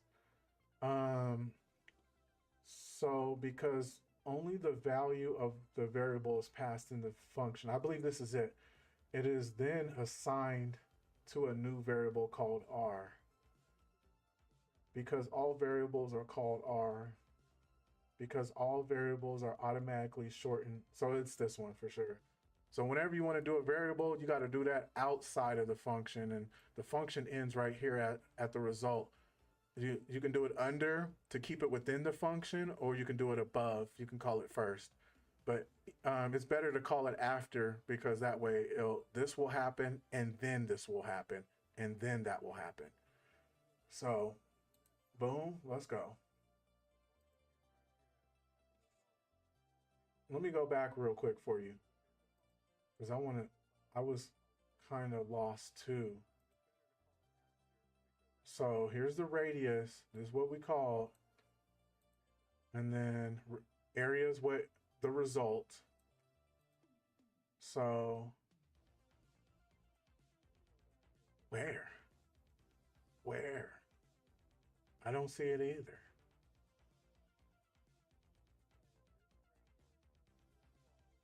I don't understand it either. I'm trying to figure out, because I see how they put the variables in here right here, but how does that transfer over to this? I need a programming dork to, I mean, dork not in an offensive way, I'm a dork as well. But I need a programming like master to come and like explain that. Because if I ask ChatGPT, I'm gonna be rolling around in circles. All right. So anyway, let's keep it pushing. Multiple parameters, and I think I'm done after this. I'm serious, y'all. Multiple parameters. Functions can have multiple parameters. A parameter being a fancy word for input. For example, this subtract function accepts two parameters. Oh, so this is what we was trying to talk about with the, and then result is equal to a minus b. So if we put under here that a equals 9 and b equals 6, then we should get the result of 3. Or they just did it for us. So this is exactly what I was saying. So result equals subtract. But you still would have to put, okay, there's variables. Something got skipped over here, but it can be called like this. My name equals John. How do I make this bigger? I want to make this bigger. My age equals 30. Intro equals create introduction.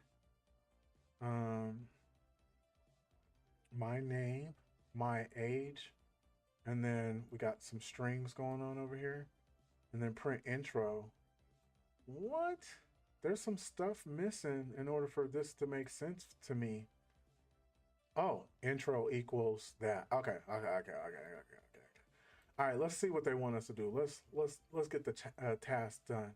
We need to calculate the total damage from a combo of three damaging attacks. Complete the triple attack function by returning the sum of its parameters. Damage 1, damage 2, and damage 3. The attacks attack 1 to attack 6 are already passed to triple attack functions for you, so you don't need to use them directly. So don't mess with 1, don't mess with 6. And we need to calculate the total damage. So I'm gonna write that down because I might forget that real quick. So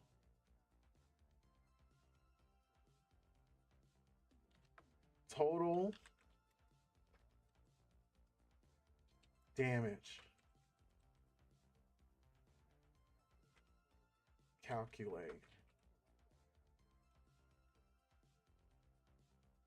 Okay. So what are we doing? Okay, so we see damage 1, damage 2, damage 3. Attack 1, attack 4. Attack 2 and attack 3, sorry. And then first triple damage attack. Don't touch below this line. Oh, shoot. So we can't do nothing over here. So we have to do all this amazing cool stuff. So we're gonna call this triple attack. And then we'll call this oh,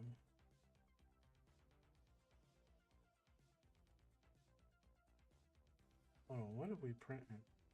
First of all, we get a syntactical error on 5.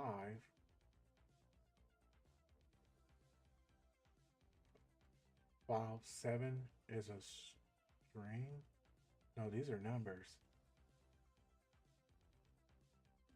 Where? I don't see 7 being a is this? No. Let me see. Attack 1 equals 2.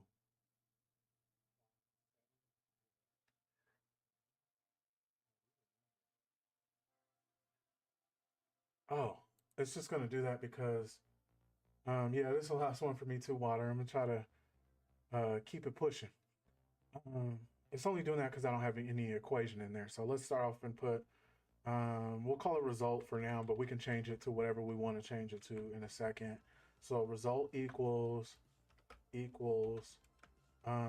attack 1. I'm not sure if I'm have to do attack 1 plus attack 2 plus attack 3, obviously. So we'll get that out there. I'm not sure if I'm doing this right, and if someone knows, help me out.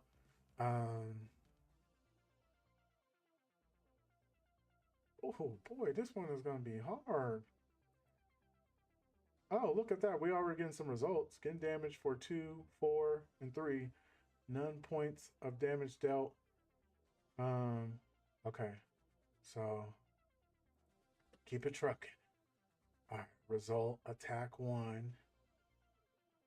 And what is this equals first triple attack damage? Let's run that. Getting damage for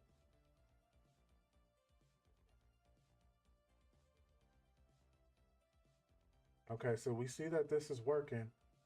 We see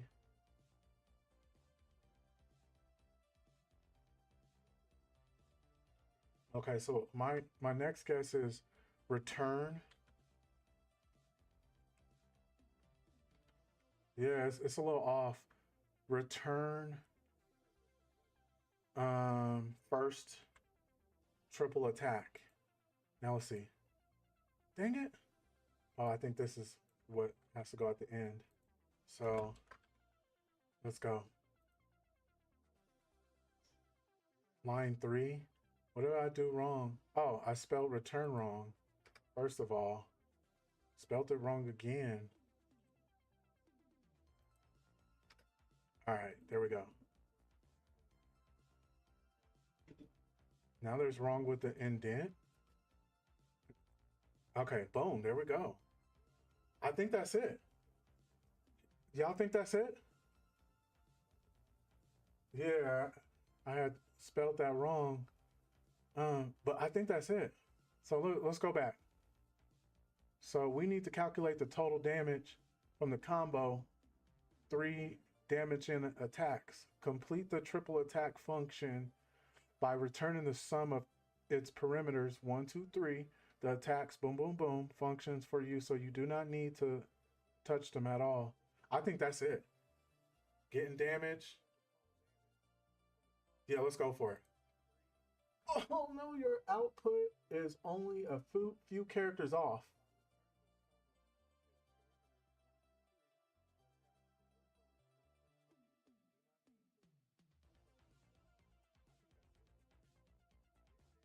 What? Chat GPT. Oh no. Whew. All right. Provide concise answer.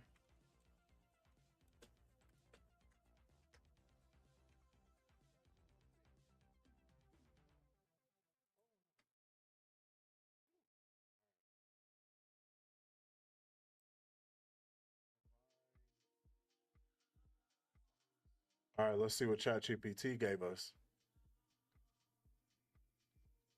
Okay, so it says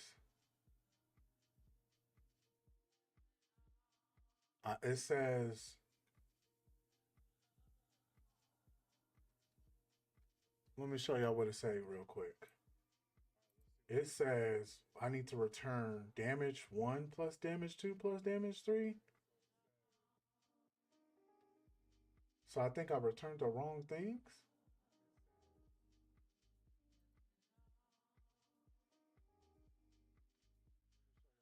All right, here we go. Let's try it then.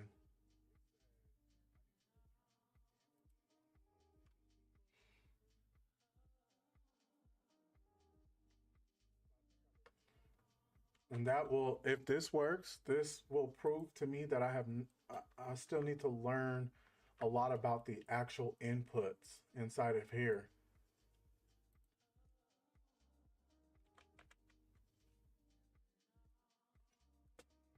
So that's what I'll be doing a lot of research on.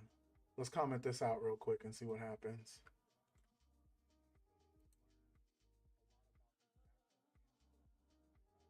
Oh, that's right.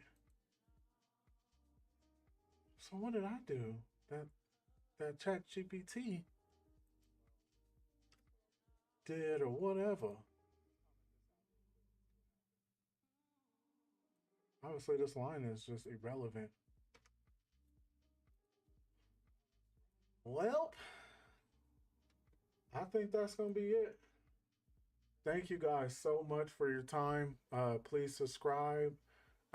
Like I said, I'll be on tomorrow, and I'll mix it up. I plan on doing a little bit of boot dev, and then at the end we're gonna hack a box because I be needing to hack stuff. So with that being said, I'll see you guys later, and y'all have a good night.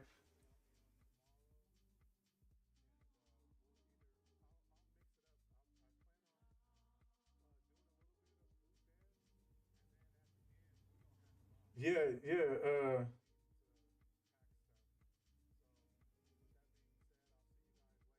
yeah. I think I still did it wrong, Kenny, but it is what it is right now. I need to go do some research. No, thank you guys. I appreciate the time.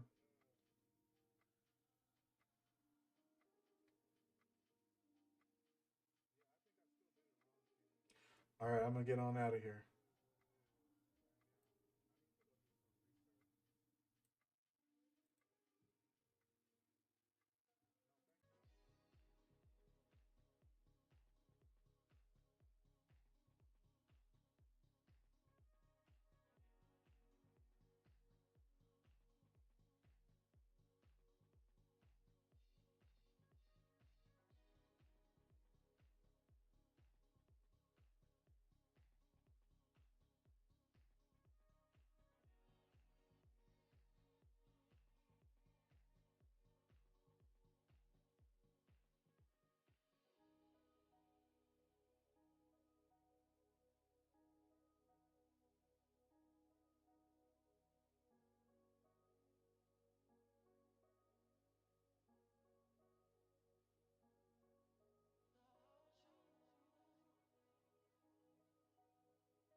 What's up, everybody?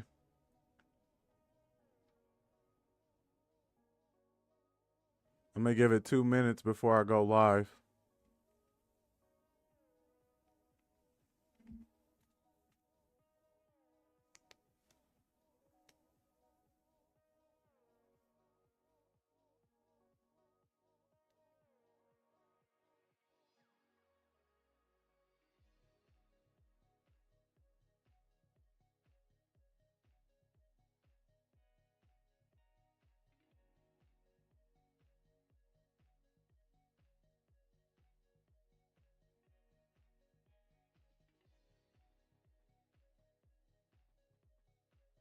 We're gonna give it 1 more minute, y'all.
Hey, what's up, guys? How are we doing today? This is Logic with ParkerLogic, and today we're gonna make it short and sweet, and we're gonna get straight into our nmap.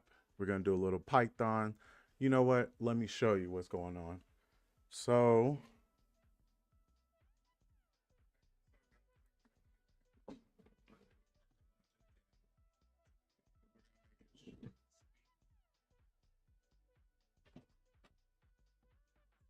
as you can see, um, this week we're gonna work on nmap with Hack the Box, and then we're gonna do the sub domain enumeration. And based off of learning subdomain enumeration, it's not that complicated, guys. Don't let the big name fool you. I'm just saying that because it did for me at first. I'm like, what is this? It's easy. And then with that being said, we're gonna work on we're definitely going to do ignition, and I'm going to demonstrate subdomain enumeration a little bit further. We might do Jenkins depending on how smooth that goes, but they're both just kind of showing off some really cool key concepts, and they're from the starter point. So we've already kind of worked on a lot of the starter point. Just to let you guys know, these are some of the ones we've done. I haven't added them all yet. We did what, bash last week. It's blue because we didn't get root. We did get user after a couple hours. But we definitely didn't get it 100% done, and that's fine. This isn't about being perfect. Yeah, I definitely got to talk about that. This isn't about being perfect. This isn't about, you know, a quick little walkthrough. This is about actually showing you what happens when you're actually a beginner and you're enumerating through the boxes. And that's why I made this page, so you could see it raw. With that being said, there may be some times where we don't get everything done, and that's fine. We'll be all right. Um, so uh, after that, I'm going to demonstrate a little bit of curl because I just think it's important, and we can't keep leaving it out. And then we'll at least go through Python loops. Now, if we make it through the other two, that's amazing, but boot.dev don't be playing around. So anyway, further ado, let's get this going. I think I'm going to start off with doing the sub enumeration. I just wanted to show you that I've made a team. It's called Logic Raiders. And if you ever want to join it, join my Discord and talk to me about it. It's just a hack and chill. There's none of the super like try hard stuff. If you are that person, that's cool. You can help us all out, but we just want to get, I'm just trying to build something where we can, unite and just learn together and, grow together. So anyway, I'm gonna close this down for now so we can work on our subdomain enumeration, which I think is probably more important. So let's head on in there. No, Juan, I won't be using Windows. I mean, if you're saying as far as my setup, yes, I'm using Windows, but as far as like, um, what the boxes we're gonna be doing, it's gonna be Linux. And I truly believe that if you're just starting, Linux is what you should be focused on. It's just my opinion. I mean, everyone has their own opinion. But so let's start the attacker box. And then let's start the machine. And then in between then, let's chill. You have any more questions for me, Juan?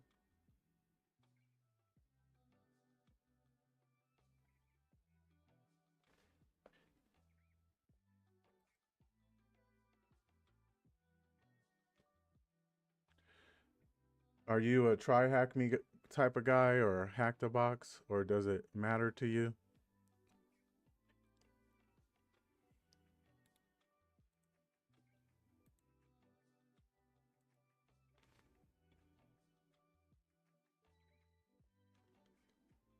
Yeah, that's always amazing. There's like, um, I know for like extremely beginners, at least for me, it was a really hard, it was a hard time for people, for me to figure out, um, it was a really hard time for me to figure out what are the sectors. And so, and I'm in a few discords, and when I run across extreme beginners, I always try to ask them, do they know the main three sectors? And that is mainly defense, offense, and then GRC, which is governance, risk, and compliance.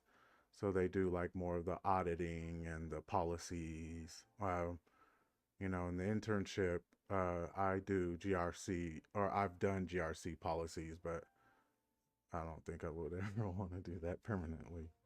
But yeah, so but this channel specializes on the offense side, because the more I was in the internship, the more I started to realize I love offense, and it's just different. It keeps you on your toes, um, stuff like that. So anyway, let's get started. Subdomain enumeration is the process of finding valid subdomains for a domain.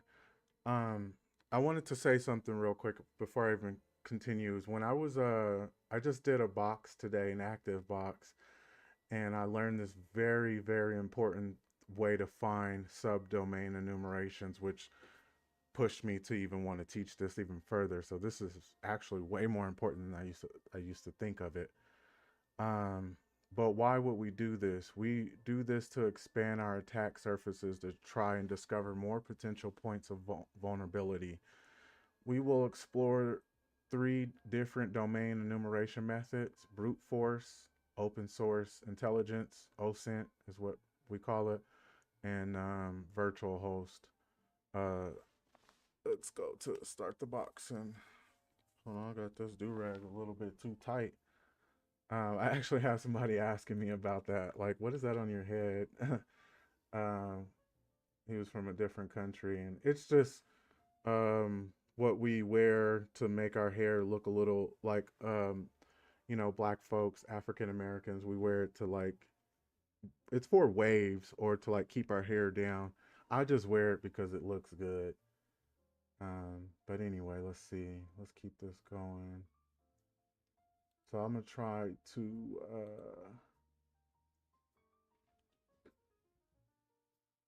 thanks, Tina. I appreciate it. Thank you for the love. Oh, good, Juan. You're in the right place then if you're into ethical hacking.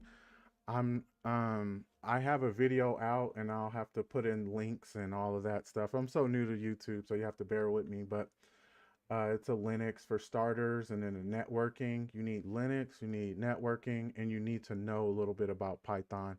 Today we're going to be on the second step of Python. So don't, if you watch the whole thing, don't get overwhelmed. Just know that there's a video out there already waiting for you that teaches you the very beginning. And we'll be using this really cool um where's the IP address, the attack IP address, um, website that's going to make learning Python a little easier. But step one, where is so I started my attack machine. Where is the actual, all right, let me just open this fully. That way I can close this down. All right. And then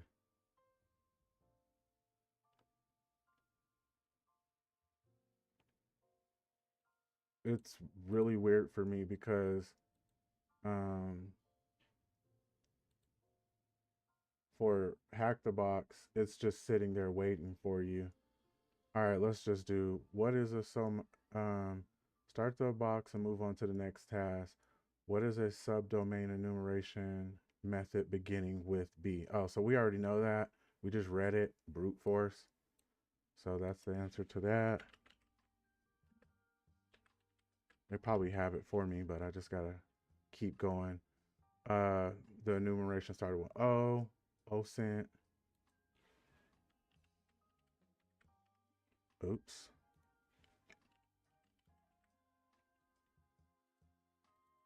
Step 1, let's make sure it works. Okay, let's see. What is a subdomain enumeration method beginning with V? See, this is what I learned today.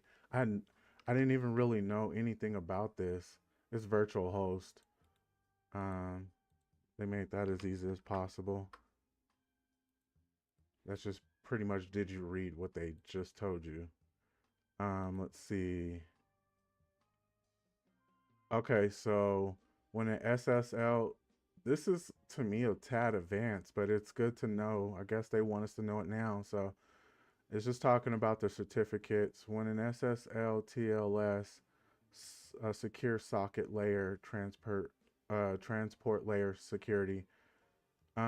This stuff is, you don't have to really remember or know too much about it, but I did mention this in the networking episode. So certificate is created for a domain by a certificate authority. CAs take part in what is called certificate transparency. Let's see. These are public accessible logs of every certificate. So it's easier to just show you. Uh, subdomains belonging to domain sites. So we're going to click on here. We're going to search TryHackMe and find the entry log for this. All we need to do is remember 2020 1226. I may forget that, so TryHackMe.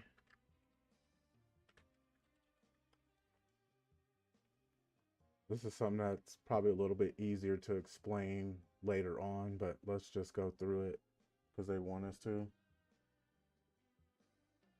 Yeah, malware is very, very, I would say advanced. If you were going into malware right now and you don't understand a lot of this stuff, then yeah, you might want to take a step back. But if you do understand all this and this is just nothing, then yeah, malware. Because I try to jump to malware too. I ain't gonna lie. That's why I'm saying it. But what am I saying? Yeah, make sure you know all your basics because malware is a very, very advanced. Let's see. So, oh, I didn't put .com. Let me put that in real quick.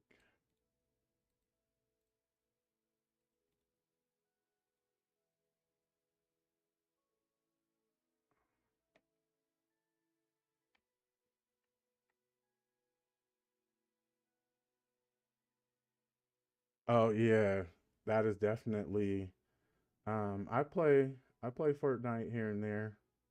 And by the way, what's up, Water? Thank you so much for coming through.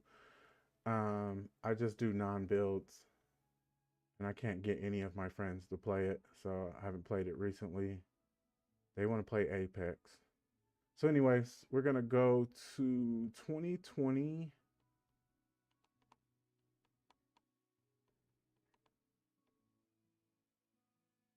And Diablo. 2020 2020 12 26. Boom, here we go. So there's two. Come on, guys, I should have made this a little easier. So it's one of these codes. Hold on. Yep. So there's 2020 12 26, 2020 12 26. Let's just try this one first.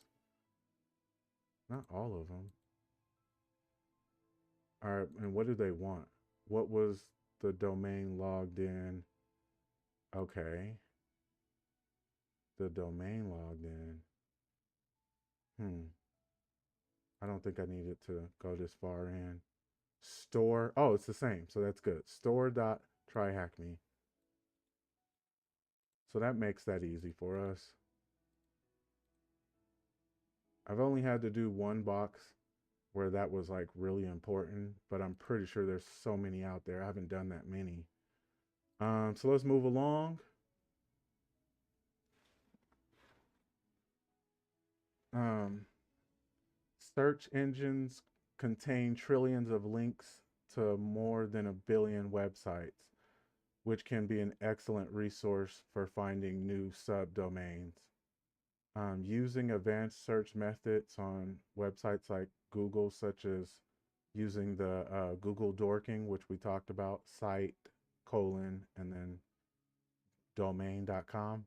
I haven't done this yet, and I'm excited to actually start using this because my mentor uses it all the time.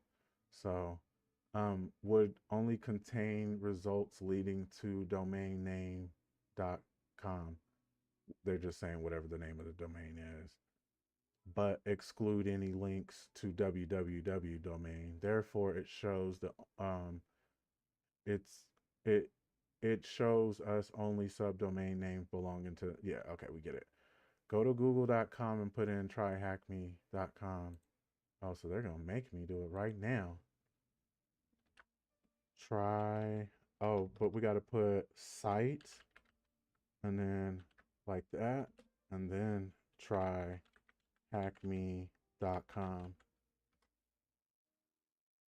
And does it only give us domains or no? Let me make sure I did that right. What's up with the asterisk? Do we have to put that? Let's try. Let's go back and do that real quick. So star. Let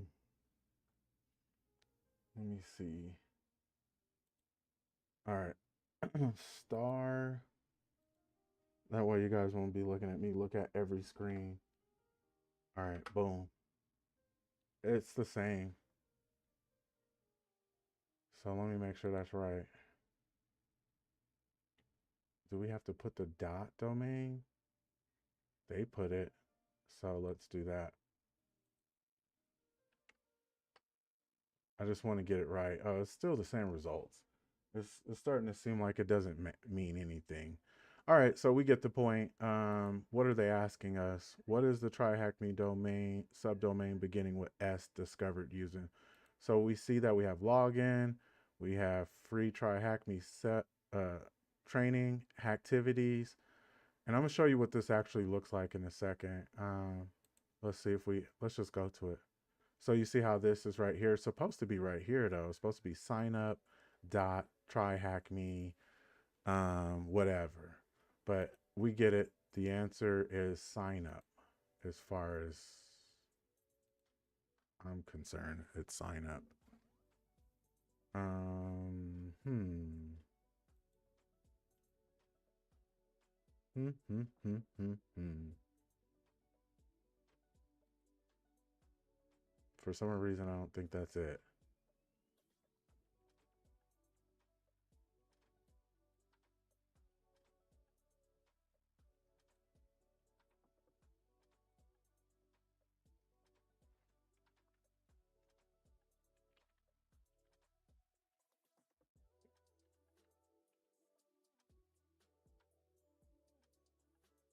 Oh, see, now we see business, we see help. That's what I was trying to get to show up. And then we see business again, business. How far we got to scroll down and find something that start with an S? So that was page one.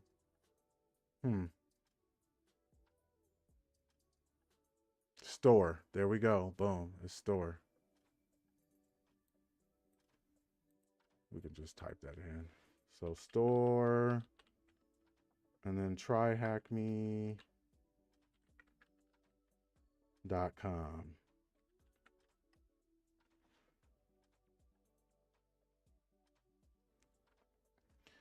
All right, let's see. Brute forcing. Brute forcing DNS, the domain name system. Enumeration is the method of trying tens, hundreds, thousands, or millions different possibility subdomains. The only way I know how to do this, and I just learned, is through using something like GoBuster vhost. Oh, but that's right here. So, okay, let's continue. from predefined lists commonly used subdomains. Because this method requires many requests, we automate it with tools to make the process quicker. In this instance, we are using a tool called DNS Recon to perform this. That's crazy. Never heard of this. Let's keep it going. In this instance, we are using a tool. Okay, click View Site.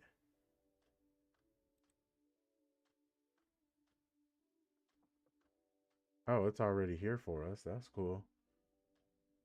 Start the simulation, then answer the question. So I'm gonna add this to the notes and all kind of stuff. We're gonna do more than this. 2 records found. We got API dot the name of the website, dot THM, and then we got www. We all know www, but this is the one. And then they went through a path of user share, DNS recon, and then the name of the file. Okay, and then they were able to find 2. What is the first, uh, the first domain that we found was this one. All right, that's good. But more importantly, let's put in this into our tool set, and then let's actually, uh, look it up sometime in the future.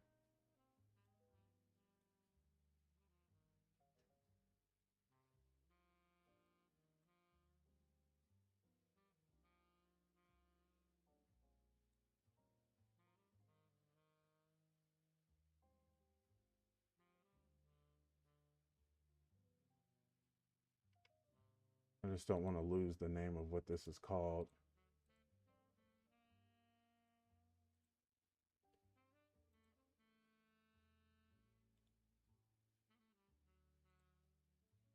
All right, we're just going to manually put it in DNS recon. All right, that's cool. We can actually close this down too. All right, let's keep it trucking. Let's go. So this is an automation sublister, which is cool to me. To speed up the process of OSINT subdomain discovery, we can automate the above methods with the help of tools like Sublister. Click View Site and run it. I'm trying to close this down. They need to realize I can't have all this open. Let's just get it done. Oh, okay. So sublister.py, that lets you know that it's using Python. Another reason for people to pay attention to Python, because there's a lot of tools that are used from people customly making Python automation tools and putting them out there open source for the rest of us. And this one is called Sublister with the argument of dash, or with the option of -d, and then you got to put in the name of the website. I actually want to try this so bad. All right, let's run it. Oh, and it's a cool website too. I love tools like this. So it looked like it used this one I've never heard of: Yahoo, Google, Bing, Ask, whatever that one is. I forgot, Ask Jeeves or whatever. And then these ones never heard of. Look, it uses certificates. So that's good that they taught us a little bit of certificates. And then what is the first domain discovered in Sublister? That's right there. Easy peasy. We're already almost done with this.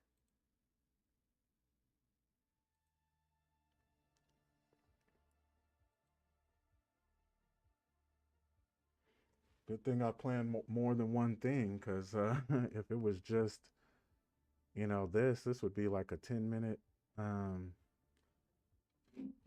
stream. All right, let's get it done. Some subdomains aren't always hosted in publicly accessible DNS results, such as development versions of web applications or administration portals. Instead, the DNS record could have been kept on a private DNS server or recorded on the developer's machine um, in their Etsy host or Windows System 32 driver Etsy host. See how much more you got to do to just do Etsy host for Windows?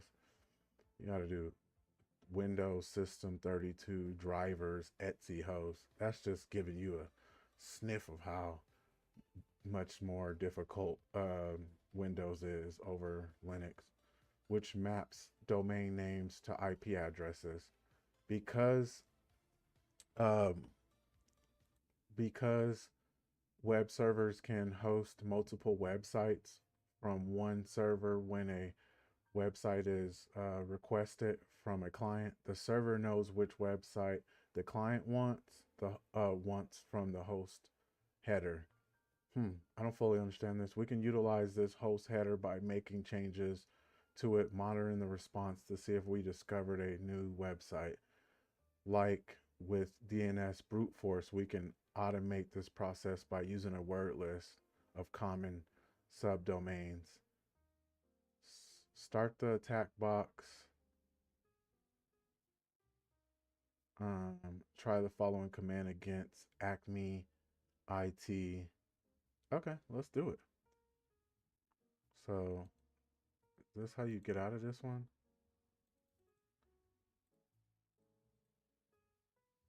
I guess I'm just stuck there forever. It is what it is.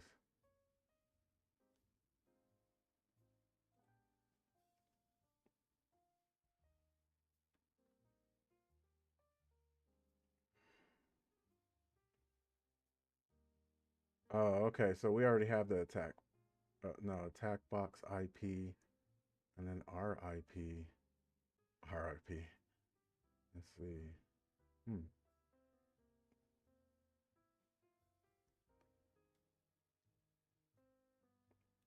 I'm still trying to figure that little part out, which is kind of important. So they want us to fluff.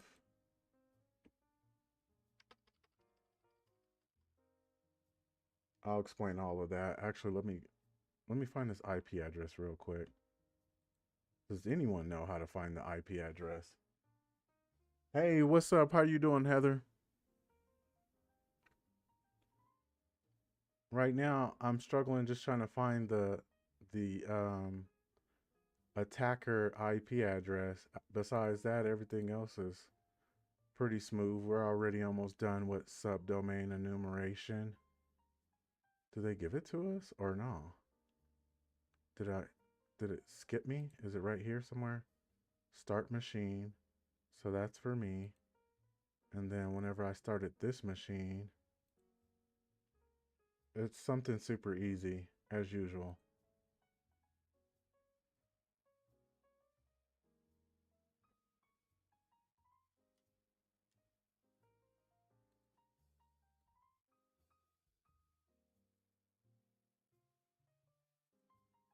I wonder if they expect me to just go up here and when we were walking the machine and grab the IP from there.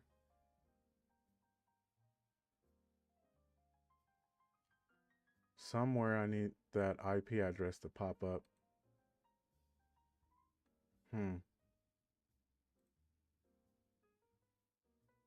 Wow.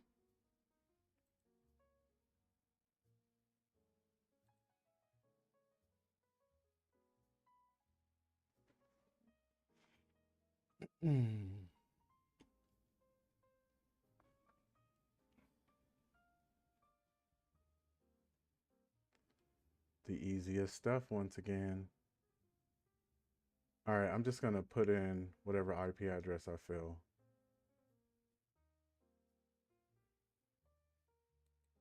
Let me go full screen.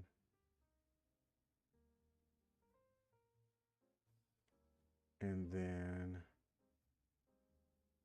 it's this. It's got to be. So let's at least try it. Won't hurt.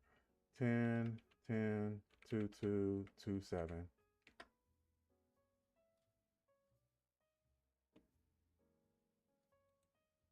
let me make sure I got everything else good too. So go home to go all the way back, or press up, press home.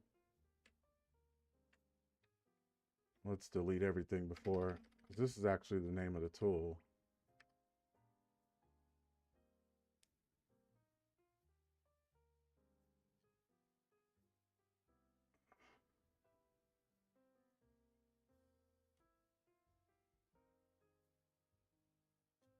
Oh, so it's already, okay, yeah.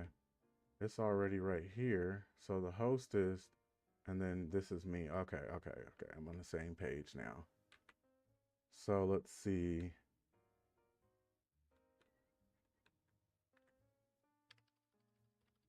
This is not all 100%. So let's go from DNS and then tab. Let's see. Any more tabs? Oh yeah, so name list is there. As you can see, it's right here. So that's good. H for host. Oh, this needs to be in the end. This needs to be in double quotes. Let me exit out of here one more time and do that one more time. So word list, it's in user, share, word list, sec. I never use the sec list, but I need to learn how to use it. And then it's called fuzz dot, well, fuzz is the substitution word for the subdomain. And then the website is obviously acme it support.thm. Then the URL. Oh, okay. Okay, let me go back and make sure that that last part is right with the quotes. How important is it? Oh, so we don't need that. It's just only for right here. And then the URL, HTTP, and then the machine IP. So it looks like we're good.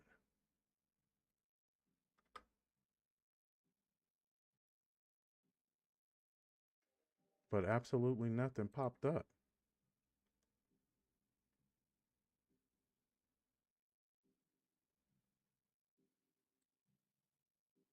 What are they filtering?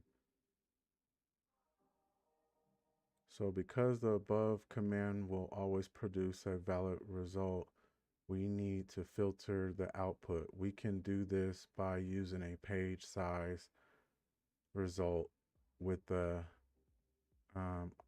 FS option. Edit the below, replacing size with the most occurring size value. The problem is we didn't get nothing. So we did a get, let's see. We received response statuses of 200. So there's some 200s out here, which are good. And then 204s, which is still good somehow. And then redirections, 300s. And then not found or denied, 400s. The problem with all of this is where is the results? And I always have a problem trying to find the results. Hmm.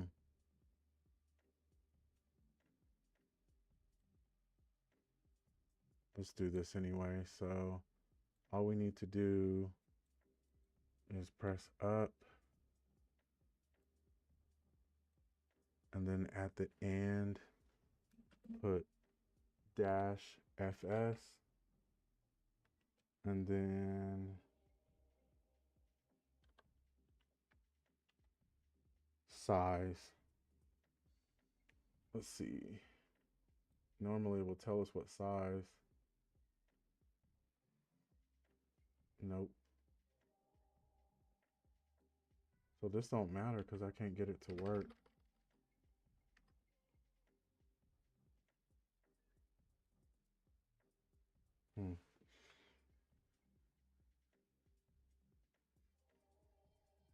The above command should have revealed 2 positive results that we haven't came across.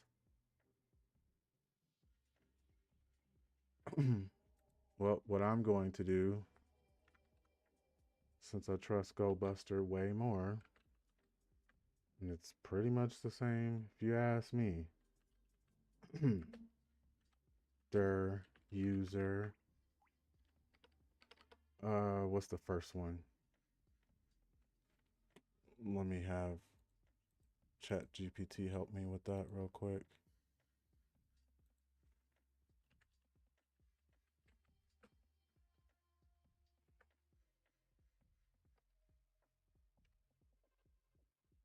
What is the name of this? 10.10.22.27.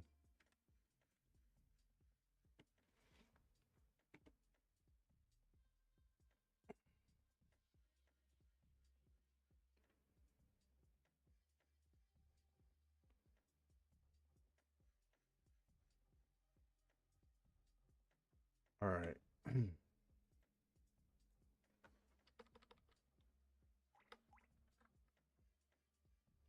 So what we let me show you real quick.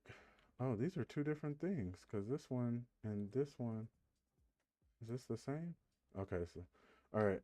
Anyway, I like to use the way smaller one because we just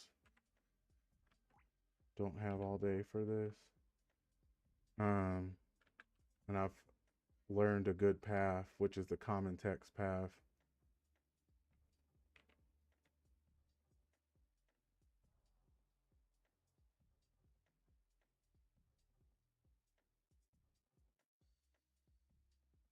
Let's see. Server returns a status code that matches the provided options for non-existing users.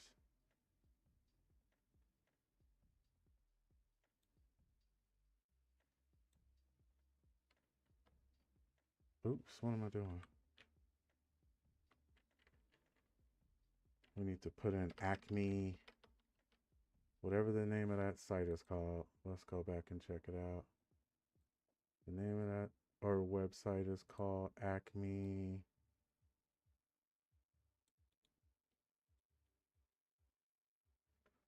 Put that booger right there and get rid of one of the slashes. Go from there.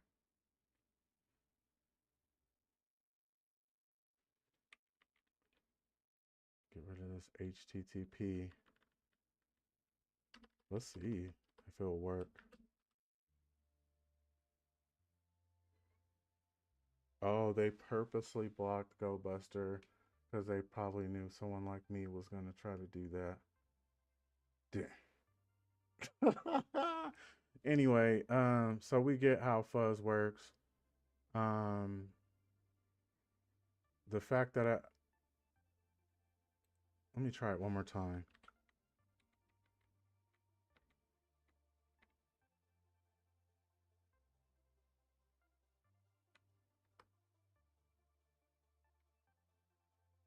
See, I'm not getting any results. It was just like instant results, but in between that, I didn't get anything, and I don't like that. So let's try another one of these real quick. Let's try a bigger one and see. How did we get all 19 errors, or 1,907 errors? Let's do subdomains 500.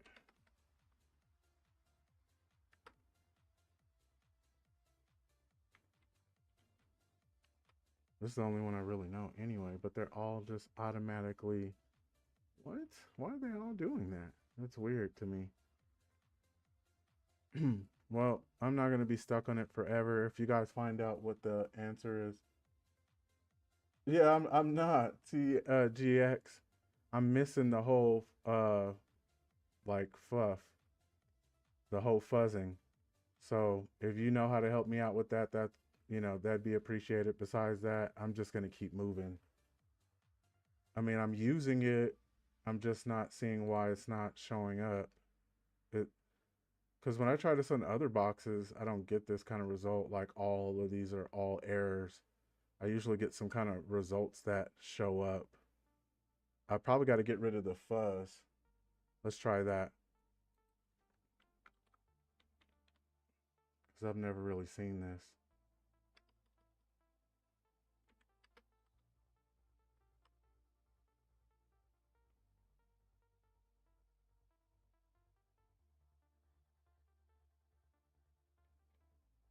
I got some different results.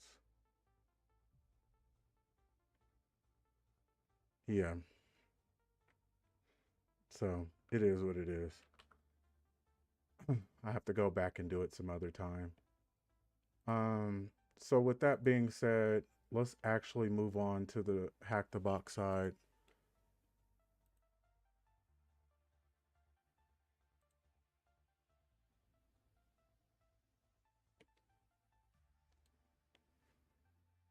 Let me log in real quick.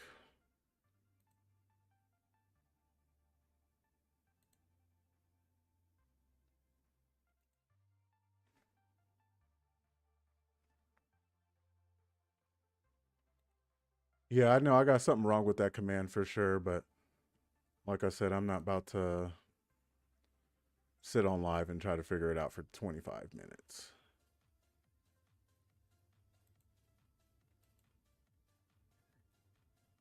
I know I definitely got something messed up over there.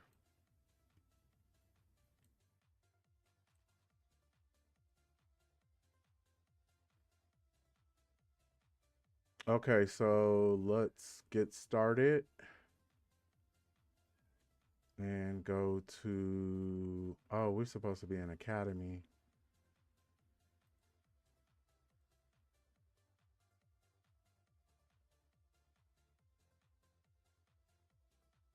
I guess I still need to log in.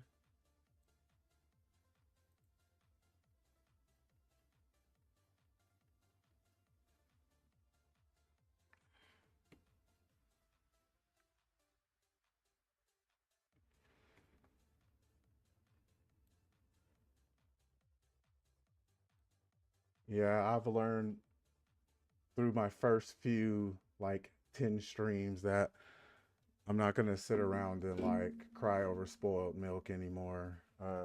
TGX. So I just, you know, do as much as I can, and if I'm missing one little small thing, then it's fine. Because if someone's following along, um, that gives them the chance to do it on their own and, you know, figure out what I didn't figure out for them. But I just want to make sure that people at least see it in action. But yeah, there's definitely something wrong with that command that I didn't do, and I need to figure that out, figure my life out. But so let's go. So we've already used Nmap a million times already, but I definitely wanted people to get a deep dive, at least on some more of the different concepts. So we know about enumeration, and this is one of the first things that you have to do. Um, let's see. The tool is one of the most used tools by network admins and IT security specialists. It is used to audit the let me turn this music down real quick. It is used to um, audit the security aspects of networks, simulate penetration tests, check firewall and IDS settings and configurations, types of possible connections, network mapping, and all of this. So the Nmap architecture offers many different types of scans, and this is why I wanted to go over this. I just wanted people to, my beginners, to understand that like you do host discovery, so you see how many different laptops, computers, whatever are there. You do it for port scanning, which you've seen me do a lot. Um, and then there's service enumeration and detection, OS detection, scriptable interaction with the target service. I think that's kind of when you're using like the Vom script Vom, the it kind of lets you know some attack surfaces that you can use. Um, And then they're just showing you the basic how it looks. So, and then of course mmap dot dash dash help. For example, the TCP SYN scan SS. You need to know a little bit of the networking to understand that is one of the default settings unless we have defined otherwise, is also one of the most popular scan methods. And I've never even used this yet. So this scan method makes it possible to scan several thousand ports per second. The TCP scan or SYN scan sends one packet to SYN flag and therefore never completes the three-way handshake, which results in not establishing a full TCP connection on the. Okay. So I guess we're going to be using that one just, you know, just to check it out. And that's complete. When we need to conduct an internal pen test for entire network, for the entire network of a company, for example, then we should first of all get an overview of which systems are online that we can work with. To actively discover such systems on the network, we can use various Nmap host discovery options. There are many options Nmap provides to determine whether our target is alive or not. I mean, you can do a ping almost, yeah, because this is a ping anyway. The most effective host discovery method is used as an ICMP echo request, which we will look into. It is also recommended to store every single scan. This can later be used for comparison, documentation, and they're going to show. Now we're going to kind of go over how to save on here versus how I've been doing it with just like the redirection. It is always recommended to store. Okay, yeah, weird.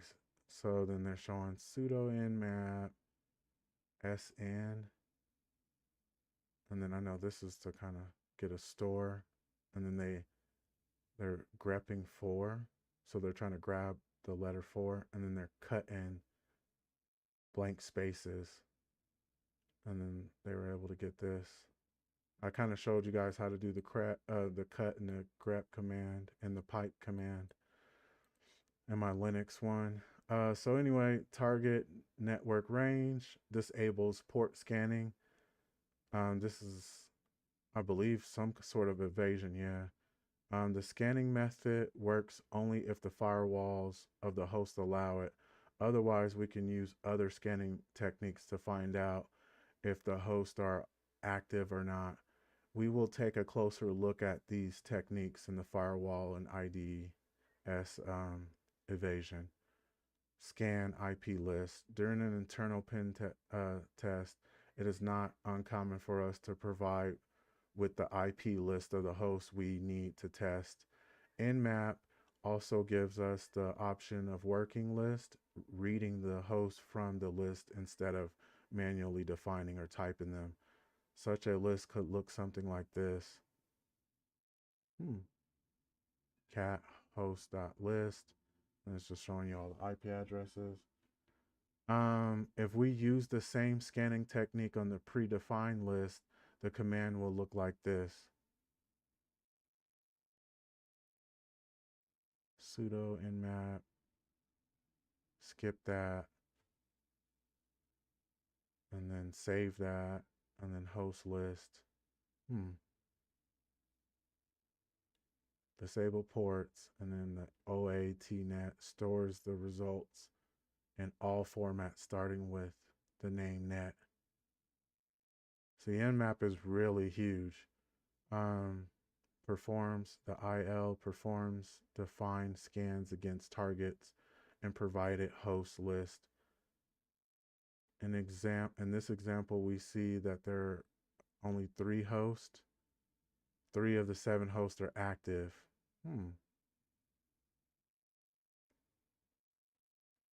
Remember, this may mean that the other host ignored the ping echo request because of their firewall configurations. Since Nmap does not receive a response, it marks those as inactive.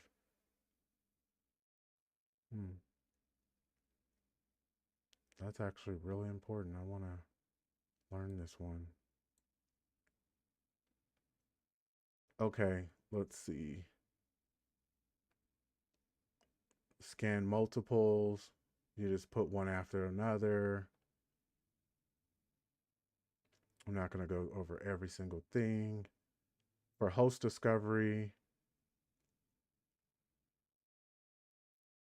if these IP addresses are next to each other, we can also define the range in the respective octet. So they're just talking about this extra. Oh, so you can scan all of these within this one right here. So you can just put 10.129.2 and then you could just put the last, the one of the numbers dash to whatever to check 3 of them at once. Oh, that's cool to know. So far during most of the boxes we've been doing, the easy boxes, it's really just been one host, so we don't have to do all of this. But when there's like 4 or 5, it would probably be cool to do that. I don't know how many people are actually using that, but it's definitely just some extra options. Let me try to see if there's anything like that stands out. Host discovery. We see here the Nmap does indeed detect whether the host is alive or not with the ARP request. I don't want to go through ARP. It's important, but not for a beginner. You don't want to be drowning with that information. So this is just doing another host discovery. So I'm normally right now just doing this, and then putting the name of the, so let's see, based on the last result, find out which operating system it belongs to. Submit the name of the operating system as a result.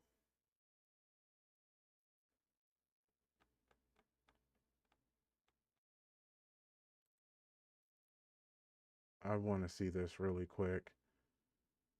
And then we'll probably go over the port scanning, and then we'll get to the Python because I kind of don't want to drown people with all of this.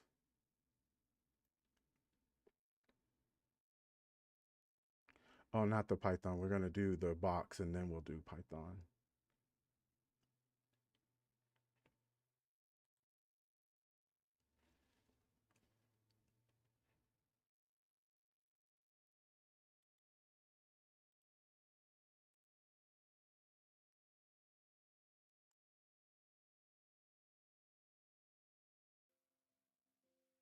All right, here we go. Let's try this out real quick.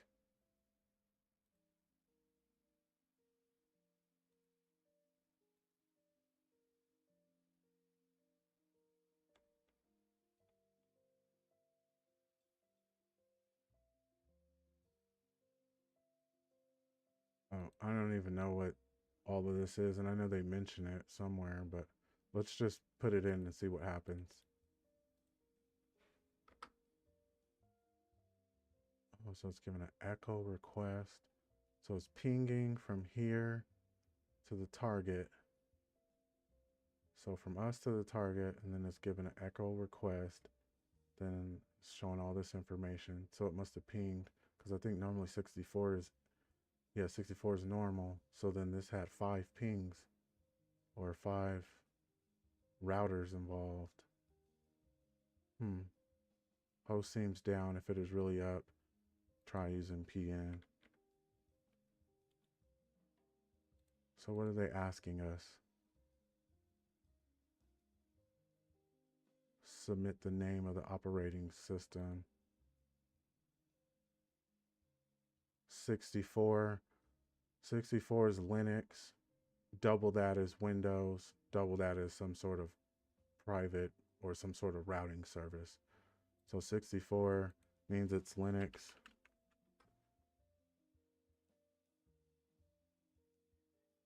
let's see.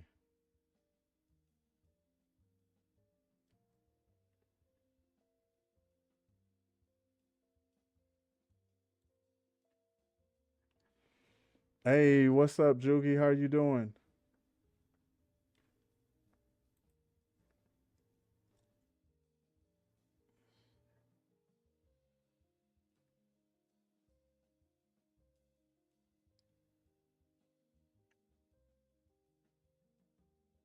I'm just trying to figure this one little nmap thing out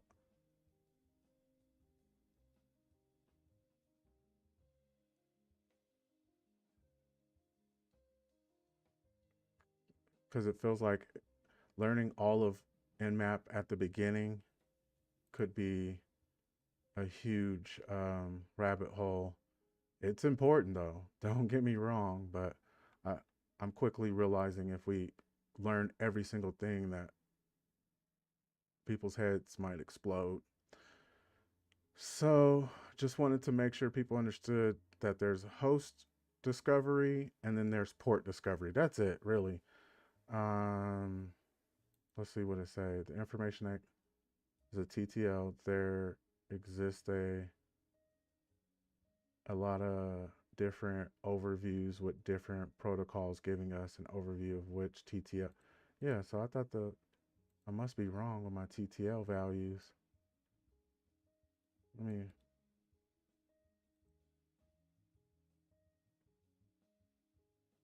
I wish it would say what it was, but it's not.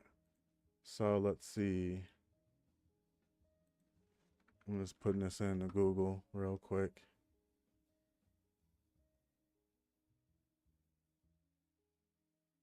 I'm right.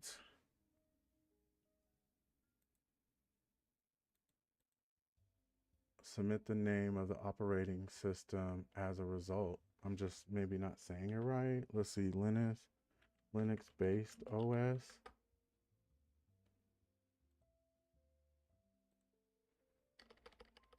It's definitely Linux though.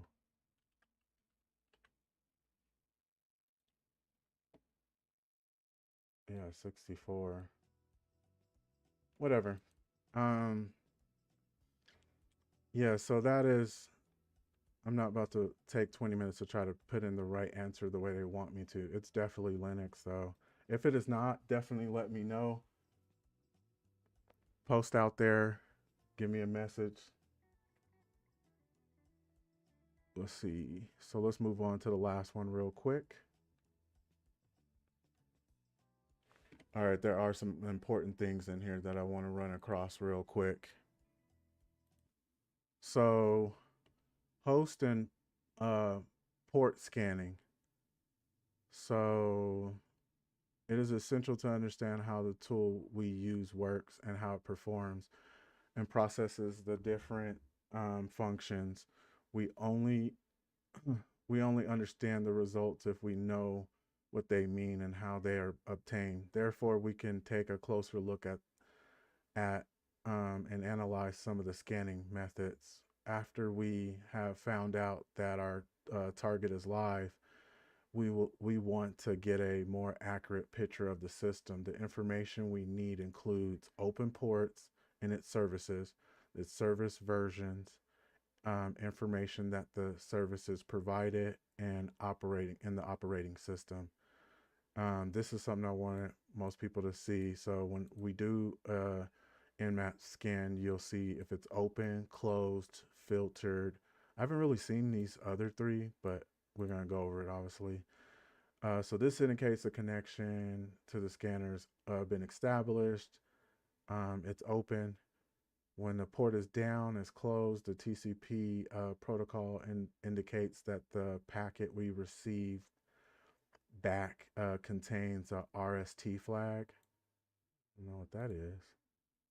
This scanning method can also be used to determine if our target is alive or not. Closed, you can't, most likely you can't get in.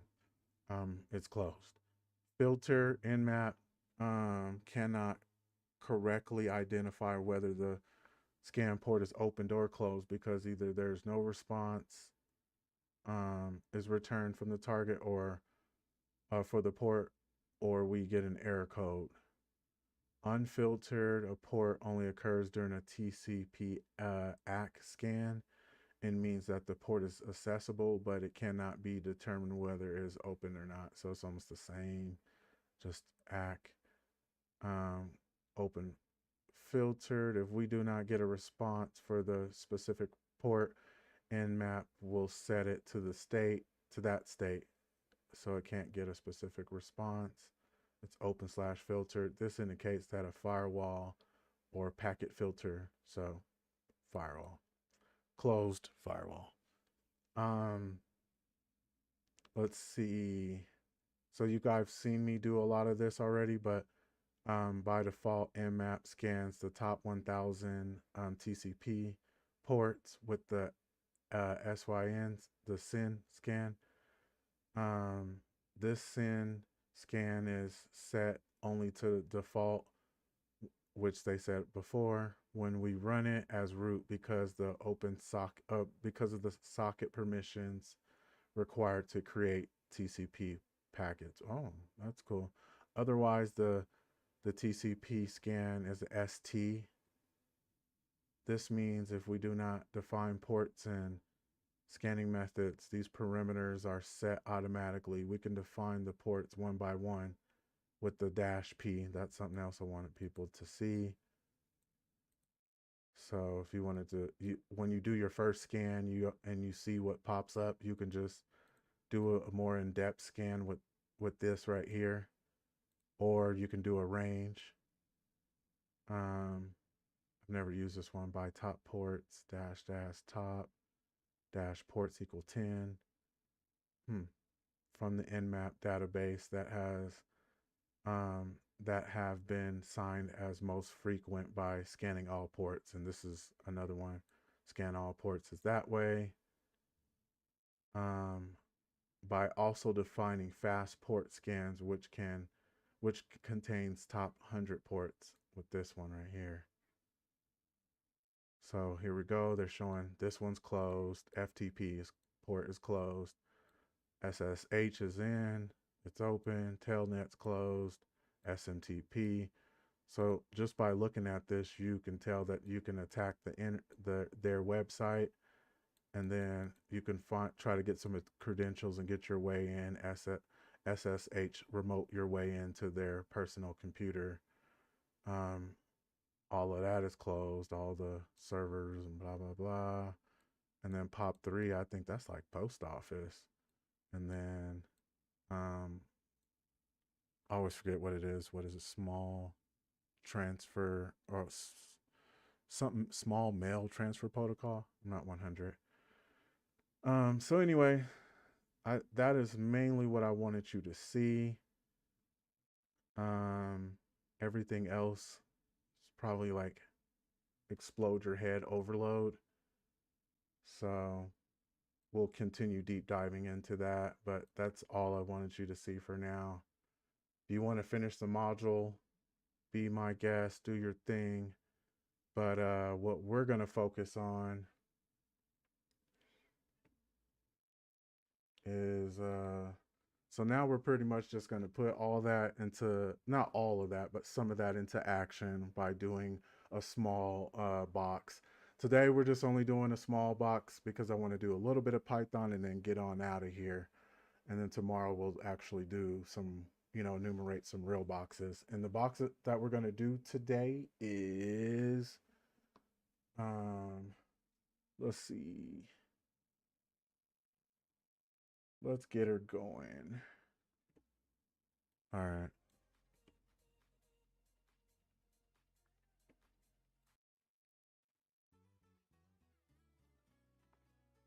I don't know why your message was retracted, Ken, but how are you doing, man?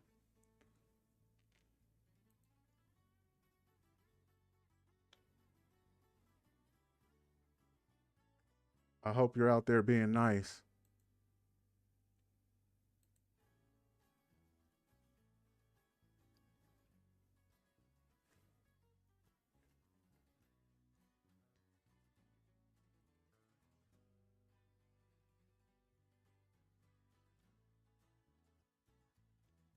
don't know why it's making me log in again. Come on, man.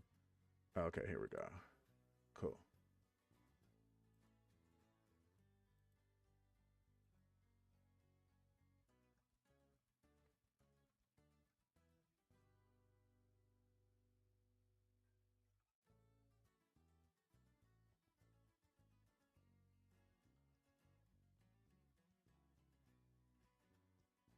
I'm gonna tell you a secret, Water. Everything on Hack the Box as a beginner is hard. I'm a beginner, so that's why you see me struggle on a few streams on some of the, like if you're a pro, you probably are yawning with some of these boxes, and that's cool, good for you. But for us beginners, Hack the Box is definitely not for the, extreme beginner. But I have done a few boxes and have learned a lot of things, but um, we're just doing starting point. This is like Hack the Box's way of saying like this is the easiest of the easiest. Like uh this one we're gonna do is ignition in it. Let me see what else. Hey, what's up, Ken? I have a Discord too, so if you ever want to join that and just talk to me. I don't know if you've ever added if you're on my Discord, Water. So yeah, I try to help with whatever I can, and then there's people with more experience that are starting to help all of us, which I really love. Thank you, because it, I don't know, we're all at different levels, and I know I'm just not like, I'm not like elite pro or any of that stuff yet. But with that being said, as I start up the box, I'm going to, yeah, starting point is where you really want to start off at. Water, long story short.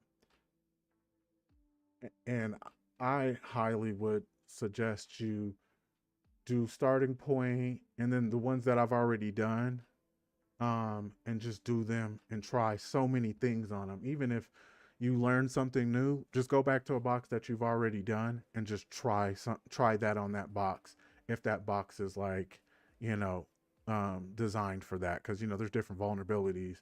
So if you're trying to do, you know, a brute force, but there's no need for a brute force because you get a password, then try to find an easy box that is related to brute forcing, if you see what I'm saying. Like I need to go back, as we just seen earlier, and do the I call it fluff and fuzzing. Well, fuzzing is actually what it's called, but every time I use fuzzing, it's like it's annoying because like every time I use fuzzing, sometimes I get results and sometimes I don't, and then I just automatically run to Go Buster because I know how to use that. But I know fuzzing and Go Buster have their specific purposes, so I need to get to a point where I'm comfortable with it. But that's what this is all about: trying, failing, try again, try again. Even my elites, I feel like some of them forget. Like there was a point where they were sitting around stuck on a box for 8 hours, 5 hours. We all have to go through this phase. We don't just like start off and get everything perfect. Um, but yeah, so starting point I say is the most beginner friendly you will get with Hack the Box, or lame. Let's see what else is out there. There's a few of them, but not too many. Let's be real. Oops, did I just do that?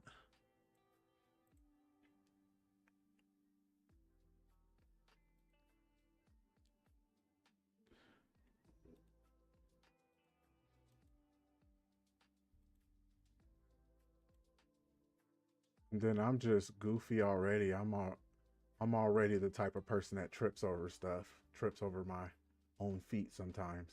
So you're definitely gonna get to see this as I'm doing these boxes live. Okay, so let's go back. Where is starting point at? I have too many boxes open at once. Okay, so we have this. Oh, spawn machine. There we go. Okay, I already have an active machine. I need to close this one down.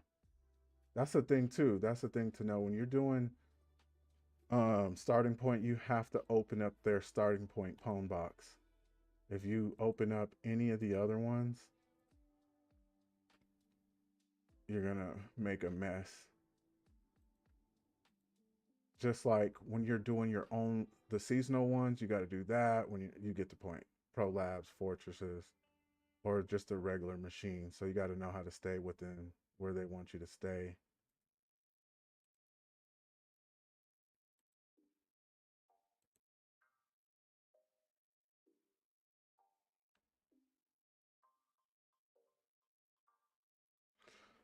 So the reason why I started this one, yeah, it is water, like because I watch a lot of tutorials, and sometimes it's just like 11 minutes straight for like tutorial, but they're getting zero things wrong. And then it's like it trains you to think, oh, okay, I'm gonna just get into this hack the box. Like I'm about to get in here, and then it's gonna take me 11 minutes to get this done. Burner. Let's get that out there. It is not gonna take. It's gonna take you some time. You're gonna be making mistakes. You get the point. It's not like it is not easy. Um, so let's go. All right, it's already open. Let me just go to it. There's been times where I am not gonna lie, I'm just sitting here trying to log in.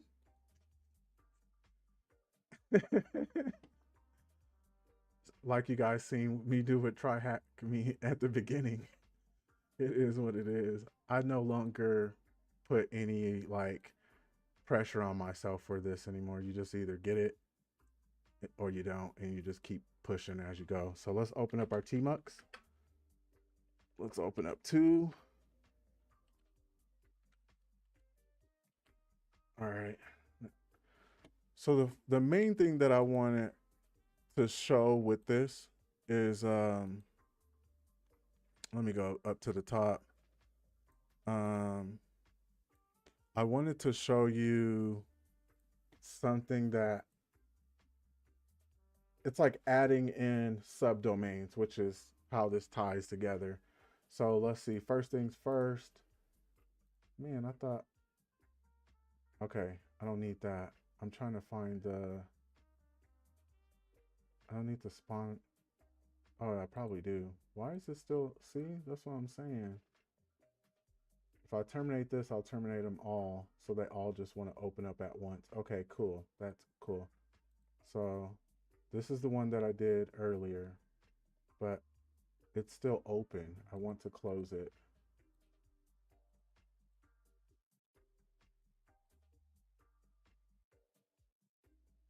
Can I just close that without them all terminating? No, I can't.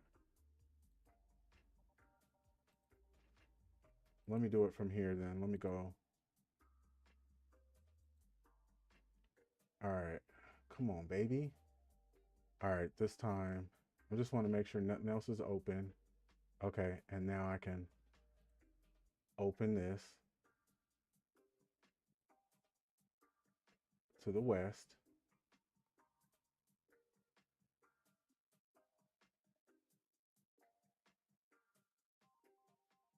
See, I should be able to spawn the target, whatever. It's not letting me spawn the target. I'm not liking that. Okay, let's see. Starting point. Looks like that's about to happen right now, what I was just talking about.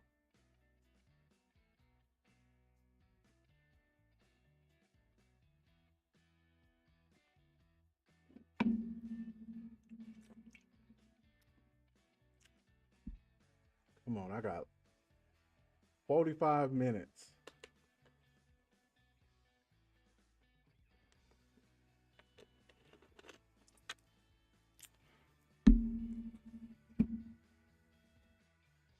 So how's the new season of Fortnite going, Water? Same old, same old? you already have an active instance. See, this is annoying. So there's three boxes open, right? I did this earlier and it's still pinging like it's open. It's so then when I try to terminate it, it terminates all three. So what are y'all telling me, Hack the Box? I'm stuck in here forever?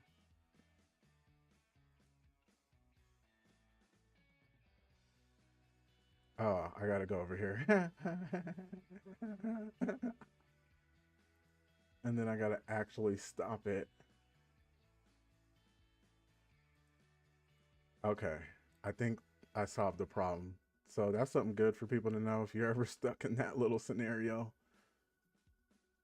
Oh my gosh. All right, we were in starting point. That's how you know I haven't used Hack the Box in a while. I used to be on this all the time. Starting point. Now let's see if I can open this up. Oh, okay. Now that is right here and it's blinking. Whew. 25 minutes later. Oh, really? Yeah. I could play non-builds, but playing builds is just too, like, there's people that are on for 25/7, just stuck on there, and you, as soon as you jump in, it's like you just get disintegrated. So I'd rather hack and learn how to ethical hack and become more efficient.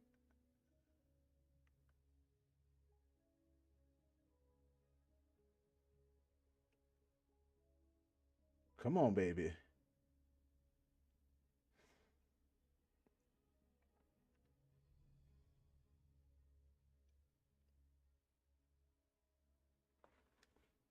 Well, at least it's working. Step one, the instance is actually being created.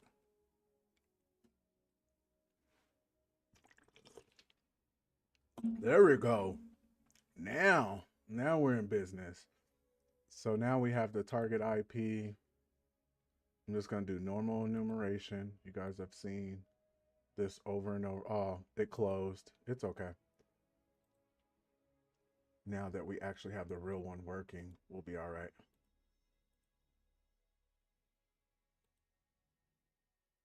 All right.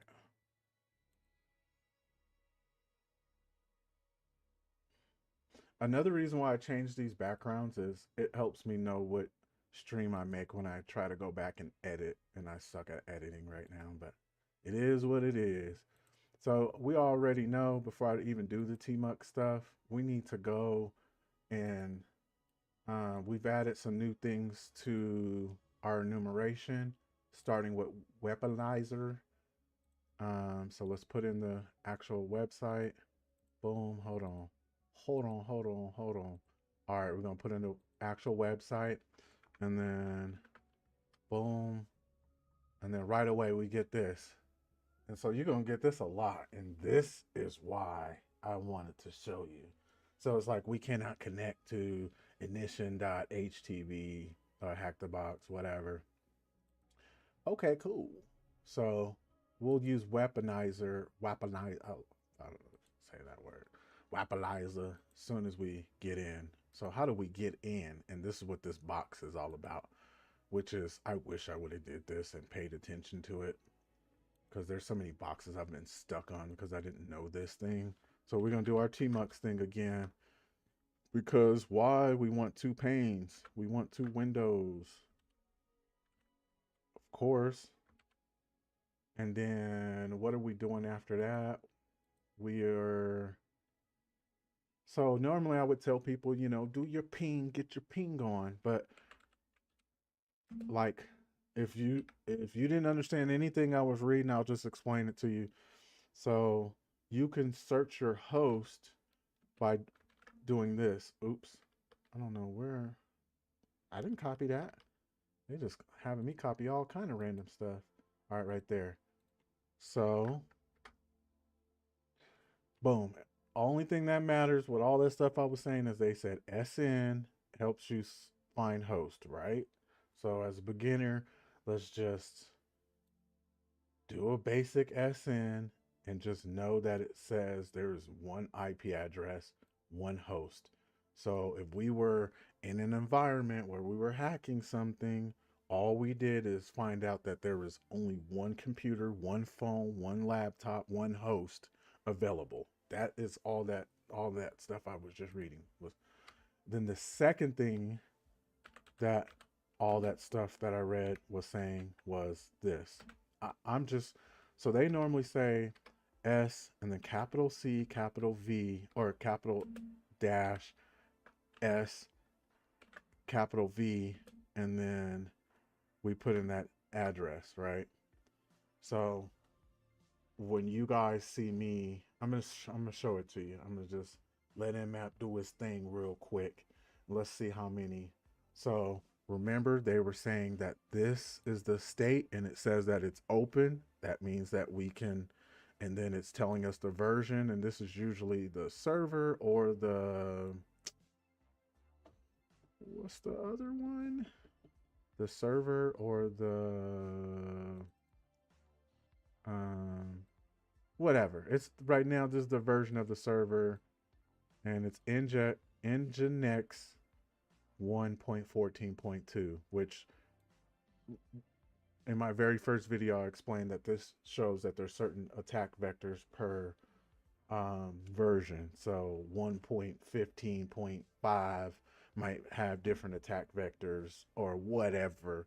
And then that's why when you get your computer and you have your own Windows and you get a patch and it says update your window, that means they have found out a vulnerability. Not always, there's always different updates, but most of the time they found a vulnerability and they patched it up. So if you don't update it, then whomever is out there hacking that vulnerability can hack your computer because your computer has not patched that vulnerability up. So that's just saying per version, there's different attack vectors. Obviously, this is an old attack vector.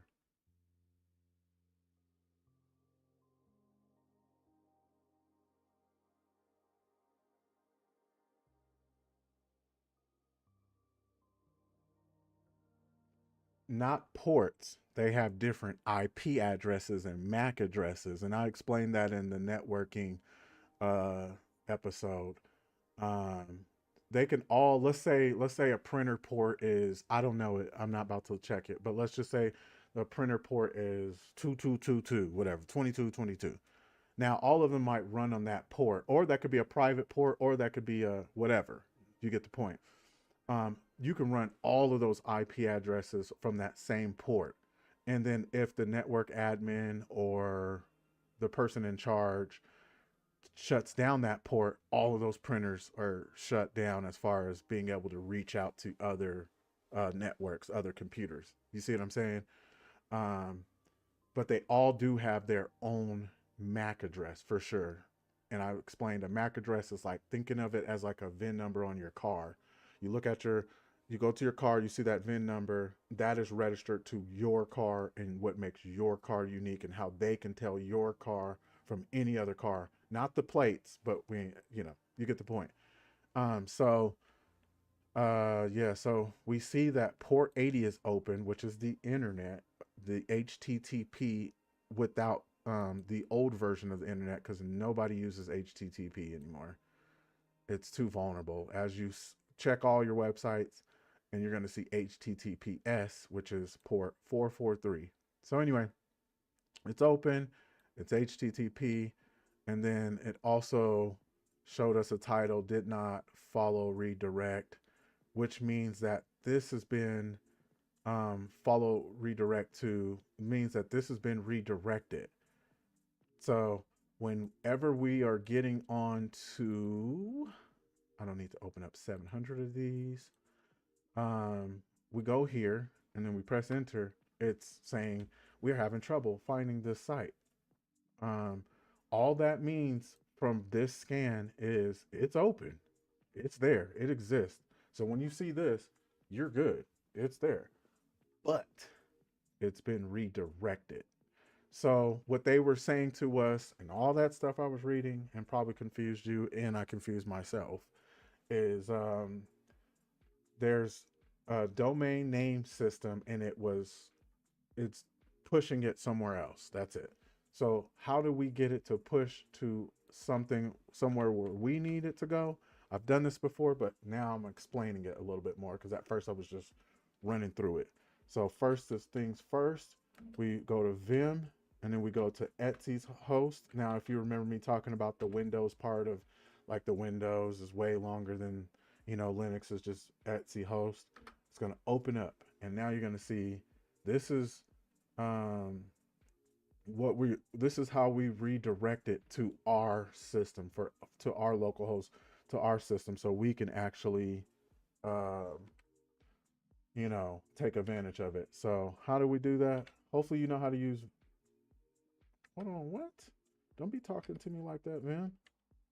All right, let me exit. Okay, so I'm gonna go over. If you don't know how to use Vim at all and it's seeming confusing, use Nano or go to my Linux page, my Linux for Beginners, where I explain at least how to use Vim. We ain't going into an in-depth with Vim for a while because I don't want people's heads to explode. But anyway, so now what we do is we use, let me make sure. It's one or the other, but I just want to be right the first time. Doesn't really matter. So we're going to put in their address.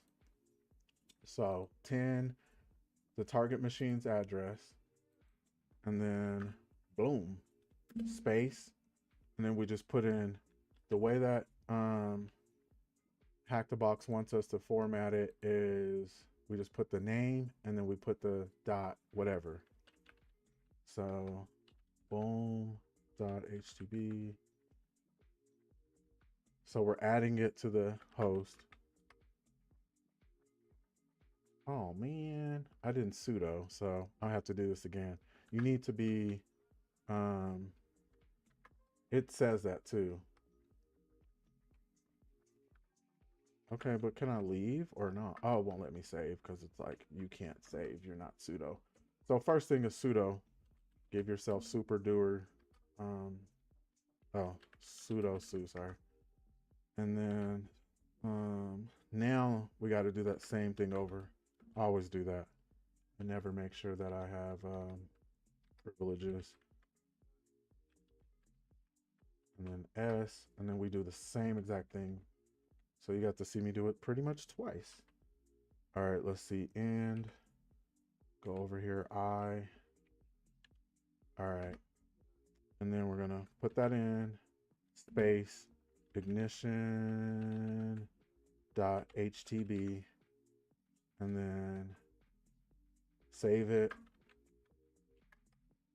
And then go over here and and it doesn't work. Yes.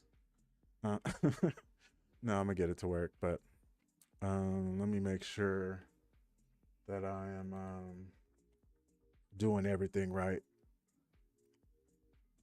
because I think I might have mistyped it.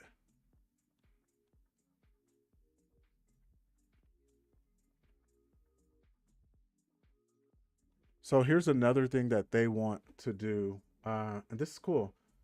So we're gonna get that working, but they want you to curl things. So what a curl is I believe all I did was miss the HTTP, but whatever. What a curl is it's like a way of looking at the website, but without going to the website. So it's looking at the website from the terminal. See, this is all that printed from that website. So let's see real quick. Let's go read what it says and just remember all this stuff, because, well, you don't have to remember all this, but you'll see that this is going to help. So anyway, let's go back. 302 found, boom, boom, boom, boom, boom. The location of the website is right here. So I think that's all I got to do is put that in instead of what I did. So I did everything right except for that one thing. Let's go back. So that was a way for us to look at the location of the like just in case we need to know exactly how to put it in. But most of the time, you try one of the two, it's gonna work. Like I usually just try. All right, so all it's telling us is we need to um, put it in like this, and then let's try it again. And then let's open that up, and then let's go back.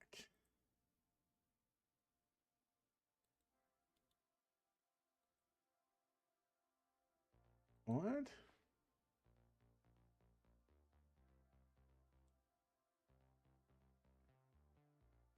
Let me see. Boom. So it's one of these two. It's got to work. Come on, baby.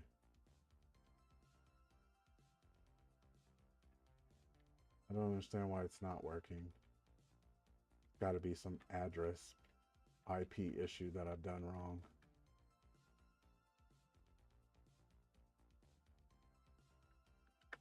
It's usually one of these two. Come on now. And then let me.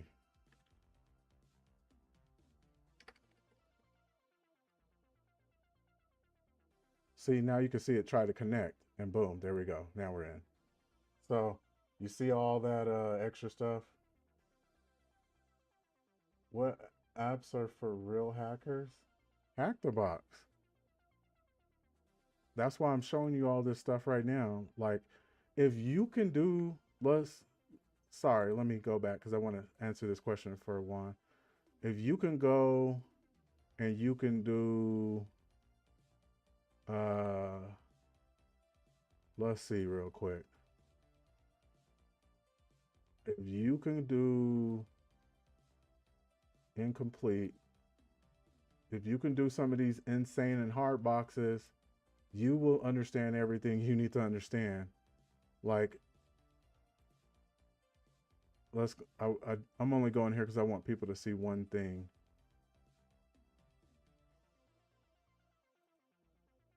Let's go to the active machines real quick, and then we'll step right back into it real after that. But let's just go to Dark Court, for instance. It took someone 11 hours to get system. The best person, the fastest person, first blood, 11 hours.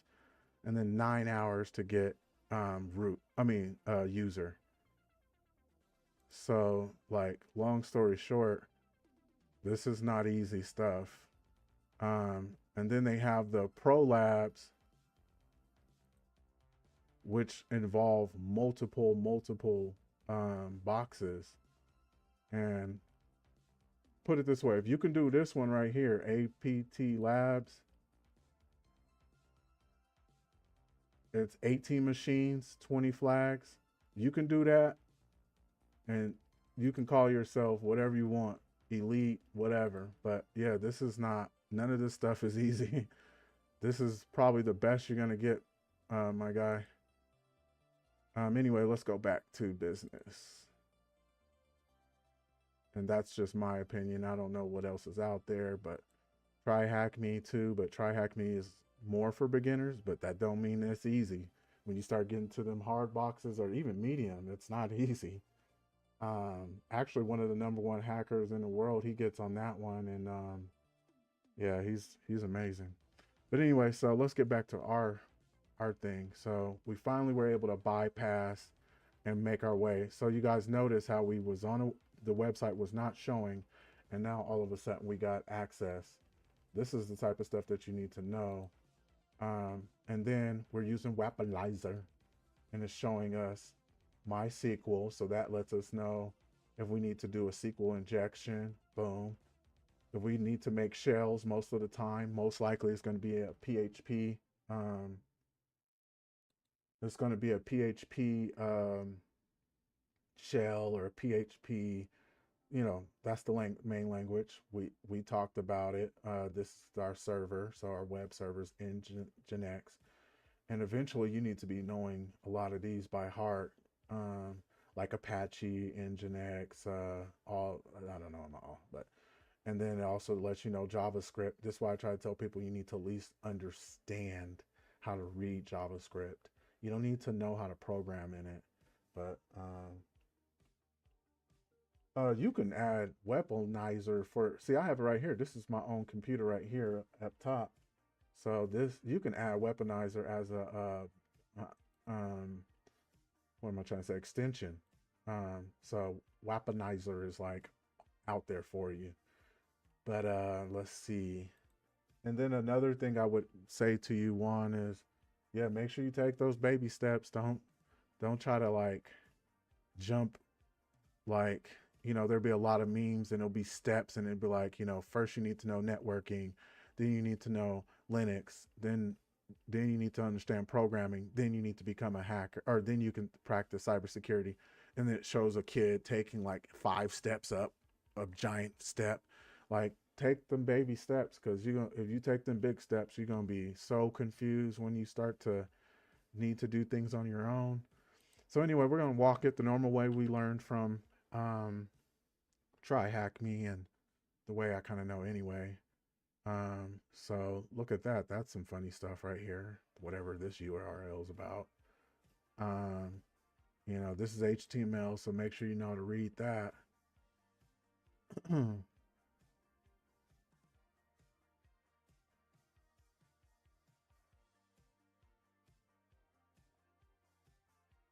don't see nothing important so far. Oh, I see something that says admin. What? Is that like... Let me pull out my notes. I'm already slacking. Y'all know I got to get these notes out. Anything that I see important, I'm putting it down. So it's just good practice. Now, normally, if someone was like racing or like, trying to capture the flag, they could probably do this super quick, but that's not what this is, what we're doing. We're just getting used to doing the same enumeration. That also brings up another reason why Python is good, because we can kind of, eventually you do this 300 times, you're going to get, to a point where you're going to want some of this to be automated. And yeah, or if you're like bug bountying, you're doing 500, there's 500 networks on there, 20, 30 networks. You don't want to do the same thing 20 times, 50 times. So far I don't see anything important, but it never hurts. There's a lot of this. I don't understand what Magneto is, but obviously this box is about Magneto. So let's go check that out real quick. Which service version is found to be running on port 80? Yeah, let's put some of that stuff in. Sorry about that. I've already done it, so I'm like, so this is the server, or this is the service running.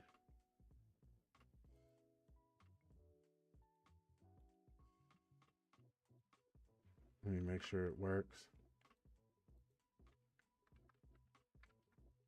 We see it's already 0.2, so we know that it's this, but I'm not about to take forever trying to put this in. Show answer. Boom, there you go. What is a 3-digit HTTP code? So stupid. What is the HTTP status code return when visiting the machine? It was 301 if I remembered, just because we did that already. Yeah, I believe it was 301. Let me just show you. Oh, 302. So that's just helping you guys out. What is a virtual host name of the web page expects to be assessed by? We did that. That was ignition HTTP. So that's what they mean by that virtual host stuff I was reading in Nmap. Just to simplify it, because I be feeling like sometimes they be saying some stuff and I'm like, what? You could have just said that way easier, bro. What is the full path of the file on a Linux computer that holds a local list of domain names to the... So this is Etsy host, as we talked about. That's why I'm doing this. We've done a lot of this already. All right. Use a tool to brute force directories on the web server. What is the full URL of the Magneto login page?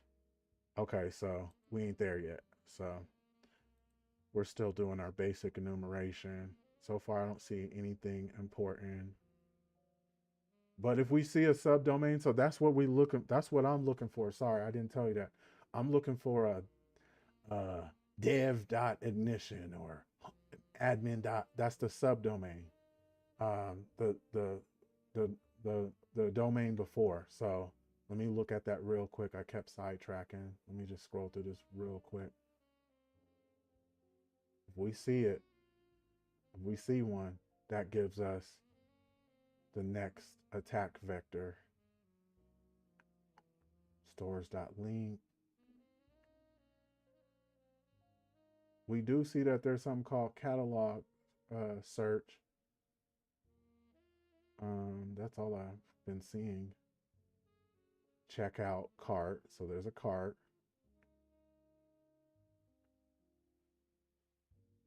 So far, this is it. All right. I'm going to throw this in here. I don't know what this is, but it's mapping itself and some configuration. Mapping just means like it's just expressing itself. It's going through the whole process. So we do see a static version. That's it. No subdomains. So let's get out of here. Let's click on some things. So, oh, here's the cart we see. There has been an error. So some sort of exception printing is disabled. So somehow, maybe that's why it's redirected. There's an error with the cart. So they decided to take it off air so it wouldn't contact us.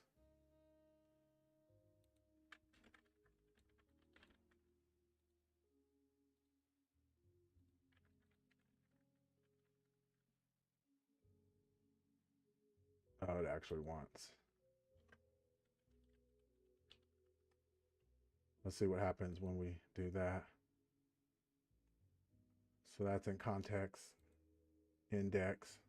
Let's see if we can find a login. Sign in, login.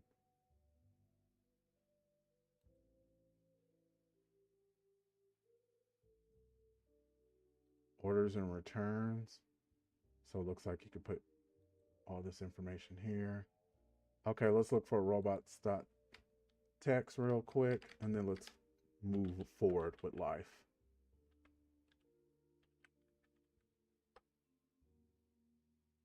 What? Just blank?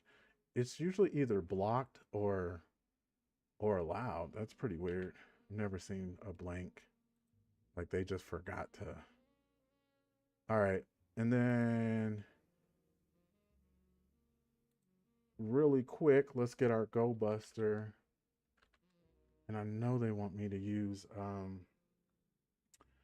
they probably want me to use Fuzz, but I'm going to use Go Buster, and then I'm going to use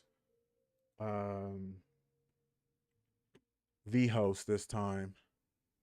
So, well, first let's do a regular Go Buster. So Go Buster dir -u. You've probably seen me do this 100 times already. You're gonna see me do it 100 times more.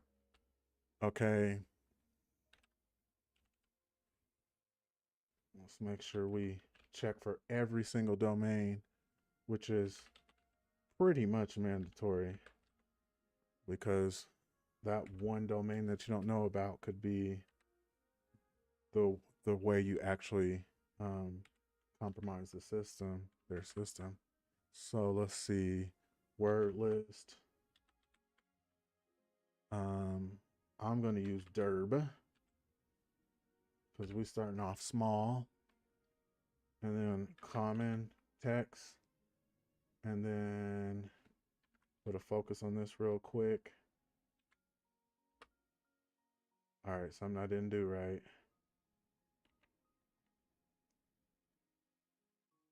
HTTP / ignition .hdb.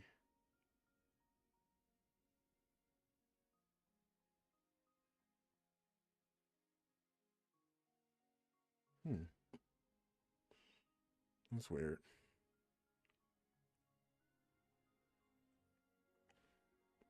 See U for URL, dir. Just checking over everything. Word list.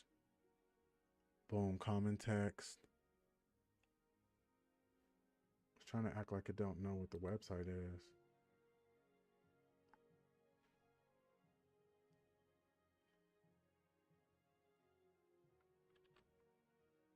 Oops.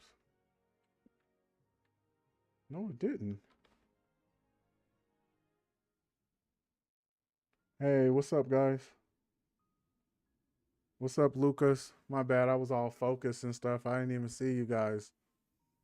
I'm trying to do a Go Buster. I don't really need to do it. I'm just showing you guys, you know, how it's done, the type of steps we need to take, especially as beginners. Let's see. And then word list. Why didn't this even save? Oh, because it didn't work. If it don't work, you have to do it all over again if you mess up. So I'm trying to use my favorite word list because this one is just so, it saves so much more time. Oh, there it is. What? I did this. Don't be playing games with me.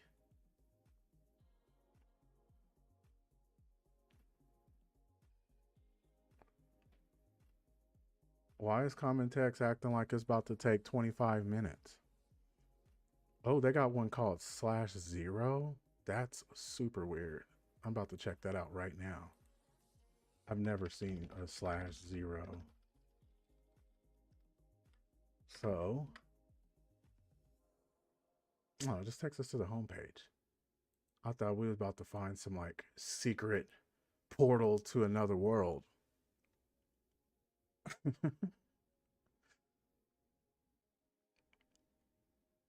So yeah, we got that working. Oh, we got admin. Let's go.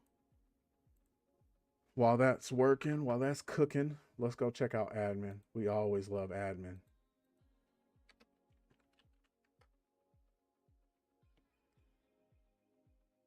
Oh yeah. Oh yeah. All right, let's see what we can find with admin. So let's do forgot password. Let's see what it says.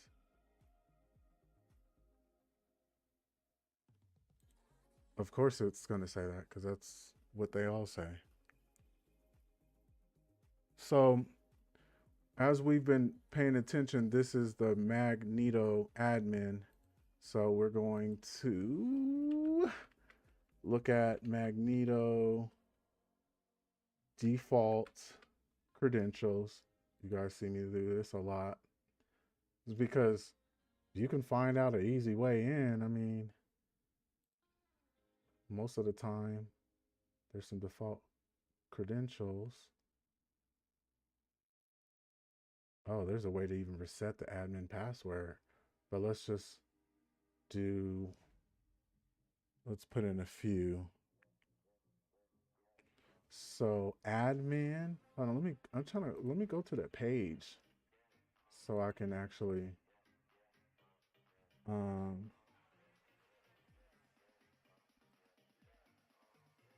did not want that to show up, but it is what it is. Okay, accept, yes. Okay, so admin user, update, admin.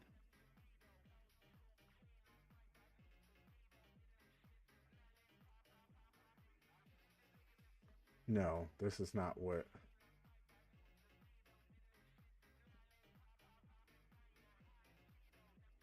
I might have to do,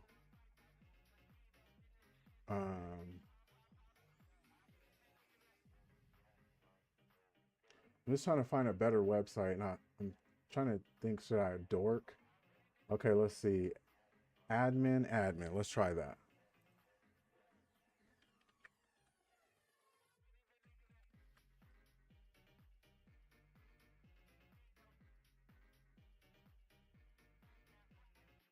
Was disabled.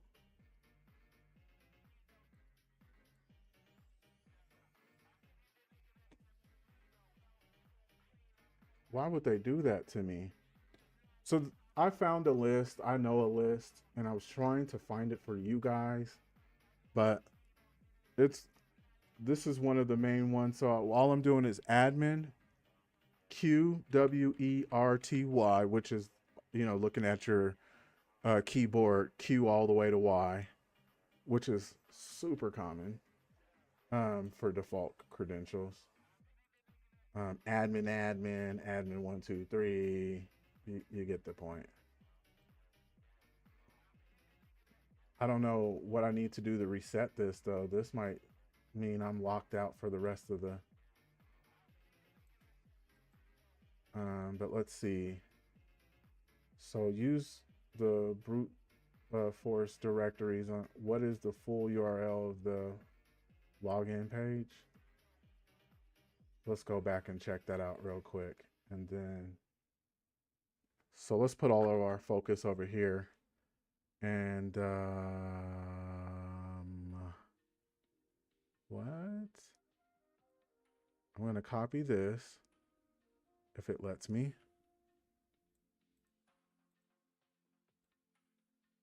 Come on.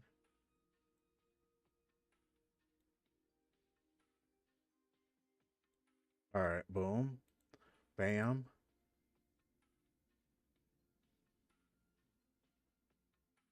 What is the full path to the file on the Linux computer that holds a local list of domain name to IP address pairs? Does anyone know that? Oh, I already put that. Okay, yeah, I'm tripping. Okay, and then what is this? Oh, okay, yeah, so we knew that. It's just whatever, because that's actually what I was about to copy and paste in there anyway. Let's see. Yeah, we know admin is the way to log in. So then what's the next thing? Look up the password requirements for Magneto and also try searching the most common passwords of 2023. Which password provides access to the admin? 3. Oh, yeah. Oh, 1, 2, 3. So, oh, we're already in anyway. So we're in there with quarterly 1, 2, 3. I didn't want us to take centuries to figure that out, but that's what you would do. You would look for default credentials first, and then you would brute force, which we need to go over brute forcing because we had a whole hour of getting stuck. Not really, but getting stuck with brute forcing. Let's see. So we got some notifications. You're invited to a webinar. Who, me? Thank you. Let's see. Disable notice to improve performance. Collecting statistics for the Magneto report module is disabled by default. You can enable it in system config. So where's system config at? Because we want to enable everything.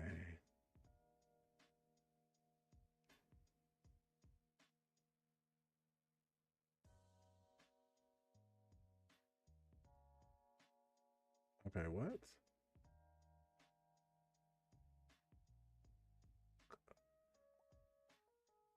So we want to collect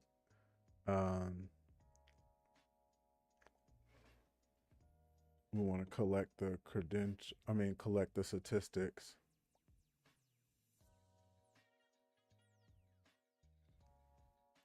Oh, you know what? Let me tell you guys something real quick. Let me tell you something. We don't need to do anything because the flag is sitting on the front page and I didn't see it. I don't know if any of you guys are just like, hurry up and discover it, but it's right there. Let me get back to showing it to you. right here. Boom. Congratulations, your flag is. They don't want us to do nothing else. They just wanted us to. So the main thing that we took from this is whenever the host is being blocking you, you can add yourself to the DNS, the domain name system, by adding your IP address to the website via the Etsy host, um, config files or whatever. So that is pretty much all that you need to know. With that being said, I have a little bit more juice in me. We're gonna pivot over to boot.dev, and I know it's gonna kind of suck, but we're just gonna only go over loops. So, and I love the way that they teach. So if you guys haven't been paying attention to it so far, just know that they have a really neat way of teaching people. So with that being said, let's get into it. So we've already done all the way up to I think we did functions. But during functions, they explained scope, they explained testing and debugging and computing and compare. Well, I don't know about these two, but I don't really care about them. So what we are going to focus on is let me pull this over to the side real quick. What we are going to focus on is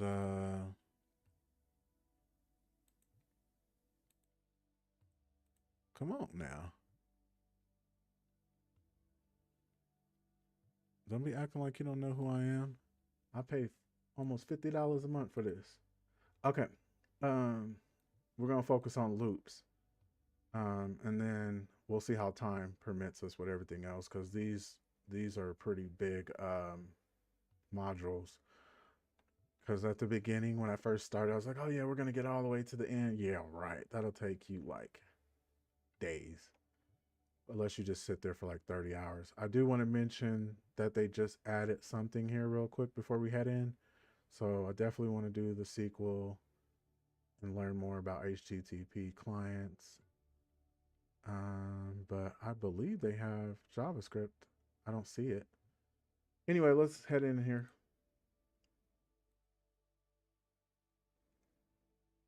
What are they doing, bro? I've already did this.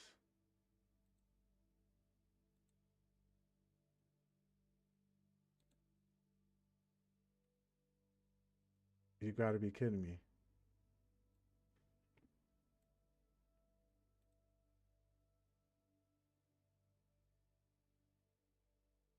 One second, I'm just trying to make sure. I know I didn't do this a month ago because my page is only a month old. So I think what it is I'm on the wrong profile.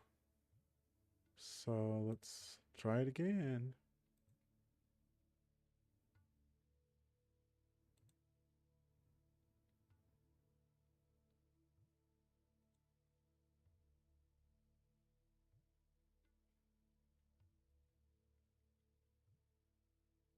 One second, guys.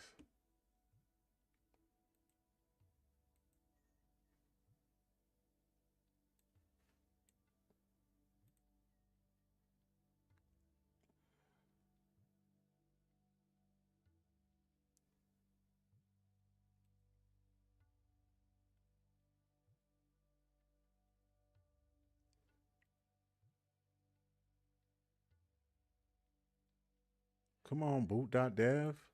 Taking forever.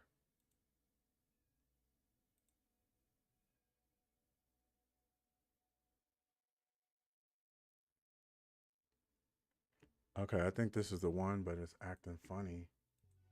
There's no way I'm at 0. Okay, yeah. But yeah, all this is done. Okay, so here we go. Sorry about that.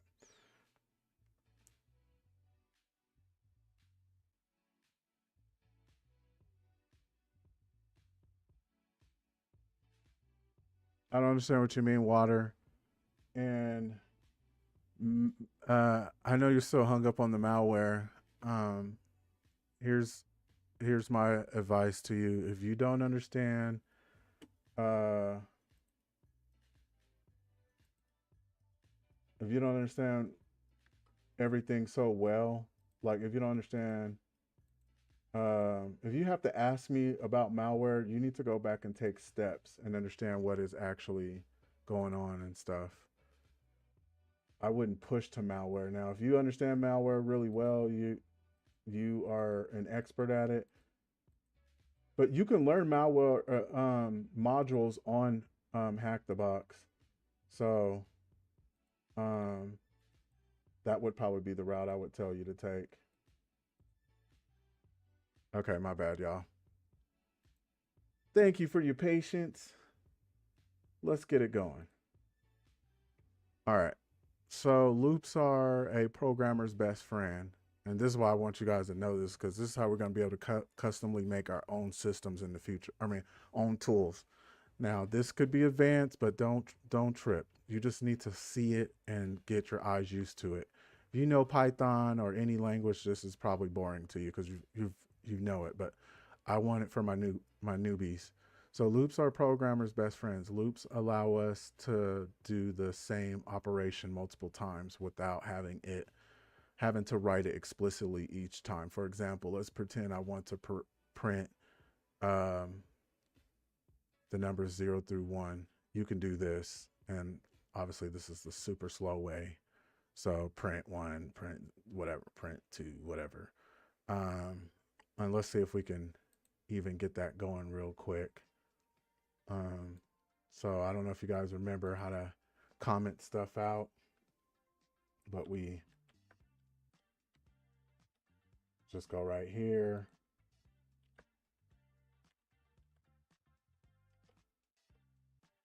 Like for instance, Juan, do you understand Python?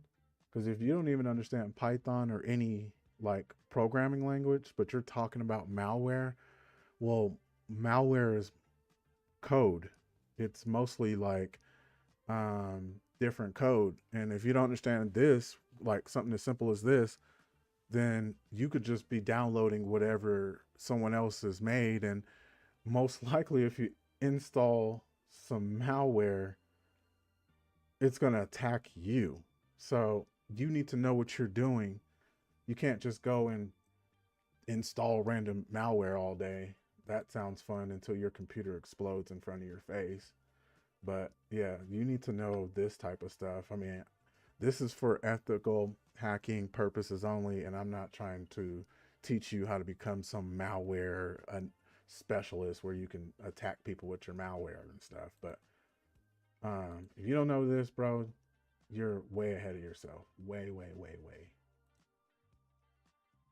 Anyway, so what are we doing? I'm just commenting all this out real quick just to show you the long way, which most people probably know this, but I'm doing it anyway. So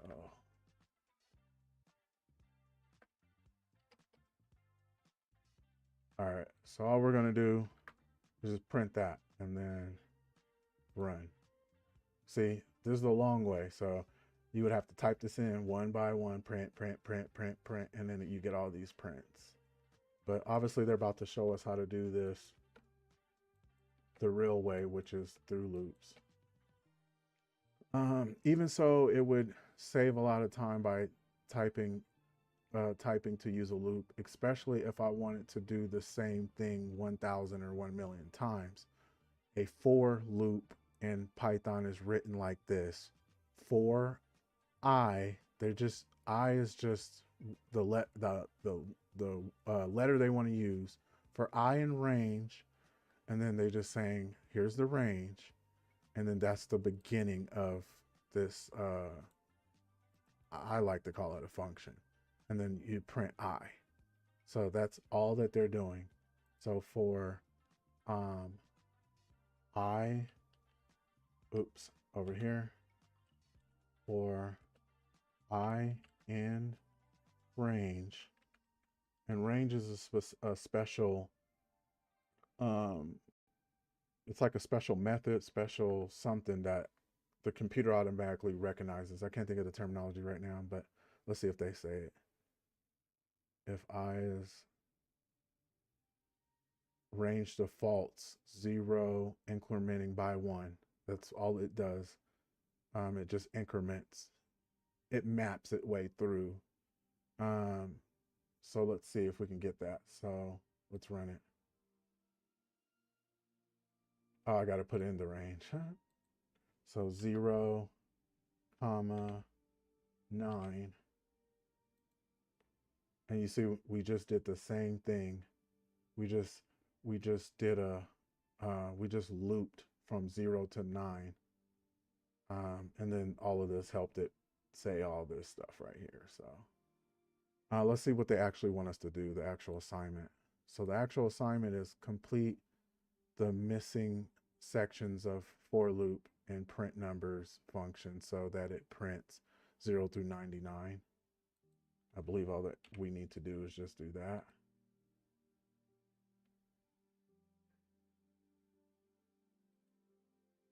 Do we got to do a 0 through 100? Because you see how it's stopping at 98? Boom, there we go. Yeah, there you go. Watch John Hammond because he talks more about the defensive stuff and the malware and stuff. But I would still say you need to take them baby steps. Go see if he has some like beginner pages or like, you know, because it's a process. You're not going to just know malware. You need to know this, that, that, and then you'll know malware. That's definitely like mid-level tier stuff. But it's interesting. It's amazing that you have that interest. But just know you're gonna have to climb a ladder before you're actually understanding what malware is completely. Anyway, so we got that 0 to 99. Boom, bam. We should be able to submit. All right, and we're good. So let's see what's the next. Loops practice. So what's the assignment? In print numbers, write a for loop from scratch that logs 0 through 199 to the console. Okay, so we already know we got to do for I.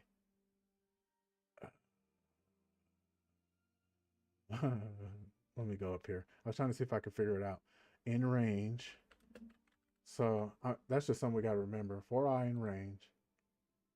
The crazy thing is when you start looking at a lot of malware analysis and a lot of it got me saying malware analysis. You start looking at a bunch of like tools where people are creating payloads to exploit specific boxes. You're going to see, of course, you're going to see functions, and then you're going to be seeing loops. You're going to be seeing, all kind of cool stuff. So this is cool, so you can be able to recognize it. So anyway, let's get our parentheses, and then we have 0, comma 199. No, so for 199, we realize we got to do 200, because we just do. And then we got to put the colon. And then we got to read what it tells us to do. Oh, print I. So print, and then I.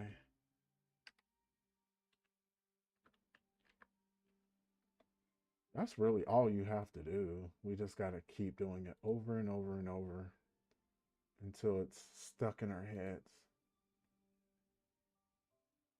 Okay, as a reminder, for loop in Python is written like this: for I in range, then you put the range in the parentheses, and then print I.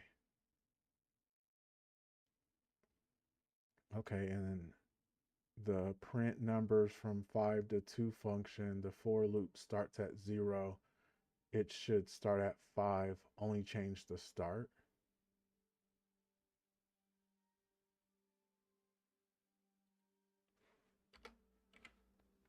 Okay.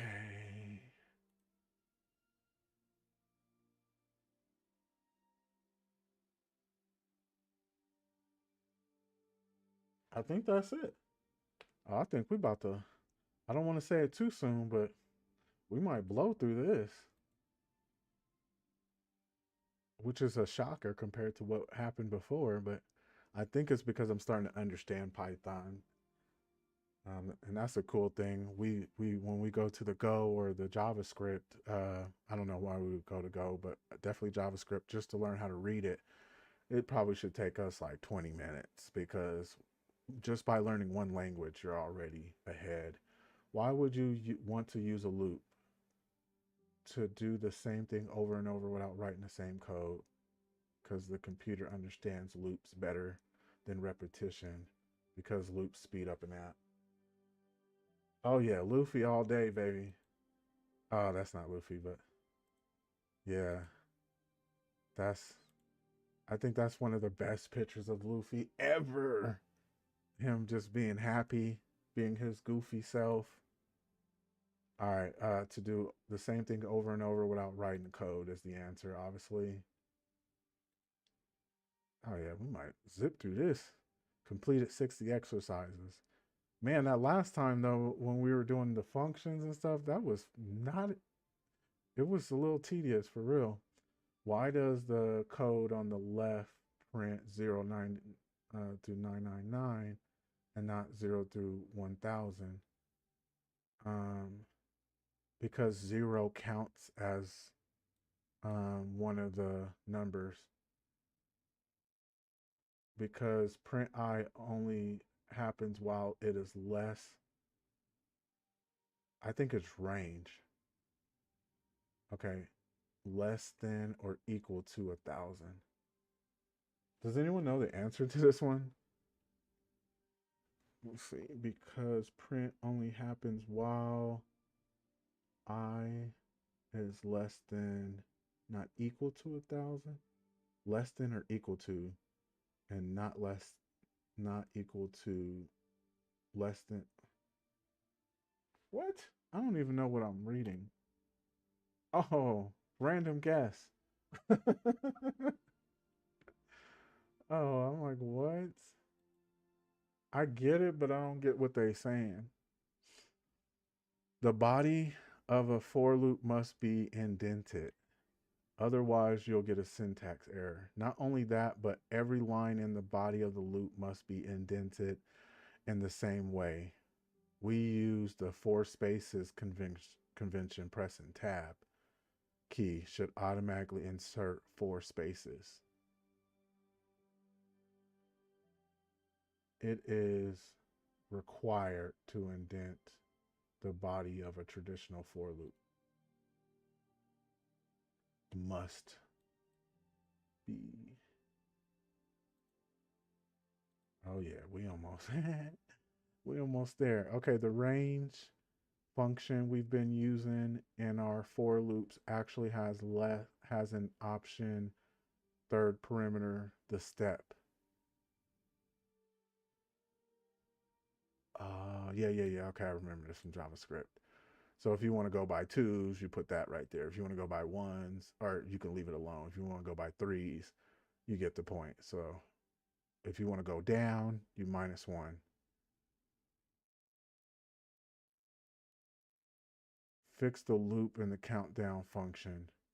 So obviously count down means we got to go down. Don't edit below this line.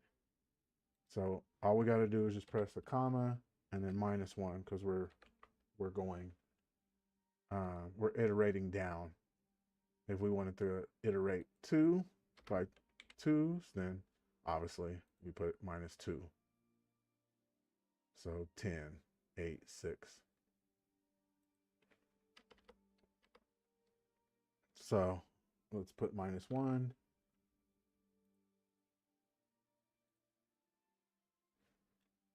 Also, thank you so much, Water, for suggesting that to him because I kind of was like, I was actually kind of lost myself. I thought I was just lost. So anyway, let's submit, and then bam. Oh, there's what? Me thinking that there was 1 or 2 more. Oh no, they about to put me to work. All right, that's cool. remember you can use in place operators to increase or decrease a variable by any amount. Let's see, number of enemies equals 10. Number of enemies is plus equals 2. So yeah, that just added a plus to it. And then the minus equal, tuck away 2. Okay. Fix the bug in the sum of numbers function. Instead of adding 1 to the total at each iteration of the loop, it should add I.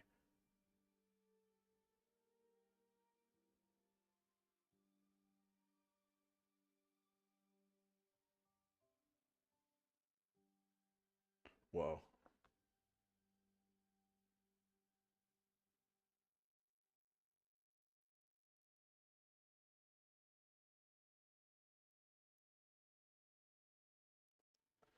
Thanks so much, TGX. And that's kind of what I'm doing. Like every episode, I'll like try to do some like we learn this, and then try to do a box, and then we learn this, and then try to find boxes where those matter. That way, we can put that to use. So the next episode, if I don't find a box where um you know, we may use it. I may go find a payload that we can inspect and, look at the Python. Because, in the Discord, I have a lot of, I've heard from a few people say they didn't even know Python was useful for, or like it was that important for cybersecurity on the ethical hacking side. And I'm like, it's probably the most important for the ethical hacking side. So that's why I'm doing this. I'm just trying to push to people in their mind like we need to learn Python and we need to get as good at it as possible. At least good enough to do a reverse shell, which is easy, but you get the point. Make some listeners and stuff like that. But I don't know what they want me to do. I mean, I know what they want me to do. I don't know how they want me to do this. So, instead of adding 1 to the total, let's add I. So let's just add I and see what happens. Does anything? Let me see if I can do it right here real quick. I have no. Okay, so let's see what the error is. Line 6. Line 49. Oh, this goes over to this. Now we got 2 pages, 2 modules. And if you could see, this is something important to notice really quick, is we got the import and then we got the asterisk. So that just means import all.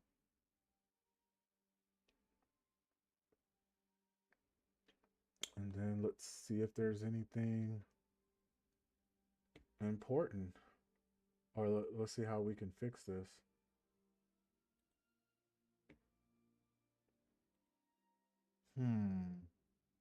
Submit cases equals run cases.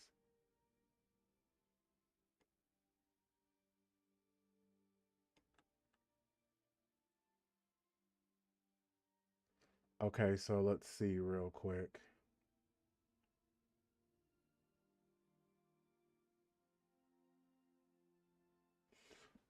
Hold on, guys. Give me 2 seconds. Someone's at my door.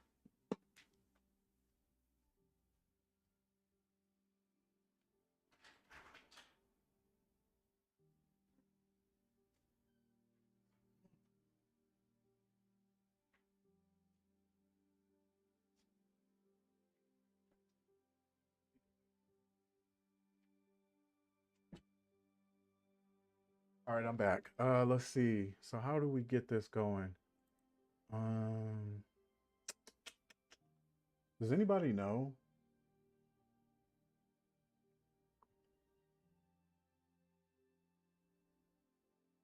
Hey, that's a good night, Water.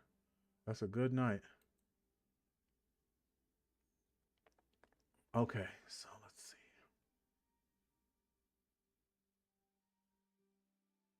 Okay, so they're saying line 6. Let's go over here and check line 6. Line 6, 1. I'm guessing that's what they mean.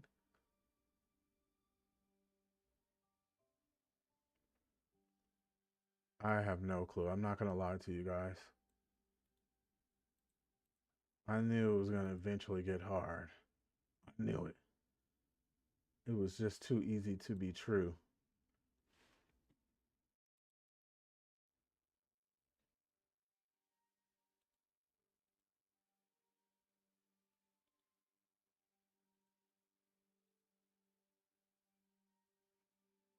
Hmm.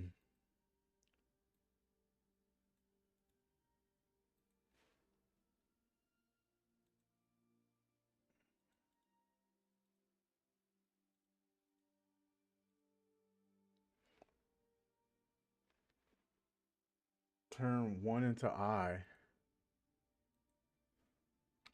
Do you think that I need to leave everything else alone as far as this right here?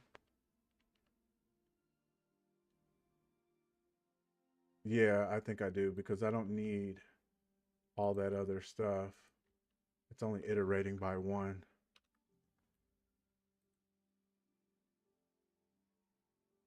3 passed, 0 failed.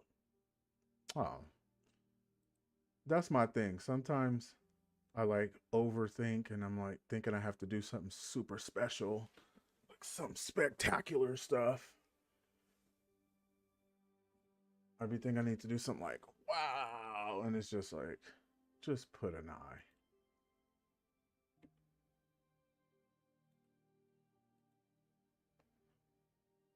Complete the sum of odd numbers. So looks like we're gonna have to get some odds. Function. It should calculate the sum of all the odd numbers starting up to 1, but not including the given end. But not including the given end number and return the result. Complete. It should calculate the sum of all the odd numbers starting at 1. Starting at 1.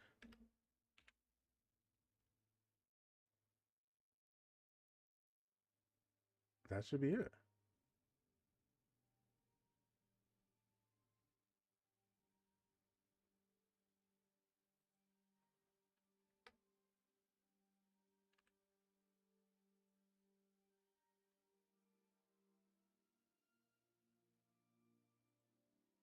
What number should you start with if you only want odd numbers?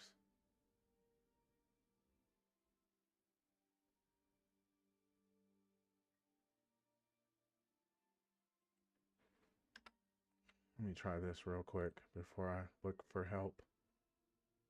How much should you increment by each iteration? Oh, okay. So what was this? Can I take this back? Okay. So I need to iterate by 2s, and I need to start like that.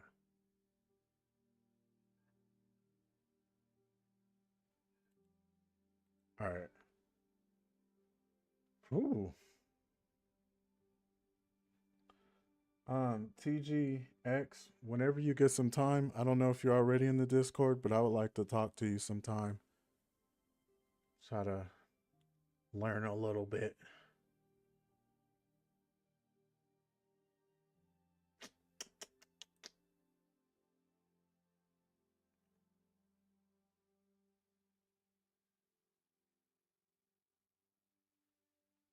Okay, so that is cool. At least you know you failed. I failed twice.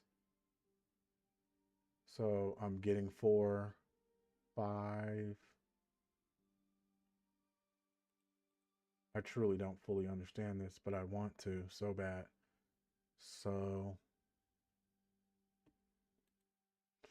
okay, run cases equal 4, 4, 6, 9. What are they talking about? And then the sum of odd numbers total equals 1 for I in range 1. Let's try 0 real quick and see if that changes. Nope.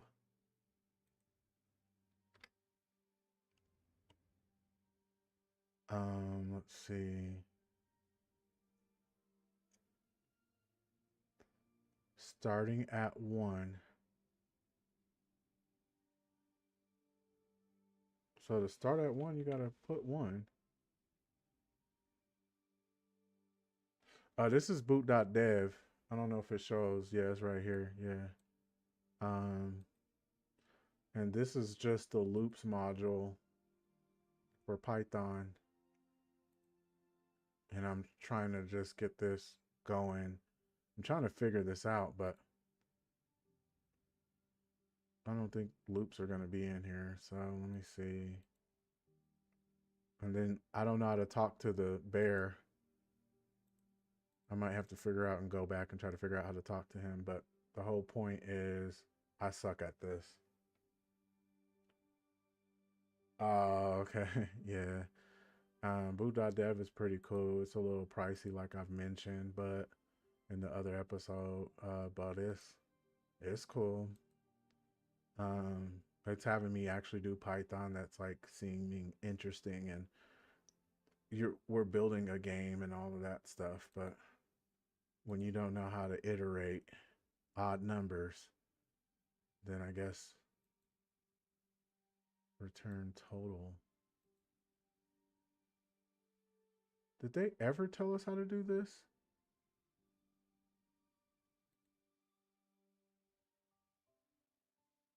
And then he makes you go onto Discord to ask a question.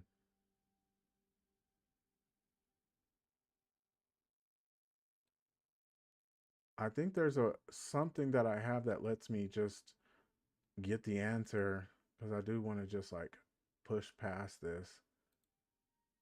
But I don't have any of them.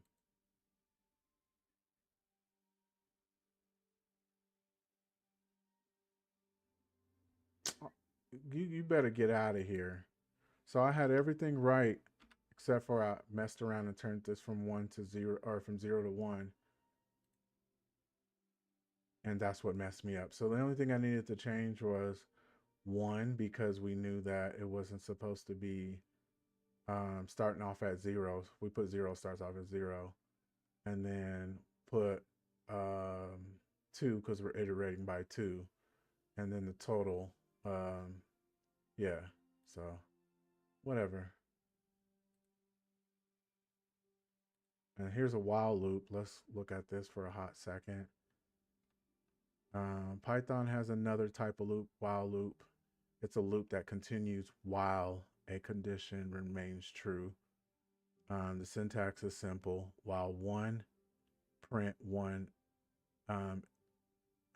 evaluates to true.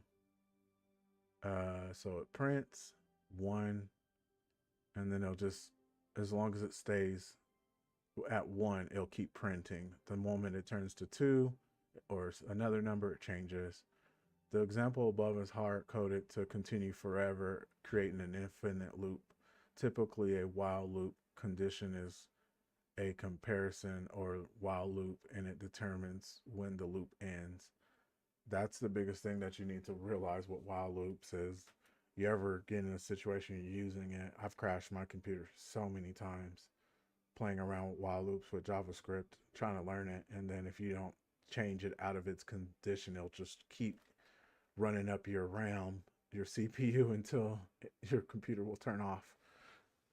And it will do it fast too, like a couple of minutes or less.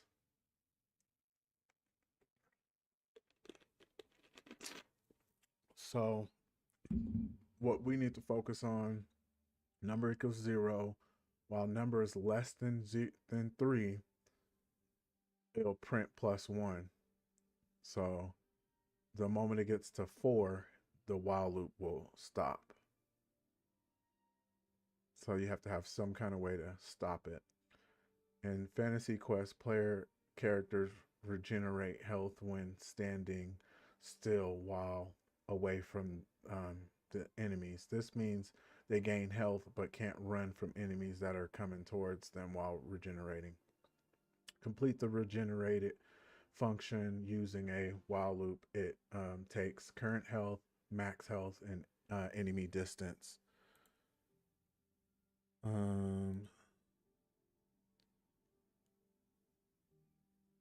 Give me one hot second.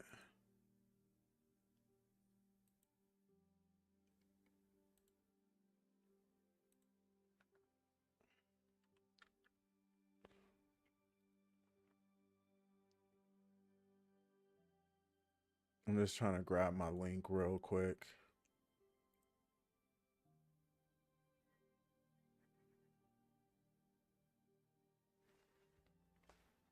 Oh, I don't even have my whatever. All right. So regenerate, current health, max health, enemy distance, pass. And then let's see what they got going on in here. A whole bunch of regeneration cases or whatever. And let's see what happens when we normally run it. We get a failed. Current health 0, max health 10, enemy distance 20, expected health 9. Oh yeah, it's definitely worth the water. As you can see, it's super complicated, but it's super easier and it's super fun at the same time compared to the way I learned JavaScript. Very slow, boring, and yeah. So let's see. Return the new current health after health regeneration stops. So let's first throw a return out there, tab it, and then call that current health. And then let's complete everything. Complete the regenerate function while function using a while loop. It takes current health, max health, and enemy distance integers. While regenerating health, a character first gains 1 health each iteration until it reaches the max health amount. The enemy distance then shortens by 2. Generation health 1. The enemy distance then shortens by 2 for each iteration. If an enemy is at a distance of 3 or less from the character is not able to regenerate.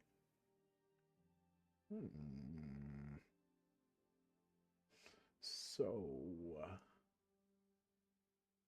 first gains 1.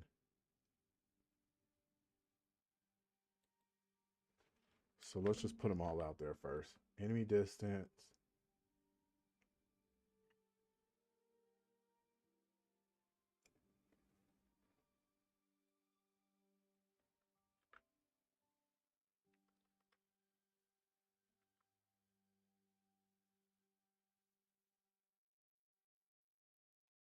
Equals.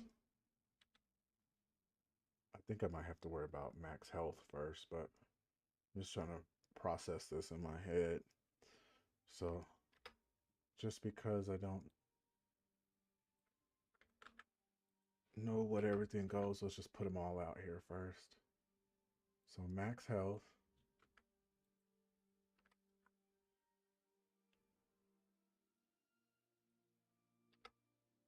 Okay.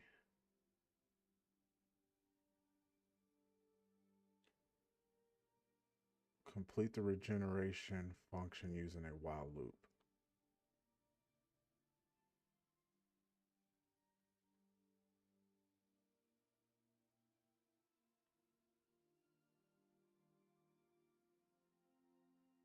While regenerating health, a character gains 1 plus.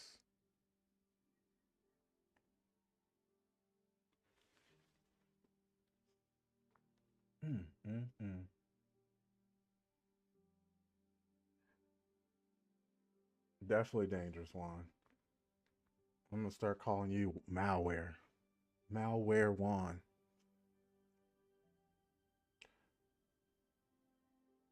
The thing about most malware is you don't click on it. For the most part, you should be all right. They got to get you to click on it somehow.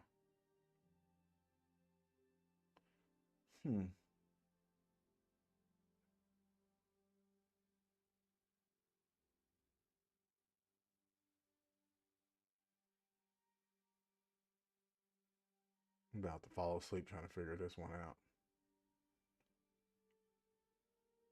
Okay, so let's add enemy distance equals 2.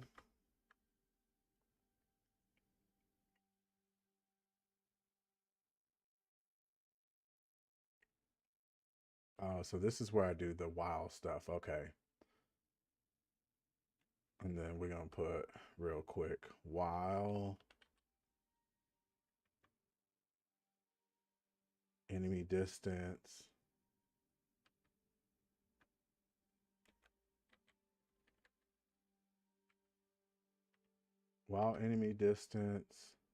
is less than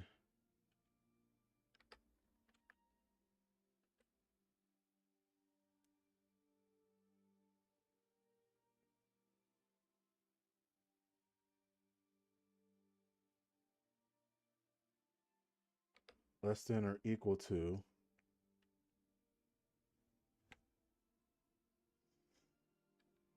is it like this or is it the other way? Equal to or less than, either way, 3.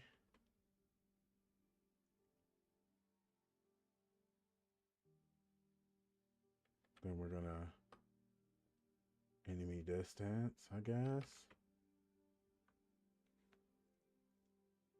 Oh, I think this is plus. I have no clue if I'm doing this right, so I'm just trying my best. I'm at least try something out here. It's plus.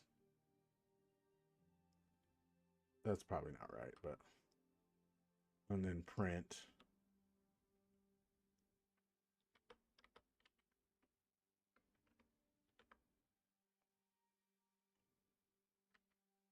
All right, now we got that going. We just need to mess with everything else and fix it up. A character first gains 1 health each iteration. Yeah, how do you... Okay. No less than equal sign.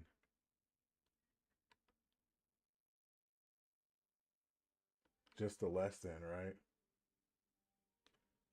And then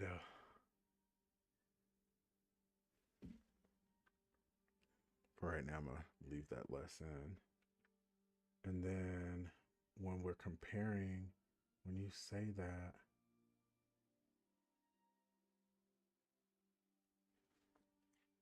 so current health isn't really, because it's going to return current health. So do we put that right here then? Sheesh. Sheeshers. I don't even know what they mean when they say pass, though.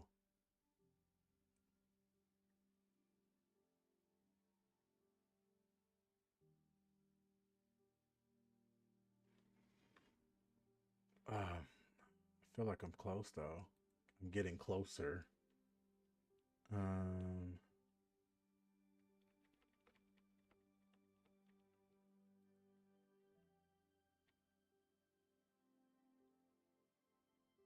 All 3 failed. That's right.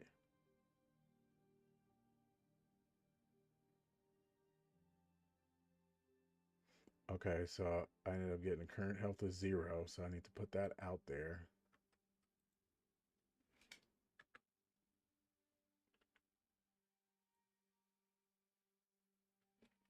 We're going to get that equal to...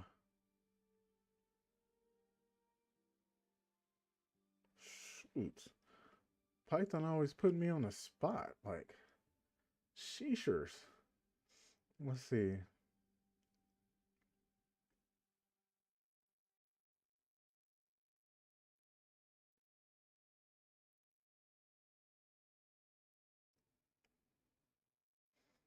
What do we want the current health to be? What is current health? Input 2 or input 1. Is there anything that says, that tells me, this is what I should have used the solution on. What was I thinking?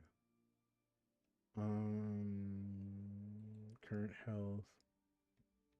Let's just put 100 for now. Let's just put something. And then max health.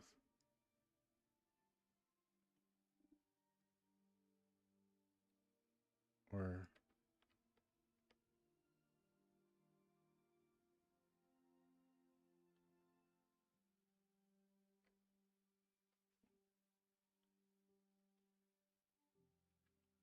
let me try something real quick.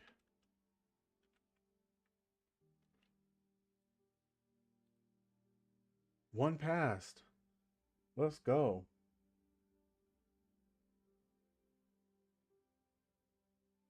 Oh, okay. I think I understand. Let me see. The while loop, you see where 3 is max health. Gotta go there.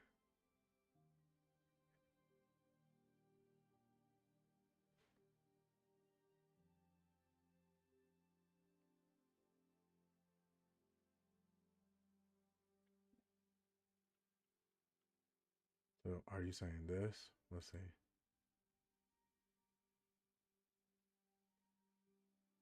I got something wrong with the enemy distance for sure.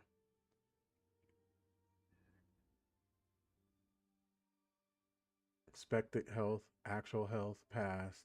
Current health is 8. Max health is 10. Enemy distance is 20.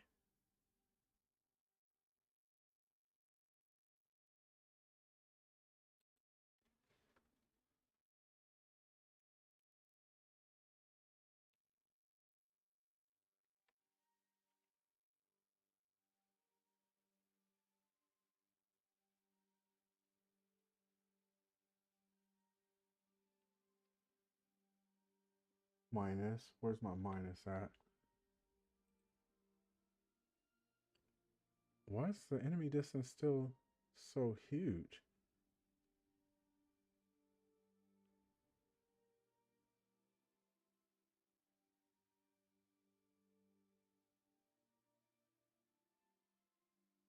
I know something's wrong with this. All right, I'm about to try. Let me see what happens when I do that. Yep, I'm done.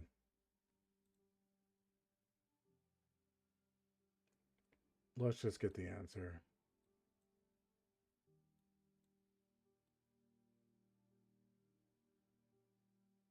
Hold on. I want to see what I did super wrong and okay. Oh, what? I was way off. Look at this. And they did it so easy. I did too much again. I think that's my whole problem with programming, coding, all of this. I'd be trying to do way too much. Okay, but I get it. So they pretty much, while current health is less than, because all the numbers are already in here. So I guess next time I'll try to remember not to do all of that and just focus on the actual. Okay, so let's get it.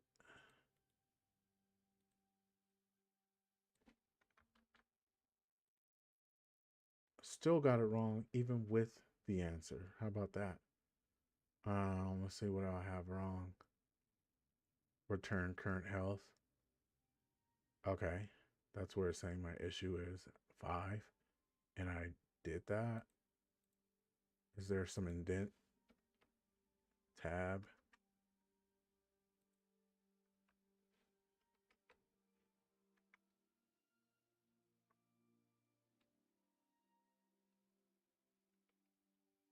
Oops.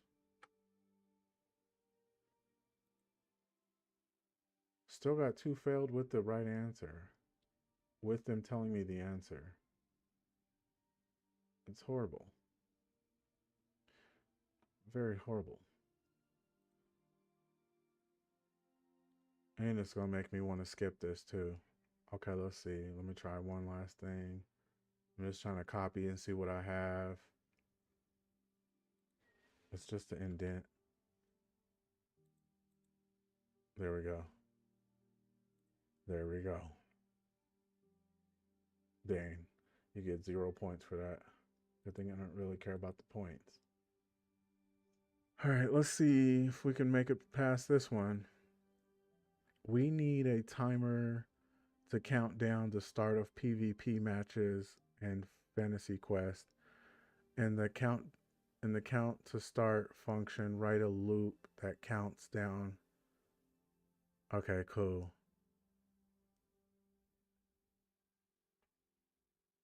Okay. Cool. So I guess they're just trying to hope that I remember all that by heart. Let's see. Countdown equals 10. And then we do while.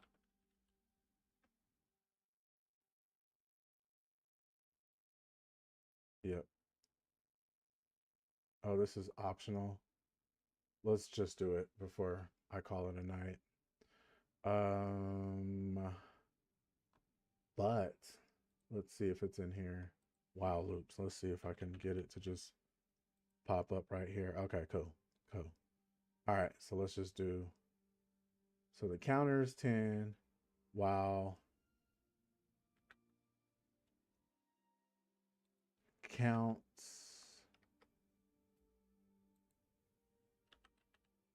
to start is less than or equal to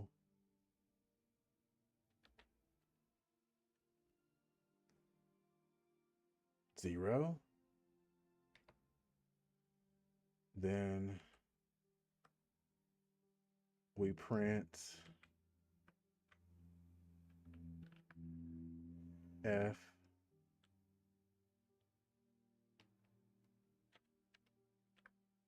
and then counter. I'm just copying this obviously, but let's see. Count to start, which is I'm pretty sure what most people do when they like first learn code. And then we're gonna minus equal 1. And let's run it. And nothing prints out, of course.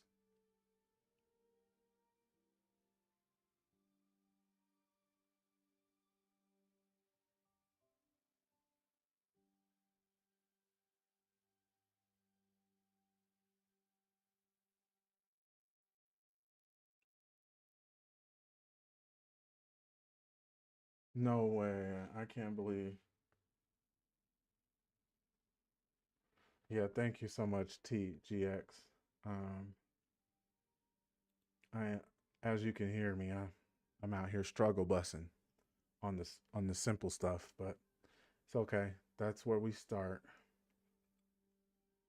6 months from now, hopefully I can be laughing at this, doing it with my eyes closed or something fancy. But right now, I'm getting ready to call it a night because we get the gist of loops. We definitely do. We got to do some wow.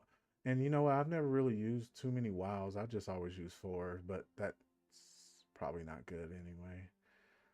Let's see. So I should print this.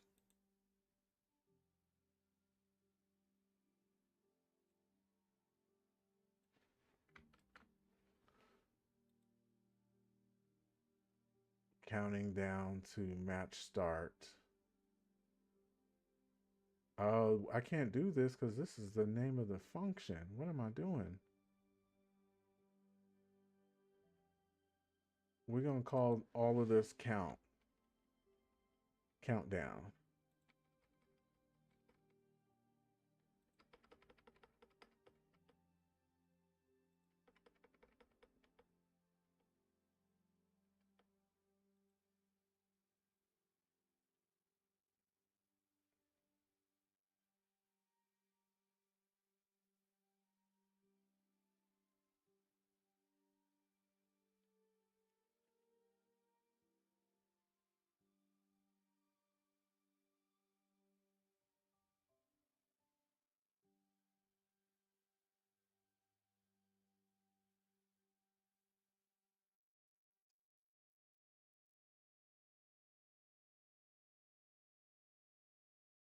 I think I know what I need to do. Change this.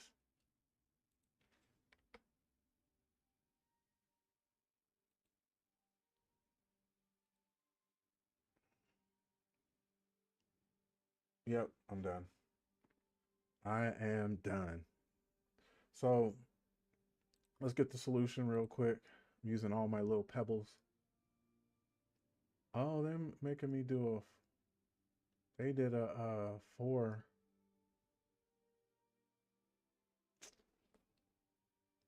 That's why I'm using the wrong loop. I should have just stuck with that one since I know how to use that one anyway. It makes sense.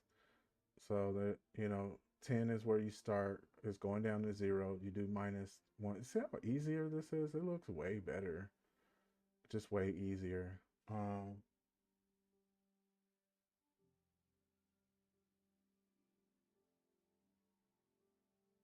Yeah. Um, and you're right. I need to get better. And like I just started doing Python last week. Um, and I know that loops are still the same in JavaScript and Python, and that should be able to transfer over seamlessly. But I haven't coded anything in Python in 2 years, like on a daily basis, weekly basis. So it's this is going to be a mountain to climb up, but I don't think it's going to be a hard mountain to climb up. But anyway, with that being said, the main thing that I want you guys to know is we did everything that we needed to do. We did our loops. Um, we did our nmap. We did the box, and we learned how to add to the subdomain list or the DNS list. So yeah, tomorrow I plan on doing a lot more, and Sunday as well. So hopefully I'll see you guys tomorrow somewhere close to this time. And then besides that, I'm gonna get on out of here. It's getting pretty late. So see you guys later.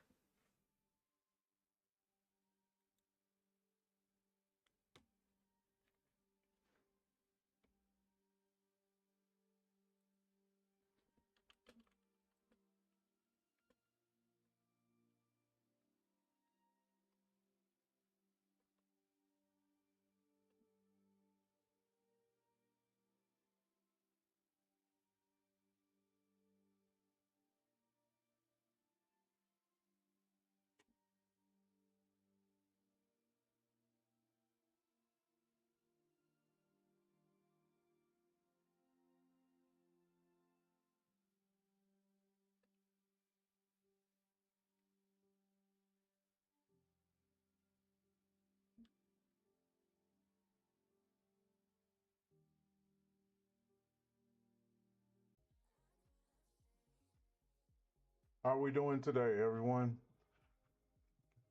Today we're just gonna. It's just a hack and chill. Let's relax. Let's do a few easy boxes. I still want to kind of go over a lot of the basics so we can work our way to these easier boxes and then medium and go from there. So today we're gonna kind of do. Uh, my game plan is to try to do 3 of the starting points from Hack the Box. So with that being said, if you want to ask me something, talk to me. You can talk to me about a barbecue as far as I care. But yeah, let's get the show on the road.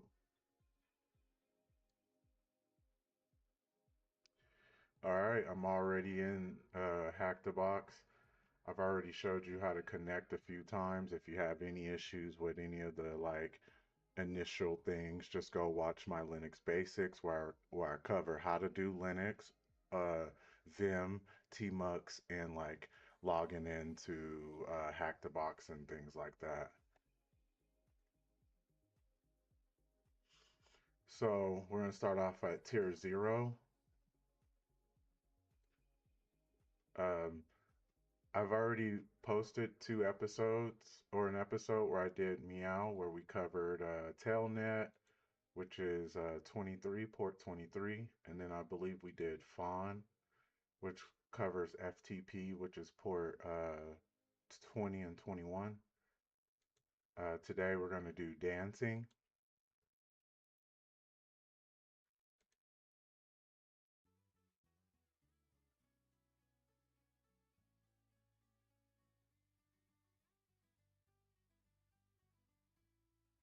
So yes, with that being said, today, once again, we're going to cover uh, Hack the Box, going to starting point.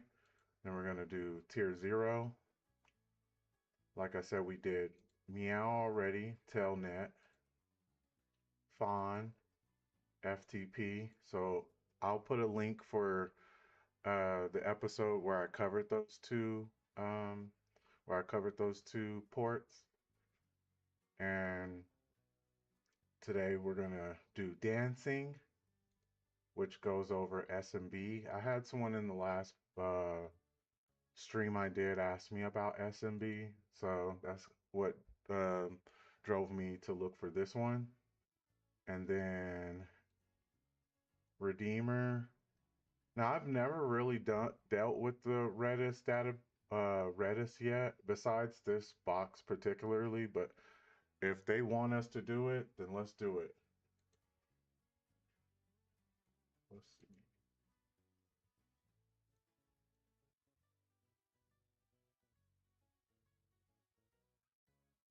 One second.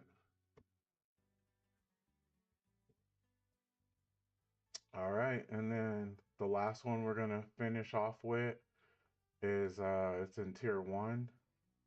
And I chose this because it's one of the free ones, just in case you don't have a membership and just in case you do want to follow along. It is going to be appointment.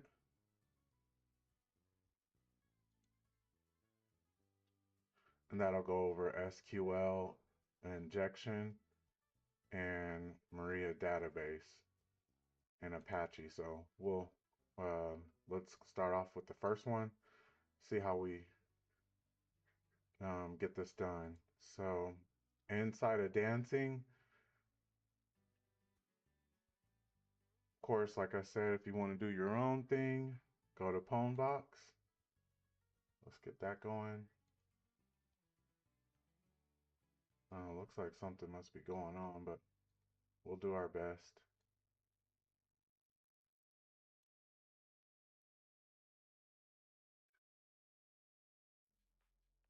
Because I've never seen something with a 2 ping.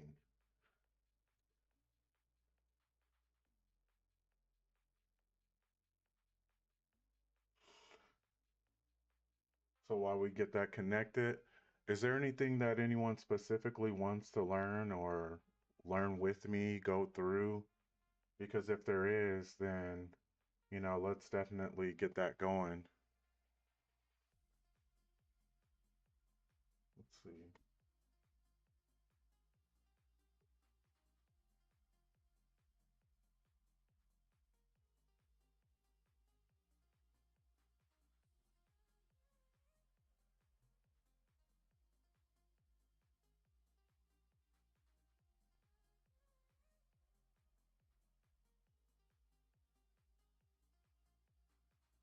I'm trying to make sure that this is not, it's looking like it's a little choppy, so let me make sure that this is.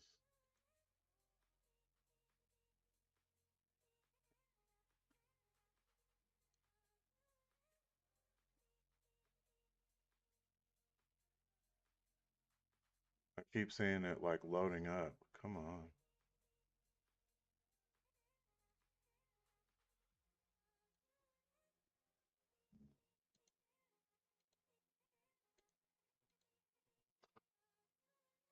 One second while I figure this out.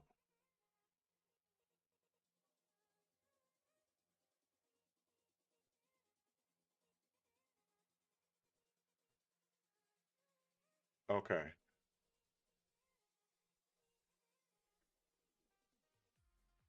All right, now it's starting to look good. All right, so we open up the box as usual.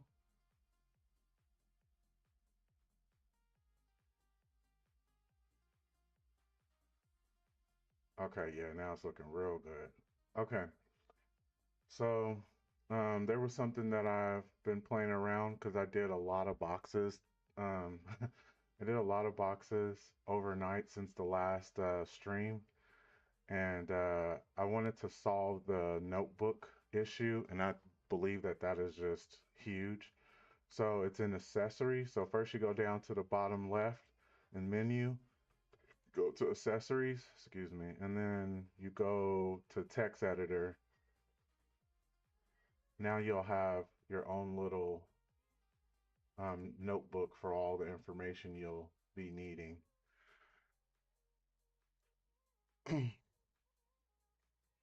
So let's get it started. Let's spawn the machine up. It's already asking us, oh, we can't answer anything, but does anyone already know what SMB stands for? If so, put it in the comments and let us know.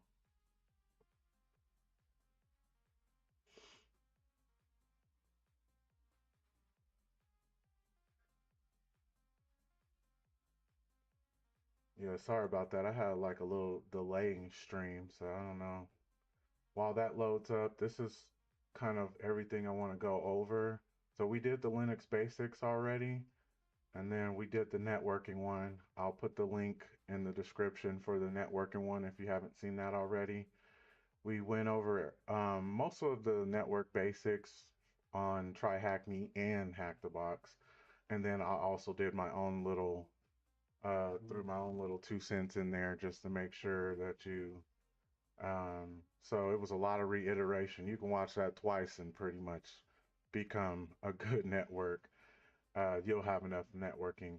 And then we're going to do coding. Um, and then, we're going to go over all these tools as we can. Today, we'll most likely be going over SMB client for SMB, and then we'll be going through sites and learning about sites and certain protocols.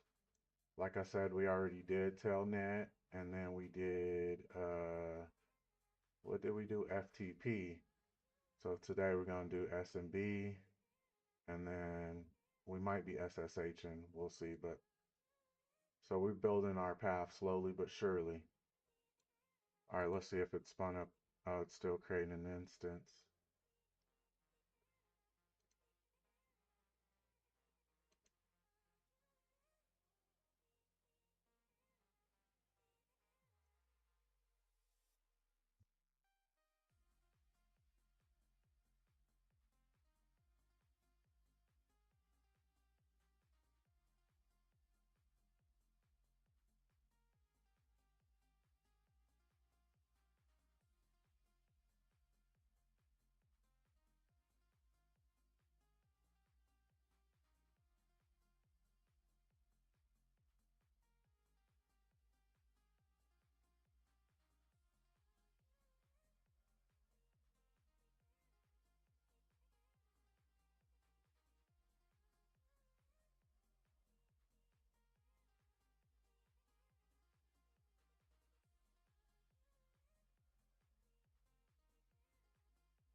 I'm almost getting ready to change over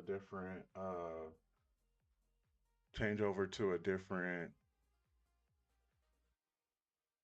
like, room or something, because this is taking forever. It normally doesn't.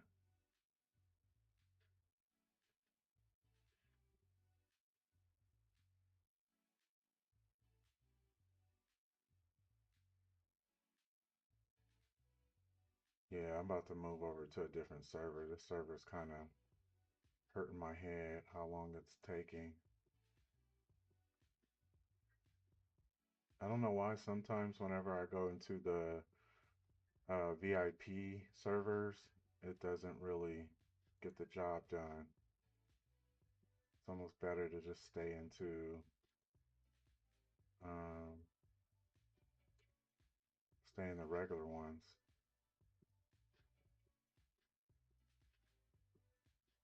It's gonna force me to stay here, so it is what it is.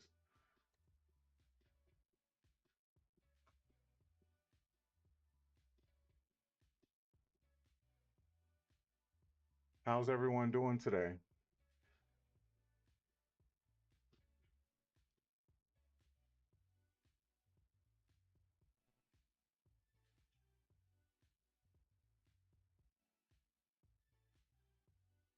One of these days, I promise you'll spin over.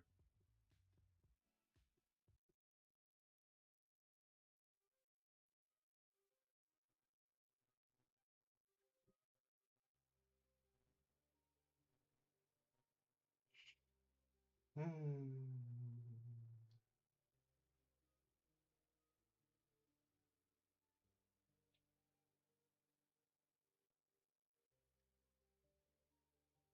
I think the next stream I do, I'm gonna just already have it spun over waiting for me.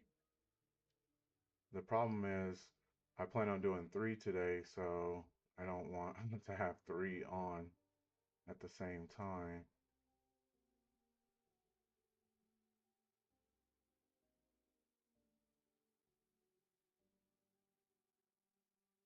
Let's try to restart it, see if that'll change some things.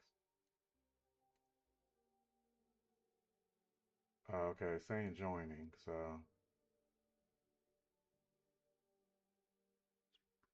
pretty crazy how active this box is.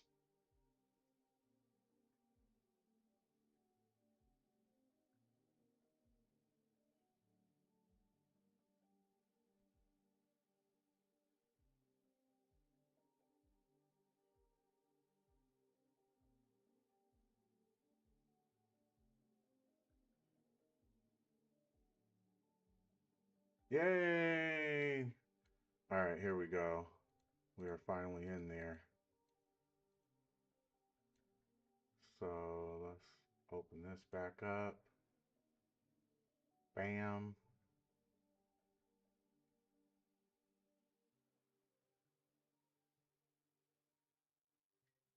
All right.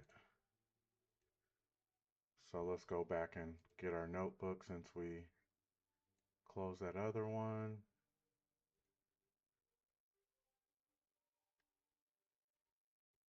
Too bright for me.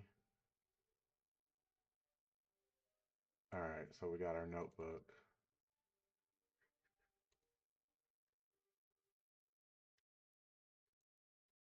And then let's go to the terminal right away. Right away. And then, guys know the drill. Tmux.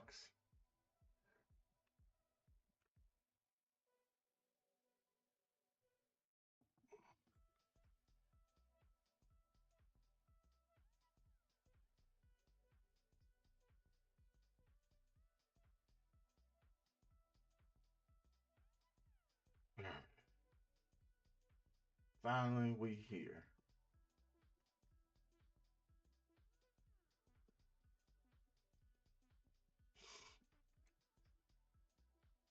All right, let's copy that.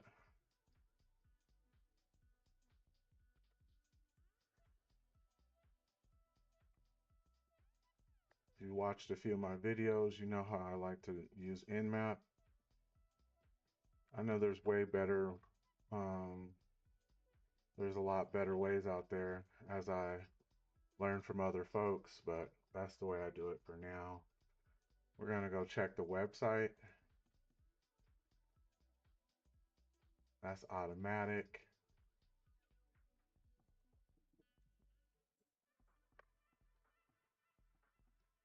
Okay, so we automatically know port 80 is not up.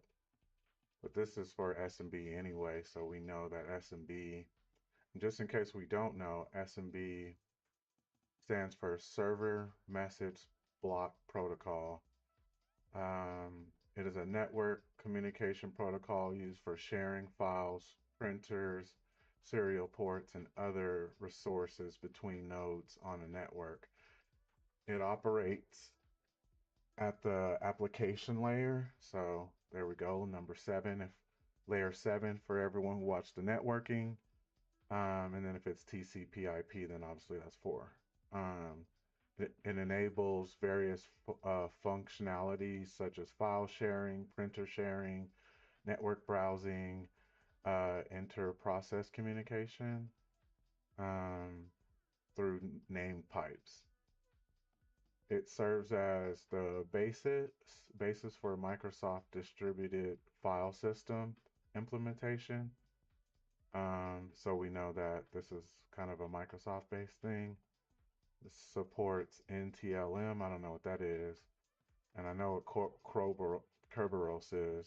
Uh, those uh, protocols for user authentication, providing a secure mechanism for assessing shared resources.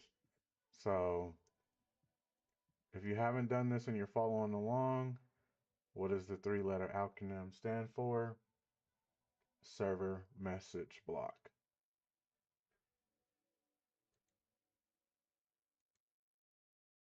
What port does SMB use to operate? So we just, right here, someone asked me about NetBIOS, and we're going to definitely do NetBIOS. I want to learn that one because I was looking at it during the networking when someone asked me, and I was like, huh? So I want to be really familiar. That's on the way. But right now, let's keep it focused. 445. And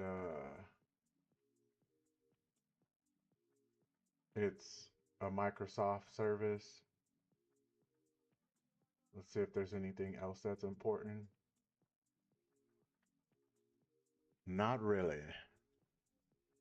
Um, so anyway, let's move along. Let's get her done. So we got that. So the second answer is 445. What is the service name? We've seen that that is Microsoft DS. Matter of fact, let's get into the habit of copying and putting all this information in the notes. Now that I finally know how to actually really use the notes. Man. Oh, then it's 445. We want to copy that. All right, let's see if there's any more information we want to put out there. So since we know that it's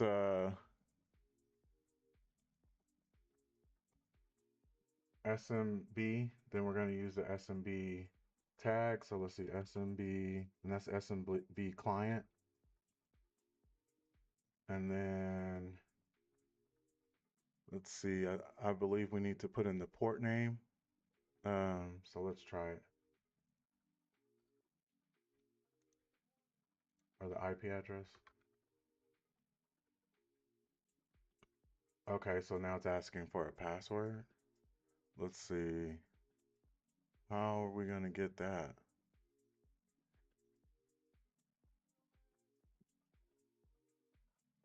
Let's see if there's any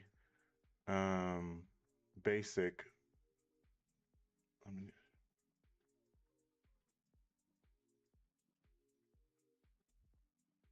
okay, let's see.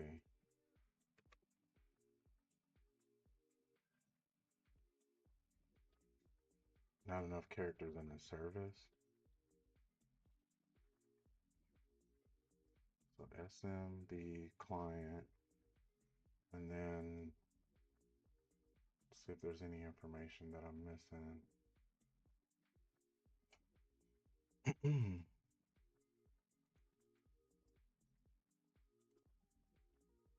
Hmm.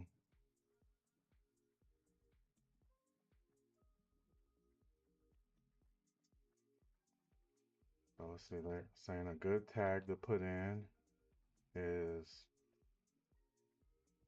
Let's find out on our own real quick. Let's see if they have a -H. Let's get over here and get on this side.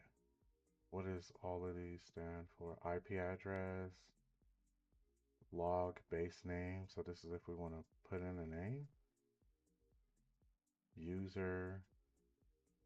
Okay, it's telling me to put in a capital H and then the Okay.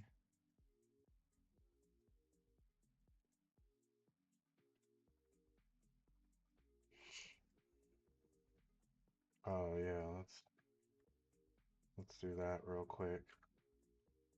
So go over. I'm gonna make a new pane. So Control B,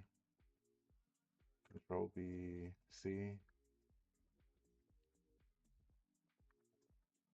Let's start off with a ping.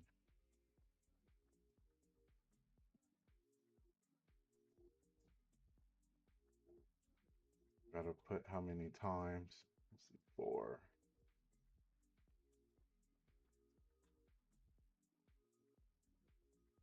Okay, just making sure we got 0 packet loss. Let's go back to the other one. Oh, it's asking for my password. It showed me that. Let's see. What is my password?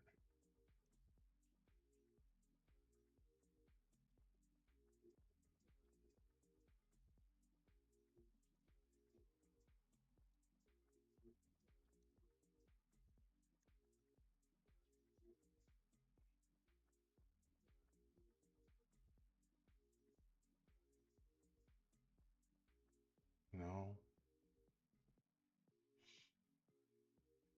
Password for workgroup/canary. Hmm.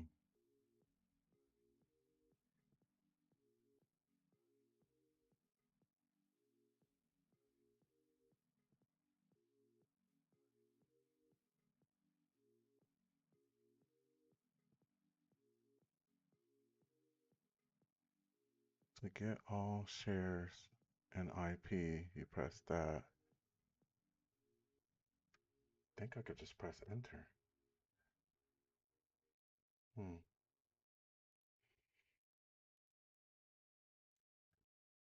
Let's figure this out real quick.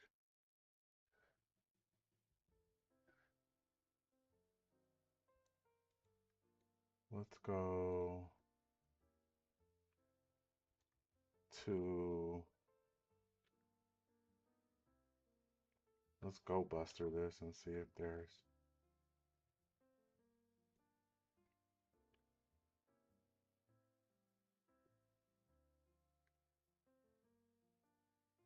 oops. No, I didn't. Let's see if we find something that way. And then we'll go back and do the follow along. Okay, so let's keep going. What is the service name for port 445 that came up in the Nmat scan? That was the Microsoft one that we copied. What is the flag or switch that we use to list? That's -L.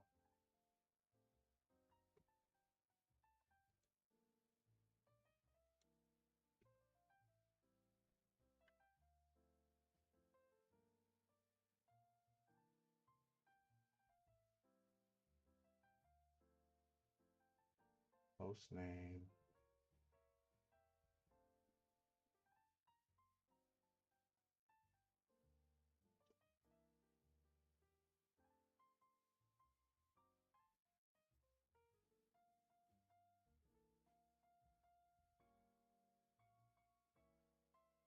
Okay, so I was able to do that just by typing in admin.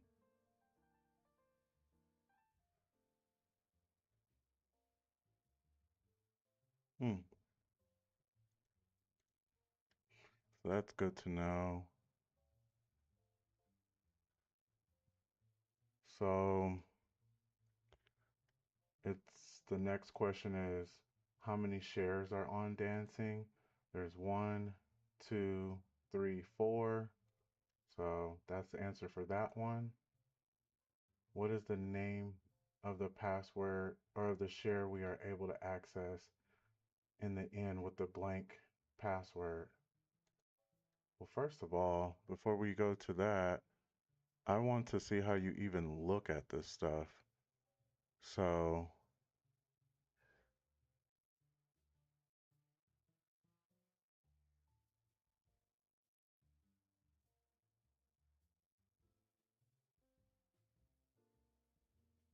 let's see. So now in order to get into the shares directory, we got to use some slashes, and then we put in the name of the directory. So if we wanted to go to admin, we would SMB client -L and then put in the IP address of the specific target you're looking for, and then after that you would put in the specific work share or the share. So work, trying to see if auto tab helps out.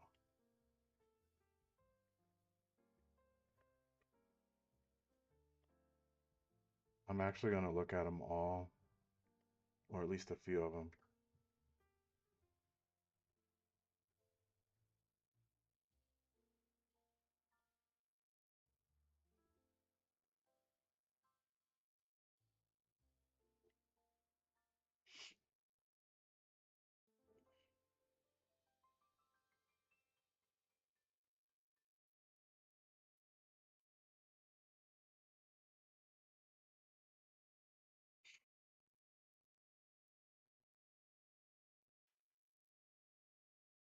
One, two, three, four.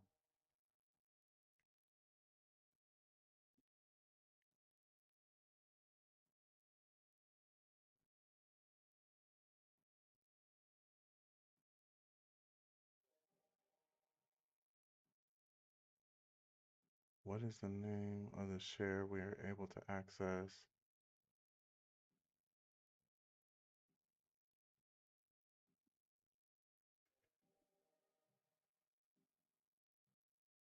Okay, so why ain't it working then? Is there something I spelt wrong? Let's see.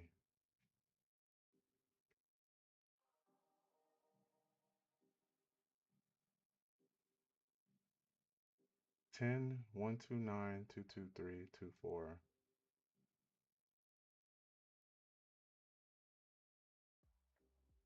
Unable to connect. No work group available.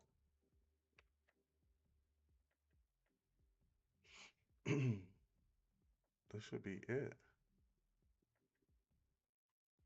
Let's see.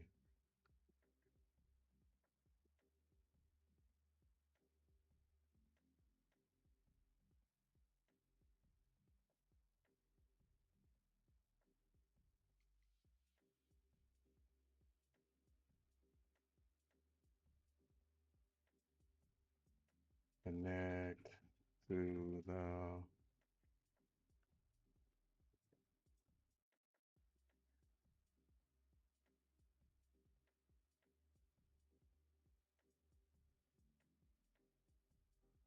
Hey, how are you doing? I'm just sitting here trying to figure my life out. Trying to do something. I'm trying to do an SMB. Learning about the SMB protocol. It feels really similar to Telnet and FTP, but it just has its own little thing going on. But right now, the exact moment I'm struggling with is I'm trying to connect into this specific share name. And whenever it says I don't need a password, so then I just press enter and then it's saying it's unable to connect to SMB1. But um,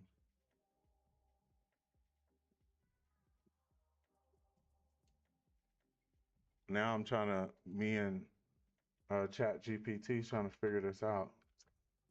Because I've already done this, but I'm like, okay. See, it's still, but it looks like there's some extra information. So let's see, connecting to port. No, I don't want to connect to port 139. I want to connect to port. What did it have me? So now I'm about to just give them this error real quick and see. 2 slashes instead of 4. Oh, thank you. So go back to this one. Is that what you're saying? And then get rid of 2 slashes? Let's try that. And let's keep this 2 slashes right here.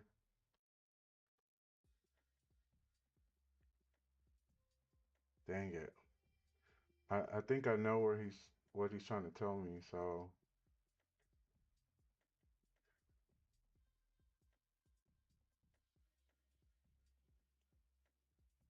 one of these days we'll get this part done, and then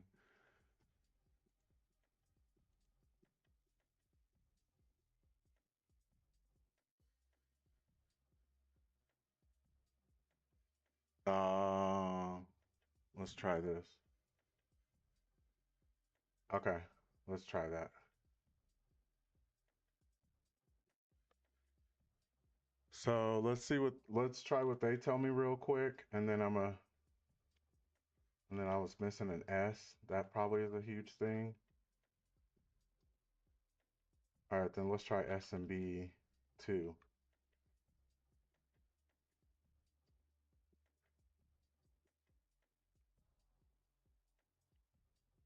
Okay, remove the L. I appreciate all the help.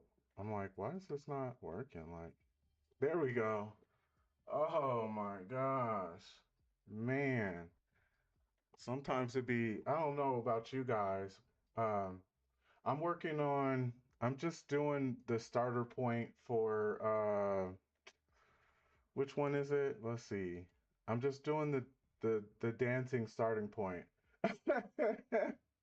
Yeah, but there's some hard ones I've done. I'm like, how? Well, I've never done any hard boxes. Let's put that out there. No capping.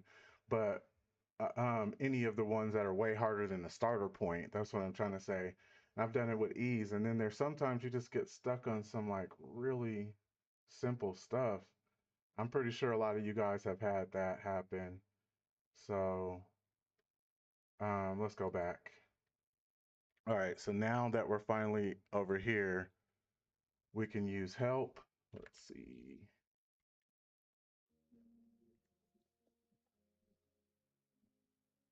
What I'm focused on is, let's see, LS. Let's see what's over here. Okay, so looks like we have 2 people's names. We have the get command. Let's try to see what's going on with Miss Amy.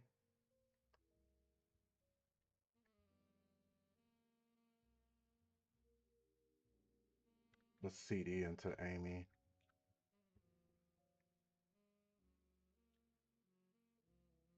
Hey, looks like she has some work notes. I wonder if we can cat here. Let's see. Probably not, but nope.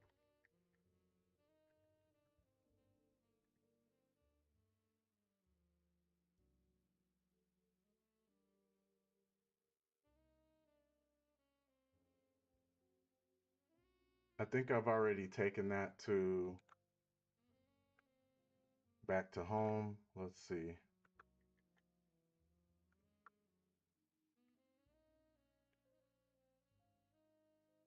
Yep. And then let's cat that real quick.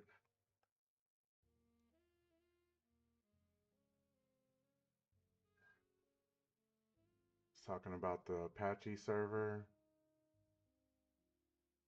secure FTP server, and start that. Let's go from there. Since I'm already over here, we might as well go back and go check out James.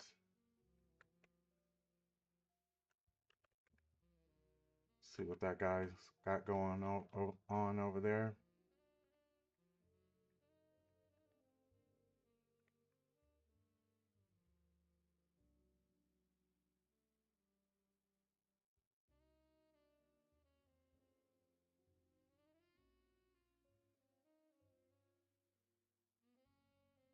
Where am I? Okay, so let's see. We're right here. So there we go. And there we go. Finally. Sheesh. I'm like,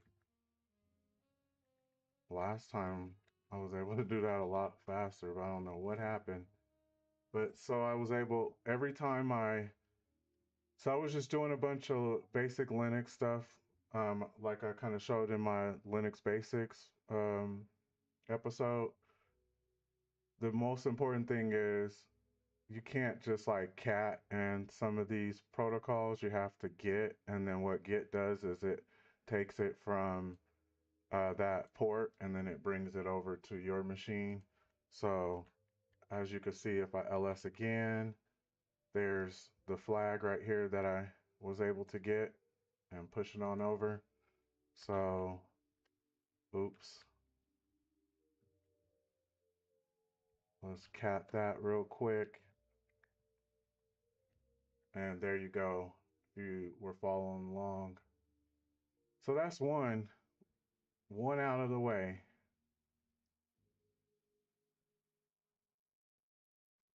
Git download. Oh yeah, okay, yep, thank you.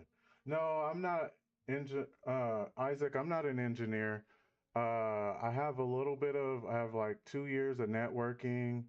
I learned Python. Well, no, sorry. I learned JavaScript, HTML, CSS, and React. I haven't learned Python yet. I'm gonna actually learn it with everyone, but when I was learning C sharp, I realized that Python is kind of the same. And then I have like 6 months of cyber or pen testing.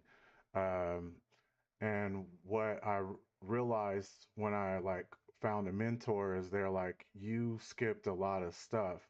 So I'm making this page on the premises of like I want to find people, I want to find a community, and I'm starting all over and trying to learn make sure all my bricks are straight instead of just like rushing through everything without knowing what's going on. So if you ever want to, help me out, throw some pointers or, join some of the streams, I appreciate it.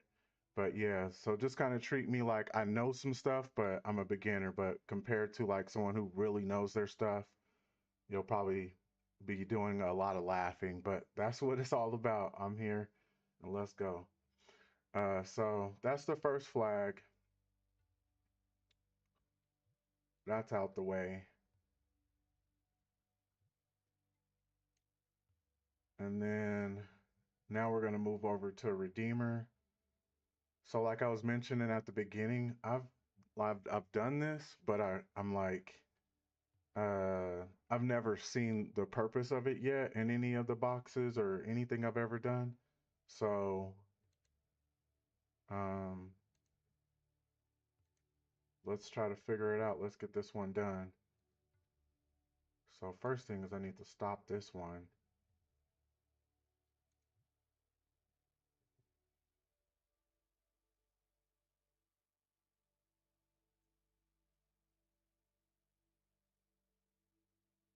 And then let's spawn up this machine. And I feel like it's really beneficial because there's a lot of people in a lot of the different cybersecurity groups and just people I meet. They don't know where to start, they don't know where to go. And, I feel like if we can build like a Linux, a networking, and Python base and, learn a bunch of tools and websites, we can all kind of like build a nice foundation together and grow and move forward. But, yep. Hopefully this one doesn't take as long as the last one. Yeah, and you know, I just kind of been messing around with Bash scripting, um, but I'm not really that intimidated of Python as I've been looking at it. I'm like, it looks just like JavaScript and C sharp, but obviously it has its own things and it does its own. Um, so as I'm starting college soon, and as I go through college and everything else that I do, I'm gonna just try to do a few, uh, practice Python weekly or monthly or whatever, and I'll try to stream that as well. But I'm gonna go over the basics, learn my loops, and learn my booleans and functions and if else statements, all that cool stuff, and then move from there. So anyway, we have the target Um, let's do tmux as normal. Get that second one open. I don't know what I would do if I couldn't have those two panes right next to each other. Okay, and then we're gonna get that end map going.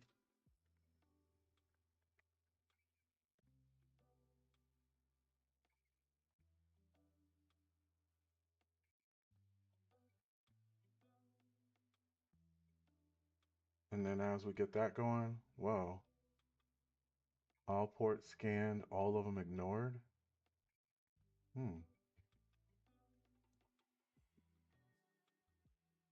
It's telling me I need to do something bigger than what I normally do. So let's do it. Okay. Let's see. Dash P, oops. Dash P dash, and then.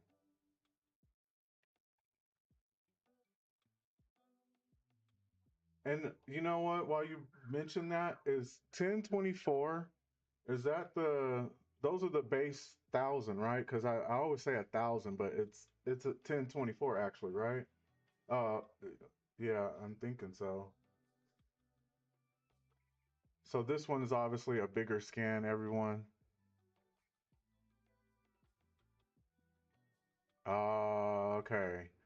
Yeah, because this one isn't. So that answers one of the biggest. Oh, okay, yeah. So it is 1,000.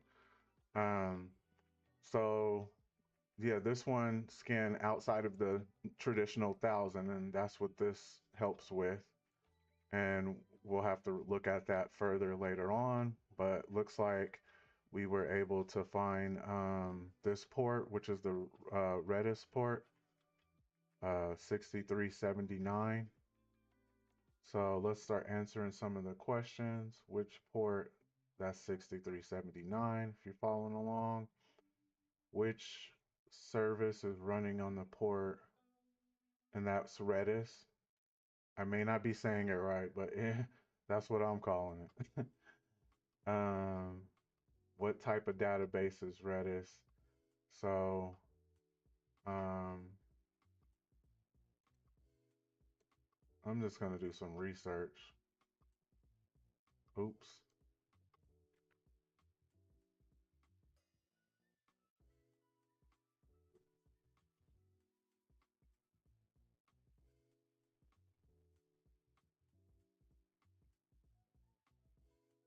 Hmm.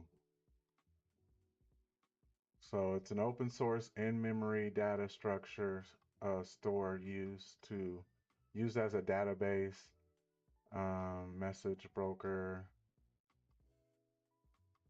It was released in 2009, known for high performance. So all we need to know is it's a database in-memory data structure as far as I'm concerned. So what type of database is it? In-memory database.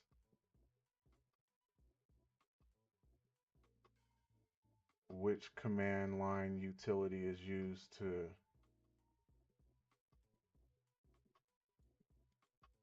So I kind of already know this, but let's just research it. Redis CLI. So that's the command line utility. That answers that question before we. Okay, so let's keep on. Let's keep the ball rolling. So let's try to figure out how to use this. So I do have a question for you. I kind of don't know how to pronounce your name, but Harjit. Um, so have you ever used this for anything, for any boxes? And is it used a lot, or have you don't rarely use it? I just want to know the frequency of how often this comes up. So let's see. Why do I keep doing that? Oh, okay. Okay. I thought I was the only one because I'm like, I've only used it on this, so I'm kind of confused on why, but we're just doing it to get some experience. So then let's just help. Let's get some help.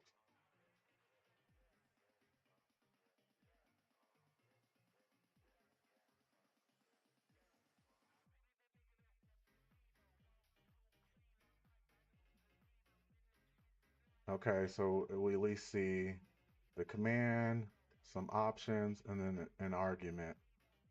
So the command, the option for a host name, and then the argument must be like the target or whatever. So there we go with that.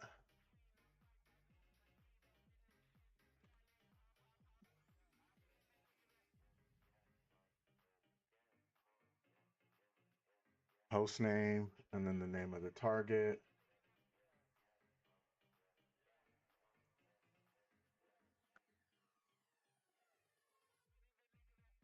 Okay, so now that we're in there, it's showing us that one of the commands we can use is info. So, like I just told you guys, I discovered, I finally discovered how to use the notebook. Man, I hope that I can look at this a year from now and just be laughing at myself of how much of a nub I am. Super newbie. But anyway, so I figured out how to use the notebook, and let's get some information down. Let's see if there's anything important.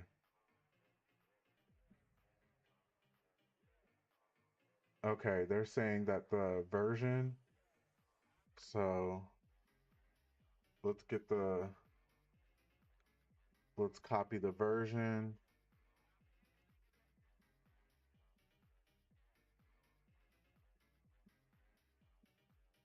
Dang, no joke. It's a lot of info. Okay, so we'll copy that, put that in the notebook.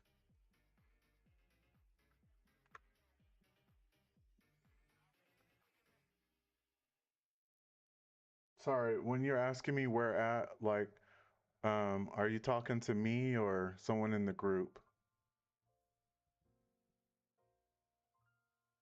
Okay, what port? We already know that, but my bad memory. I'm copying everything that looks important. The OS and the version. What?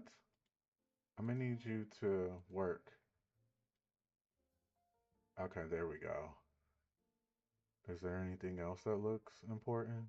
What is this ID? Is this like something I can crack? Oh, oh. And then I guess where the file information will be, and then I'm good to go.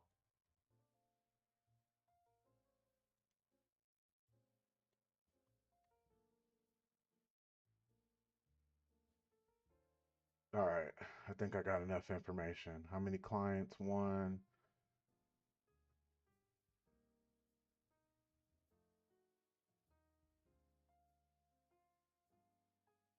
Yeah, we're good. Okay. Oh, so that's probably answer some questions. Sorry, let's see. Which flag is used to find the host name? That's -H. Once connected to the Redis server, what is it? What is like their command to find statistics? That's info. What is the version? See, I'm glad I saved that because I already forgot that. It is 5.0.7. Which command is used to select the desired database. Okay, let's go figure that out. So we can go back to help. Hold on, let's see if there's a help inside of here.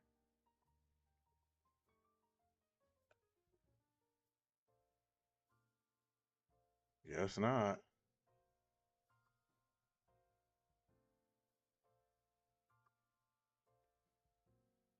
Let's see what they say. What is the version? Okay. And then I see a key space.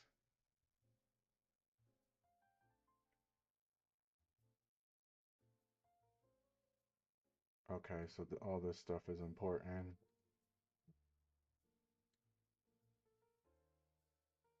I just don't know why it's important, but let's try to figure that out.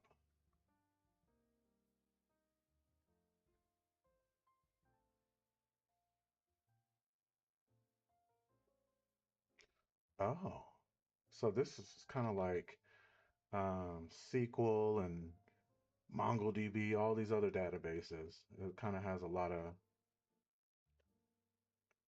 we definitely need to uh, go over those eventually. I'll probably try to do that next week. Okay, so let's do keys. And then this asterisk. So um, the asterisk normally is like a all button.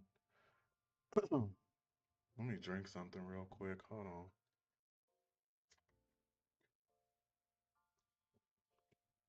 Hmm.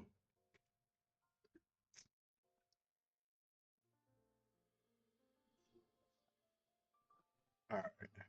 So the asterisk, if I can find it on the keyboard, hmm, it's 8. I need to space it. It's like the all button. So if you want to see what's on all databases, um, that usually is a symbol for all in a lot of things, programming. Yeah. So how do we look into this? Because I want to be able to look into this. Oh, we get. So let's get number real quick and see what happens. Looks like we have something. I don't know what that is, but some number. Then let's get flag. We obviously know that that's the flag. Yeah, so I have this up, and I was gonna kind of talk about that in the next one, the next box I plan on doing. But I'm gonna be real honest with you, Michael. I'm not sure if I'm saying your name right. Um, I don't know all of these yet, and eventually, when I do, my game plan is to start doing some bug bounties. But I just wanted to go back and take everything little step by step. So it may not be until May or March, I mean, May or June or something like that before, but it just depends on the progress and how active I am because I'll be wanting to stream like 5 times a day, but I'll be having to calm myself down and, take it step by step. But yeah, so I eventually want to know these so well that like I yawn and hopefully you guys follow along and we all get there together. But anyway, so this is the flag.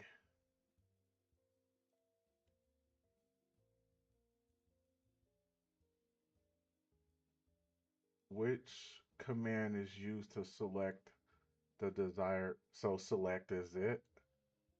Um, and then how many keys were in index 0? So we select index 0, and then you see we have 4 of them. So 4. Which command is used to obtain all the keys? That was the asterisk, star. And then we have that root after we get the flag. So there we go. We knocked that one out the way.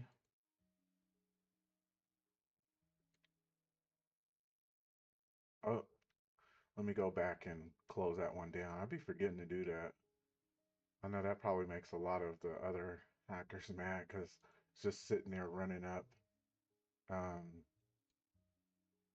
running up the machine. So make sure you guys like close it down. It helps their ping and all that other good stuff.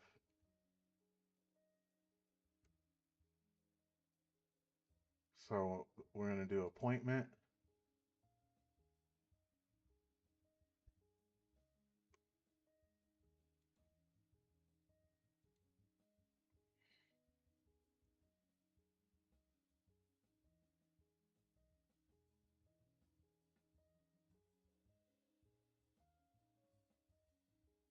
It already talks about, it's already asking us what SQL stands for. That's a structured query language. I'm not really that good at that yet. I've done a little here and there. I've tried to build a bunch of things, but I was a tad confused. But I'm about to become pro with all of this stuff. Let's see, what is one of the most common type of SQL vulnerabilities?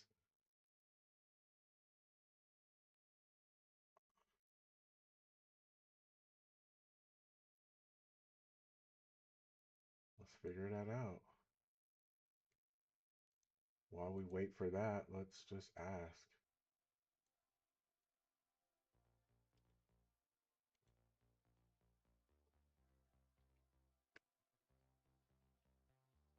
SQL injection, which is what we'll be doing. The most common attack vector, accounting for over 50% of all web application attacks nowadays. Oh, you're on your stuff. You already know. How long have you been pen testing for? You know what? That's what I'm gonna ask everyone.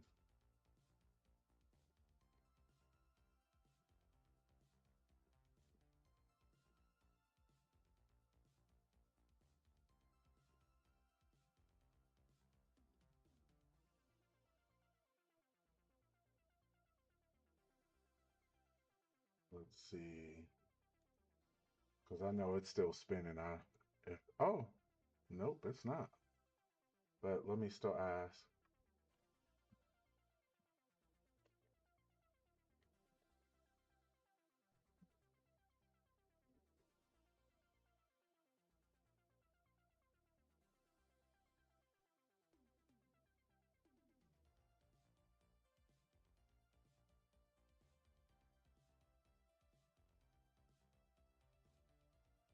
So do you have a Hack the Box and TryHackMe? Does anyone? I mean, I'm pretty sure you guys do. Can you guys add me? I don't really know how to add on here, but can you I guess I could share my profile, or you can figure out how to get here, but yeah, like give me some respect and I guess that lets me be able to find you. Or if you have a TryHackMe, then maybe we could I could show you my TryHackMe. But yeah, I definitely want to link up.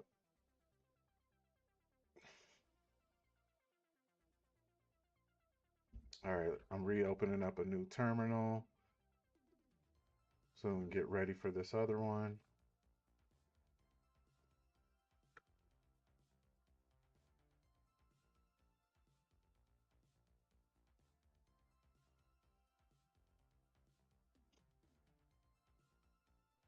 All right, let's see.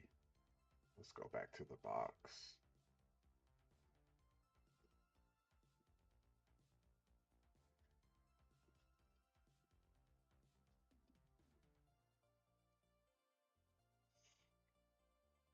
All right, so that first one was structured query language, and then SQL injection, as we just discovered. What is the 2021 top 10? Hopefully, oops. Hopefully this one is still, oh yeah, yeah. Huh? That is, It was asking us what is a 2021.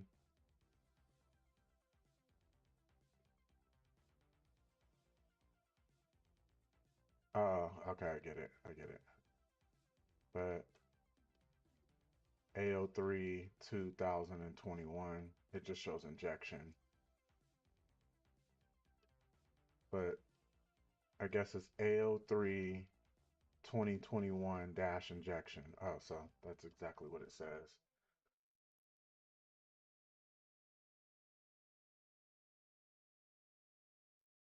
Yeah, hold on before we go because I'm be trying to find y'all and y'all be like hiding in the shadows and stuff. So hold on, man. Let me get on my TryHackMe real quick. Uh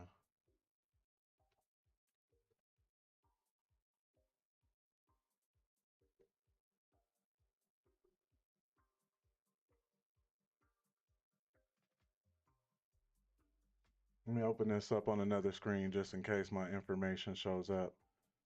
But yeah, I want to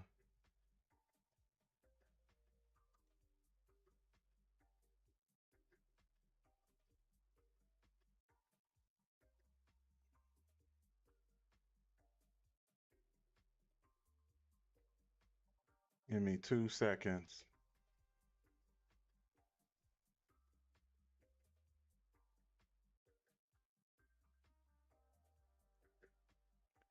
All right, here it is.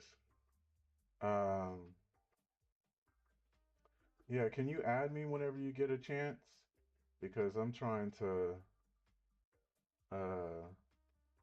I'm trying to learn, man, for real, with as many people as possible. All right, let's get back on the show. So what is Nmap report? Let's get that Nmap out there. We already know to do that. This time I'm gonna do the one I was just taught, and then put the dash P dash, add that up to our, toolbox or whatever you want to call it. All right, there we go. We got that going. And then let's see what else is it asking us. Okay, we already know that. We know that. Get ready for that one. What is the standard port used? This should be 443. Okay. Yeah. So it ain't really always needed, right? Unless it's like under, I mean, I know it's above 1,000. Um, okay, that's cool. So what I will do until then is, so we've already seen this, but I guess for this one it's important. So let's go over it again. Actually, I don't like that one. Let's go to HTTP response codes. And then there's one beautiful image that I always seem to find.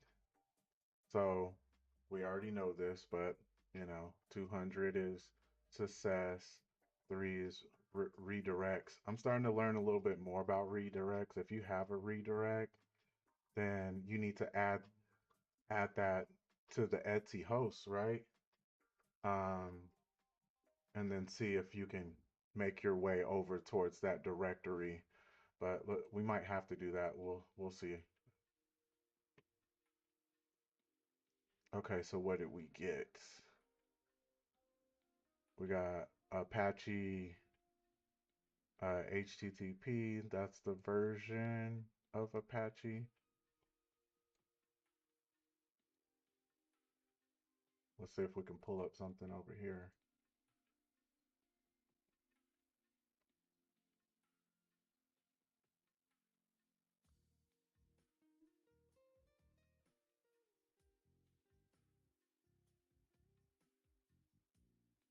So it looks like there's some kind of remote code execution.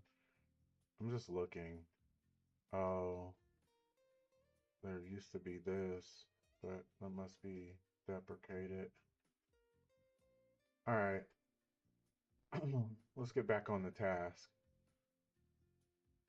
What is the folder called in web technology?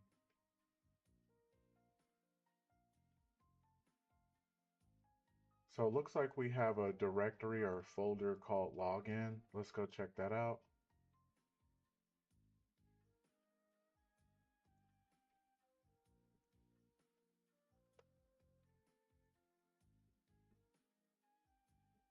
I'm gonna put that in the notes.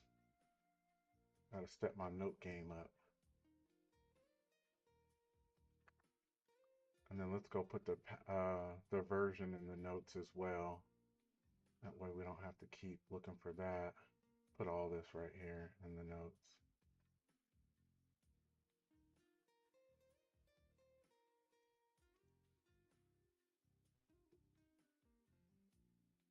All right.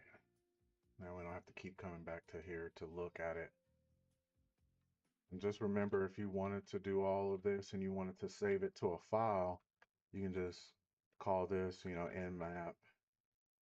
You can use it's called redirecting, but the saving, I just call it the saving tool, the saving, and then you can call it nmap.txt or whatever, and it'll just save.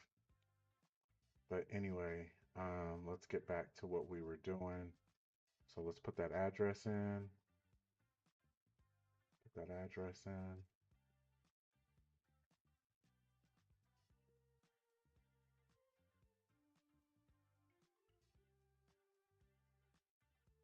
What?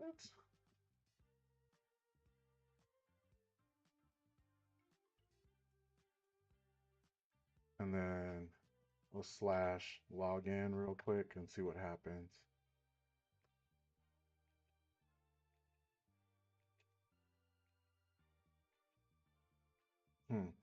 Anyway, we need to go buster it anyway, just for the fun of it. Make sure we know what all directories are out there. So let's get that going real quick.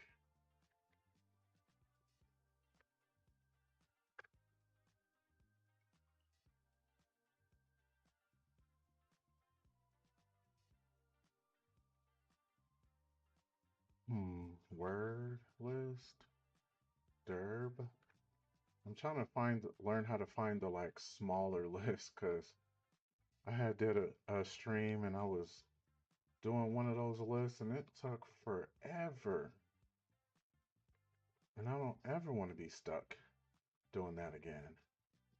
Okay, so derb, and then let's do common list. So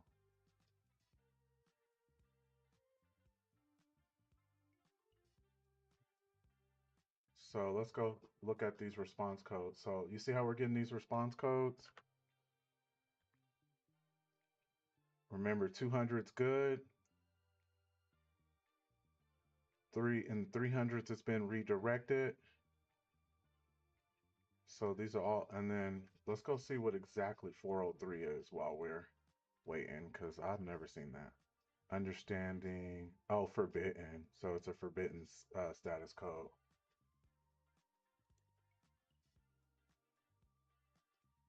All right, let's keep the ball rolling.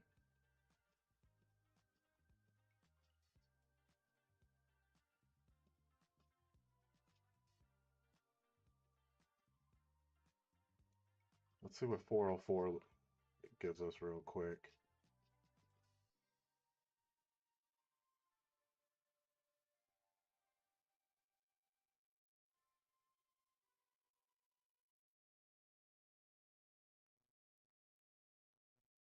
Oh, okay. Well, anyway, let's focus on the ones we do have. So we have index.php. Let's answer some questions real quick. So what does nmap report as the service on the version that is running on? This was the Apache the Debian that we copied earlier. So this is the service in the version of port 80. What is the standard port for HTTPS? That's 443. See, and you know, something that is really cool about this is if you do this way and get hands-on, when you do all those uh, you know, the pen tests and that Security Plus and all that stuff that everyone's going crazy for, you're gonna know it way more than just like studying it for a second and then forget. You're getting your hands dirty, you're getting your feet wet, you're getting in there. So you're going to be using it over and over and over, and you're not going to forget it eventually. So anyway, what is a folder called in web application terminology? Huh? Huh? Before I answer that question, I'm so curious to want to know what is in index.php. Ah, look at that. We found a real website. So when we tried to go in, normally it didn't give us anything, but looks like we still have something going on in index.php, which was one of the uh, which is what GoBuster, the directory GoBuster helped us find. Let's see, is there any more out there actually? No, this is the only one that's like up and running, but we do need to be mindful of these. Anyway, let's go back. Let's try some regular credentials real quick. Admin, nothing. Did you guys see that quick, like, blink? So that quick flash, there a tool called Burp Suite can look at that and it can tell you every single protocol web traffic that went on during that time. So I'll do it again. Let's see. Let's try root and then admin. See that quick flash? So when we get to Burp Suite, we'll be talking about that a lot. But okay, let's see what they want us to do. What do they want us to do? So let's go back.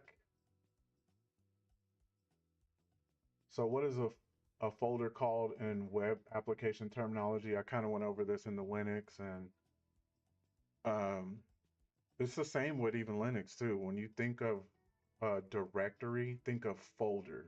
When you think of folder, think of directory. So like right here for Hack the Box, this is called a subdomain right here. It's before, and then it has a dot whatever. So right now we're on app.hackthebox.com. So the subdirectory is app, and then the directory is starting point. So if we were to click on something else, it may say starting point slash whatever else we're in. So just think of when you think of all of that, just always think of what's after this slash as a directory, a folder. So that's what that meant. What is the HTTP response code given for not found errors? We researched that and that was 404. You've probably seen a lot of jokes about that anyway. 404 not found. Uh, let's see real quick.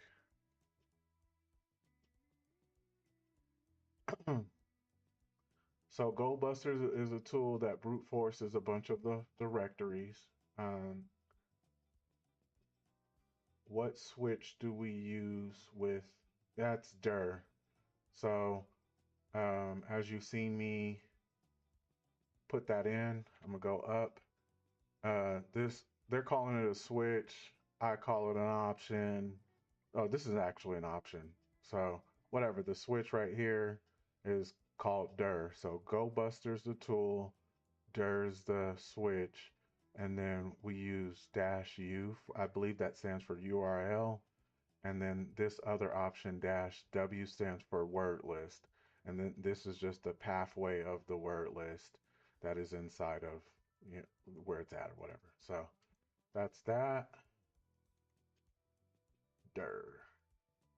What single character can use to, I believe it's a star. What single character can be used to comment out the rest of the, oh, comment out, never mind. Let's keep moving along so we're not there yet. So I still believe it's a star.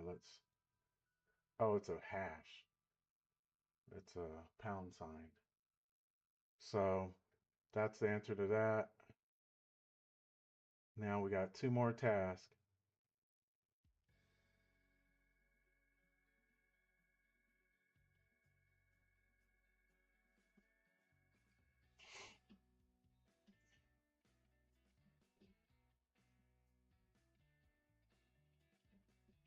Okay, so they're trying to show us how to use this SQL injection.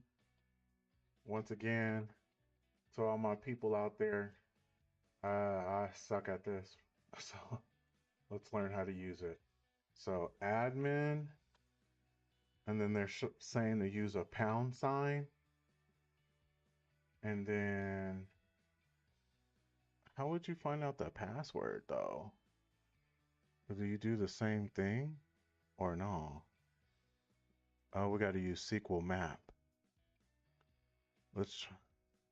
Okay, so they're telling us to curl this real quick with the, oops, no you didn't.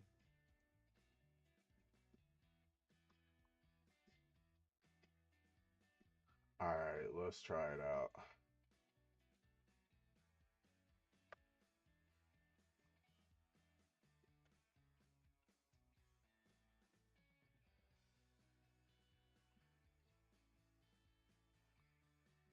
So we have to use something called curl.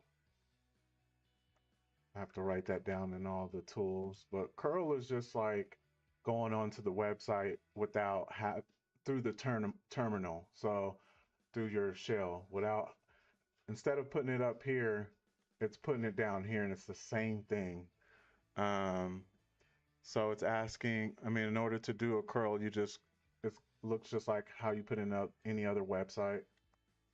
So gotta do that. I don't know any of the options. I'm not that cool yet, but we'll figure it out.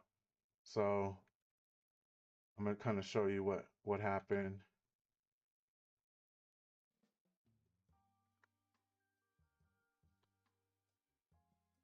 So you can see all of this information.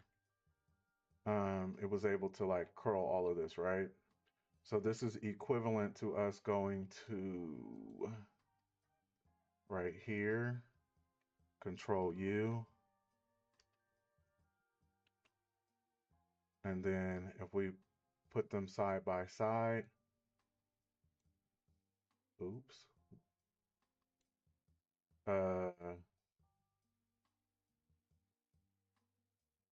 you could see that this is exactly the same. You can see the meta name viewport right there. You can see all that information right there. It's the same exact thing. So that's kind of like what we just did. By the way, that's HTML. But yeah, let's keep pushing. All right. Let's see.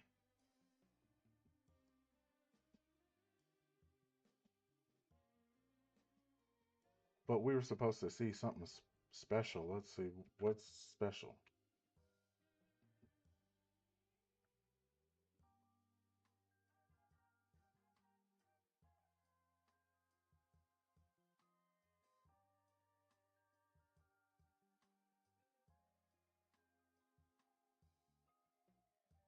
Oh, okay, okay, okay. So let's put in 8. No, what is it for the pound? All right.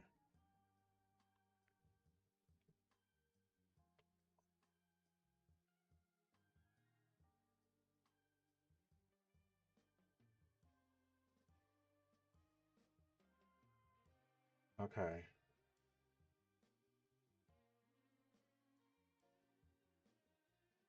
I think I have to enter it in. Let's see.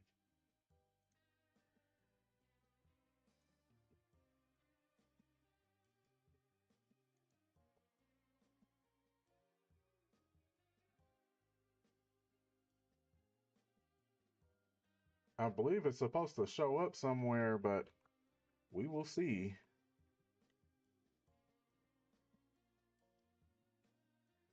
It's supposed to show up here, I believe, but if not, then I'm on the wrong. Oh yeah, something that we could see forgot password right there. Let's see, but I don't see. Okay, so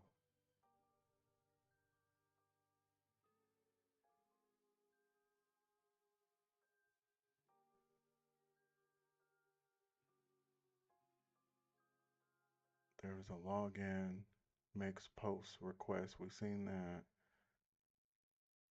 Okay, so I guess let's use SQL map. I don't know too much about SQL map.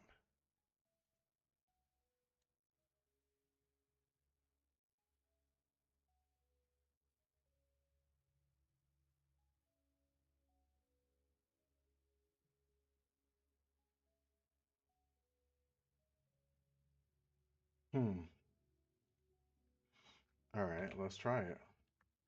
So it's telling me to use this.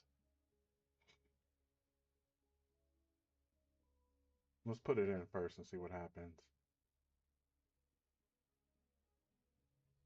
All right, let's actually put in a target.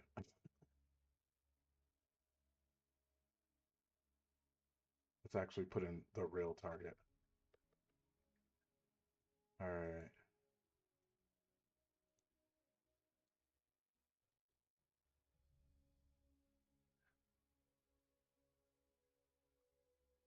Ooh, no, I didn't. That's one thing about the notebook is it don't be copying. Okay, there we go. Get rid of these extra slash. Yeah, we need to throw SQL map on